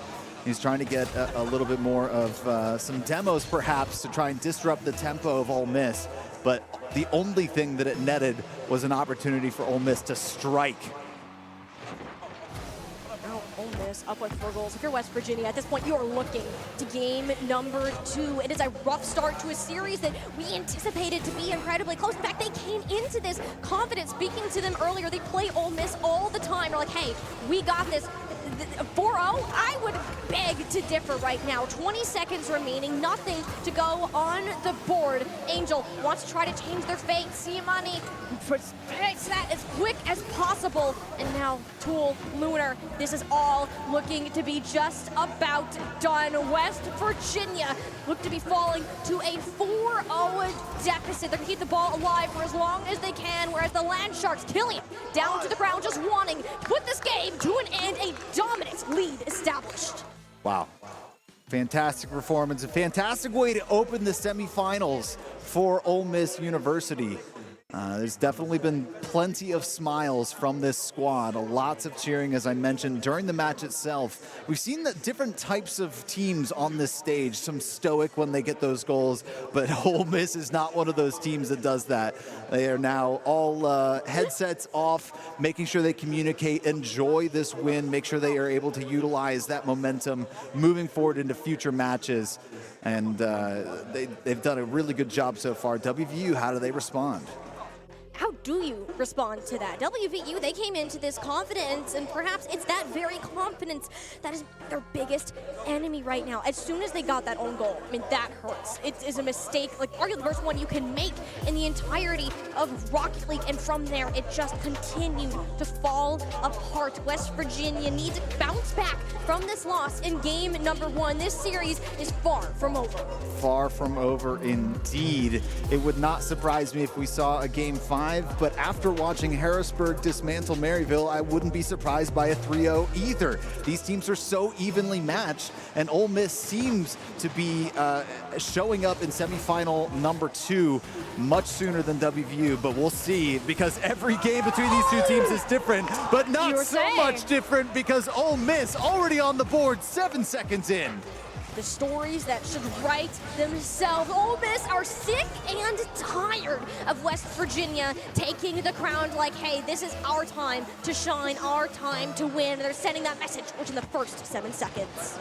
And what an amount of time to do so, right? There's lots of conversations about how WVU is going to respond and whether or not it's going to be a long, drawn-out defensive battle. Ole Miss already on the board, but WVU with some opportunities here as they're trying to figure something out. A Daunt, a little lob over towards the net, something you never would expect to go in, but it gives your teammates an opportunity to potentially clean something up. But they're all of a sudden back on defense as Ole Miss is striking.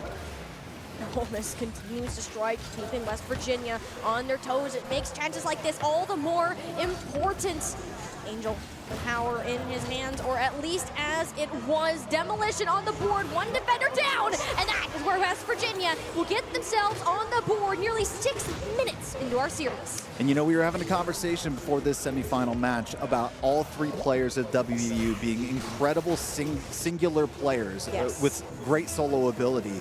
And against a team like Ole Miss, they were going to have to come together and be a team to be able to take on a giant through the group stages that Ole Miss was. All these teams in the semifinals obviously were doing an amazing job to get to this point in the tournament. But now finally come together as a team. Hello, WVU has come alive in the semifinals now with their first lead. Where West Virginia found their success before was off the rebound, the receptions from their opponents, and Angel showcased that perfectly on the receive. Double tap back of the net. West Virginia now in the lead for the first time in this series. 3 goals in just over a minute. You know, we were talking a little bit about how some of these slower games can be tough from a commentary perspective.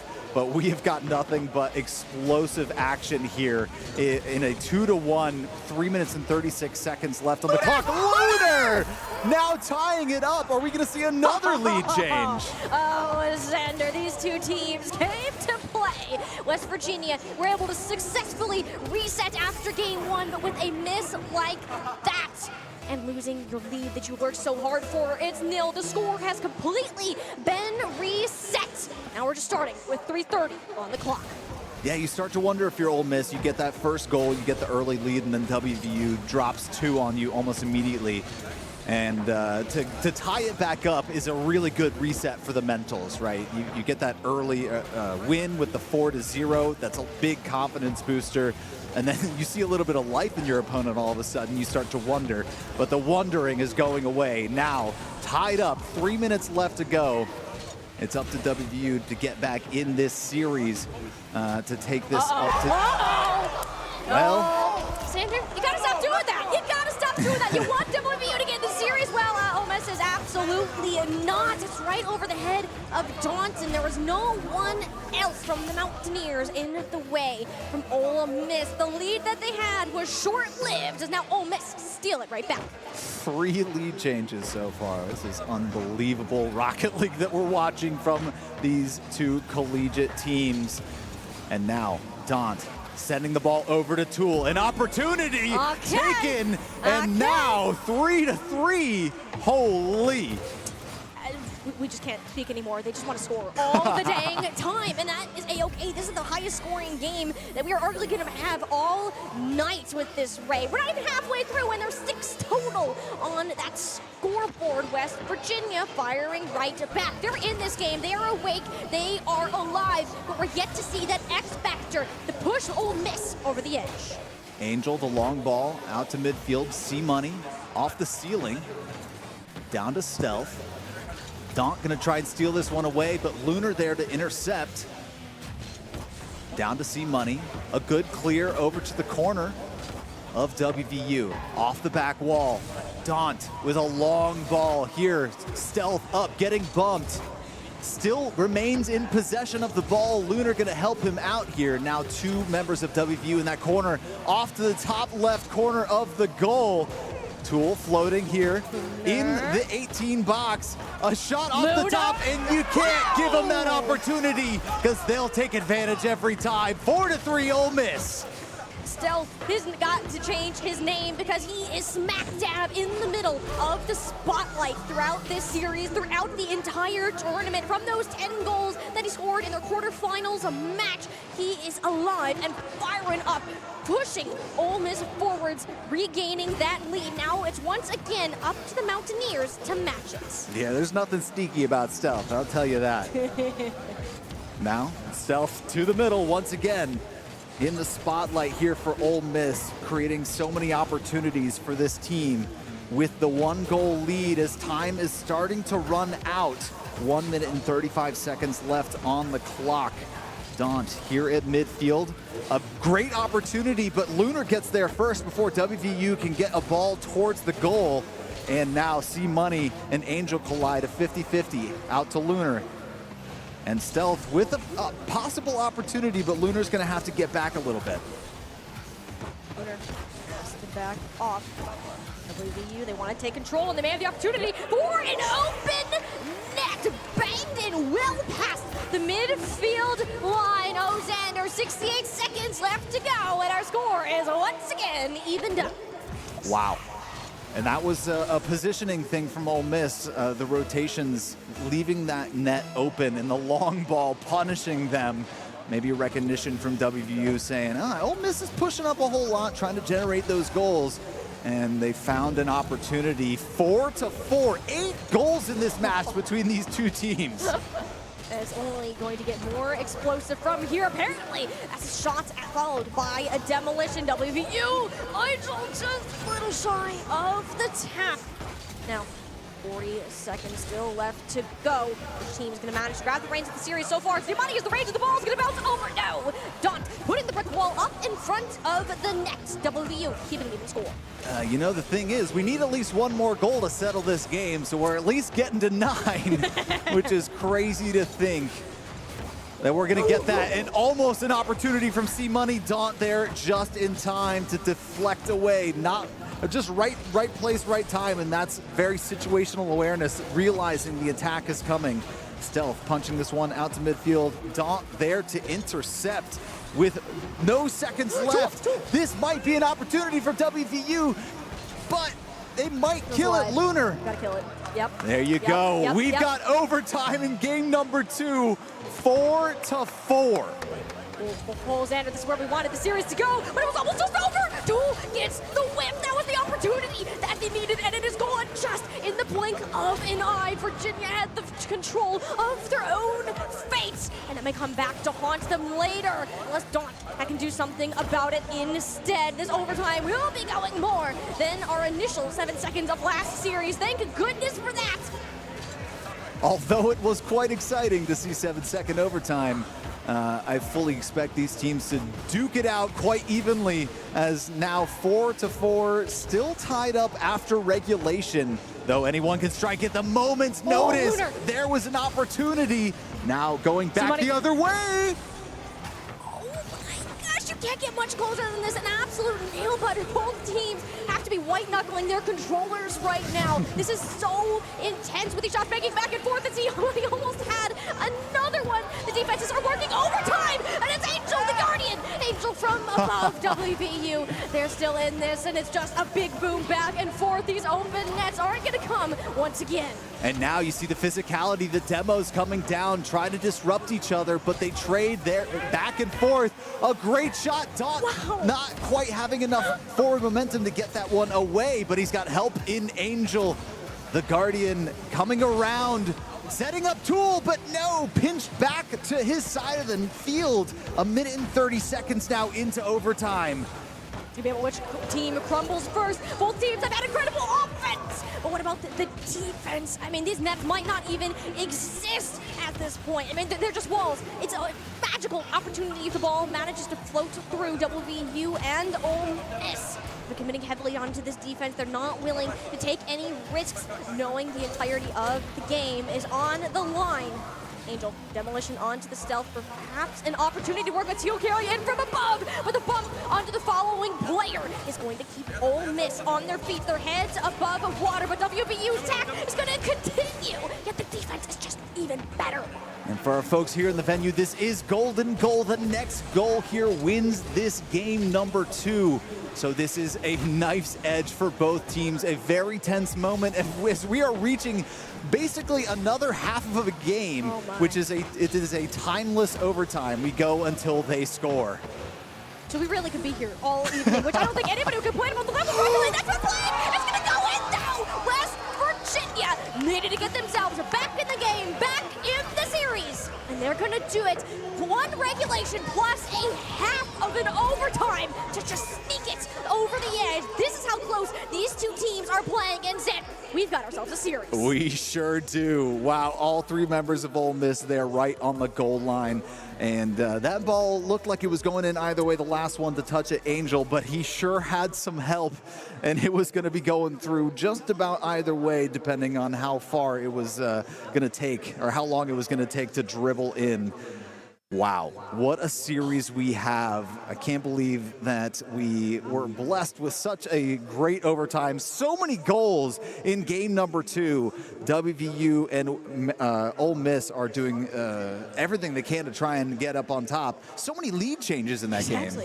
And you could tell how badly each of these teams want to move forward. They've gotten this far in the Boost on the Beach playoff bracket, and they don't want to end that journey here. Their entire tournament life is currently on the line. The winner of this game guarantees themselves $1,500, potentially $3,000, should they manage to win the Grands against Harrisburg later on tonight. But first, they need to focus on the matchup ahead. West Virginia, Ole Miss tied at 1 apiece. And after Ole Miss's dominating start, West Virginia, they found the answer. Well, interesting thing is that Ole Miss has scored 8 goals already in this semifinal, and they're 1-1. That's crazy goal production from the squad. And that's exactly what we expected, right? This is a team that a lot of their team members are high in that average per game. And we already have a shot from Lunar and Tool forced to make the save.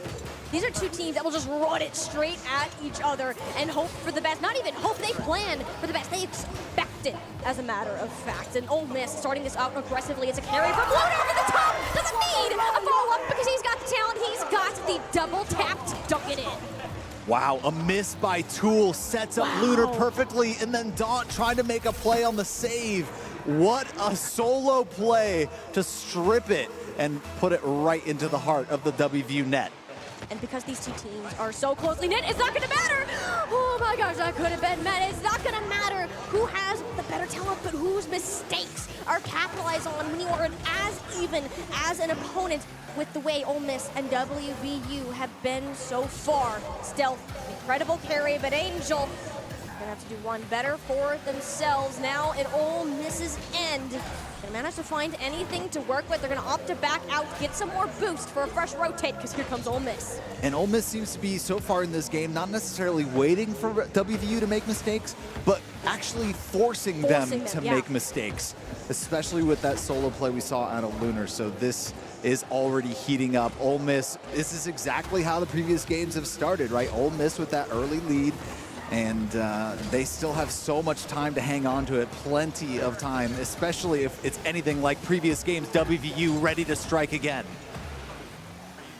WVU dancing in front of Ole Miss's egg, but that dance will be cut short. Stealth giving this ball as Virginia now in trouble on their own defense. Tool, though, tearing it away from the backboard in order to prevent any further follow-up, opting for a big boom to Tool, who's been waiting on the other side, yet it was too far, had too much speed on it once again. You mentioned that these teams were forcing mistakes out of one another. It's because of how fast this game is moving. Your time to react has shrunk down to microscopic levels. Yeah, you have to hit the ball fast, otherwise your opposing team is going to be taking it away and stripping you and creating an opportunity. So you have to be sending the ball fast to your teammates if you're going to be passing. You have to be sending the ball fast towards the goal if you want to try and get a shot in.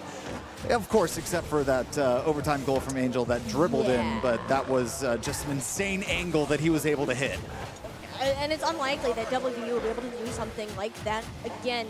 You mentioned it earlier as we were talking, and if WVU want to contend with some of these big names like Ole Miss, Maryville, what else, you have to be able to work as a team. While your individual talent can take you far, it's not going to help in moments such as this. Ole Miss holding onto the lead for quite some time, looking to extend it. It's Angel, last line of defense. Well, we saw actually, wow, what a save. C-Money able to get there just in time. As I was saying, we saw a little bit of adversity from WVU facing Harrisburg as the first matchup in the tournament in a best of 3. Of course, they're going to have to face them either way, but to open up your matchups with basically, the team that's waiting in the grand finals because of how they performed this weekend. This is exactly how that went, actually, with WVU losing the first game, winning the second game, and Harrisburg closing out the short best of 3. They're going to have a little bit more time this series in a best of 5 format to try and make something happen. They're still currently behind 1-0, 90 seconds left on the clock, and what a shot from Lunar! Lunar, look at this setup. It's a reception from Stealth. Perfect pass to Lunar in center. But the key thing there, it wasn't on him. It was a mistake from WVU. Tool had the read. He knew where he had to be, but he was nowhere to be seen. Yeah, the challenge a little bit off. It almost looked like he might have touched it. I couldn't quite tell. And a redirect, but they're going to respond, and we're back to a one-score game. 80 seconds. WVU, they've now gotten themselves on the board and proven to their team that, hey, we got 1 point, we can get one more. I will not be shocked if we end up in a second overtime with how both squads have been performing out on this pitch. We'll see how it develops. Daunt with a nice steal from Lunar. Up to the side. Daunt now with Stealth in front of the net. Tool going to take this one over through the air, meeting C-Money on the side wall. Now an onslaught from Angel and Daunt. Perhaps a lob over to Tool, but Stealth intercepting before that can be part of the conversation. Stealth still with the ball. Wow. Trying to pass it down, but Angel there first to the far corner. Now, Lunar, a big punch, an opportunity for Tool to send this one right into the center, but no, Stealth, a good clear. Stealth gonna manage to get the clear and touch up to C-Money, resulting in a shot, but no goal on the board. Now it's gonna be tapped up high, looking for Lunar. Tool barely managing to drill that ball down into the ground, killing its momentum, but not Ole Misses. They're gonna be C-Money. Look at that carry. It might have been Stealth that took the goal in the end, but the sit-up Sander is incredible. It's kind of all three. Oh, no, Stealth is there. Absolutely. What a play by Ole Miss to potentially put this one away. Now up by 2, just 24 seconds left to go. WVU had the opportunity a couple different times to try and get a shot on goal. Ole Miss been shutting them down so well. Miss on track to get themselves up to match point in this series. They have the insurance goal. It's going to take a miracle for WVU to manage to in the next 4 seconds, and it has officially become impossible. Oh, Miss, the underdogs, the team that was just trying to prove themselves that, hey, we can contend with the top, are now up to match point, 1 game away from going to the grand finals. We're just looking at some statistics recently, and we were talking about how WVU scrimming Ole Miss plenty of times. They've recently actually 3-0'd them in this in sort of a scrimmage format. And now Ole Miss is not messing around. When there's money on the line, they come out swinging. And here's what I'm noticing too. Look at their coach. Look at their team. These guys are active. They're motivated. And like, they're celebrating. We can hear their shouts every time the ball goes into the net. They're happy to be here. That mindset is positive. And now they are just one step away from proving that they can once again contend for the top among some of the best teams that you're going to find in Collegiate Rocket League. Yeah, this is, like you said, they're one game away. And if I'm WVU, I've got to take some time, reset, and that's potentially what this is a quick timeout because they know that they can utilize this time, maybe steal away a bit of momentum that Ole Miss is working with in the early parts of this matchup. We're moving into game 4. Yeah. Now, WVU needs to win both if they want to push forward. Ole Miss just needs the one because they've done the work up until this point. This is huge for both teams. It is do or die right now for West Virginia. As much as they would like to block that game 1, that 4-0 out of their brains, it is impossible. The series score is going to tell you otherwise. I mean, this team has been some of the strongest performers we've had all tournament long. You see it in the statistics. You see it in those leaders as well. And it would really be a shame for them to go down with how well they have been contending. That warm-up period, that own goal was the very thing to turn their fate back around. This team, while they may be down, they are not yet beaten and have plenty of opportunities to prove themselves that they can beat Ole Miss. Calm, cool, collected on the side of WVU. They've faced adversity before. They've been in this position. They've played so much Rocket League and they've been down in opportunities where so much money is on the line, both at the collegiate and professional level. So this is no stranger to them to have to come back in a series like this.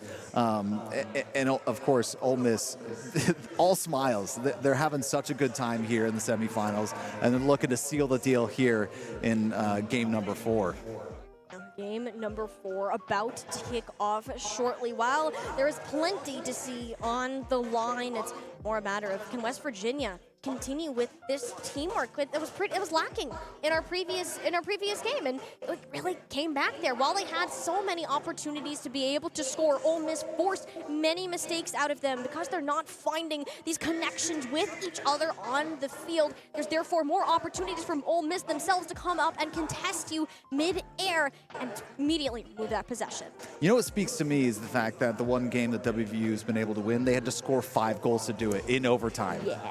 That speaks so well to not only the scoreability that Ole Miss has, but also the defense they've been working with up until this point. Some of these games have been lower scoring, but game number 2 was a fireworks fest. Yeah, only in the net, though. That was a very low game in terms of demolitions, which is another thing that we did see start to pick up here in game number 3 on the field. So when we're looking at West Virginia right now, you got to work together. You have to maintain yourselves as a team. Pull that talent, pull it all into one, and that's how you're going to be able to overcome a team such as Ole Miss. The momentum is in the Land Sharks' favor. I mean, this is something that they have been wanting and training for all weekend long. They have the support of the crowd behind them, and just these factors alone are incredibly difficult to dislodge. And personally, even if you don't have a support network of people traveling to support you, you can be your own support network if you're Ole Miss, and that's exactly what they're doing with the celebrations that we've been talking about. So obviously getting the job done, it's working for them up until this point, leading the semifinal match. I mean, the semifinals are just step 1, though. I mean, think about how exhausting this game has to be. Both of these teams have to play another match after this, whether it's against Harrisburg in the grand finals or Maryville for that 3rd place. And just to think about that alone, that's scary. Harrisburg is just knocking teams out one by one, whereas Maryville, they're going to be hungry for that revenge. Only one of those teams is going to manage to get the prize pool from today. That's good news for everybody. So getting back into our game number 4. Ole Miss currently up to 1 on match point, looking to keep their undefeated streak and send West Virginia packing. Money on the line. Here we go. How we doing, Hangout? We having a good time watching some Rocket League? Woo! That's That's what we're talking about. I mean, game number 4 already off to a start. It was Ole Miss who got that first touch onto the ball, yet West Virginia currently has that control. Lunar looking to take it straight back in, but West Virginia not gonna let that opportunity happen because it was 2 saves from Tool, immediately stuffed onto Lunar, had to race to grab it from Stealth as well, working in overdrive. That's a speed, which is what this game has to do, and it was up to 1 player to accomplish it. The fact that WVU's backs are against the wall, they need 2 wins in a row. You really want to get this first goal of the game. You have to get that momentum back in your favor. It's been all Ole Miss recently, and we'll see exactly if that's going to happen as C-Money here at midfield. Going to be contested. A great shot on goal by Lunar out of nowhere, but Angel able to help out there and make sure no damage is done just yet. A minute has elapsed, still scoreless. We're going to remain scoreless, but mind these shooters, Xander! There's only so much that Lunar can do. We emphasize the momentum, that wave that Virginia needed at their backs. Well, there you go, minute 5 in. They're going to grab the lead for the first time in this series. I think that was helped set up by a demo. So the physicality coming into play for WVU, recognizing that that's a way that you can get back at Ole Miss. And another shot on goal already. Tool with a miraculous save. I mean, West Virginia right now, they've been playing more defense than offense, but that's why the scoreline has been as close as it is their exceptional ability to react to those shots incoming.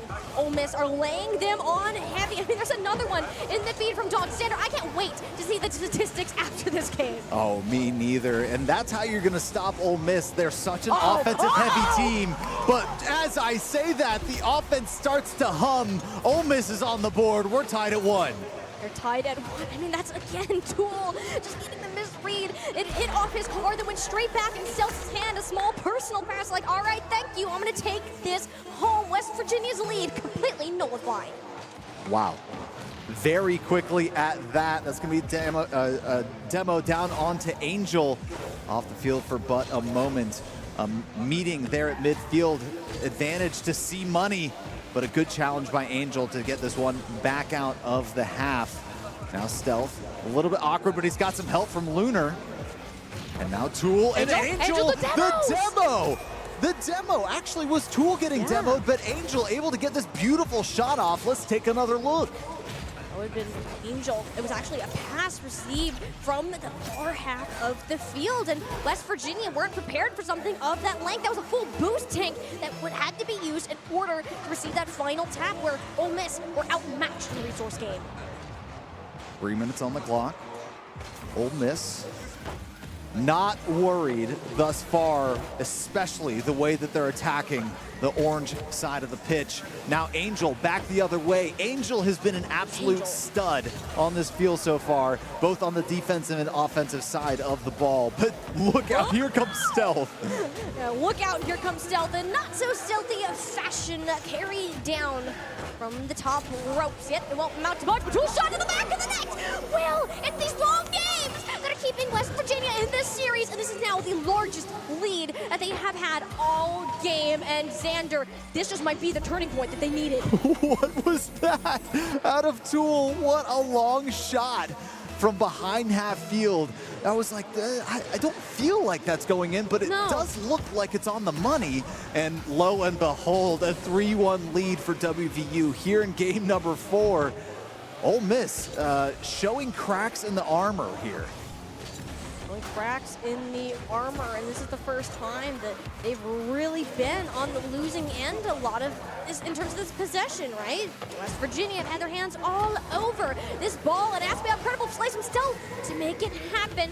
Not there to thwart a continuing carry of his own. The net is wide open. The bump onto the defender, West Virginia. Where is this coming from? Well, we always knew that this team was full of really star-studded players, and it didn't really feel like they were able to get any sort of feeling going together as a team. And now, more than ever, a 4-1 lead over Ole Miss when they needed it most to send this to a game number 5. They are putting all the pieces together, but just as I say that, Ole Miss strikes back to bring it within 2. and that's how you break the momentum. West Virginia have scored the last 3 goals now. Coming back into it, Lunar now having that. It's going to be enough time for Ole Miss to work with how well WVU are working together. A great possession here going one way, but now we have Tool putting this one over towards Ole Miss's side. Angel a little bit awkward there. Now Daunt with a good touch over towards Stealth, sending him back on his heels. Some help from C-Money, but still this remains WVU's possession on offense. Oh, that's dangerous territory to work with. Lunar able to recover their feet in just the amount of time needed. West Virginia had another opportunity there, and Ole Miss, I mean, you can now see those mistakes are being forced out of them, Xander. The demolitions, the bumps. West Virginia are doing everything right now, and Ole Miss, they're playing in West Virginia's game. That might as well do it. The tides have turned. It is now Ole Miss that are at the losing end. West Virginia further their lead.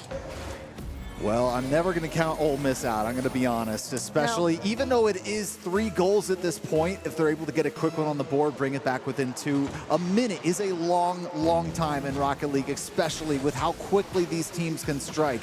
But this does feel like WVU's game through and through. WVU, they're on the momentum, but you just had to say it, Xander. Lunar is the player that if you're down, he will step it up. He's like, all right, guys, I got this. Look at this tap. Was in the right place at the right time, just tipping it up with the hood of his car, and just like that, the lead shortened to 2. Wow. Like I said, plenty of time. I'm never going to count Ole Miss out. So no curse about it. I said that first. Stealth off the back wall. A good demo, an opportunity. This one's going in. It's a 1-score game. No, Xander, it's happening. It is so happening. And this time, you summoned it yourself. Ole Miss never count them out of the game. West Virginia are falling apart, but up on their own means. They've exploded into a fireball. And now, what they did so well, what they worked so hard to earn, is now in jeopardy. What is this newfound power I have to summon the strength of Ole Miss?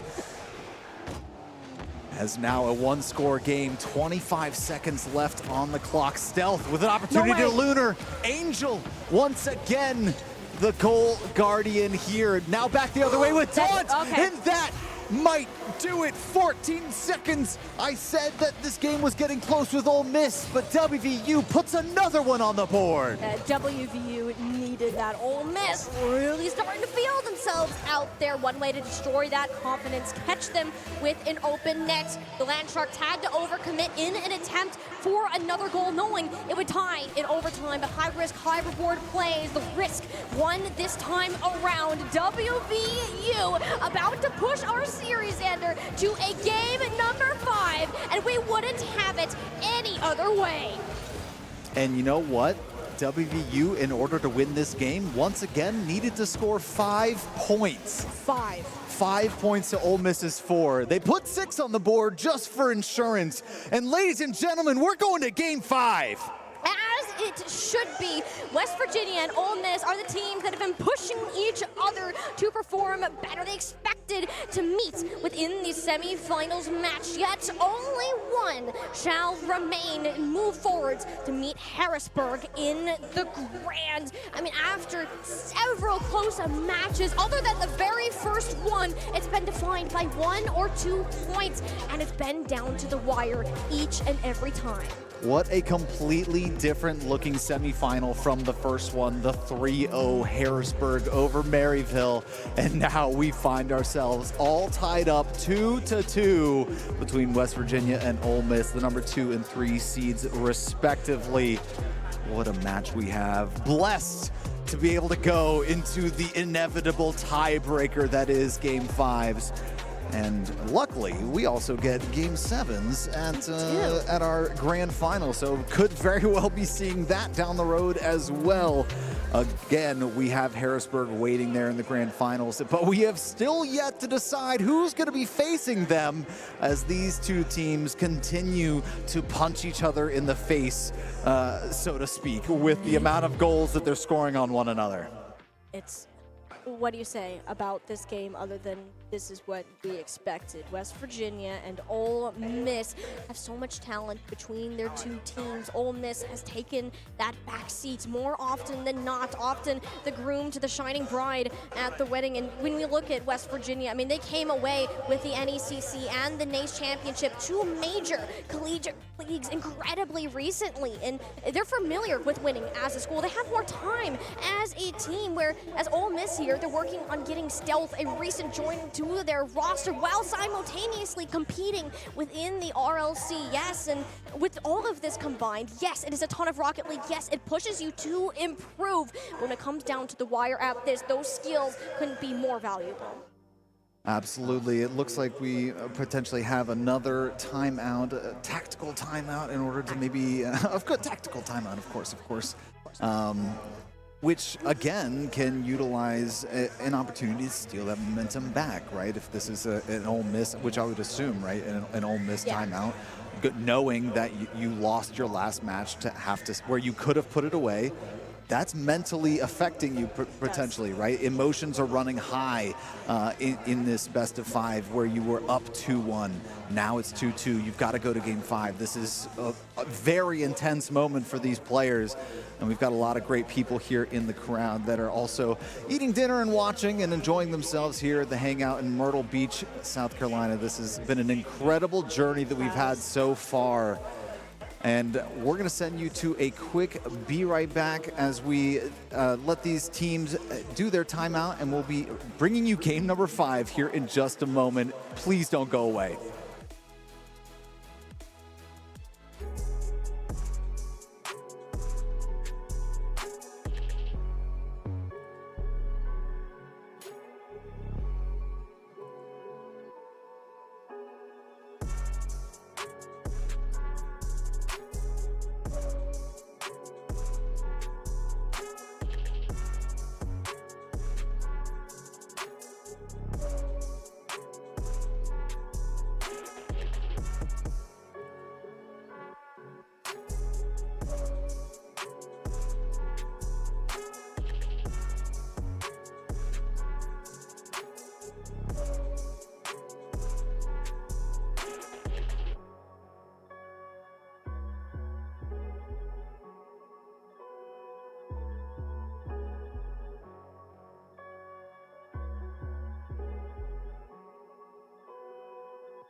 'cause we're children of the sun.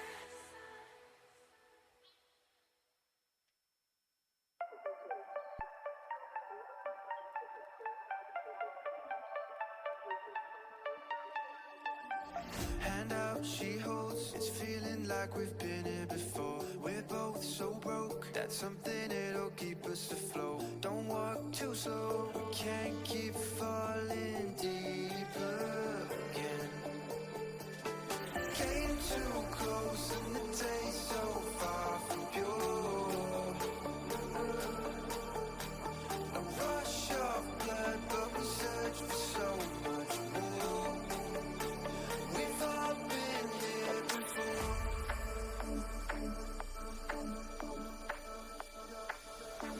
We've all been here before.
boost on the Beast. 2024 is about to come to a close. The grand finals has already been set. Harrisburg is waiting for one of these teams to meet them there. West Virginia and Ole Miss facing off to finish their semifinals game. It's been a battle back and forth, tied at 2 apiece. The next one moves on, guaranteed $1,500, possibility of $3,000. The stakes are high, the tensions are as well. That's right, timeout used by Ole Miss, and we are going to get back into the action. A little bit of a break here, but we are back. WVU, Ole Miss, tied at 2. Next one advances. WVU had a rough start to their series, but came back roaring in game number 4. This extended break, perhaps the reset, the mental that Ole Miss needed to recover to bring them back in. Overall, have looked like the better team throughout the day today, and they're about to do it again. Yet Lunar just misses the opportunity with the double tap. It was right out there on the silver platter for him. A whiff, yes, it doesn't feel good, and it just shows further that West Virginia may be getting their heads. That's right, the bounce just a little bit too high and a little bit awkward for Angel to be able to get an angle on that, but it actually worked out in his favor, and also for the offense not able to get a clean shot off on goal. So now we remain scoreless through a minute of game number 5. At this rate, we will play on into overtime, but I don't expect that from these two teams, considering we've gotten just about 10 goals in 2 games of this series so far apiece. So now we have WVU with the aggression. Tool intercepting the ball again. Now Stealth with a touch to the far side, WVU's corner. Angel there to meet a pinch towards the net, but Tool gonna send this one away, but right into the hands of Stealth and Ole Miss. A good center, but Angel Air there to get a touch first. An opportunity, Lunar gonna disrupt that one. Lunar taking that one away. The games that West Virginia have managed to win have been high scoring. Yet as we're reaching that 3-minute mark, and it seems to be that pattern will not be returning unless something significant changes. Another beautiful shot from Tool. Center, it's the explosions going out there. It's a double demo, but no one is there to tap it in. West Virginia once again had the chance, laid out on a silver platter, but are yet to convert. That was absolutely crazy. That went right across the goal line, and not that fast either. An opportunity to strike, but still, we go on. 0-0 on the board. Now an attack by Daunt. Angel trying to get another shot on goal. Tool here, gonna get a bump, missed the ball. Daunt, once again, an opportunity for a nice little waterfall. And what a shot from Daunt to go up 1-0. West Virginia have had the possession all game long. It's only a matter of time before they got that first goal, and well do it within the first second of the second half of game 5. West Virginia, despite their rough start, have proven they can bounce back now, gaining this lead in a very even matchup. It's now on Ole Miss to answer. You don't want to let Daunt come alive in this game. He's been known to score a time and time again if he's able to smell that success. And he's already got 1 goal on the board, already making great saves. He's one of those players that's got incredibly balanced statistics.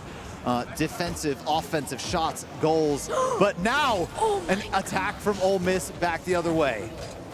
Ole Miss have been setting up their double taps. That was almost a great opportunity. At West Virginia have had the read on it so far. Daunt, is he gonna get another one out of the waterfall? It's off the backboard. Angel, second follow-up shot. Tool can't get it done. He must book it onto the backside. Ole Miss's push is a little bit off target, and just like that, we are back in the blue side of the field with another shot fired in from downtown. Yet still hold in a bomb despite the demolition on the goal line. Look out, here comes WVU with the attack. This has been a constant aggression, and the more attacking they're doing, the more they can just sit and wait and let this clock wane down. 1 minute and 17 seconds left. There's no possible way that after all of the goals that we've had, WVU gets a win here in game number 5 with just a singular goal. Ole Miss with lots of time on the clock for an equalizer. When we started this series, it was Ole Miss in the driver's seat. West Virginia were waiting for a mistake to come from their opponents, yet they decided, you know what, if they're not going to give us one, we're going to force it. Their physicality has saved them in this match, got them the one on the board that is looking to be the defining factor. But as you said before, Xander, never count Ole Miss out of the game. But task number one, getting away from their half of the field. West Virginia do not want them to set foot. And they haven't been able to for quite some time now. Really, just past half field is all three members of WVU waiting in the wings, getting great touches to send it back into the... Oh, what a shot, just wide left. Luckily for Ole Miss, no more goals being poured on, but they've got 15 seconds left. They're running out of time, an opportunity and a greatly timely steal from Daunt to burn a couple more seconds off the clock.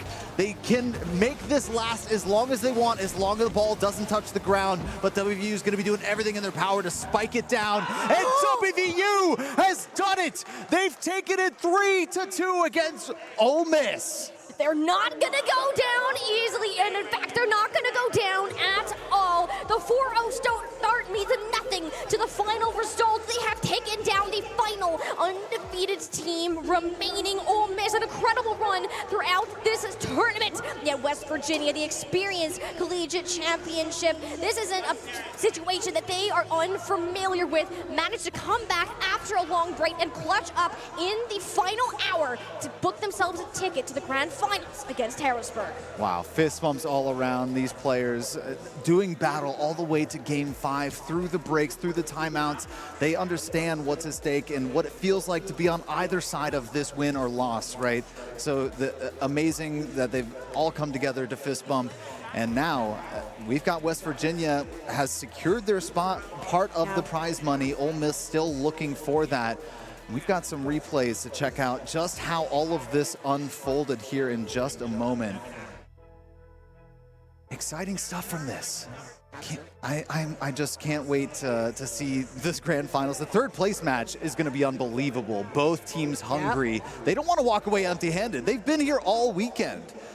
We still have $5,000 on the line, which these teams will be fighting for in the remainder of our games today. As we get ready to transition, we're going to go ahead, send you some replays, see how our last semifinal went down.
So these teams might be out here at Boost on the Beach 24 when it comes to the main prize, but they still have their shot at third place here. Ole Miss comes up a little bit short to West Virginia, but they'll have their chance again to play Maryville. The first time around, they were able to take it.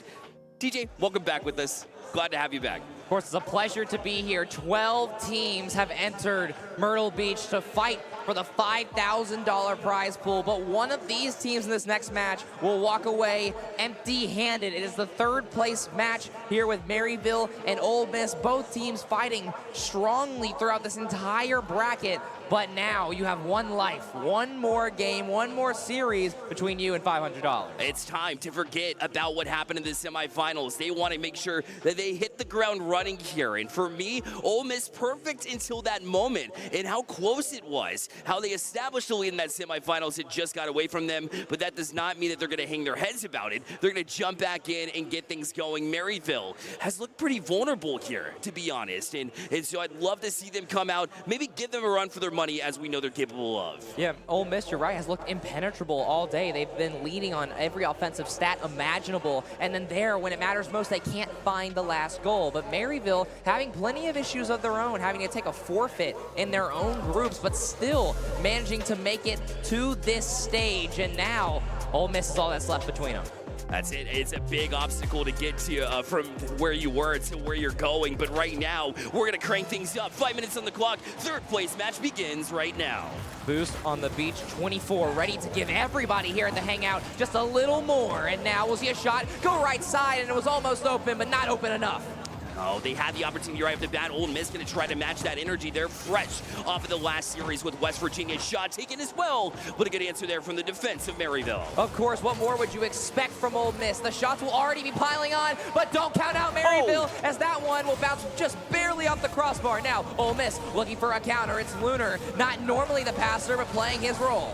And Maryville right back down. Look at the transition speed from this team. Couldn't find that double touch, but the follow-up is there. But Stealth makes a big save here. And man, oh man, the pace is absolutely lit here for a third place match. If you aren't familiar, you would think this is an RLCS match. Both these teams, all 6 players, so insanely talented, performing plays almost like what Knight's gonna do. And that's something that we'll get used to very quickly. Oh yeah, man, Knight's ready to chip this one forward as well. And Buddy will chase, but a good touch away as Stealth was ready for it too, but only got as far as center field. Here is Animal to try to direct it back in. C-Money stands in the way. C-Money has been the facilitator of every play that Ole Miss has run. The assist count on him has got to be past 50 at this point. He's been excellent in setting up his teammates. He's been the rock of this team. He sits in the dead center, and honestly, I think that's where the difference comes from, is you look at Buddy at the center of Maryville, facilitating, enabling, and that's exactly what C-Money does, but both their mechanical abilities still just as insane and still trying to find the back of the net.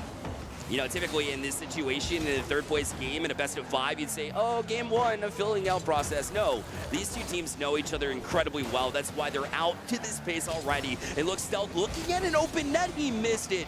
You don't see that too often. Stealth, maybe off that last series, losing that tough game 5, maybe it's got them just out of their rhythm, but so far still standing strong on defense. That touch goes a little further out than Stealth would have liked, and now it's a fake challenge from Knight. He might accidentally pass this to a player. Wide open net, dead center. Lunar makes it 1-0. Well, if they were lingering on that mistake in game 5 against West Virginia, no more. Oh, Knight was trying to find the teammate there across the middle. If you're gonna try that play, you have to be 100% confident, otherwise you'll see that play blow up like we did. It's got to be higher in the air, it's got to be to a teammate, and nothing will happen but Maryville. It doesn't matter. 1-1. That's crazy. All right, a quick answer is what you need.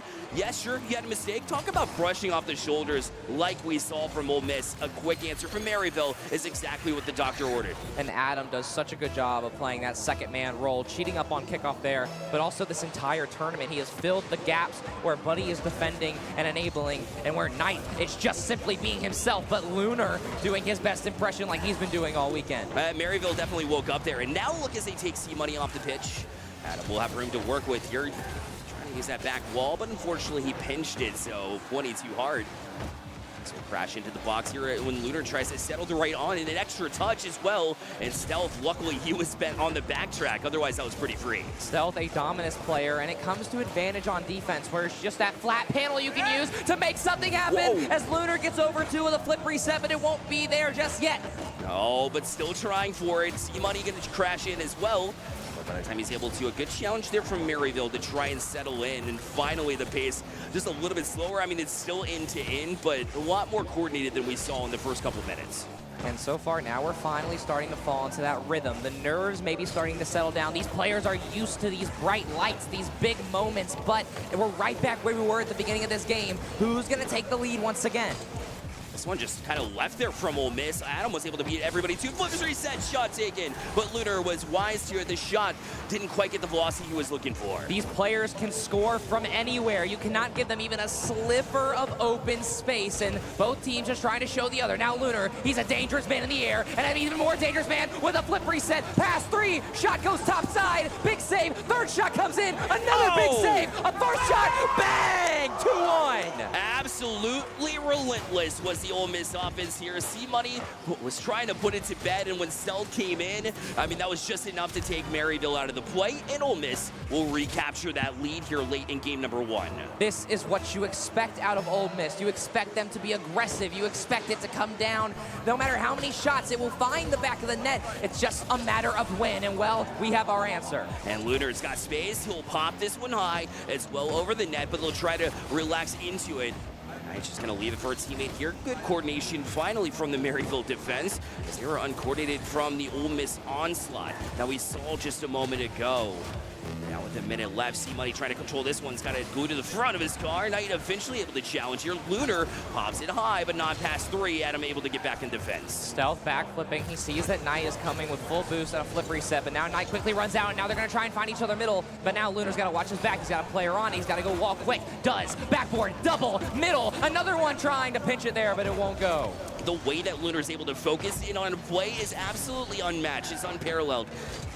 Try to shot chip and find a teammate out in front, none to be found, and it falls all the way back to the Ole Miss ends, and they're just content to kill some time here in this game 1 with just 23 seconds left. They're playing a bit of keep away from Maryville. They're going to have to find a way to start their inches, but there's just no way out. And Ole Miss was in the reverse of this last game. In West Virginia, they normally had the lead, and then it was up to Ole Miss to find a last-second goal, but now this pressure is it's just relentless, and there's nothing you can do about it. But now Maryville looking for a counter. They get just enough room to maybe get something going, but Lunar gonna make sure that that's not the case. Now just needs to hit the ground, or maybe find an extra shot. It's dead center. Ball stays up. 3 members of Maryville with boost, and a dream to find this tying goal. Goes middle, Buddy off the corner. Player not gonna find it, and Ole Miss takes game 1. Ole Miss able to just hold off this team. They were striking back, though, and Ole Miss did just enough to create enough chaos in their offensive zone to not allow Maryville to transition back, because you felt it at that 0-second mark, TJ. They were coming hot. You keep them alive, you keep them away, you get the 1-0 lead, you establish it here, and it doesn't seem like much in a best-of-5 to win game 1 sometimes, but let me tell you, in this situation, when we have the talent that we have here today, that is huge. And also with a best-of-5, that talent, there's no skill gaps. Everyone is so incredibly close, and that first game is so important because the only difference between these teams is mental and momentum. Yeah, 100%. And listen, momentum should not be on the side of Ole Miss after that tough loss in game number 5, but here they are standing strong and getting that first win on the board. Maryville has had a very crowded weekend, a bit of a mental fortitude that they needed to show in the many situations that presented themselves this weekend, and yet, we see them still hanging around. It wasn't their best semifinals performance at all. They were 3-0'd, but they're still hanging close with Ole Miss. Now Ole Miss trying to strike back here in this game number 2. And of course, some teams after losing a series like that, maybe they'll put out, but both these teams have still so much money to play for and so much talent as Lunar's gonna try and go middle. Stealth gonna get a chance to dribble, has enough boost to maybe get a flip reset, gets 1 touch instead, and there's 2 Ole Miss attackers crashing, but nothing will land. I like the idea from Lunar there to try to jump out and get that bump and demo right in front of the net. That'll create all sorts of space, but he jumped out a little bit too late, so he wasn't allowed the chance to create what we was looking for. But this time he is on it. Challenge from C-Money comes a little bit late as well. That'll allow Maryville to at least march out this center, but look as they direct it right back in. And anytime C-Money touches the ball, you better be looking for a passing play, because he's been the menace in that sense. He has indeed been a menace. Menace might be an understatement, but every player looking for bumps and demos, trying to free up an opportunity. That's Adam with a double kill, but Lunar gonna stall enough time, and Buddy maybe should have shot that on net. Will do this time, and now ball rolls in the middle. That's Adam off the sidewall, looking for a read. Not gonna find it, teammate won't find it either. Oh, Adam had that read too, but Knight's still there. Shot taken, and they get to it.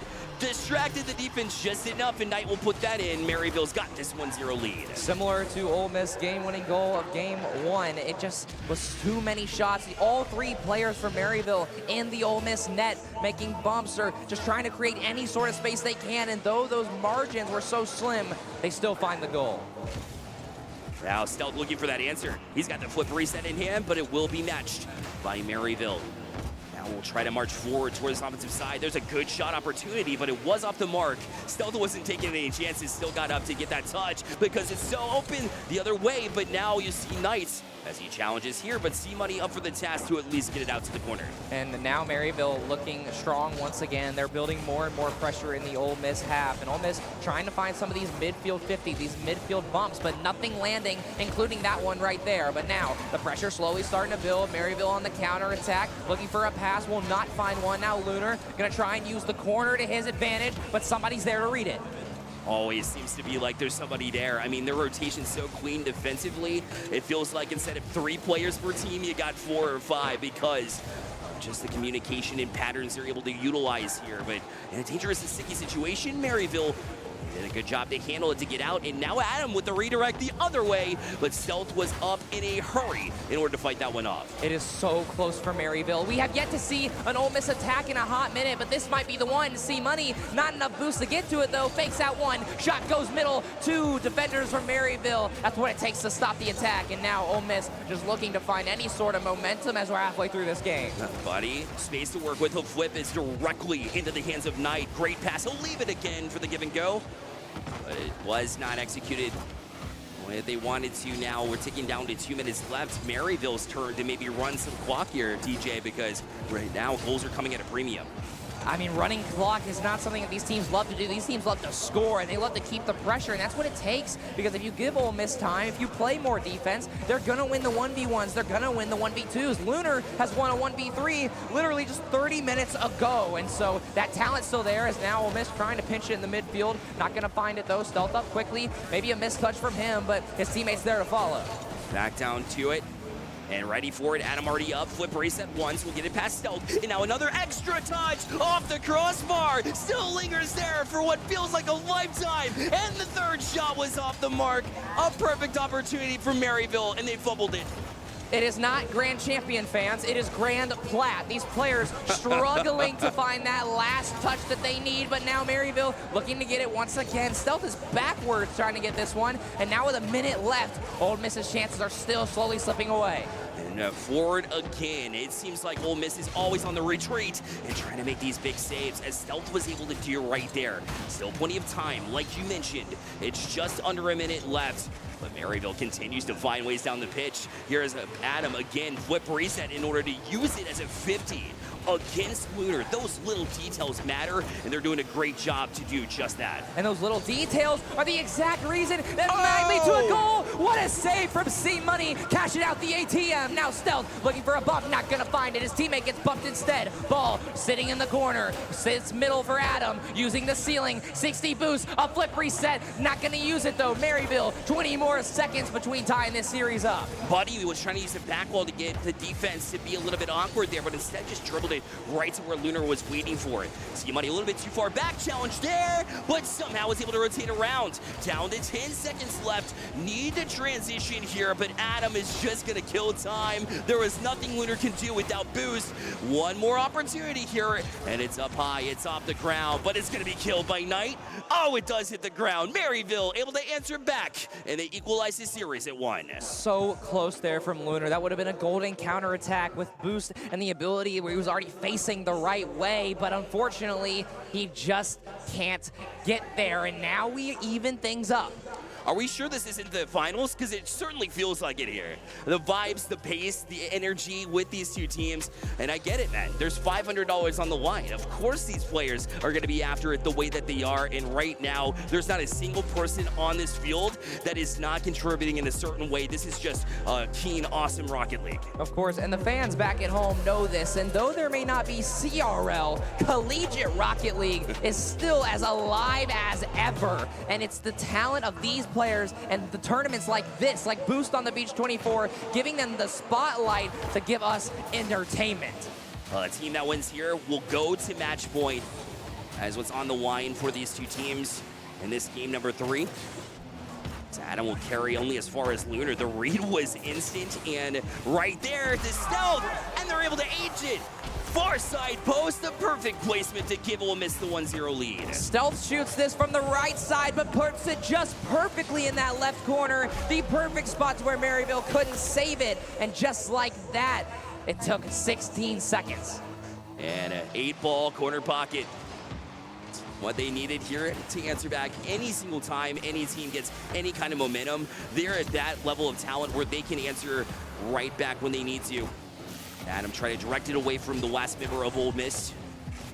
Buddy looking to follow this too, but Lunar, the whole hang on that back wall here, now challenging Stealth pretty quickly, but so is Knight as he's able to tap it back down. Look at the 1-2-3, but C-Money up in time to make a big save. The third man is such a controversial role in high-level Rocket League. Every team debates, should they be offensive? Should they be defensive? And right now, Maryville is choosing the offensive route. They are so close to finding this margin. Buddy, on your head, Ole Miss. This was insane. Check it out, Buddy. Was set up by Knight. A quick pop up, and then the read off his Stealth.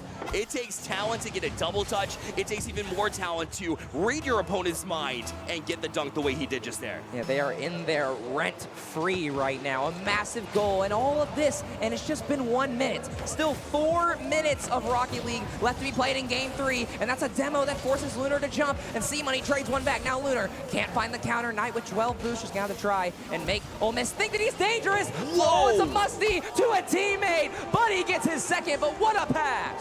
That does not happen unless Knight, with low boost, by the way, gets the musty right there to set it up in front, and Buddy does the rest. Crashes at the right time. Maryville taking this lead with a purpose. Incredible is the word. I mean, you can say 1,000 words, but incredible is a great one to describe the talents of these players. We know what they're capable of. We know that they can do everything well, but it's so hard to find the right moment, to pull the right mechanic, and to do the right move, like Buddy with a flip reset, dunking one, keeping the Maryville pressure high after that second goal, and almost a third. And Stealth again just reads the plays so well. Otherwise, you don't make that save. The anticipation off the charts. Now Stealth with that flip reset, and that was all to buy time. You saw Lunar jumping out in front to create more space, but it wasn't to be as they were able to challenge just in time. And Maryville will be able to get it out with a couple of extra touches here. Now looking for that second one to play it into the corner. It lingers there until Stealth's able to jump on it yet again. He'll find C-Money and be able to clear the zone and relieve some of the pressure that Maryville was coming for them with. This will linger the other way too. But eventually touchdown by Adam, and now it's a surgical game of chess that we're seeing back and forth. Lunar almost playing an entirely different game than his two teammates. He's just playing the demo role. He's got a UAV right now if you want to get technical, and his two teammates doing a great job of winning the mismatch. That way they can maybe find Lunar downfield, but still, the Maryville defense stays strong. These extra slight touches might give them an opportunity. Stealth can't get it. It's a pre-flip from C-Money to keep their chances alive. Maryville has found the Achilles heel, which is that far left side post where the rotations of Ole Miss tend to favor the other side, and it's been a couple times where, well, at least once they've been able to capitalize on it. Looking to do that again because cushion goal would feel pretty good at this point. Right now, this 2-1 lead is so dangerous, especially when you know the striking ability of Ole Miss. And not many teams can say they've gotten a major lead on Ole Miss. I believe Ole Miss's head-to-head record against every school here is positive, and they've continued to contribute to that. But now Maryville looking for their get-back, looking for the corner, open net, dead center 3-1. Oh, it's theirs for the taking. Usually it's the Land Sharks that smell blood, but right now it's Maryville that's finding ways around it. That back wall, and nobody was there at all. Stealth was anticipating Ole Miss to be transitioning back on the offensive side, but instead he looked back in his rearview mirror and saw the ball in his own net. And it's a tale as old as time. Buddy gets the pass tonight, but now Ole Miss finds an open net. Stealth just has to simply touch it one more time, and it's going to be 3-2. Drawn up kickoff play, and they did enough to distract. And by the time Buddy got to it, it was a smoke screen of sorts where you couldn't quite read where your opponent's going with it. His anticipation has been great, but it's hard to do that when you can't see the ball. And now we find ourselves one goal from maybe forcing an overtime. We obviously would love the chaos, but we got a long time to get there. 90 seconds between us and the end of this one still. Ole Miss lingering.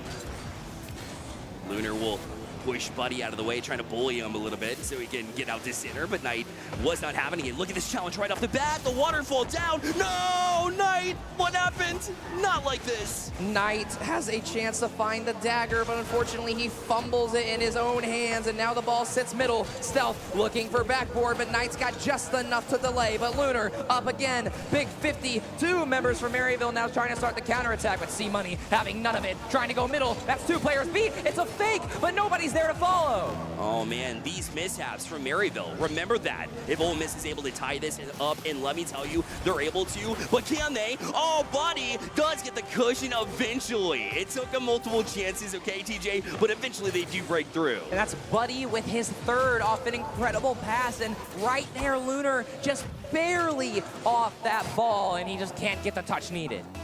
Not quite. There's still time.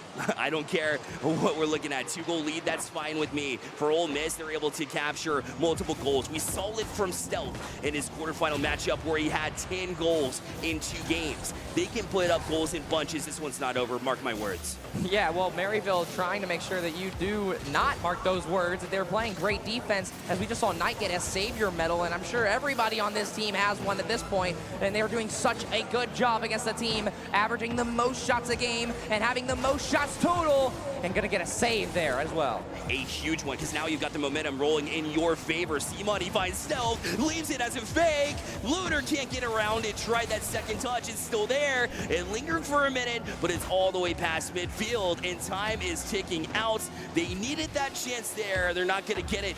One opportunity. If they can score here, they might have a second, but it's shut down. It'll be Maryville that will go to match point after this hard-fought battle, and it wasn't pretty. It wasn't clean, to be honest, but listen, you kind of work things in your direction so that way you can get to match point and play on from here. And Maryville with 2 massive games now in a row, so momentum really starting to build now, as now the players just kind of messing around, but now we finally see the ball hit the ground, and Maryville looking like they are steering the ship.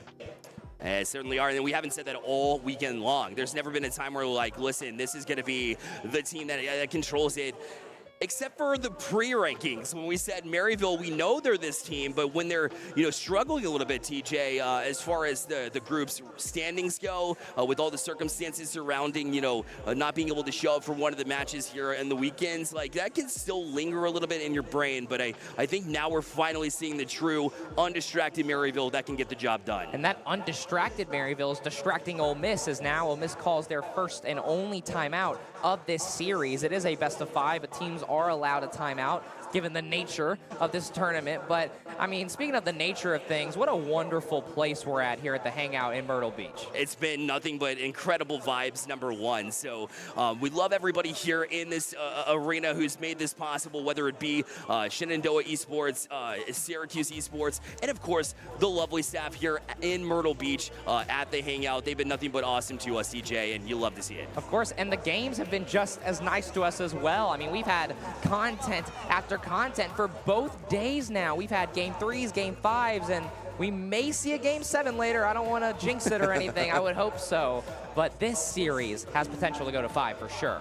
No, it certainly does, and the fight over $500 continues. If you're just joining us, that is the mark here. This is the 3rd place match. No, you're not watching the finals. I get it. These are the 2 teams that were definitely could have been destined for the finals, and the way that they're playing their hearts out is definitely not gone unnoticed by every single one of the experts here around the collegiate scene, by us. I mean, this has been a great series off the bat, and Maryville has a chance to end it in 4. And it's crazy to see Maryville's comeback here, because Ole Miss and Maryville played each other in round 1 of their Group B match. And it went to 3, but it was fairly confidently Ole Miss before. It was before. Can they get back to it? I mean, we said that maybe Ole Miss had put it out of their brains as far as what happened to them in the last series, but have they really? Have they really? They were able to take a game off of Maryville. I get it. It's a very strong team, but you've had all the momentum coming through, and Lunar and C-Money said, we don't lose lands. So right now, you've got a chance to get in the money. Otherwise, going home with nothing. It's do or die time here on this one.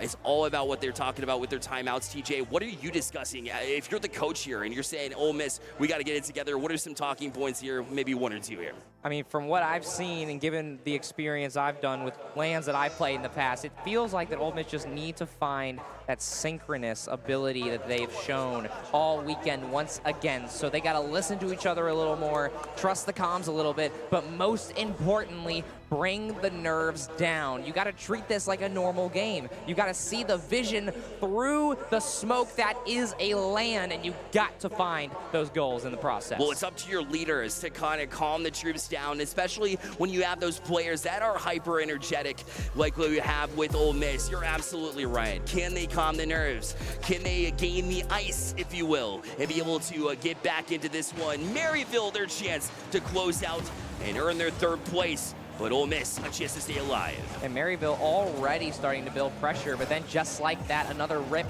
downfield from Ole Miss. So the pressure already starting to switch. Ole Miss, that's what you want. You need that number of possession, that number of field domination. It needs to be closer to 50-50, whereas this series, it's felt more like 60-40. Buddy's got an opportunity here. Looking at a wide open net. All right, we're just going to dribble this one in. Maryville left with a present here on the doorstep. And I'm not sure what happened here. Actually, no, I do see. That's a demo from Knight. That gives Buddy just a wide open lane. Stealth wasn't back in time, and Maryville will walk it in. I mean, you see demo plays all the time. You would expect, an opportunity for them to cross the goal line and make a save and support, but it looks like they're transitioning offense. Another free goal. Very uncharacteristic from what we've seen in this third place match, but DJ, it's just a couple of basically open nets here as Lunar was looking at a freebie. If you want to know what it means to play on land, I think both those goals are a great representation. The nerves will cause you to play worse, but then from there, it's what are you going to do in those weird gaps? Are you going to react quick enough? Are you going to be able to step up when it matters? And so far, pretty goofy goals per se, but I'm sure the mechanics are coming back soon. Lunar had an incredible pre-jump read there. Now you got to look out the other way, though. Stealth did a great job to really retreat in the right angle. Look at that reaction time from Lunar as a bounce almost just made its way back towards the Ole Miss net. And it was so close, like this shot as well. Buddy will continue his scoring spree. That's 5 in a row for him. Buddy up so quickly, using the ceiling, the meta, if you will. And Lunar, although you try and read it, you think it's going front and center. You're able to utilize the left side of the net and place it perfectly behind Lunar. No shot at defense, and a 2-1 lead for Maryville.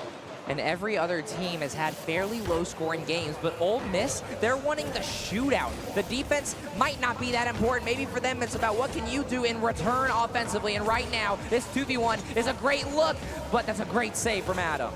And C-Money right back at you.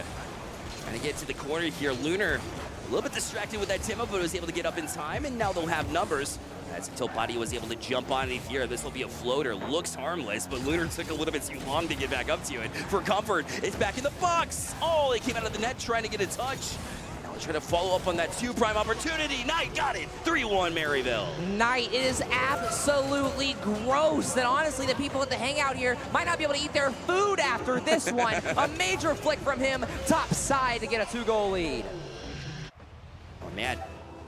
I'd be able to eat just because the Hangout food is great, but I get your point. I get your notion. Incredible play by a Knight who has always been noted to be that player that can take over games. And right now, Maryville's looking for just that. That is enough to put them in the money. They're able to close out this next 3 minutes and 18 seconds, and it's looking more and more likely, especially when they're leaving things on the table. Ole Miss is 4-1 now for Maryville. And now Ole Miss is slowly being pushed to their breaking point. You have 3 minutes left and 3 goals. And normally as a caster and with production, we like to say that you would like a minute to score. But against this Maryville defense, you got to find one arguably quicker. One every minute would tie it. I'm not convinced that they can do it at this point. Maryville's look so much stronger than we've seen all weekend long. Very interesting time to peak, but listen, it'll put you in the money if you can close out. So carried out, but only as far as Lunar. Now he's going to try and jump too, but the defense here from Adam on very well. And it's a difference of X factors right now. Lunar and, sorry, I almost said Stealth. Lunar and Knight, both players just doing incredibly well, but Knight is the one who's finding goals. Lunar finding opportunities, but can't find the back of the net. And he's got to be the one to help lead this comeback. And C-Money was going to take his stab at it, but he gets demoed. Now Stealth, a flip reset over 2, but not over 3. That was crafty because you have to land the flip reset number 1 to go underneath the player, and then you have to jump on it from there. But Now they left themselves wide open yet again. Maryville not able to find it this time. But they don't have to find any more goals right now at this 4-1 lead. It's just trying to dribble it out to midfield. A couple touches will accomplish that. C-Money trying to direct it here, but every chance they get, trying to get past midfield has an answer from Maryville. And since the last Maryville goal, it's been a full minute now, and Ole Miss hasn't found anything, and that right there is a golden opportunity to do so. C-Money's pinch, that pass just a little too hard, but now he's going to get a chance to maybe find another. Will go middle, but Lunar pushes it high. And oh man, and here's Adam to Buddy. He'll follow in as well. They grab boost in the process, and Adam just strong arms. At this point, he's hit the gym. He's got the weights going, and Buddy set him up 5-1. And now there's almost a minute 30 left, and there's 4 goals to make up. Now, Rocket League is a fast game, so anything can happen, but at this level, it gets slimmer and slimmer possibilities. Yeah, I've been saying that so many times this series, CJ. It's like, Ole Miss can score goals in bunches. Well, where is it? We haven't seen it. Just hasn't been able to get the right calculations, the right bounces, the right feels, and be able to finish those chances like you said. Lunar's going to need to step up and be that leader. Otherwise, time is ticking down incredibly fast. And of course, this is after Ole Miss's timeout as well. So tactics and strategies and also just a general breather were all called on to get them back in a state where they can get back to scoring in bunches. But so far, it doesn't look that way. Adam double touch, second man on, not going to find the net though, and Maryville looking for another dagger. Hey, why not? You're at 5-1. Let's go ahead and clip on him as well. But Ole Miss is at least able to get away from that aspect in Nightmare. But the Nightmare continues because you're down to 1 minute left. You're about to go home empty-handed. And now Stealth trying to get something going. You have a minute left and 4 goals. Every second starts to feel shorter and shorter as now they look middle, but nobody's there. Maryville looking for their 6th, and they get a bump, but not a goal. And they continue what seems to be a victory lap at this point. Ole Miss need to score. They need to score quick.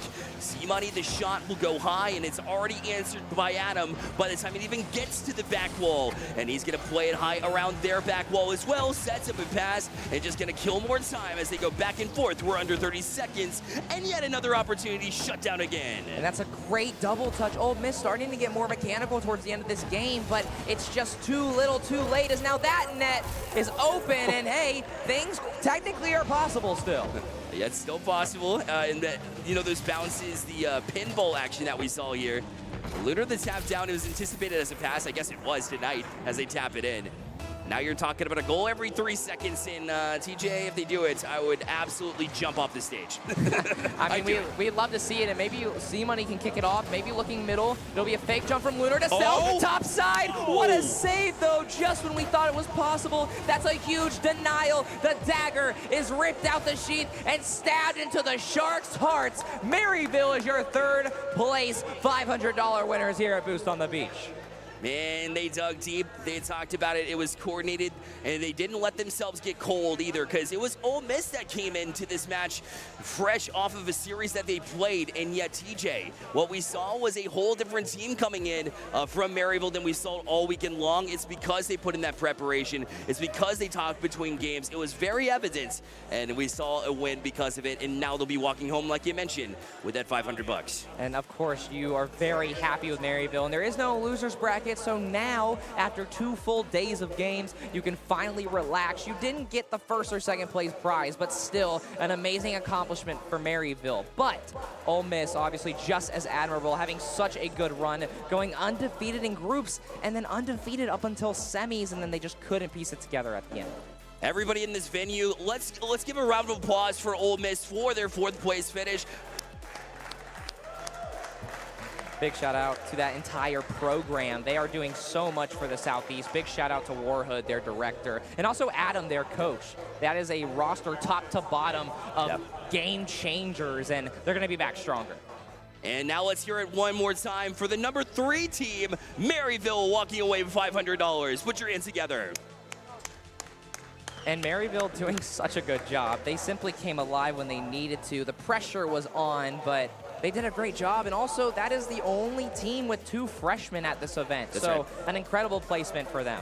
No doubt. I mean, when you have that young talent coming up, and it's happening across the collegiate scene, DJ, when you scout talent, that's how you stay on top for an extended period of time. Let's look at the stats now and see how Maryville got it done, as they were able to just put on shots in bunches. Buddy, 18 shots in this series. Adam wasn't far behind with that 14 as well. 18 shots in 4 games. That is an incredible average, but I don't do math, so I'm not going to do that. But you look at Ole Miss, and it just wasn't enough production. They tried to keep up in the shots game. They couldn't do it. They made plenty of saves, but Maryville just simply did it best on both sides. That's right. Ole Miss was strong all throughout the weekend. There's no reason you should hang your heads. I get it. You know, you want to walk away with some of that cool cash, but the experience points that you earn from a performance like this, to say that you've actually beat everybody here, except for West Virginia, but they're still working on that, all right, TJ? It hasn't happened yet. I mean, beating 11 out of 12 teams is very admirable still, and I'm sure they're happy. But, of course, who better to talk about the experience of Maryville than Buddy, the captain and the veteran of that roster? And, of course, with him, we have Kyler.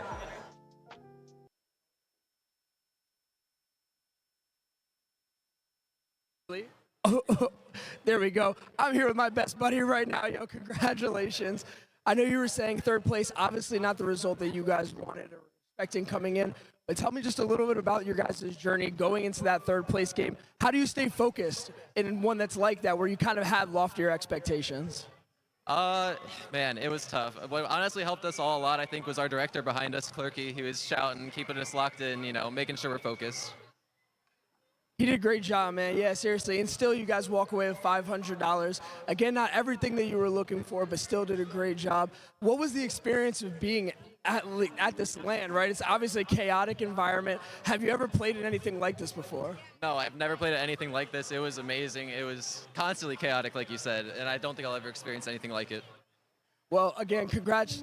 Thanks so much for coming out. We hope to have you guys again at some point. Good luck in the rest of your season as well. Absolutely. We've got our grand finals coming up here with Harrisburg and WVU, so do not go anywhere. We'll be right back for you.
When we started our journey, we had no idea where it would lead us. Until we found a place where experiences became a way of life, and connections became unbreakable bonds. For us, it's a second home, and wherever we roam, it will always be a part of us. The place we became mountaineers.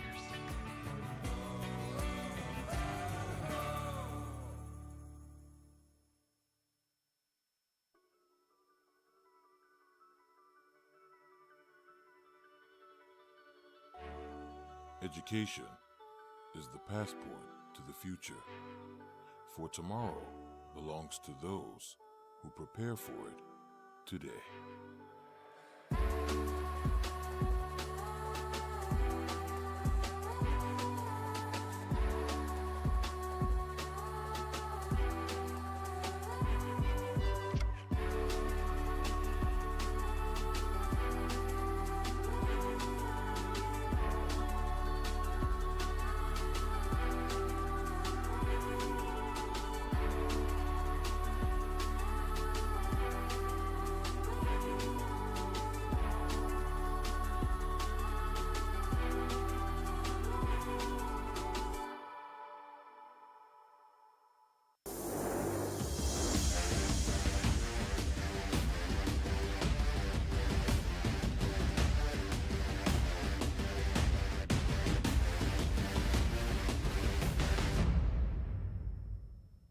Legacy isn't just about where you're from, it's about where you're going. So where are you going? I'm going to be the first in my family to graduate. I'm going to make a difference. Just like my granddad. I'm going to the library. Us too. I'm going to make the New York Times bestseller list. And I'm going to help him get there. I'm going to do more than put points on the board. I'm going to win a championship. Again! I'm going to lock the vault. Hotty toddy! I'm going to take the next step. I'm going to bring them to their feet. I'm going to Ole Miss. I'm going to Ole Miss. I'm going to Ole Miss. Ole Miss. Build your legacy. Welcome back to the beach, Myrtle Beach, where the best beachers come to play, including Henry Gotta Catch 'em Hall. Grandma with a cannon of an arm. Whoop, now that's what you call Rocky Road. Ooh la la, what a juke. Don't try this at home, kids. He's on the boardwalk. More like the board run. He jumps, dives, and caught! And the home team wins. Go Beach! That's how you beach with the best in Myrtle Beach. Plan your vacation at visitmyrtlebeach.com. And we're live at the beach, following one beacher leveling up in her hero's journey. This is Bridget, paperback writer, finally with a moment of peace. And she is locked in on her beach read. Looks like paper beats metal. Do I smell bookworm? What a leap! Dusty. I don't think she noticed. Is that a mime? I believe that's a Frenchman asking for directions. Now that's how you beach with the best in Myrtle Beach. Stay beachy, everyone. Plan your best beach vacation at visitmyrtlebeach.com. Welcome back to the beach, where one super-powered father gave a whole new meaning to SPF. Here's Vacation Dad Tommy No-Tone Jones setting a daily record for sunscreen application. He's got reflexes like a cat. Amazing speed. Let's take another look. Now that's how you beach with the best in Myrtle Beach. So long and beach easy. Plan your best beach vacation at visitmyrtlebeach.com.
all weekend. The waves have crashed and teams have bashed. Welcome back to Boost on the Beach 24. I am DJ TJ, and with me, of course, is the wonderful Bearlight.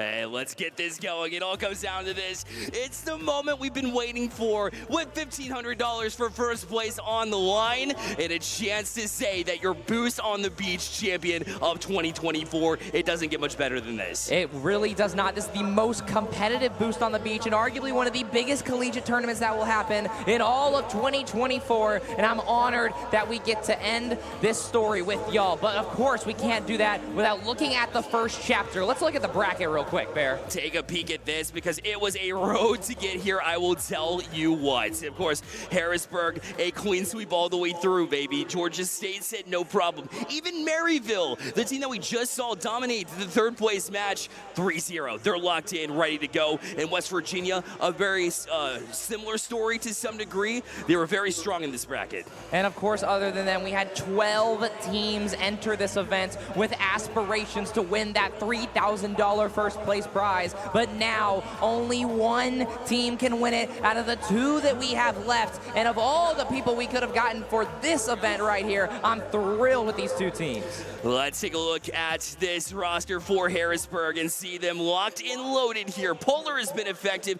Next as well, their goal scoring opportunities, all because of T. Carell, which you see on your bottom left. They are locked in, ready to go. They have been impactful since the get-go. You could call Harrisburg bilingual, and that's not because of the way their team is distributed, but that's because they play the best offense and defense here on the pitch. Yeah, you get that whenever you are from that EU region, right? They have been absolutely stellar. Of course, next, coming from the freestyling world, which is not well, it's competitive in its own right, but it's not the same as competitive Rocket League. Let me tell you, he's finding a groove with competitive Rocket League here at the collegiate level. And next, only a freshman, of course, with Pulse and also coming from overseas as well. But the gel that holds this roster together is T. Carell. He's the only non-freshman, but he's only a sophomore, but he has plenty of years of RLCS experience, and he's hoping to use that for their team. I mean, I'm talking about you. He plays coming out of nowhere. This guy is absolutely dynamic in all the right times, and I'm excited to see what he can contribute here, whether it be passes or that goal scoring that we know he's capable of. This Harrisburg team hasn't dropped a series. In fact, they've only dropped one game the entirety of this weekend, and that was to West Virginia, which we got to see in that third place match. But of course, you can't have the Harrisburg Storm without Polar. He has the vibes. He's such a fun guy, and he really helps bring this team together in their darkest moments, coming all the way over from Britain. Absolutely. Long trip over the pond. Now he's settled in as Harrisburg's one of their strikers that just makes the difference in every situation. Whether it's a quick read on the defensive side, whether it's a pass gathered and sent the other way, Polar is the one to get it done here, TJ. That team locked in, ready to go. Of course, they've got some keen competition across the way. And funny enough, we've obviously seen these players come from across the pond, but looking literally arm's distance away as their opponents in West Virginia. Oh my goodness, the way that we saw Don take over games, you love to see it as an 18-year-old here at the collegiate level coming in. And that was all just from the love from Angel coming in at the West Virginia University and being able to guide his way here too. All three of these players get involved. Their goal scoring so balanced, their assists as well. They love sharing the ball. It's very difficult to read the play when you've got three dynamic players like this at West Virginia. And three dynamic players, but the leader and the one with the most experience and also the most shots in this event is Angel. He is dangerous. And we talk so much about Lunar leading in goals, but now with him out, this is our new target. Well, Tool, you're seeing in front of us as well. I mean, this guy has had the most Rocket League Championship Series experience, dating all the way back to 2019 when he played with Coach Evil, the assistant coach for West Virginia. Of course, you know, when you have that connection for multiple years, and then you find pieces along the way that make sense, that's why we've seen such a dynamic West Virginia team. But like you said, it's Angel who's really guided the way for this team overall. Look at the determination in his face as he comes in. He loves to have a great time, number one, and number two, he likes to make big moments like this. And well, of course you can smile while you're playing, but that smile will be even wider with $3,000 to you and your teammates, especially splitting 3 ways. That's probably what he's thinking about. Oh, 100%. I mean, same with Daunt, right? You're 18 years old, you come in like we mentioned, and having this opportunity here, you can tell, you know, along the way there's been little moments where maybe he was doing a little bit too much, but when he's calm at the end of the day, when Angel talked him down, when Coach Josh as well, Josh S. from this West Virginia team was able to get to him calm down and locked in, like I said, Daunt is a dynamic player for this West Virginia roster. He is also my X factor of this team. Normally he doesn't get as many opportunities with Angel and Tool's experience, but he is absolutely disgusting on the ball. But there's only so much more story we can add to things. It all must come to a halt here in our best of 7 grand finals. All right, Harrisburg lighting it up on a regular basis. Let's put 5 minutes on the clock. In this scenario, a best of 7. Hopefully we go to the distance we want to see it here at Boost on the Beach in Myrtle Beach, South Carolina. Game 1 of the championship underway. And of course, things start with a demo. That is the tale of the tape of the current Rocket League meta. All the teams so incredibly good at finding the space, and through all those bumps and demos, it gets harder and harder. But for Don, it's too easy. It takes 14 seconds to kick off our grand. That's how you started off against a team that hasn't dropped very many games at all. You make a statement piece right off the bat, and Don was able to find that little bit of daylight on the left side of the net to give West Virginia the early lead. And it's a very early lead. This isn't just your average first minute goal. It's less than 30 seconds, less than 15 even. And so West Virginia, a team that struggled to find momentum yesterday and even in parts of today, but now they look as strong as ever. Next tries to find a response. A pinch off the back wall of West Virginia will send it all the way across to Polar. Played it high. I think he's looking for T. Corral, but he was all the way across the pitch anyways. That'll force them backwards into their own ends in a pinch to get out to middle, but Tool will direct it in. He's got a teammate as well. Angel back to Dawn. Great comms. Going for the double. Had a touch, but just off the mark. Double is just a little strong, and Harrisburg definitely thanking their lucky stars for that one. Now, ball goes flying across. Next to T. Corral to backboard, but of course, there's a player there. It's high-level Rocket League. You got to be a little more creative. Don's given all sorts of room, was trying to work it here as Angel will be beat to it. And now next, look how quickly T. Corral was up to the ceiling trying to establish a play of their own in the solo sense. But now it's West Virginia. Double touch is good. Angel takes to the sky as wings come in use, and a 2-0 lead for West Virginia. And Angel takes wings and flies, but this shot falls down from heaven, dead center, 2-0. Yeah, it's storming down on Harrisburg. But again, it's very early in this best of 7 series to get too excited about it. The West Virginia is an ideal situation as far as the start goes. And they'll look to continue on it. If you can get a statement piece going here in this game number 1, you gotta close out this win. One thing that we noticed, in fact, this was the first series that we saw at Boost on the Beach, which is crazy that it's the one that's gonna cap us off as well, the Alpha and Omega. And it's played where it was very one-sided in the match, or in the games within the match that we saw too. Yeah, and Harrisburg definitely, without any denial, they were the team that was ready to go, but now both teams have equal playing grounds. Both have 2 full days of experience against all the other high-level teams here at Boost on the Beach, and so far, West Virginia turning the tides. Right now, T. Corral gonna turn it right back at him. You get the flip reset, at least in this moment, and tries to play it back down, but Angel was waiting for it. Polar taps down. He's got next, but he also has Angel up on it too, and Dot will clear the zone here. And he's got to pass the Tool as well. So quickly converted into an offensive chance. All of a sudden, you blink, it's 3-0 West Virginia. West Virginia with 3 straight, completely unanswered, and Harrisburg just all over the place right now. Yeah, they need to get re-coordinated. Seems like they just have lost a bit of a stride here, as we saw early. But West Virginia, although it's 3-0 right now, Harrisburg, we know how quickly they can strike.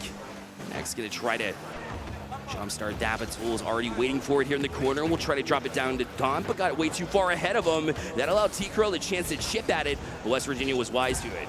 And Harrisburg had a golden opportunity off of TKO's redirect, but that will not land off a great West Virginia save. And now they had an open net that they unfortunately have to give up. And now Harrisburg trying to use that miss to their advantage, going corner, but that's a massive touch down to Tool, who unfortunately misses, and it's going to be a save for Polar. There was a decent opportunity there. Angel did put it out in front of him, but Tool did have the opportunity in order to get back to it, but just missed. Now it's a fight over boost at midfield. T-Corel actually draws 2 members of Harrisburg, but no damage really done as Nex is able to just kind of catch it, flick it.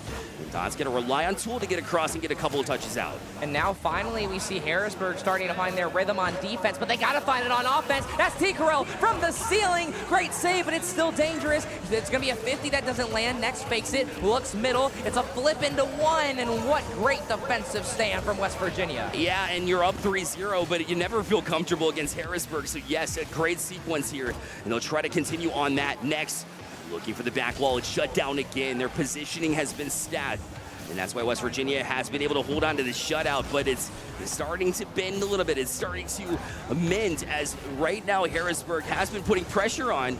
That shot's not going to get the job done, though, and West Virginia holds on to this 3-0 lead for now. And Harrisburg just continues to not find enough possession to really make something happen, as Angel gets a flip reset there, but it's a double commit that leads to a Don shot. 2 for 2 for him. How many times have we seen this? Don above the crossbar and then works in with a touch. Just leaves it out. Don from the right side. It was a pretty clean angle there, too, as a lot of people can hit that shot unless you're at the top level. Don can do it over and over again. And in fact, over again. 4-0 here for West Virginia. And Harrisburg hasn't had a solution at all. And they haven't found the solution, but they do find a bump, and that was an open net. Once again, that is now 2 that Harrisburg haven't been able to find, but we still must remember that there's a minute left and plenty of Rocket League left. Nex is going to try to, support that thought here, as T-Corel was a little bit late to it. It'll be the Polar off this back wall. He's looking for Nex. Nex is already up for it as well, trying to get this corner read. Almost had it, but couldn't quite find it. And after that miss, you figure West Virginia's closed out this game number 1 here in this best of 7. As Don's almost got the read. That'll hit crossbar. Angel to clean up. 5-0 now West Virginia. What a start from them. That is now 3 major shot misses from Harrisburg, and they can't find it. But West Virginia, it took them an extra shot, but they will get their 5th fairly easily. And oh man, if there's ever an ideal start for West Virginia, you found it. And you want one back here. I know it's not going to change anything when it comes to this game 1. Maybe will change the mentality coming in. It looks like Harrisburg's coming in cold here. They started to amp things up, and even when they did, West Virginia was able to find these saves, able to find angles that were just countering Harrisburg exactly the way they needed. And that was the ultimate reason why West Virginia was able to win this game 1 so dominantly. Indeed, and they just simply are going to let this ball hit the ground. This is a reset for Harrisburg. It's a best of 7, which is good and bad. You still fall 1-0 in the series, but you are still very much in this series. How quickly do you go to a timeout here? Because it was very one-sided. But we also saw that in the first series in the best of 3, because West Virginia was dominant here. There were no solutions for Harrisburg. Now, you get an automatic 60 seconds as the time's ticking down between lobbies. You just use that, and then hopefully, if things start to get away from you, is that when you use your timeout? I mean, Harrisburg has yet to be pushed to a game 5, and so far that first game, I mean, now we at least will have to go to 5, so I don't think you rip the timeout card just yet. These are very experienced players, and it looks like there may be a few tech issues they're figuring out as well. Gotcha. We'll check out on this tech issue here momentarily. In the meantime, we'll talk about the history of these 2 teams in this event specifically, as, like we mentioned, Harrisburg only dropping 1 game. It was to West Virginia, and it was exactly as one-sided as we saw in that game number 1. But, I mean, things are different now. The stakes are higher. The $1,500 on the line, TJ. It's got to change the mentality of these teams. Well, and it's a brand new day, and that's the magic about Championship Sunday, is that you've made it here. You've done the hard part. Now, you just have to play 1 more series, 2 more series, and you may end up calling yourselves the Boost on the Beach champions. Harrisburg, can they get that start? They weren't able to find anything, so a hot start would be needed here, as T-Corel was able to get past 1 off the kickoff. Moves from Harrisburg. And now Polar takes a shot, a laser. Oh, it's off the corner of the post. And you felt like they really wanted that one, needed that one. Does this one fall back down, though? Dangerous. Next shot taken. What is saved on? Oh, follow-up. Oh, it hung there, but it does eventually break through. And Harrisburg says finally on the board 1-0 here in game 2. I mean, we kick things off with an incredible Harrisburg offensive attack. 3 shots go, and we keep seeing this theme. These defenses are impenetrable. So what are they going to do next? What is Harrisburg's next plan of attack? Man, I mean, the way it was working, if that pressure, these demos, Gonna continue into this next sequence. Polar, just a bit of a slow play there, and Tool read it all the way. And in fact, he was able to beat another member of the defense. Trying to play forward here, but it's caught by Dawn. Look out, Tool tries to get that bump too. The flick will do it. West Virginia, just as quickly as Harrisburg got on the board, they've equalized. And we mentioned this in the pre-show, Daunt, the X Factor, and it's a 1v1, and who would you rather have other than him as he successfully converts? Don can take over games, the youngster. We say it all the time. It's the freshman coming in that can really be that difference maker. And Don's always been that 1v1 player as well. He's been dynamic in that playlist forever. Whether we talk about his streaming career, where he just, you queued up 1v1 after 1v1 after 1v1, that hard work always came through. And he's really determined to get into the 3v3 vibes. He said that in an interview prior to this event kicking off, and it's very evident that he can use those 1v1 skills in this 3v3 environment and absolutely thrive.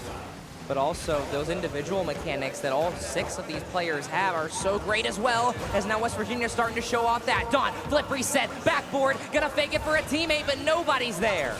Oh man, you expect to see Tool there because he has been all weekend long, but he was hanging back trying to get boost of his own. That's where the boost control of Harrisburg definitely comes in handy.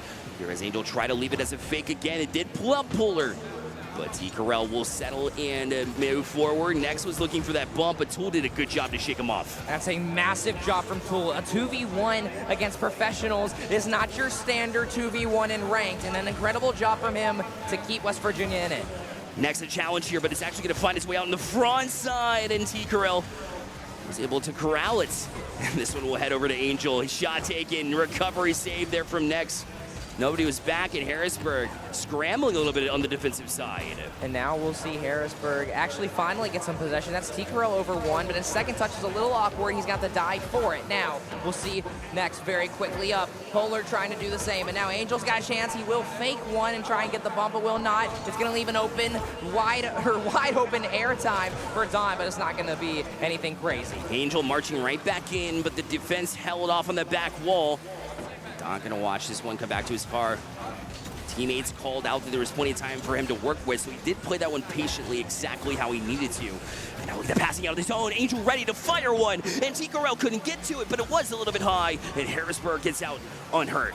Just barely missed, and now Harrisburg very quickly on the counter, but West Virginia will do a good job of just banging it out. But now, ball's a little awkward towards their net. Passing play not gonna land either. That's a backboard clear, though. That will give them a little bit of breathing room, but wait a minute. You can't hold your breath just yet, as shots still being exchanged. Ball going middle, a dunk from Next. It's an open net, only one player left, and it's a good touch from Angel. The pace has been increased tenfold here, and it's really playing into the hands of Harrisburg, who knows how to play this quickly. I know it's even ground right now, but Harrisburg wanted to set this tone, set this pace. And West Virginia has really succeeded when we saw a little bit of this slower play here. And now you see Harrisburg just wading in the waters, ready to strike here. T. Carell launches in, shot taken, answered by Tool. Tool avoids the demo, even though he was standing in the middle of the net, and that's a massive save for them. Again, West Virginia, they win their 2v1s. T. Carell actually misses that, but Harrisburg still trying to get this offense built up. Shot not necessary there, but you kind of wanted it for T. Carell because it would have really put West Virginia in a situation where they'd have to dive for it to use the majority of their boost that they had in their tank. But instead now it'll be back in their zone. Don will carry this one, trying to slow down the pace. You can tell he's trying to match that pace that West Virginia is comfortable with, the one that really made them successful in Game 1. And now that's a big demo, and Polar actually almost put out of position due to the interaction there in the midfield, but now he's still gonna try and chase this, but now Angel's gonna get there very quickly. It's an even 50, and Tool just being threatening. Nobody's pushing him. They fully respect Tool, even though he had absolutely no boost. He was a man on a mission, and sometimes all you have to do is be there in order to make that difference. Next, we'll try to turn it right back in. Here's Polar. Try to use that ceiling, but T. Carell way behind it as it was the right place to be here. It just wasn't set up correctly. T. Carell, he's going to direct it to net. Polar's already up for this one, but Don with the recovery. Good call out for him to get across and make that save. Again, West Virginia puts themselves in a 2v1 against them, but they still manage to win it. And for Harrisburg, you have to find one of them now. 10 seconds left. You do not want to be in overtime, especially given the stakes of this matchup. As now Angel Gonna rip it downfield and let Harrisburg decide what they want to do with it. Ball goes middle. Tool taps it up a little up to ground it. We have overtime in your grand final. Wise choice. Just get a reset here. Harrisburg was striking, and it was difficult. Plus, you trust your kickoff voice. You saw it move forward for West Virginia. And you thought for maybe a second that they'd be able to end it in the first couple of seconds here in overtime. In fact, they're still striking. Angel on and shot taken. What a read from Polar. Polar off the sidewall. He does find that one. Now demos are exchanged. Now counterattack. That's next. Trying to use the backboard, but Tool will get a soft touch. Will also get bumped for it. Now will not get the read. Ball goes middle. Tikaro quickly up. It's going to bounce straight down. Is someone going to answer the call? Polar shot on. Top side. Not going to find the back of the net. Don was sitting there parked on the back wall here, knowing that the shot was going to be exposed there. Harrisburg always utilizing that back wall. Positioning was just a little bit stronger. And Angel fights this one off too.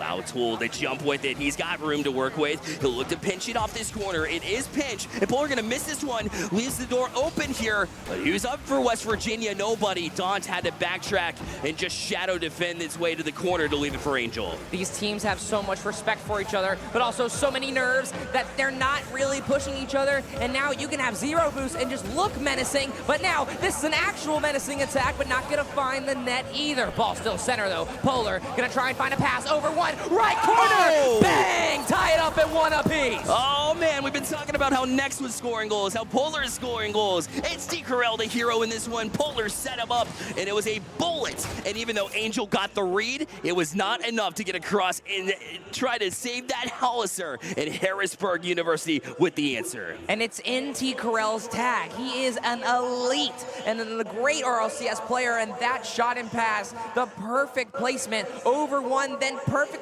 in the corner. That's a massive change of momentum. No doubt about it. I mean, these three, they've been doing it all weekend long, digging deep, and in the clutchest of moments, you want your boys to be able to get together and be able to launch into it the way that they were able to in overtime. It was multiple shots coming from Harrisburg, and West Virginia was looking like they were holding on. They played great defense, right? Daunt was not where he needed to be defensively, but they never were able to really translate out. There was actually a few chances from West Virginia that were left on the table. They played great defense and solid offense. I do think that Harrisburg had the advantage on the offensive end, and you got to play perfectly to stop the attacking side of Harrisburg, as that was absolutely surgical, and they also outshoot Harrisburg as well.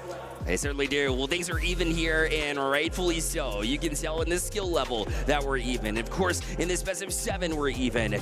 And the number 1 team in Harrisburg looking to fight off the surge from West Virginia. As, you know, they had a strong performance in the group stage, West Virginia did, but you saw some vulnerability. But that has all gone away. When they made it to the finals, we crank up game number 3 and see who can get the advantage.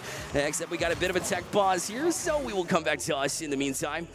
And now we get to discuss more, so good for us, you know? Yeah. I will say, I'll correct myself from the point I made before. So Harrisburg did not outshoot West Virginia. The difference was about 5. So West Virginia with 5 more shots. Harrisburg only has 4, but it's still enough to get that win. And, you know, you can't look back at it and be like, you know, there was an opportunity where Tool just killed it for overtime, where could have left it for a teammate to go up the wall and challenge that. I know you can play what it could have, should have, but at the end of the day, it was a decision that's made, and you trust yourself to win out in overtime, especially when you have clutch members on your team like you do for West Virginia. So this is just a matter of brushing it off the shoulders, because we know that they can come back, bounce back. We've seen it too many times. And now we get another long tech pause, so kind of half a timeout. You wonder, what is West Virginia saying? Are they still confident in their ways? I mean, they played it almost perfectly, other than, of course, that incredible shot from Harrisburg. And I'm not sure if you really should change anything just yet. Yeah, I don't think there's any reason to panic by any means. I mean, you dominated game number 1, and here in game number 2, very close, right, in overtime. It was so tense, though. And I do think when that pace started to crank up a little bit, it was Harrisburg that got more comfortable overall. Yes, West Virginia was taking more shots, but more grade A chances were coming from the Harrisburg side, and I think that was very notable. And if they continue to work in that fashion, I think Harrisburg gains an advantage here. Does West Virginia need to panic? No, but do they need to make adjustments? Absolutely. Yeah, I would imagine that we won't see any timeouts come out until game 5, 6, well, or there is no Game 7 timeout, obviously, but these teams are very confident in their ways, and they've won major tournaments, both these teams with incredible LAN experience and, of course, the money and prizing they've won along the way. And so they're not too worried about the stakes. It's just simply more about what are you doing every second, every minute. You have to hyper-analyze your own gameplay and really cut out the minute details. 100%. That's a lot easier when you have been in these situations, when you have been in high-stakes tournaments. Angel said it best in the interview I had with him prior to this entire event cranking up in the first place. You know, he told me that, oh, I've been around the block too many times. You know, it's no longer going to get to me. Maybe it did at first, maybe the first couple of lands here, maybe at the first couple of bigger tournaments in CRL when he was able to make RLCS for the first time a couple of years ago. But at this point in time, it allows you to focus on the details and be less about, hey, are my hands shaking coming into this big stake moment where, you know, $1,500 is what you're after. Yeah, and $1,500, a massive gap between first and second. But the stats, there is not really a gap. I mean, so far it is dead even 1-1, and the stats seem to follow that. Every player having at least 7 shots other than West Virginia, so go ahead and chalk that stat away, but they make up for it in the saves and goals. I mean, I'm telling you, the amount of back and forth that we've seen from this and the pace in which they get there is why you see so many shots both ways. And the goal count's still pretty low. I mean, Don's the only one that's reached that 3-goal mark overall. Next Jets to get on the board, which kind of surprises me. But overall, I mean, that end-to-end action is complete with just a perfect defensive rotation from both teams. Able to keep it out in the meantime. That's why the save count just as high. And normally the ideal range that you want to be in as a shooter is about 30%. Not a single player in that range. So defense might win a championship here today. And oh man, so shot count and shot percentage a little bit lower ends here for this series. We've seen Tool rank up to about 40% shooting in the NACE Premier League at one point in time. So he takes those grade A chances. Maybe it's time to feed Tool and find the right moment to strike. Easier said than done. I will say, though, that this is not NACE. This is a LAN, and maybe there's some extra stat padding that's gone on in both leagues, but here, there is no stat padding. You've got to fight for every living chance to even look at a shot, not even to get one. And so these teams know it's a mental battle. It's a best of 7. You know exactly what you're getting into. You know the stakes. You know the venue. And, of course, the viewers at home know exactly all the action that we're bringing you here. And so when you focus in, when you dial in, you're in the communication channels here, and you're talking to your team, and you're just trying to make sure that everybody's ready to go, especially with the tech pause. At some point in time, yeah, it serves as a timeout, but you got to get right back into it and be like, especially when you've won the last game. Let's reproduce. Let's keep talking. Let's go through the details of what we saw last game. You want to keep that fresh in your mind, so that way you can hit the ground running whenever this ball eventually drops in the midcourt. And this works as a free timeout, which is massive. And now it's probably been 4 or 5 minutes since we originally took a break. And so this isn't your standard timeout. This is now a lengthened timeout. But you can see the guys having fun. Again, Polar always bringing the smiles to this Harrisburg roster. But you look at West Virginia, dialed in. Oh, man, they always are. I mean, you can talk to Angel and just hear the inflection of his voice. We heard it in an interview, even still, just a couple of, I think it was last series, actually. After that win, Angel is just like so calm, cool, collected. And he chooses his words wisely as well. And when we talk about communicating during the game, it really takes that efficient communication. And if anybody has that, it has got to be Angel. He has a way with words, man. I mean, he has a way with words, both in the public eye, but also the private eye. I mean, he keeps this team grounded, and he always is the gel. I mean, he's similar to T. Carell, and both of them have similar experiences, both in the professional league and in CRL. Both are younger players, I believe. I'm not sure what Angel's year is, but nonetheless, incredible achievements to even make it to this point. No doubt about it. And here, you know, Tool's the same age as Angel at 21 years old, so you've had a little bit of experience overall, but, you know, even still, you rely on your younger players almost to bring in the mechanics, to bring the skills, but the way that Angel plays, I don't know if that's accurate, because even he's still got it, man. He's still making RLCS on a regular basis with Tool, teammate as well. I think we're ready to get back into it here in game number 3. So will he be able to translate it here? They have multiple times throughout this event, throughout this weekend. And they'll try to get back to it here and answer what the Storm were able to do in game 2. And the Storm is brewing after that first game. They are attacking from the sky with lightning bolts charging through their cars in every goal they score. But the Mountaineers still climbing back after that game 2 loss. Still getting back into it. Game number 3 underway. Trying to get the advantage here in this series. In West Virginia, you already know something's cooking off the kickoff. They've got it drawn up for every situation for that kickoff play.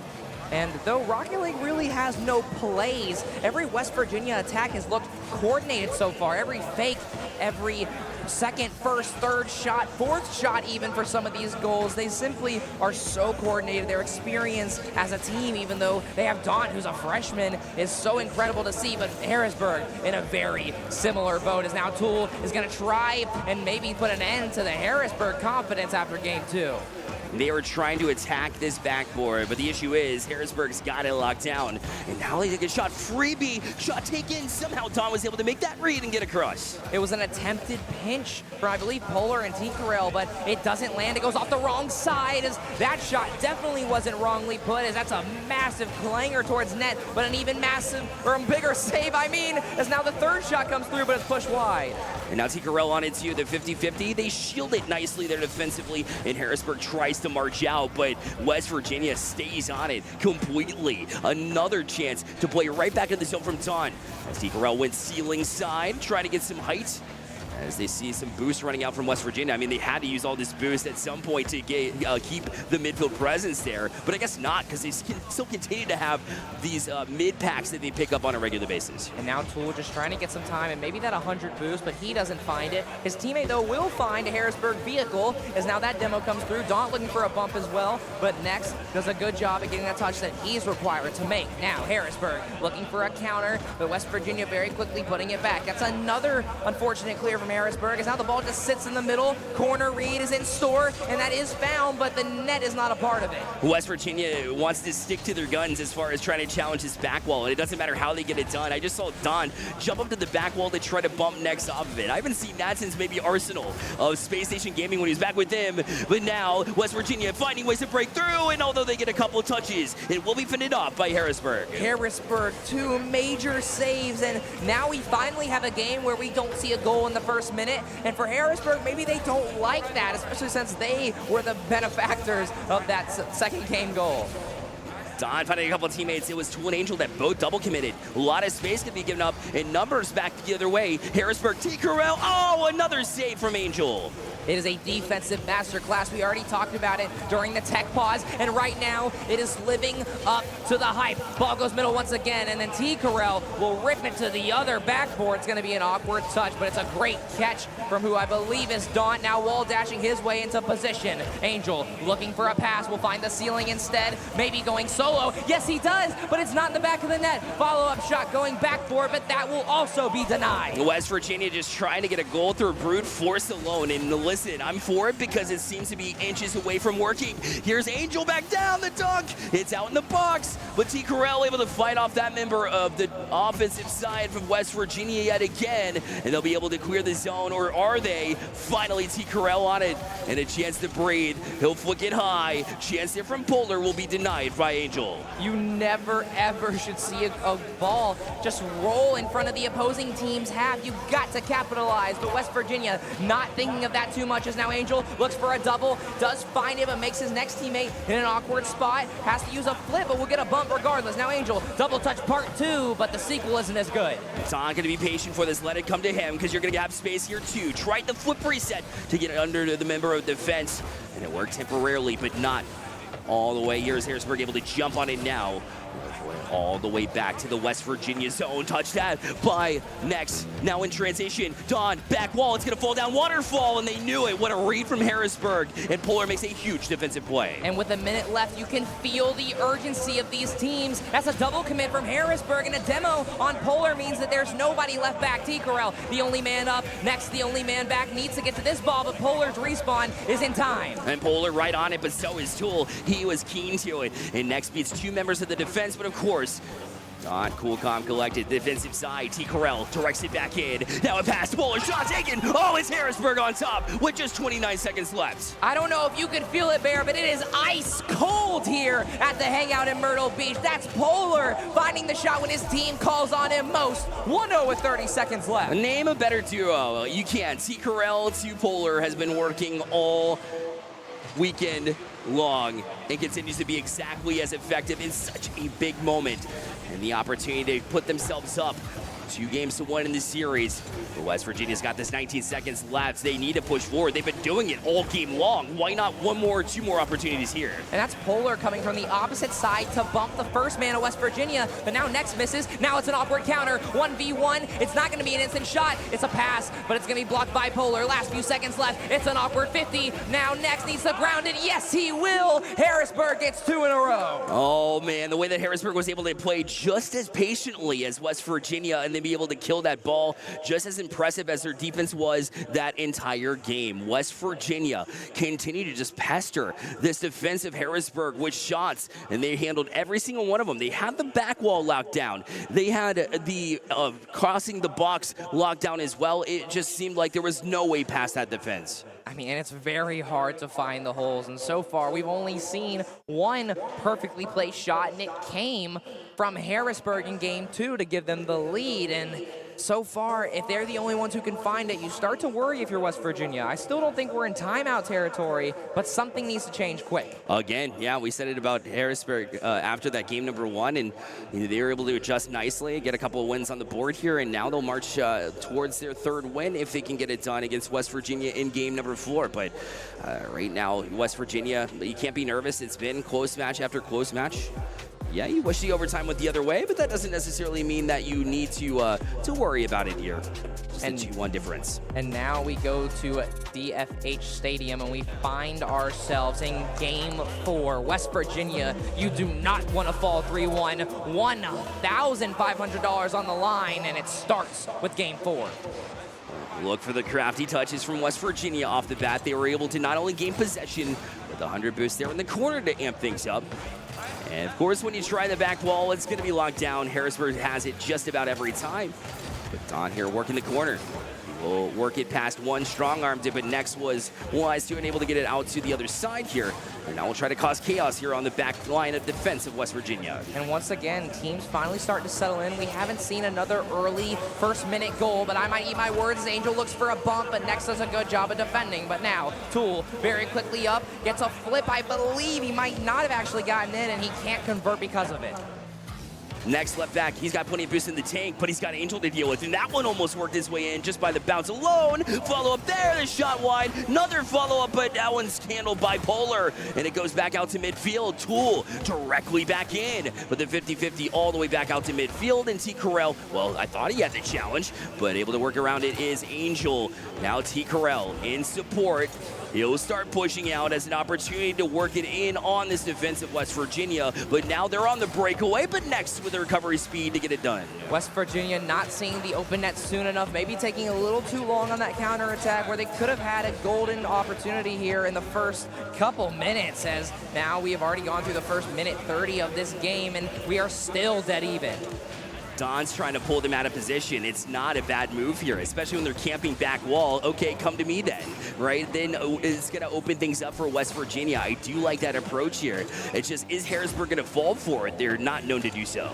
And now T. Corral taking on 2 West Virginia players, but will not find it. Now Polar's last man back. Oh! Shot is under him. Angel drops another one in. Yeah, another perfectly placed shot. Tool did the legwork here in the corner. And then that extra touch here in the demo on the far side as well was just enough to find a little bit of space. You said it's hard to find that little bit of space, and West Virginia able to do it. And to find it in game 4 and to maybe finally sink into a rhythm is massive, as now 2 players trade demos in the midfield. It's a 2v2. Polar reads through it though. Now Next soft touch, but can't get the next one. Tool, sorry, trying to go to corner here, but he will be by the other T. That's T. Carell finding Polar. Angel says no hesitations. We got to get up, and he was up in a hurry to get all the way up to the ceiling to try to shield Harrisburg from leaving their own zone. But T. Carell will be able to do just that, try to leave it for Next. Polar's getting bumped and bullied. Don tried to challenge back wall, but we know how that's gone for them thus far. Up for it already, a chance. Next gonna clear it all the way back. Don needs to get up. He's gonna at least force T. Carell to play ceiling. Shot taken, easily handled by Don. And that's a great use of ceiling from Harrisburg, but then the follow-up shot is just simply rushed. There was nobody there for that pass, and the idea is great, but the execution's a completely different affair. But this time, the pass will connect. It's a 1-2, but not the third. Oh man, when you usually see those tic-tac-toe goals, especially when they're of that quickly in development. You see it go in a lot. But West Virginia stayed put, stayed disciplined. What they're trying to accomplish in their rotations. But Polar will push forward. This off the back wall. Where's the defense? Oh, eventually it's back. But West Virginia, I mean, that was a dangerous play. It still is, as that one was directed towards target. But again, Angel comes up big. But Polar's right back on. A ball goes corner off that 50-50, but Harrisburg still very much aggressive, trying to find a bite out of the West Virginia defense going off the corner. Nothing found yet, though. West Virginia still staying strong. And Taunt will force Polar to go backwards with it. It works out for Harrisburg because Nex was back there. And Ticarel now looking to settle off this side wall with a couple of touches. It draws one member of West Virginia out, but Polar couldn't quite reach that one. And Ticarel usually sets that up on a tee. And Polar with a great fake, but your third man is not going to be up that far. It's just simply not a smart move. But now this time, it's two players going ahead out of their half, trying to find something, but now golden chance in the middle, and nobody from Harrisburg can save it. It hits off of one, finds the left side. And Polar was rotating around to get that rotation. Did not expect that 50 to bounce out like it did off of Nex's car. And that's why he was backwards. Typically, he's all over that save. And that's why it looked like an easy one perhaps, but was not to be. In West Virginia looking strong here as far as trying to find this answer with a minute 11 left. And the mental difference in a 3-1 and a 2-2 is very drastic. So Harrisburg really going to be struggling for this one. Is now Polar. He will make the save this time, but now that's West Virginia third man, and Tool getting a great touch. Now Angel quickly up as well, just trying to dissolve some of the Harrisburg attack. Love that communication from Angel to call over Don. He was running out of boost and was able to leave it for him to at least march forward past Harrisburg. I mean, the longer you linger in this zone, you're forcing Harrisburg to think about having to get a save. It allows the team to rotate around and get into position, which West Virginia's been doing really well. But that one's open. Ticarel going to jump out for the side wall to try and get a challenge, try to get a shot, but it's handled by Tool yet again. He'll get as far as midfield and marches past Nex. And finally, some pressure relief, but with 20 seconds left, you can't rest. And with 20 seconds left, that's a great job from Tool to make his way past two. But now, Harrisburg has a chance for a counter. It's Polar up the Ticarel. Ball's going to go to the sidewall instead. That's Nex over one, staring at an open net. It falls down. Great save. Third shot. Going to try and go to Ticarel. Redirect to another, but it just rolls in front of the net, and that will be it.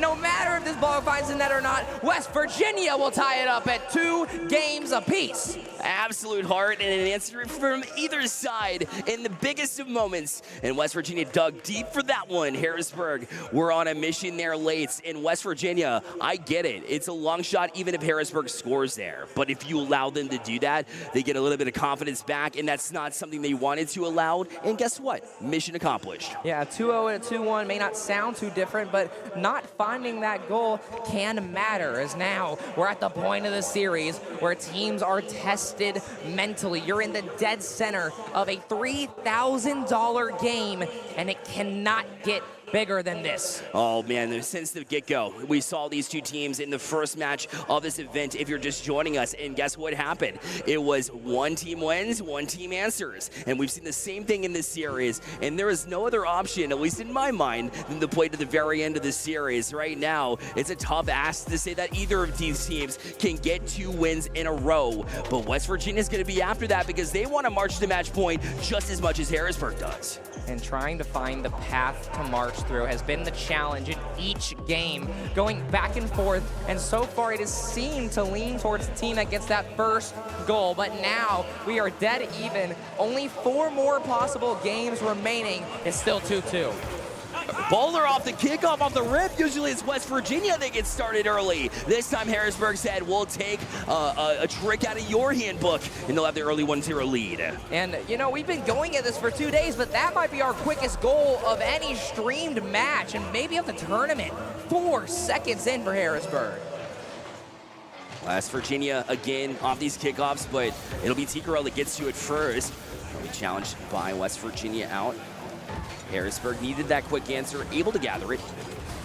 Now looking to build on it. They were shut out in the last game, so to get that first goal early, A little bit of that pressure off you. I know they say they don't feel a whole lot of pressure, but I'll guarantee you this, in this environment, I don't care how little you say you feel, it's still lingering to some degree at least. Yeah, once people start hopping on tables, you start to feel that pressure. Is now T-Corral gonna miss one there, and Polar just trying to get out, trying to get off the wall, does get past one, but now that's Daunt very quickly up with a corner shot available to him, but next there first.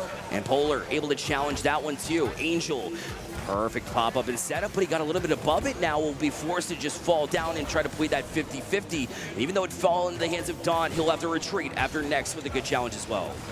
Now, West Virginia feeling the pressure. That's still a great clear. And next, can he get there? Yes, no, he can't! I thought he had it for certain, but that's a huge miss. That gives West Virginia their first goal of the game. It's such a tough read, but at this level, Next is definitely going to be a little bit upset with himself here. He will be the first one to admit that, hey, I should have had that one, guys. Listen, I will get it back for us. It's up to Next to make up for that minute mistake, and those little mistakes can go a long way in this series against you. Well, Next put on the kickoff there, and now T. Corral trying to find Polar. All three players of Harrisburg getting involved instantly. You have to shake off and roll with the punches, as now a big punch comes out from West Virginia, bumping Next out of the way. Polar with a miss, T. Corral with a follow-up, but it's just going to be midfield battles. Angel's looking for Tool. We've seen that combination so many times. Pro level, collegiate level, doesn't matter. But it did not connect in this instance. Next, will settle it back down, and although he does get the chip across, it's well high of the net, so no opportunity for Harrisburg to crash into the net, and West Virginia with the big clear. And a massive clear at that, but they're not finding possession, but they're going to get it given to him. Next with an awkward touch, he can't follow, but it still ends up in Harrisburg possession. T. Corral going to leave it for a teammate, but it's not going to find the corner. Again, players starting to get more creative, but it takes just that extra edge, that extra touch, and again, the centimeters between you and a shot that ends up in the back of the net. Yeah, in that instance, Harrisburg had an idea. Look out. Oh, T. Corral tried to pre-jump that one. All right, T. Corral trying to match Nex's energy with a freestyle.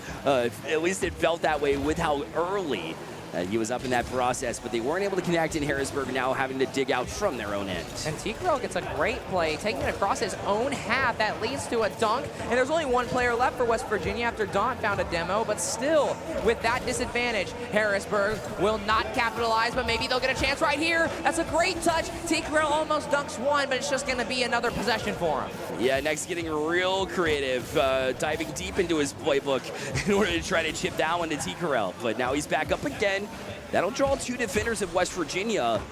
But when Polar tries to cross it back, the third member of West Virginia always ready. It doesn't matter if they double commit, but look out!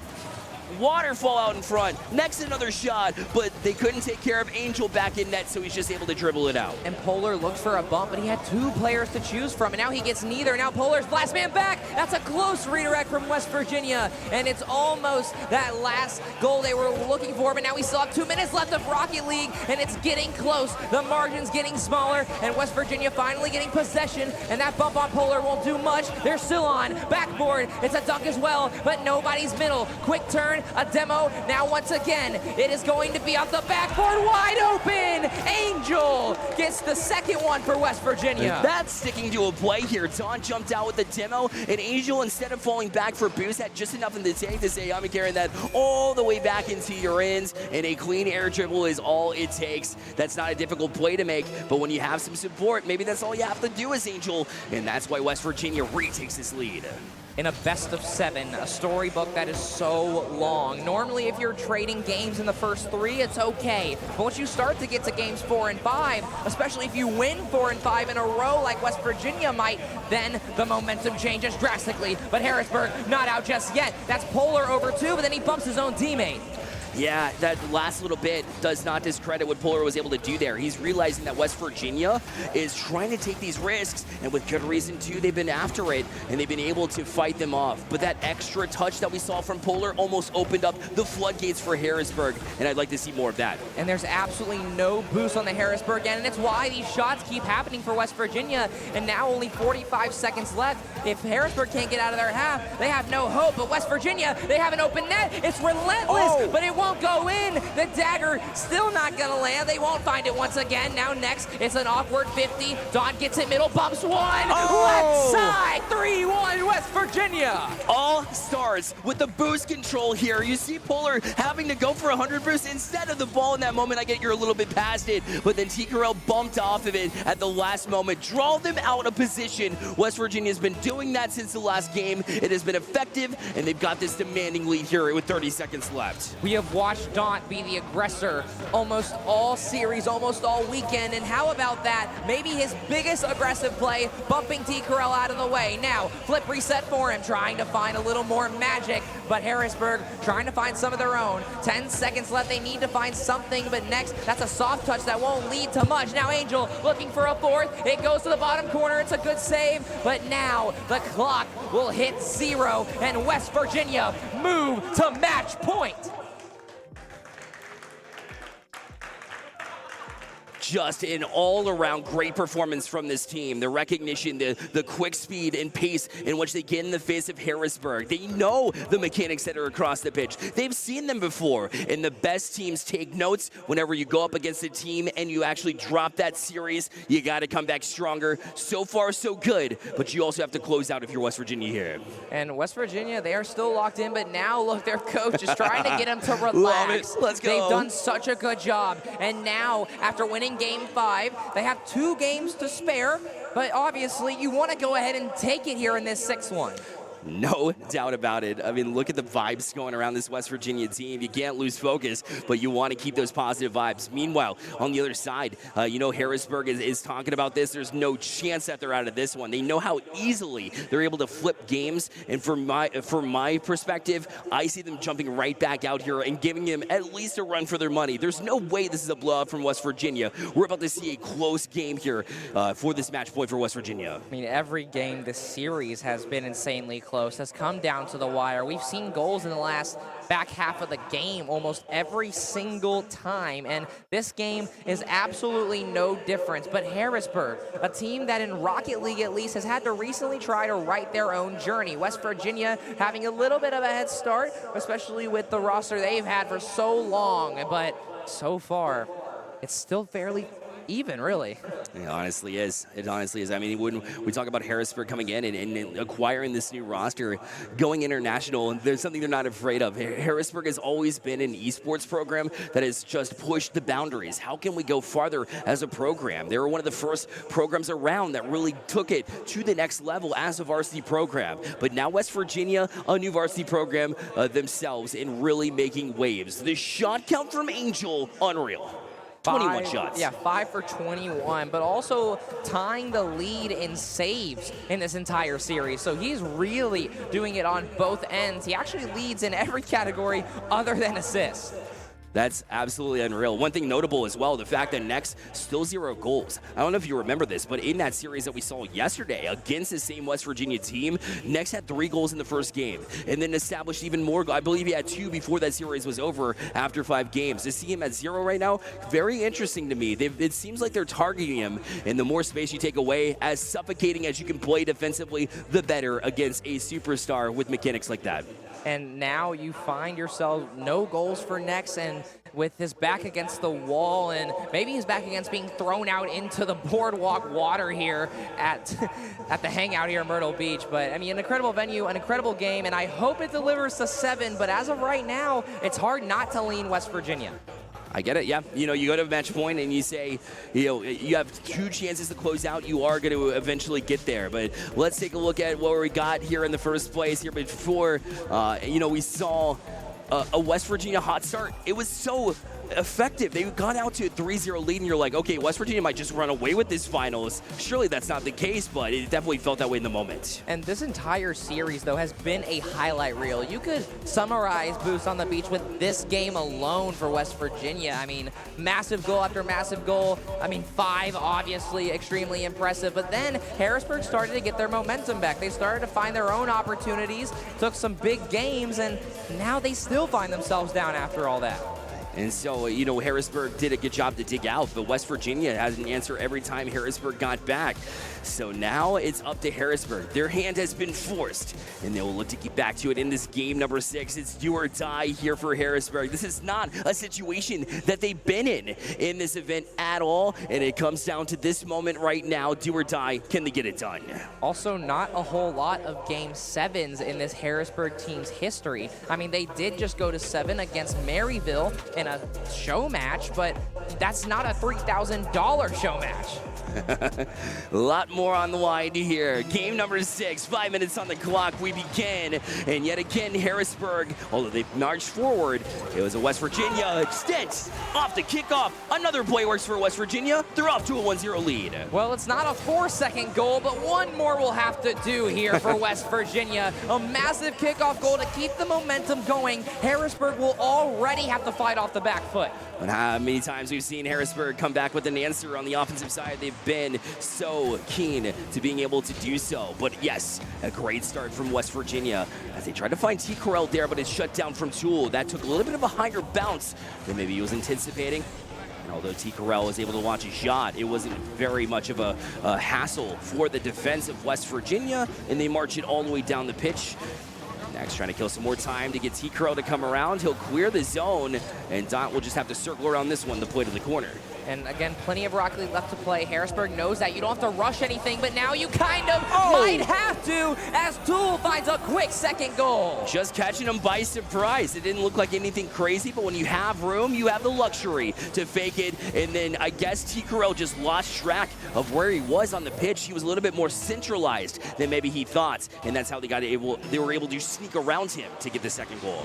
We've seen incredible defensive game after incredible defensive game, but even at the highest level, everyone can't be consistent for 7 possible games. It is the ringer of Rocket League. It is the longest possible series you can play competitively, and Harrisburg's starting to feel the effects. Next, trying to force it down the throats of the defense of West Virginia, but that hasn't worked traditionally, and it won't work again, but they'll tap it to one another. Thinking Next was going to go up for T. Correll a little bit late because of it, but Polar will just tap it down to Next. Oh, it's already on it. The read again. Oh, allow the freshman to pop off. West Virginia up 3-0. We finally cross over the 4-minute mark. We hop into 3 minutes, and we have 3 goals. It is insanely quick from West Virginia to take this lead, and the momentum leaning heavily now. Oh, wipe your brow, Harrisburg. You're sweating a little bit. You're going to need to get back here. When West Virginia gets cooking, look out. And of course, with this lead established, if not, nothing is safe. Not a boost on the beach. You got to continue forward. And for Next, trying to jumpstart here for Harrisburg. But again, they're all over it. Where's the defense? West Virginia off and running again, 4-0. It's a quick 4th goal, now scoring 4 unanswered, and Harrisburg can't find anything to retaliate with. Oh man, West Virginia feeling it. Again, as many goals that are going on the board right now, you cannot call it, especially with all this time, but another kickoff, another goal. What is happening right now, TJ? Well, Tool has a tool box, and he's reaching in it to find his 2nd goal. 5 in a row here. Not every kickoff play was drawn up from West Virginia, but that one certainly was, and they hadn't had to rely on their kickoff very often in this game, and that's the perfect time to sneak in another one as they are able to win this one back too. Though Don with the back wall here, T. Correll trying to carry it out. Harrisburg, you need a goal really quick to feel good. Instead, you get Tool with another double touch. It's a highlight reel here for West Virginia. Tool getting magic out the hat for his hat trick. Whoa. That's 3 for 3. Flip reset. Bang! Down center to make it 6-0. Oh my goodness, a play the likes of Parth like we saw in the semifinals of an RLCS event where it was off the bottom side of his car, able to adjust to it. It wasn't the triple flip where he said, but it was dang impressive. And now Angel trying to add to it as well. Harrisburg, the last thing you can do is calm down here, but it is what you need. So it's really devil's advocate here for Harrisburg. Just digging deep into their pocket. They got to get creative here, but I mean, at this point in time, nothing's working. And the urgency is already high after you fall down to an opposing match point. And you know, maybe 1-0, 2-0, 3-0, okay, maybe we're fine, but 4, 5, 6, that's where you start to have problems. Next challenge as well. Everything read by West Virginia. They're on it since the get-go. We talked about vulnerabilities from West Virginia when this bracket kicked off, and they have been erased as far back as the semifinals matchup that we saw them in. And now it has been just clinical the way they've been able to take this match point game by storm and continue to just put it on Harrisburg. And they haven't had any kind of answer yet. In fact, another double almost win for West Virginia, trying to add injury to insult. Obviously, a 6-0 is already massive, but a 7th, I mean, every extra goal you get just further lowers the chances of you losing this game. And West Virginia has so much time and room to just play defense. You're already up 6, there's 2 minutes left, but wait a minute, Harrisburg slowly trying to claw back, but 2 players go and nobody finds a shot. Well, if you're here in the arena, I want you to look at West Virginia's face if you're able to walk over here, because they are still focused. It's 6-0, and they understand that weight. They understand the gravity that Harrisburg can very easily come back. They're not taking a victory lap, at least not yet, even though all signs point to West Virginia. Maybe another one. It is Angel, his 7th. The extra point is good. 7-0 in the grand finals, a pivotal game 6, and so far the wind is ripped out of the Harrisburg sails. Unbelievable performance here in a game where you need to close out. Yeah, you said it's not going to be a blowout. Well, what do I know here? West Virginia said, oh, you sure about that? And here we are. Next, trying to find T-Corell here. They do get the bump here. It'll play high. But at this point, it feels like a technicality. Everything's been working for him. Another save shut down. West Virginia is everywhere. And every second closer is an extra $1 added to the pockets of West Virginia, as they may find an 8th here. Players are awkward, and Polar will try and get literally anything going, as now with a minute left. It's technically not impossible, but it's feeling like Harrisburg may already be out of the fight. You see them already up. Angel from the ceiling, from the sky. There he is. What a play again. Don set him up to perfection, and they're styling on him now. It's in the name. Angel rising up above, and a shot that only you can make with talent gifted from God himself. Make it 8-0. Unreal. In Harrisburg at this point in time, you had a good run. You had a great weekend. And now as you inch closer to it, you don't want it to end like this, and I understand. But West Virginia, you can't say enough about what they were able to accomplish against one of the best teams in this event. I mean, they just put their heart and soul into every game in this grand finals, and it showed. And it is an unfortunate ending, as now we slowly are getting closer to the 0-second mark. Will there be a 9th? It's rolling in. Is anybody there? 2 players go. Both of them don't get a good enough clear. Tool goes 4 for 4. This is the first time I'm looking over and finally smiles on their face. I guess 9 was the number where they're like, all right, now we're comfortable here at this point with 25 seconds left. And at West Virginia, with one last victory lap, they'll get to celebrate a bit here at the tail end of this one, as they just are able to celebrate quite a performance here at the finals. And it is a statement when West Virginia came into this event, had a fairly rough first round against this Harrisburg roster, and Boost on the Beach has delivered chaos, including this series. But as the clock slowly reaches 0, you'll see West Virginia slowly reach into the cash purse, and they're going to be taking home $3,000 and the grand trophy and the title to be called your Boost on the Beach 24 champions. Congratulations, West Virginia, for your victory here on Boost on the Beach 24. Well-earned victory. Their focus pays off, and they can finally relax and say, we've done it. We made the trip all the way from the north side, all the way down to South Carolina, and we will take the grand prize. What a performance it was. And of course, teams of all skill levels have come to this event in hopes of just getting a sliver of that cash prize. But again, only one can walk out of here with the full $3,000, and what a performance to really speed out of here. $500 a piece, aka $1,500, will go to Harrisburg University as well, so definitely not leaving empty-handed. In fact, a few smiles on the faces of this Harrisburg squad whenever they get that last goal too. They're like, listen, it didn't go our way, but at the end of the day, we had a good time, number one, a great event overall, and they're able to live that. And even though, you know, second place, they're still feeling pretty good about what they're able to accomplish over this. They took everybody by surprise. I mean, a lot of people had them placed 4th in their power rankings. I will say that on day one, I said they were going to win it. So Maybe I know ball, but what I do know is that this event has been an absolute pleasure, and I know that on behalf of all the casters, I want to thank all the sponsors, and especially Shenandoah and Syracuse for giving us the opportunity to bring y'all this incredible Rocket League action, and what better a partner to do it with in Ubear. That's absolutely right, TJ. It's always a pleasure with you, man. Not to mention a big thank you goes out to this arena as well that we find ourselves in. It was an awesome time at the Hangout in Myrtle Beach, South Carolina. And it was West Virginia that was able to take it to him. Let's check out the stats now and see how we got here. The 26 shots from Angel. It's not like he got out to that shot count lead. He just continued with it. It was unreal. When one player can outshoot 2 on the other team, it's an incredible statistic in Angel. He leads the team, he sits in the center, and it's because of a performance like that where he just simply elevates to the next level. He did, and he elevated Daunt with him because leaders lead by example, and Daunt also was able to pull his weight. 10 assists, was the dish master. Call him that because a couple of highlight reel goals, all because Daunt was able to make those plays happen from his own defensive end, from his sidewall. It didn't matter.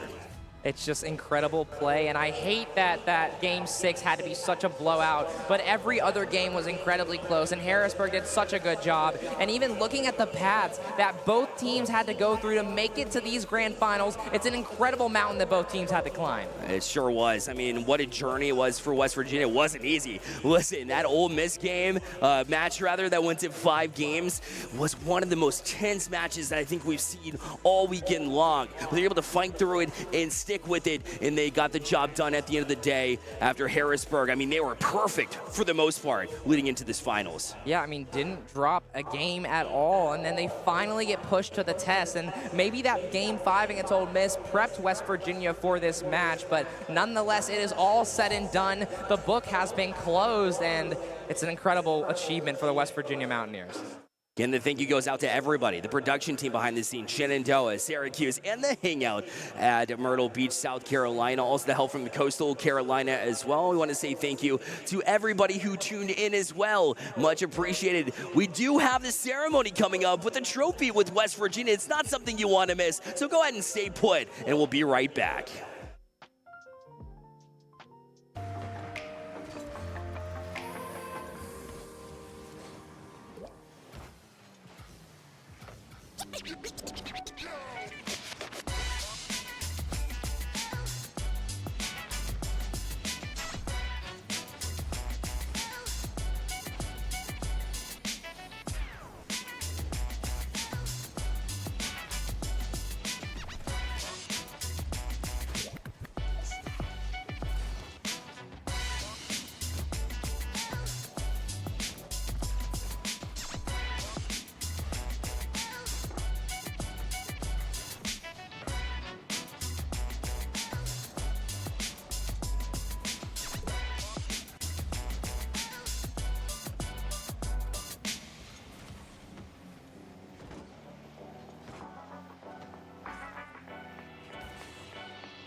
What a couple of days it has been, Hangout family.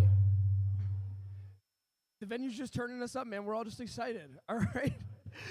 Again, guys, what a 2 days it's been. 12 teams entered and 1 came out on top. Whether you joined us online or in person, it is so appreciated.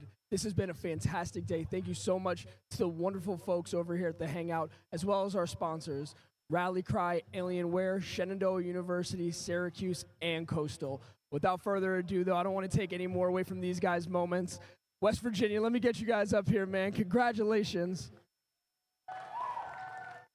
Your 2024 Boost on the Beach champions. Guys, congratulations, man. I just want to hit you guys with some quick questions, man. I mean, obviously coming into this, right, Harrisburg got the better of you guys in the group stage. What did the conversations look like going into that final between yourselves? I mean, we got in on Friday. It was a bad day. We had a flight that got delayed, so we're just tired. But, like, we knew once we got into the game, we'll get our rhythm back. Man, you guys ended it with an exclamation points, almost hitting double digits there. You guys really made it worth it, man. What's this experience been like for you guys? I mean, I think it was fun. Our biggest thing was we just wanted to play with some passion, and that's why we tried to put up 10. And it absolutely showed that. Along with that trophy, the $3,000 first prize, guys. Congratulations, y'all absolutely deserved it. Crushed it the entire time. Guys, again, if you joined us, whether you were in person or you were on stream, we felt your energy, man. The Hangout was rocking the entire time. It was electric. We hope that you'll be here with us again next year, and we will see you all soon. Be safe. Get in there, get in there, get in there.